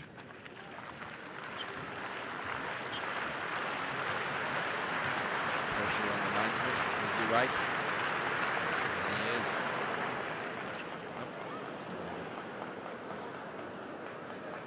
Not close. No, that wasn't close, but the shot spot actually said that it was in. So.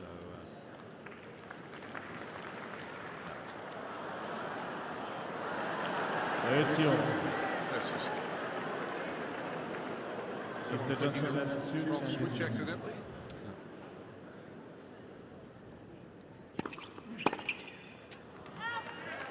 You have to feel sorry for the linesmen, when they put them on a picture like that, and if they make a mistake and they go home and their family are going to give him a hard time for a long time.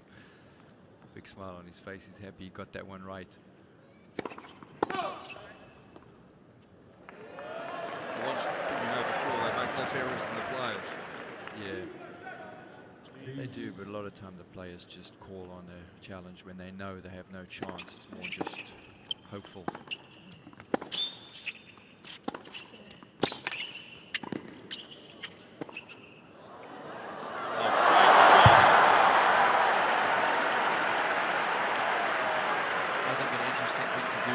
challenge system is to have a test. And basically, you get penalized for being wrong. Instead of getting your 3 challenges, you should penalize the players, and then you'll test to see how good they really are. And I bet you that they would be pretty good on the decisions that they make. It's too easy just to call a challenge these days. Would you take a point off? Something to a degree where you really have to make 100% sure that you're doing it for the right reasons. Advantage. Michigan. Spoken like not a current player, I reckon. Oh, another double fault by Stevie Johnson. He's going to have to be careful. It's down ad. He doesn't want to get behind early in this 3rd set. Double fault's not helping him.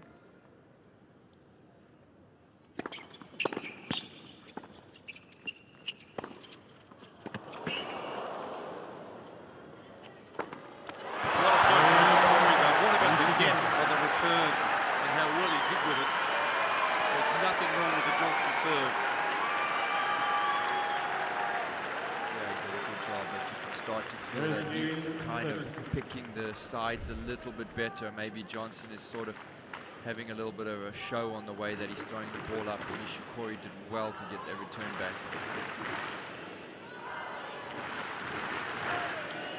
It's a good observation, Wayne, because he made an early move, didn't he? Yep. So there must be a tell somewhere. It's almost like he knew it was going there. Yep. And you know, sometimes there's subtle things in matches that people can pinpoint where the ball toss goes. So a little bit further out to the right for the slider, a little bit to the left for the upper line, and these are where the good players can figure out what their opponent's going to do, where they're going to serve. And those little things make a huge difference.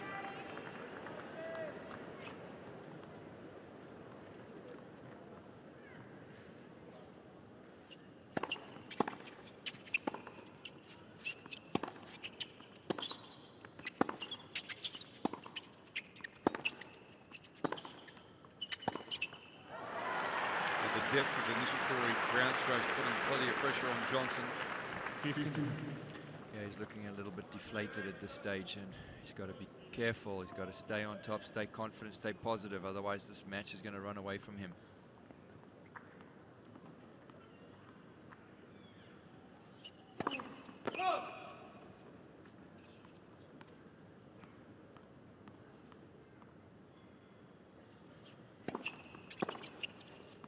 There's a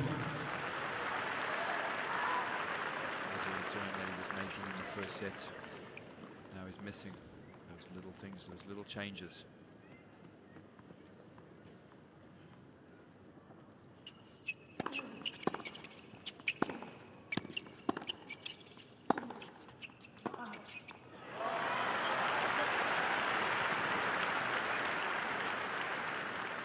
Holds the love.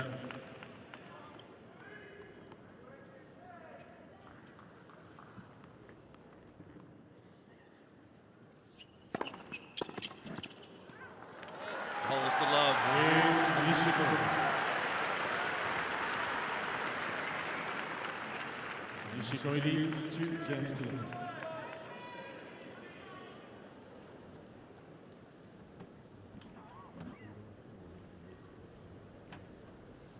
Yeah, he seems to be on such a roll at the moment, doesn't he? Everything's going his way.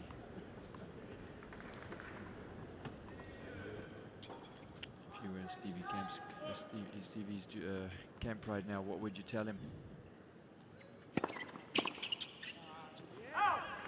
The main part of it, you used to know now, he's well and truly in this match. It's a set of piece. It's one service break. Yeah, it is only one service break, but he's certainly behind the barrel here. He's struggling to win points.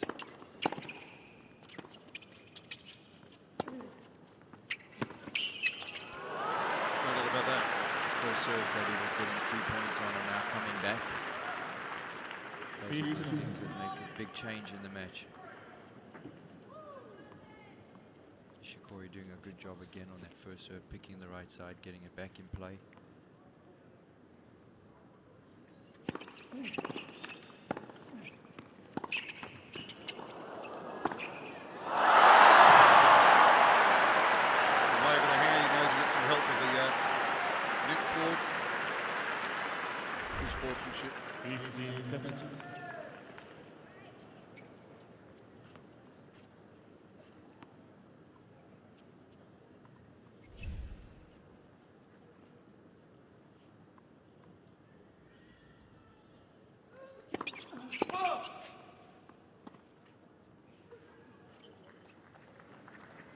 please.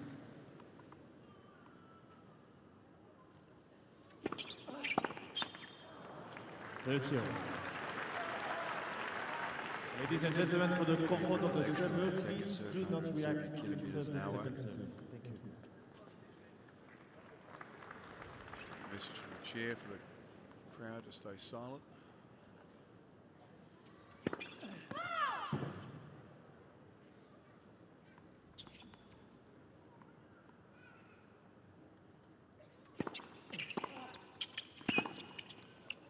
And Johnson's first service percentage is down to 50%.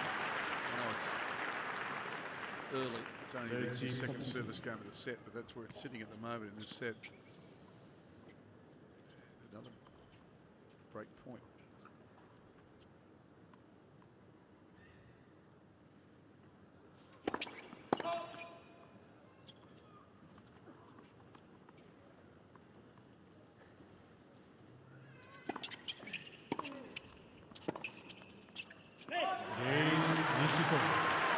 Free love. It's got to look at the procession now, hasn't it? Nishikori leads 3 games to love. It's won 9 of the last 10 games. Yeah, 3-love double break. Certainly a commendable lead. Johnson's going to have to think really, really seriously right now about trying to find a different way to play.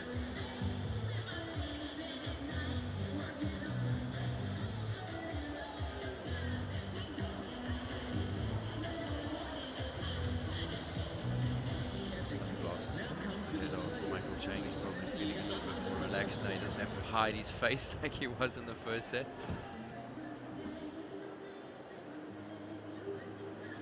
What's he thinking right now? Well lost. Yeah, he's got to be careful not to get too dejected. He looks a little bit like he's feeling the wind's coming out of the sails a little bit. Tough position right now. Does he have a different gear? Does he have a different plan B? Does he have something that he can do differently? Time. You know, maybe something in the set, he should go through the set and try to change it up and try to get Nishikori off his rhythm, try to just change up something.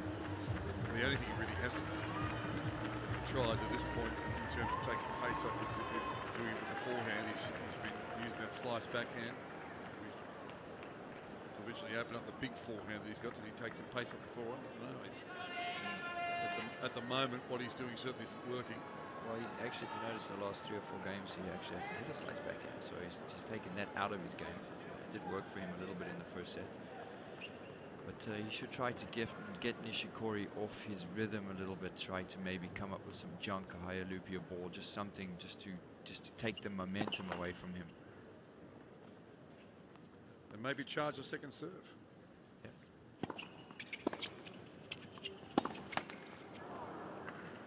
Love 15. Yeah, I mean, you know what, try something. At this stage, you're down 3-love double break. The set, in some sense, is almost gone away from you. You might as well try something different.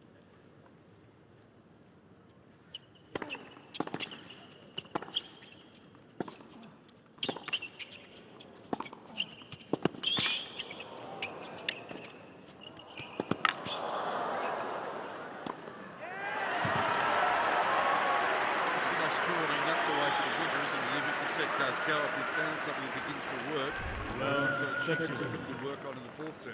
Sure. Yeah, why not? You have nothing to lose in the set right now. Might as well try something different.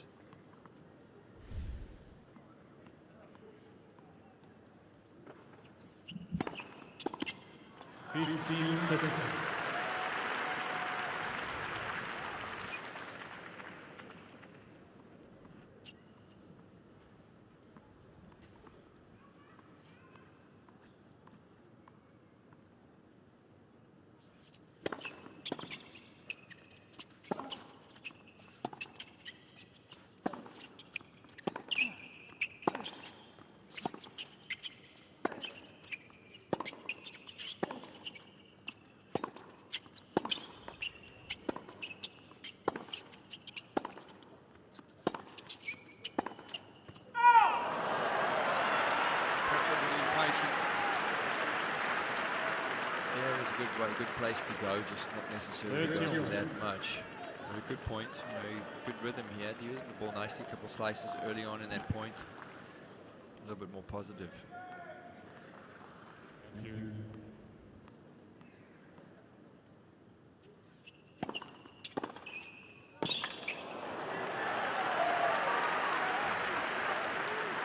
Well, he's given himself a first break point, an opportunity to at least get one of the breaks back. He has played a good game. Nice return for that serve out wide to the forehand side.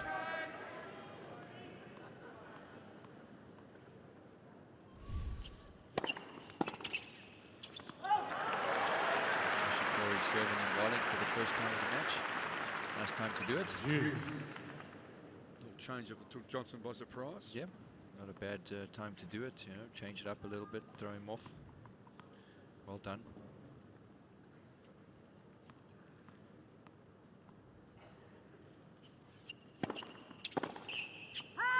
Advantage. Nishikori had a lot of luck with that particular serve. Although Johnson got plenty of racket on that one. Just couldn't control it.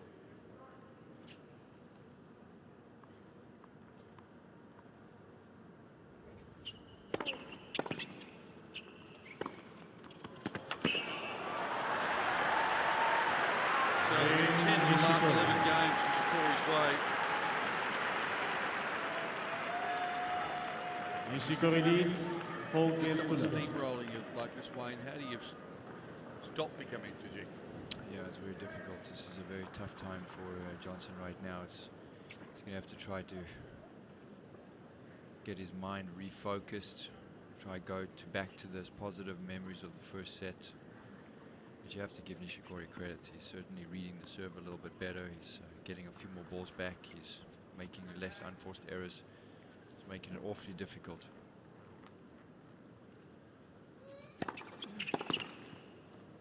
I think getting 1-3 game here and getting on the board at least 4-1 will certainly help Johnson a lot, settle him down a little bit.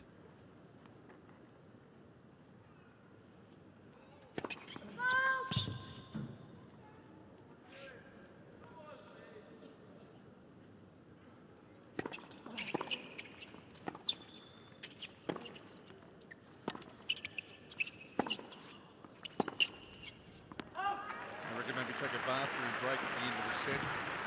Change the scenery. Get your head together. Yep. Anything will help.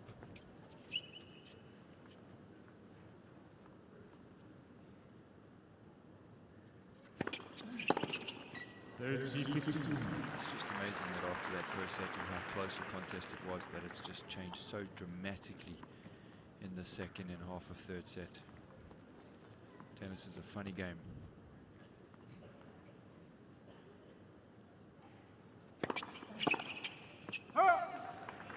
Here again, Nishikori picking the right spot, right on top of that return.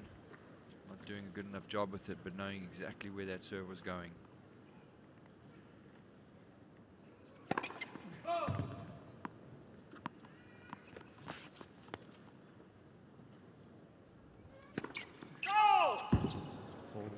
Number 8 for the match. 3 in this set.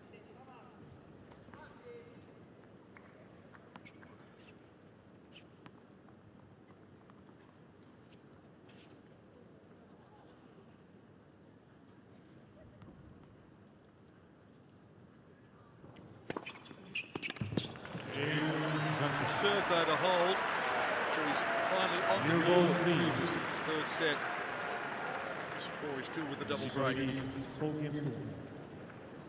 Yeah, that'll help a little bit. It'll ease a little bit of pain.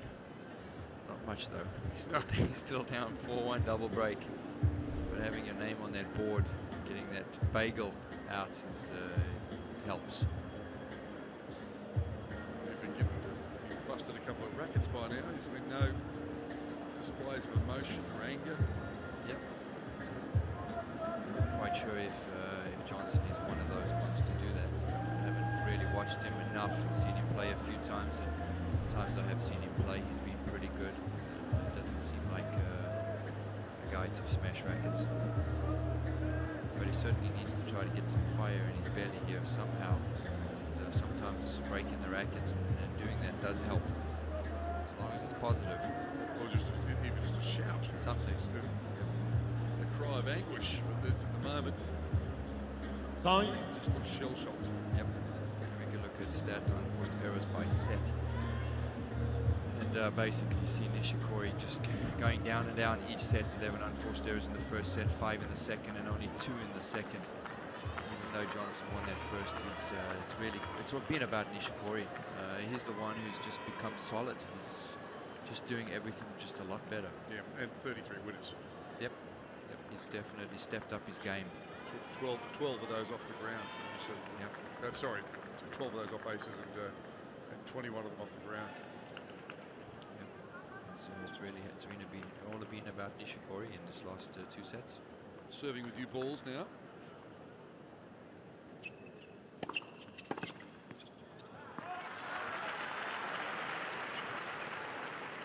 He's gone for that serve a lot today.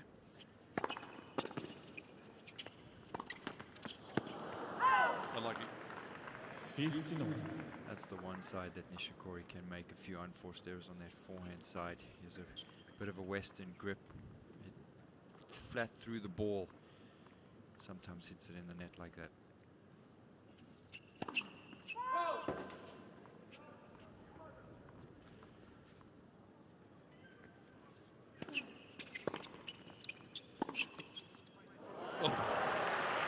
Pinpoint. Return was short. Was punished. 30-15. Solid stuff. God, their backhand is just really so crisp. 9 backhand winners by Nishikori. 40-15. No question. Absolutely no question. It's by far in strength-wise, really a big part of his game.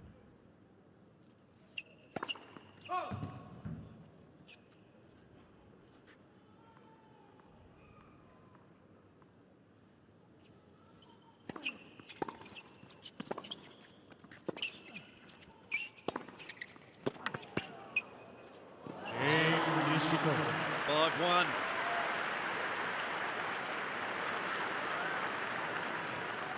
Nishikori needs 5 games to win.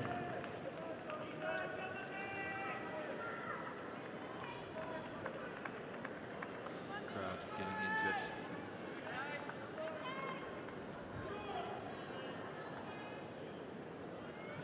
They're all happy. Why shouldn't they be? Set all 5-1. 15.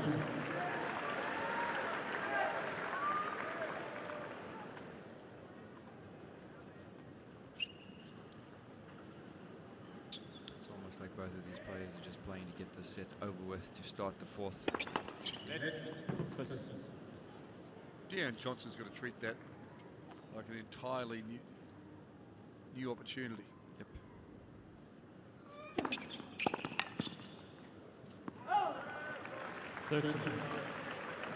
Has to come out as a new man.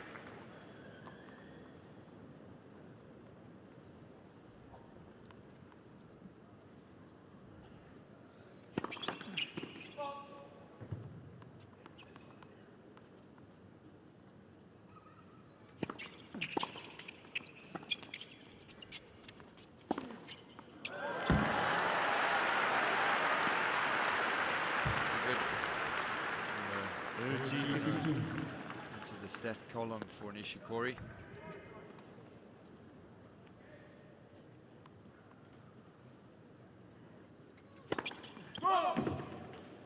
Quite enough spin on that slice backhand to keep it low.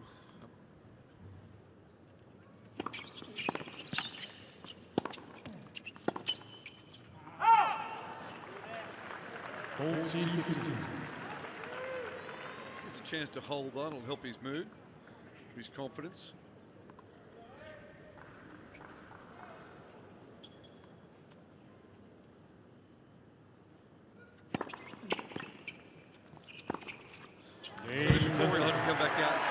set, he leads with a double break.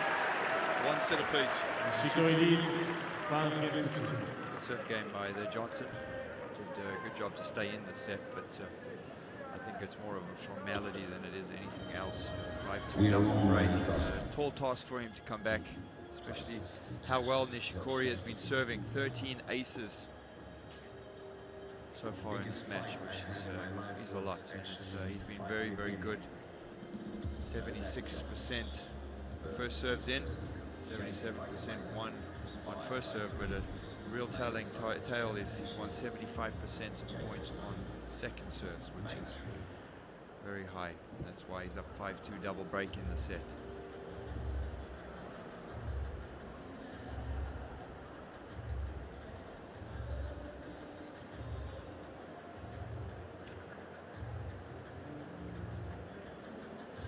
Johnson may have taken the opportunity just to have a little bathroom break here. Time. You can only go after the set. Clear his head. You can only go after the set. Sorry. Yeah. Now that's just me thinking the set's gone. It is almost. in probably in the big scheme of things, it probably is. But he's not quite done yet.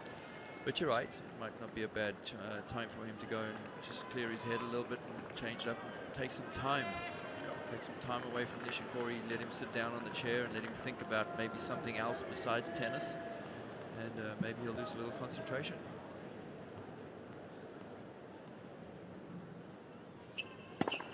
As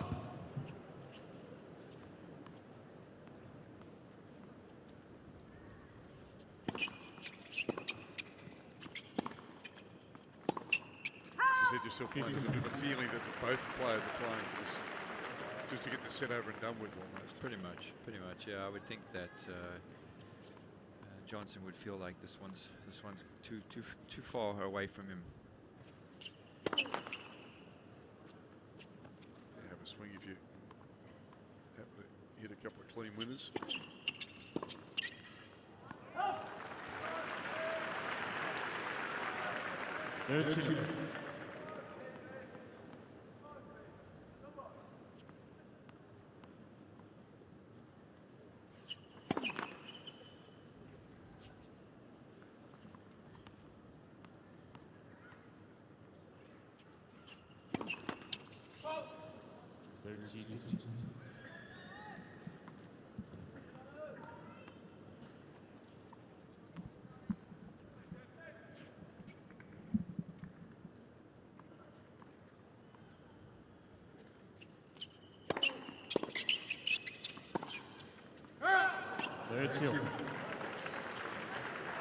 Double fault.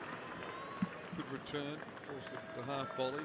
Nishikori's legs are just the slightest bit slow, and it's 30-30, 30 all. Nishikori has to be a little bit careful about losing that concentration. He wants to make sure that he finishes the set off as quick as possible so that he doesn't have that time to lose that concentration.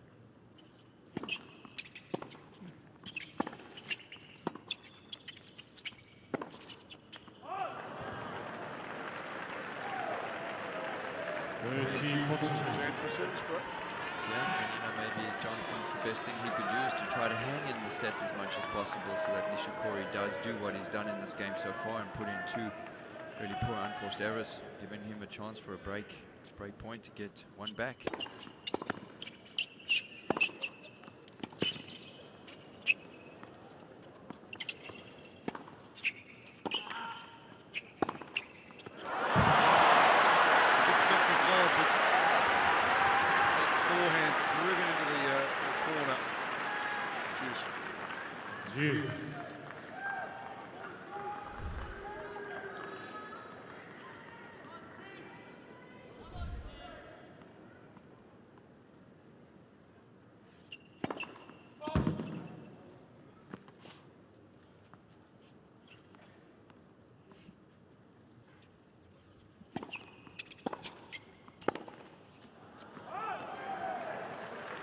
Advantage, Johnson. Again, Nishikori hitting his legs, trying to tell himself to keep the feet going. Don't stand flat-footed. Get the set done with.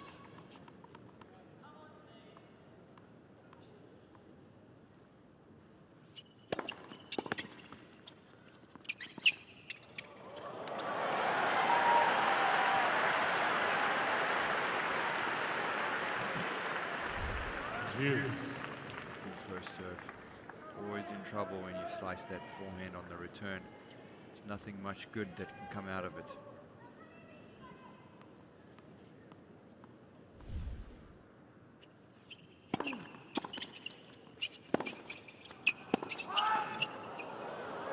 Mr. Nishikori changing the call on the left baseline. The ball was stopped.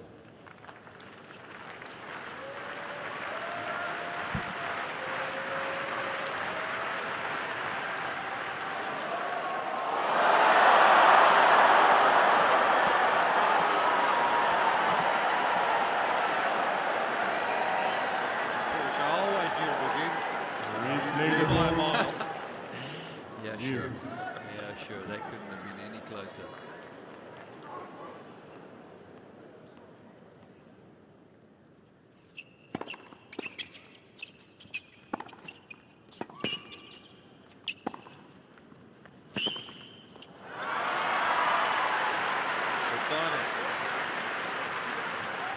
Set point. Advantage, Nishikori.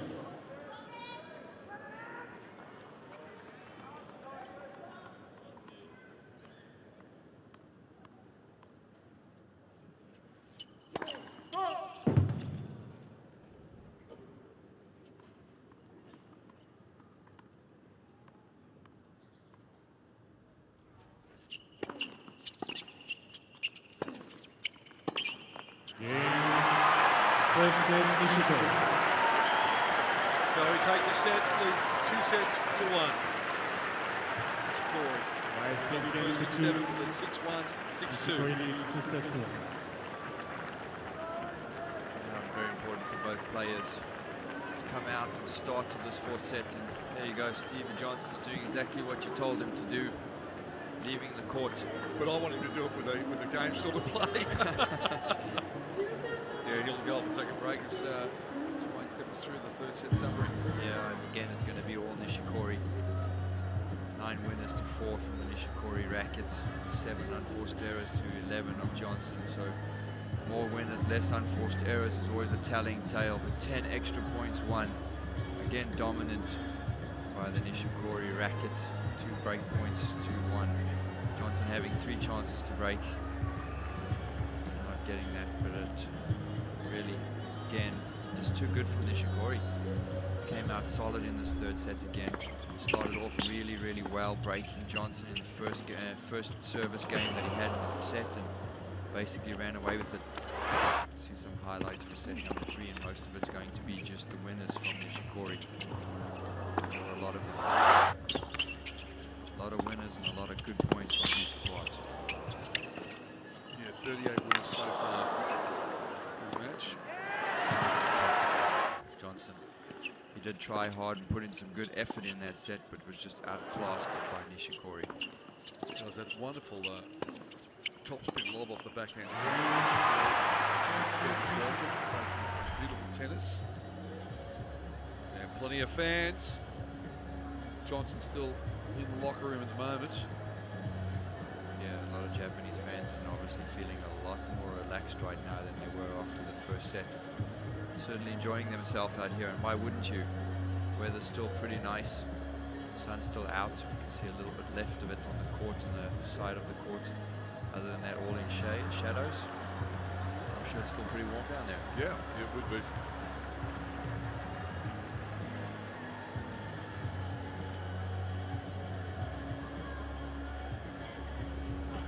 Japanese always have good heart.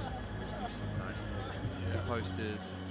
Come up with some really fun things to look at. Did you play much in Japan? I did actually. Sure, yeah. You like the Tokyo style? I did. I was fortunate actually to play 2 tournaments. They used to have one, the indoors at the end of the year, and then they had an outdoor one in the springtime.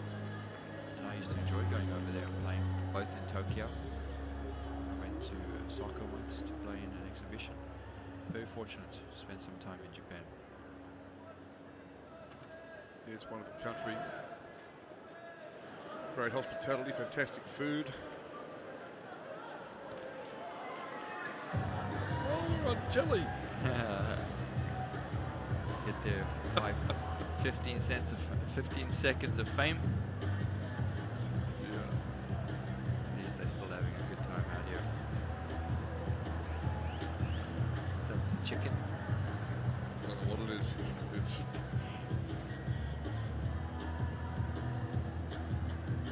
Nishikori has now left the court, so Johnson is now back. Nishikori has yet to come back. He's just had a change of shirt, Johnson. Yep. Might even be a new hat he's wearing too, I think.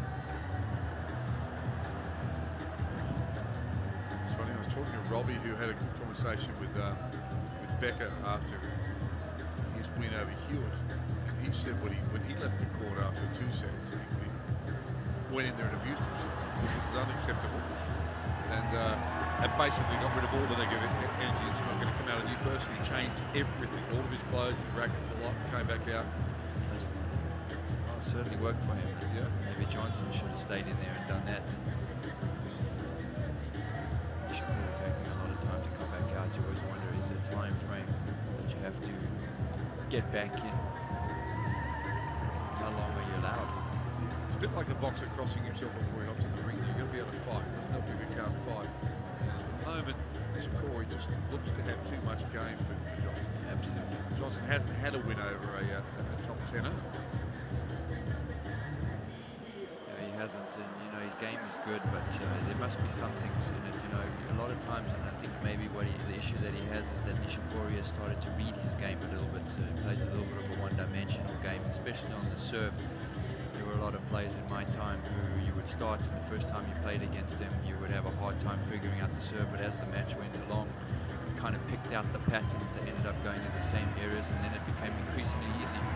So Nishikori's back. The other thing is that they're the same age at 25. Johnson spent 4 years, though, on the college, playing at college. It's probably down some experience, I guess, as well.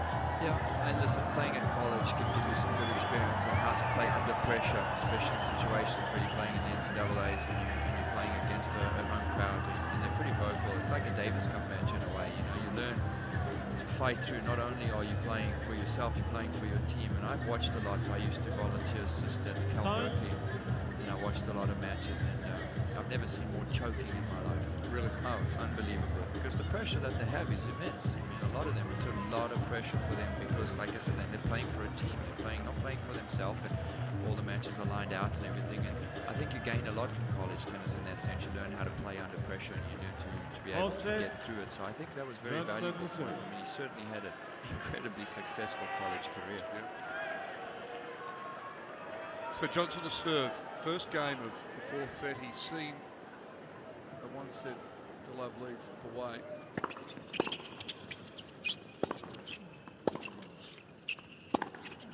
Manages 3 games of those last 2 sets. It's vital for him to start well here. 15. Yeah, he's got to make sure that he gets through the serve game and stays ahead of Nishikori. He cannot fall behind, especially him serving first. Imperative that he gets this first serve game.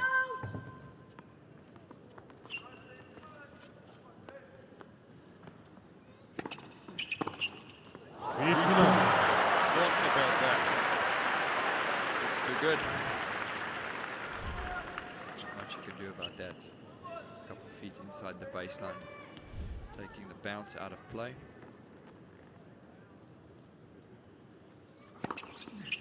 It's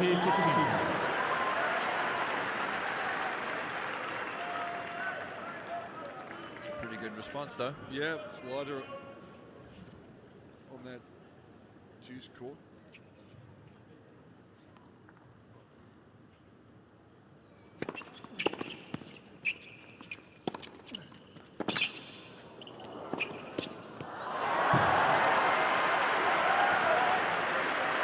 Well, 14-15. Got out forehand he likes. Yeah, well struck, getting Nishikori out of the court.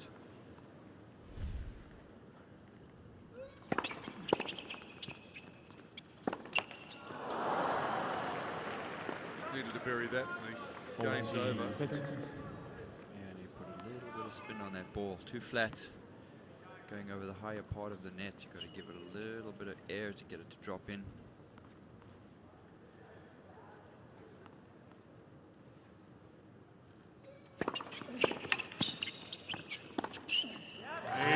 He holds. 1-love. 4th set. First game, 4th set. We're up 2 sets to 1. And how important is it when you learn? I shouldn't say he's learning the game, but he's 25. He's on the rise. He's not in the twilight of his career, but to learn that you don't have to hit it that flat. You don't have to hit it that close to the line. That anything that was in was good enough for that particular shot that did take the tape. Yeah. Does it just take a while to learn? It sure does, and if you look at his results, he's never been in a situation where he's in the third round in a Grand Slam on a big court playing a top 5 ranked player. He's probably trying to push the pace a little bit. These are all things that he needs to just play more and more and play in situations like this to learn how to do the right thing at the right time.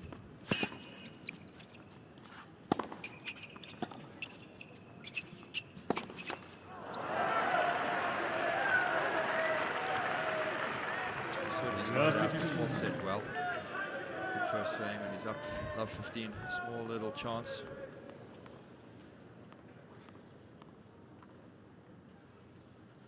He took the pace off that serve. It got that. Nishikori has the ball on the left baseline. The ball was called. Nishikori's going to challenge the ball on the baseline.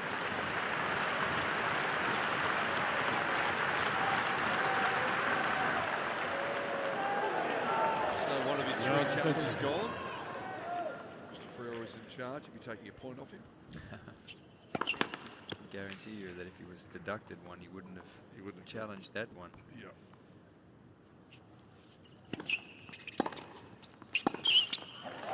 Well, here's a chance. 3 great points. 40. Mr. Nishikori has 2 challenges. There wasn't a limit. It'd become a time-wasting tactic to upset your opponent.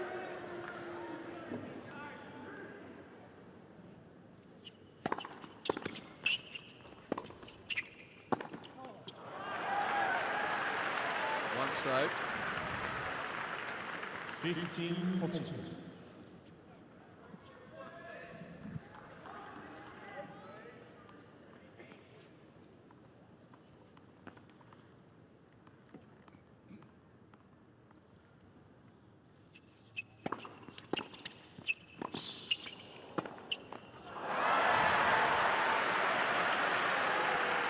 Serving volley by Nishikori, well done. Nice first volley. Taking, I think, Johnson by surprise on that one. That would have been a tough pass, that backhand at the line. Yep.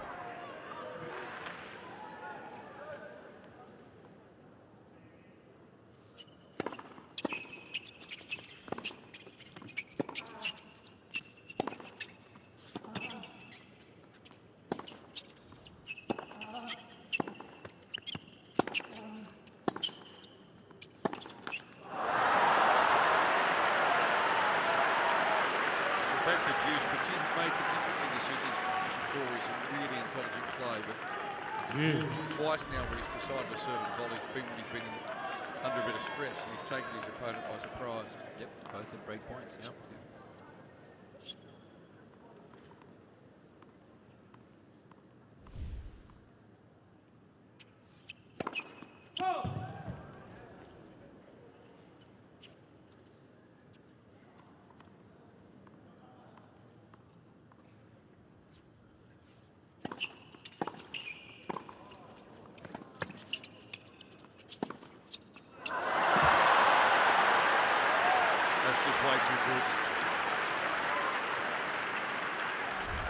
Advantage, Nishikori.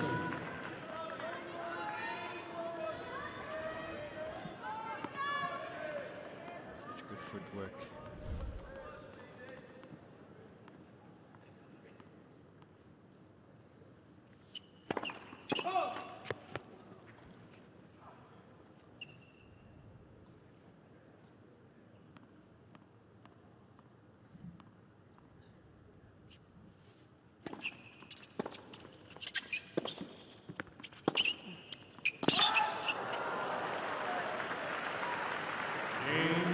Hold serve, it's 1-1, 4 set. So you can see a little momentum switch. Nishikori didn't come out. We were talking about Johnson going off the court to try and gain some momentum. Nishikori should have kept his. He should have just stayed on the court. I mean, I think going off the court wasn't a good thing for him. I'm not sure why he went off for whatever reason it is, but he certainly has come back. He's not playing as well as he did in the second and third sets. It's giving Johnson more of an opportunity in this fourth set so far. Still early. What?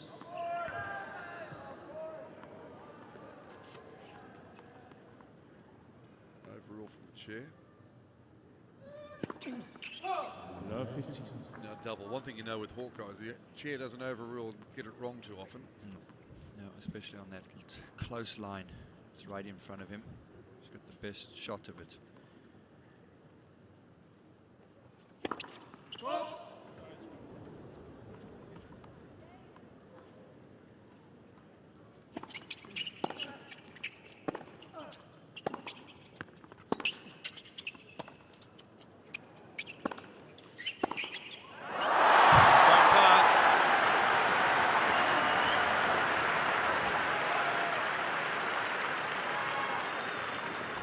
Love 13.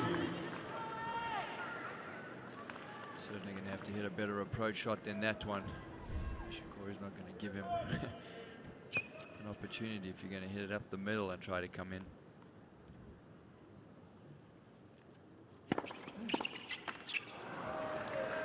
Also didn't really reclaim the center of the court either. Stayed just over in the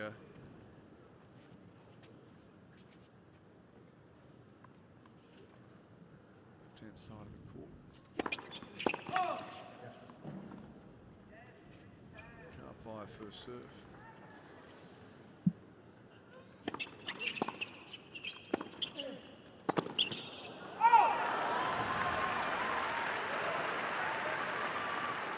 Deep for Sierra. 30 all. 30 all.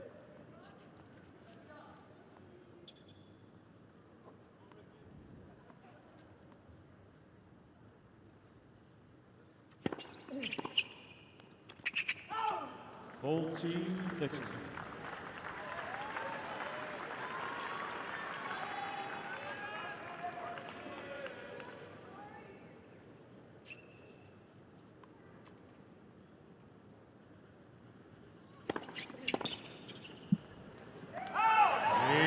Johnson.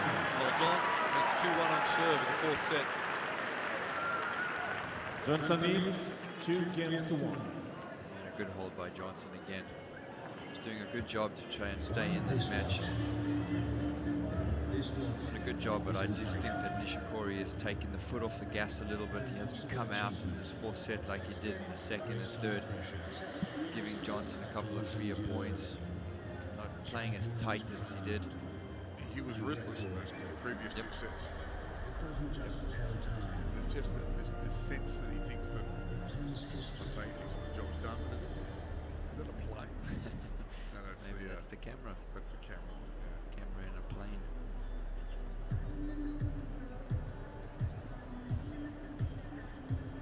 So the crowd's starting to go over the action on the outside courts. Complete. The Rowan, Rodman, Laver and Mark Porter in here at Hisense. Not as many wandering around. Yeah, people came early today, and it's been a long day for a lot of them. Good sun for them. I'm sure there's a lot of burnt people out there. Hopefully they put enough sunscreen and drank enough water. Always the 2 most important things when you come out to watch tennis. And if you're sampling the sponsors product on Heineken Saturday, hopefully you've drunk a fair bit of water along the way as well. Yes, hopefully not driving one. No sympathy for anyone that does that. You were talking about the college tennis system. His son, is he hoping to play tennis in college? I'd like to, sure.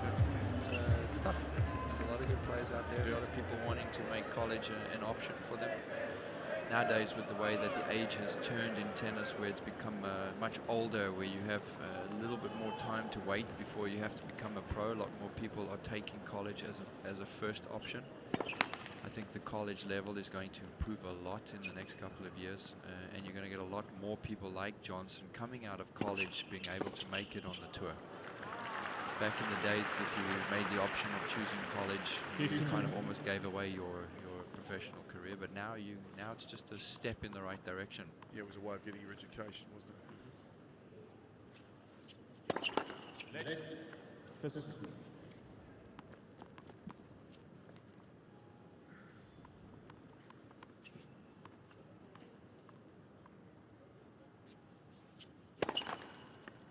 A lot of good players come out of college golf as well.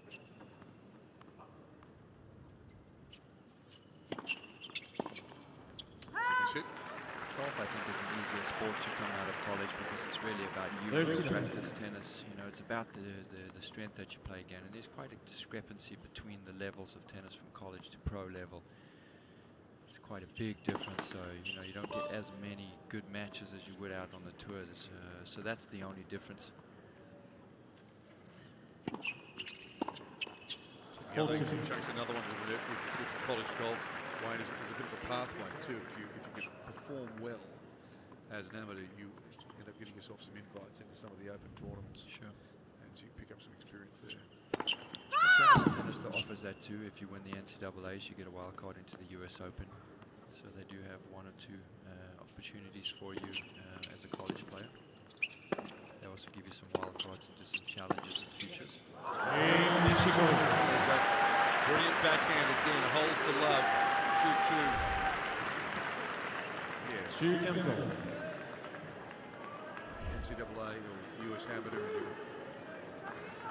getting the 3 majors of the PGA Tour. It's a good thing. Stevie Johnson did well. He got won his NCAA, got into the US Open, made it to the third round, I believe. Used his opportunity well.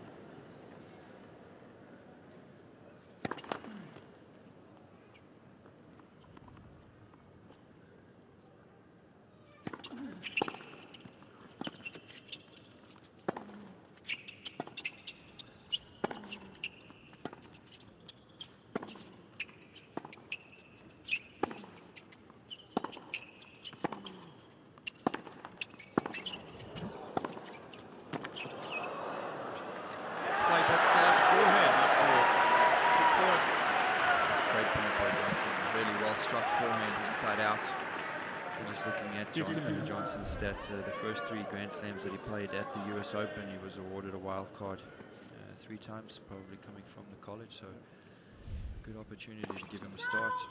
3rd time making it to the 3rd round, losing to Gasquet, beating Gulbis, so he got a lot out of that. 59. Interesting in that previous court, so these 3 slice backhands played during that rally. He was doing that a lot, as you mentioned, the first set. Sort of went away from it in the 2nd and 3rd set. It did help him in that first, just to change up the pace a little bit.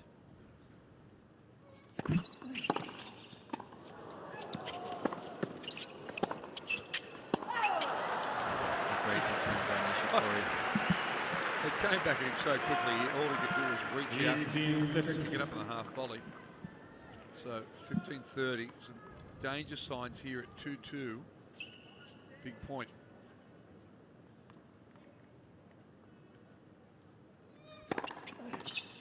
Great serve.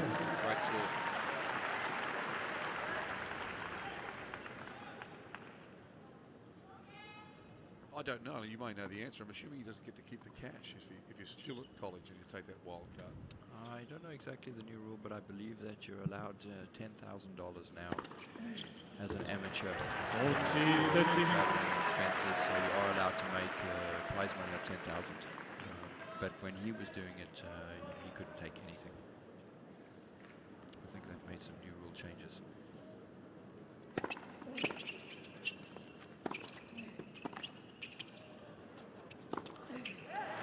Well played. Holds, was under a bit of pressure. 3-2. 4th set. Johnson down. Johnson leads 3 games to 2. 2 sets to 1. It's a sizable amount of more money than $10,000 to get through to the 3rd round of the USA. Yeah, that's for sure. That's for sure. And that's the difficulties when you get the wild card into the US Open. He made the third round. He lost in 3 sets to Gasquet, but had a great win against Ernest Pulvis. And you get good prize money. Is that the time to finish off and turn pro? Take your prize money and turn pro, or do you go back and finish school? And that's the difficult part. Yeah, and if you're committed to school, you're enjoying what you're doing. He actually does, I think. I was checking today, he's got just a tiny bit to do to finish his degree, which he now says he'll do when he finishes his career. Yep. But I don't know if you're enjoying it, go back to school. Yeah, it depends. I mean, it depends. I think if you're in your 4th year and you're almost done, and why not finish it off? But if you're in your 1st or 2nd year, you can always go back and do it. It's a good step for a lot of the guys to build their game, to grow up, mature a little bit, to work on some strength and do endurance, and get a degree at the same time. And being on the road for so long when you're a young guy, so it's not going to suit everyone. No. Young guy or young boy. It's difficult. That's the hardest part for a lot of players is the traveling. A lot of them don't like it. Girls especially, they find it very difficult traveling on their own. A lot of them quit because they just don't enjoy it. It's something that you have to really love. And learning how to look after your body, eat well, yep. Prepare for tournaments.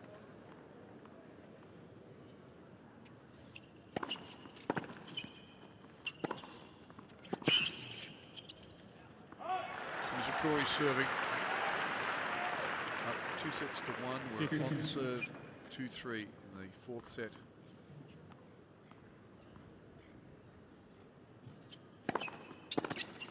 Third setter. Certainly a much closer contest in this 4th set. I think the crowd are enjoying it.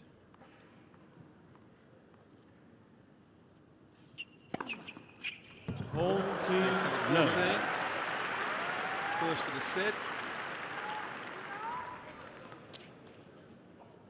We haven't seen that many aces of recently, but 14 is still a good number. 179 Ks. Again, we just keep stressing so beautifully. There's plenty of swing as well. It's going further away from Johnson. So 3-3. Taking in stats so far of the set at 3-all in this 4th set. Nishikori just looking a little bit more dominant on the serve. He's serving at 56%, but winning 78% on first serves and 86% on second serves, whereas Stevie Johnson is winning 72 on first serves, but only 39 on second serve. So basically the second serve of Johnson is maybe the factor, maybe the telling tale in the set. He's got new balls here.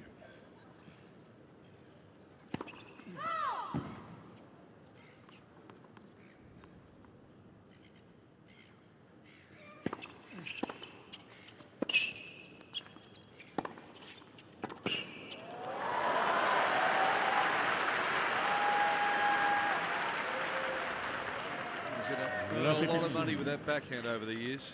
Yep, he has already. Yeah. Beautiful shot. It's so compact.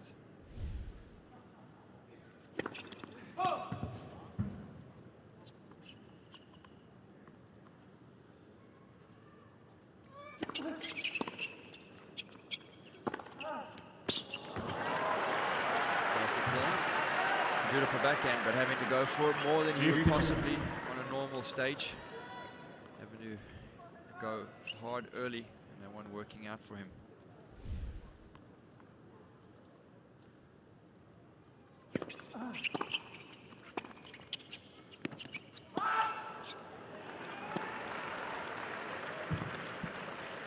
Little opening for Nishikori.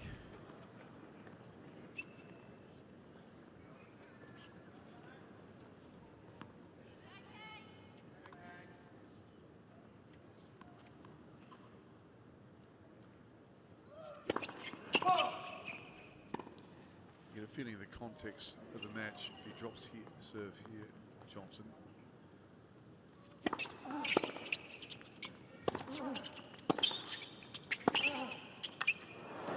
Takes the line. Nishikori is changing the goal. The ball was after what happened in those previous 2 sets, he would be a hell of a match and trying to get that in the match. Corey seems confident. So there's one right there where he's got the upper hand. He felt really confident on that one. 15-14. So 2 break points.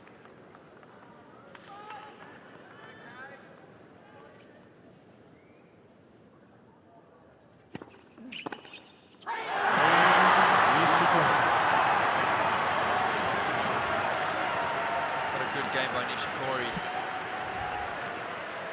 He's just been able to lift to that extra level when he's needed to, and he now holds the vital break. 7th game, 4th set. Come back out to try and get himself a 5-3 lead. Get lost in Tinkerbell's interactive maze and bump fists with Baymax from Big Hero 6. Get closer to the magic of Disney. Friday, 30th of January to Sunday, the 1st of February at Hisense Arena in Melbourne. Ground passes on sale now. Some shot.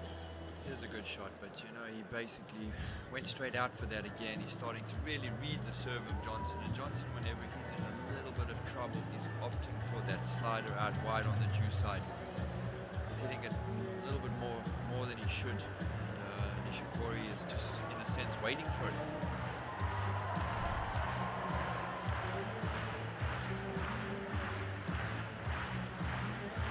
And the body language Time. right now, watching him courtside. Getting a little into it. Nice, good one. Nice oldie.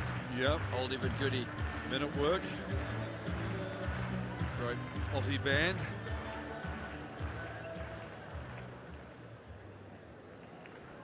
Good game for Nishikori. He needs to make sure that he gets through this one quickly. This is where the good players can stay tough and put him away. Thank you.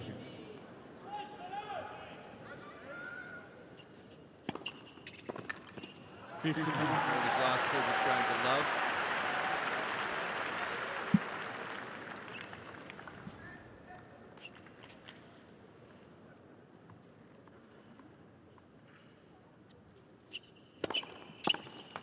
Third seater.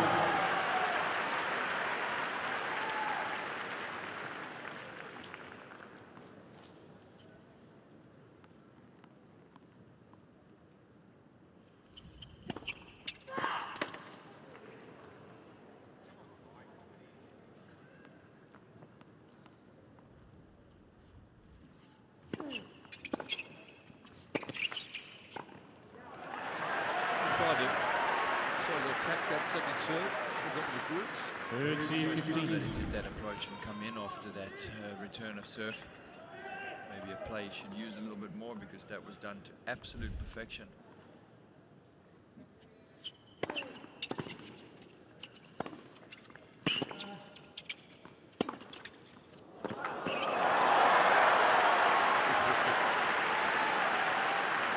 Something will get up high and over it. 14-15. He's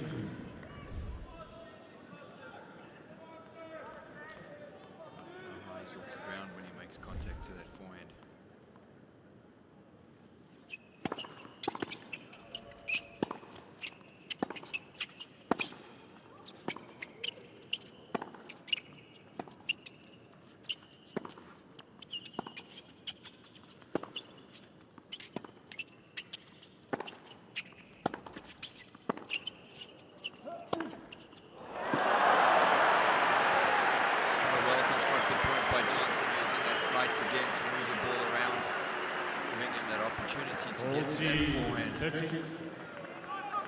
Stay patient, 16 shots in that rally.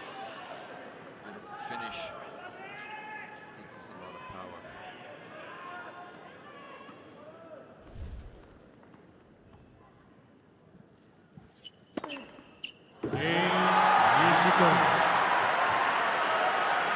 Race for the 15.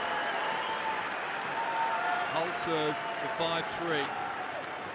Now ask questions of the Johnson service. He tries to hang it in this match.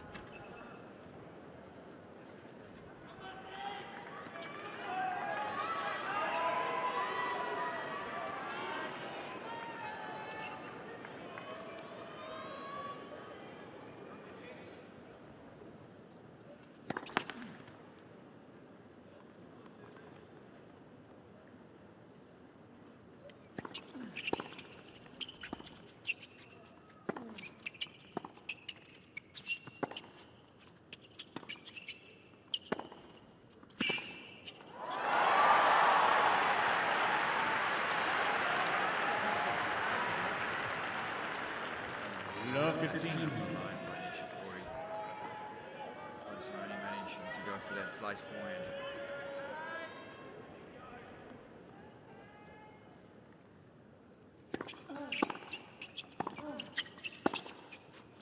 You get the feeling that Corey doesn't want to sit out again.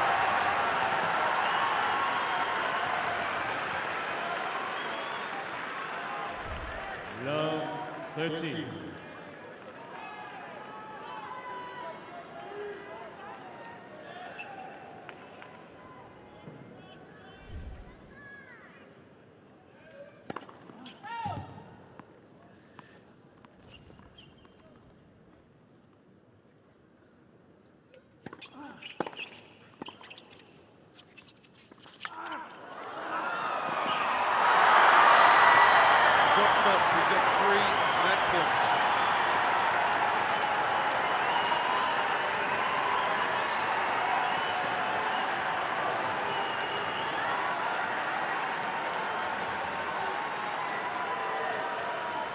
Love 14.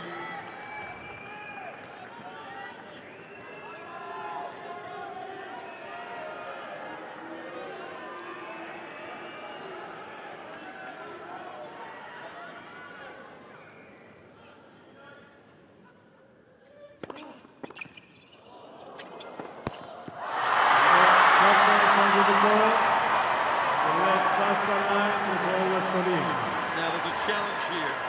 Well, I think it's close. I think there's a chance that it is out. Certainly close. And it is. So, crowd celebrating victory. He says one match point. Nishikori still has two up his sleeve. Thank you. Please.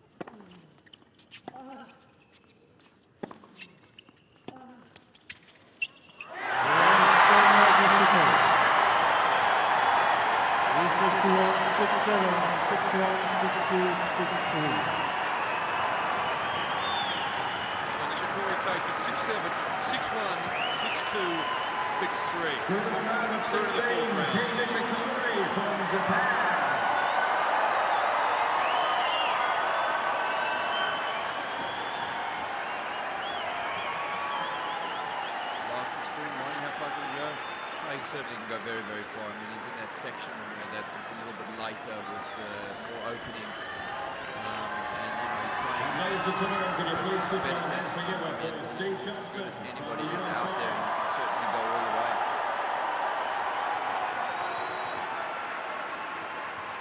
Nice round of applause for Stevie Johnson. I think he put in a great effort there today. He certainly tried hard in that full set and almost gave himself an opportunity to come back, but just beaten by a better player today.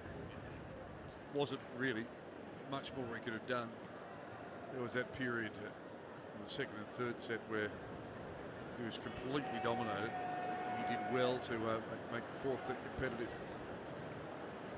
against a player that at this stage of their careers has just got a little bit too much game for him. Yeah, at this stage. But, you know, there's some good signs for Johnson. He's certainly working on his game and he's improving and climbing up the ladder. There's a lot of opportunities for him. He hasn't been on the tour for very long. He's still gaining the experience. It's good future for him still. Absolutely. I think he would be happy. I mean, obviously he lost and sad, disappointed that he lost, but he'd be happy in the effort that he put in and how he played.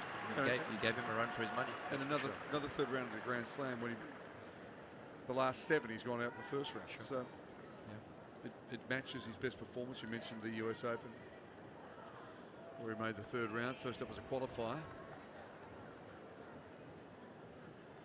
But you've got to give all credit to Nishikori. We're going to hear from him, our winner, Nishikori.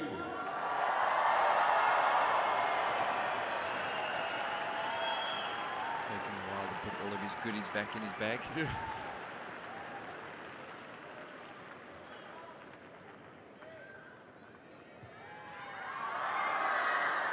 Here he comes. make his way over to Matt Hill.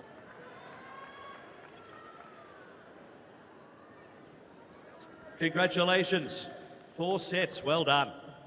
Yeah, thanks. It was nice battle, and he was playing well. So, last couple of sets I was playing really solid. So, very good wins today. Did it take you a little bit of time to get into your rhythm? That was a really tense first set. Yeah, little bit. I was nervous and a little bit shaky, but I started getting the rhythm and started playing solid. So, very happy to win today. Round of 16 berth. I mean, you're experienced now, making the final of the US Open last year. How deep can you go? Can you rattle their cage? I don't know. I try to do my best, every match, and I think from now on, the opponent is going to be really, tough opponent that's coming up, and but playing solid, win three good matches. Really exciting to play Monday. And away from playing the sport of tennis, your fans here, they're fanatical. Packed stands here at Hisense Arena. We've got all different types of outfits, flags, face painting here for you today. Do you get used to it, or are you a bit embarrassed by it? No, it's very exciting for me to play on this court, and a lot of support here. So Can you go anywhere in Japan without being recognised? Not really. I'm getting a little bit famous in Japan, but. And why not? You deserve it. Well, mate, we've even got NHK watching your match today, so the cameras are right in front of you. Say something in Japanese to your fans back home. たくさんの応援ありがとうございました。3回戦、勝って、無事4回戦に進むことができたので、ぜひ次の試合も、熱い応援よろしくお願いします。There you go, the best reception we've had for the week. Kei Nishikori, ladies and gentlemen, from Japan.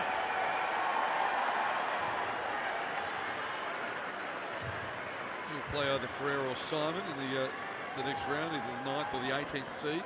So he's going to play a man ranked beneath him next time round. And it is, as I say, a part of the draw that's opened up a bit. Well, yeah, it's opened up a bit, but I mean, you've still got David Ferrer in there, who's just a player. Simon is tough as nails too. So I mean, it may have opened up in the sense you don't have a Federer or a Nadal, but it's still pretty tough.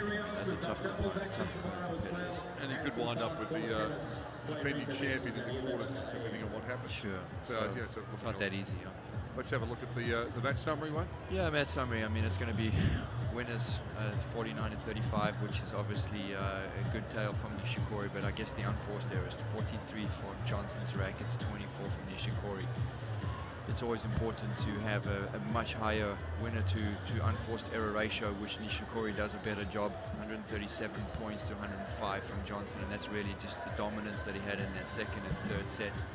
Both coming to the net 20 times. Break points, all getting a few of them, but just the class of Nishikori in that second and third set was unbelievably good. Johnson did well to hang in the fourth. This guy can play. He sure can. You'll be playing doubles with his coach tomorrow. Do your best not to throw your shoulder out. We need you in commentary. Thanks for joining us, but Kei Nishikori through 6-7, 6-1, 6-2, 6-3.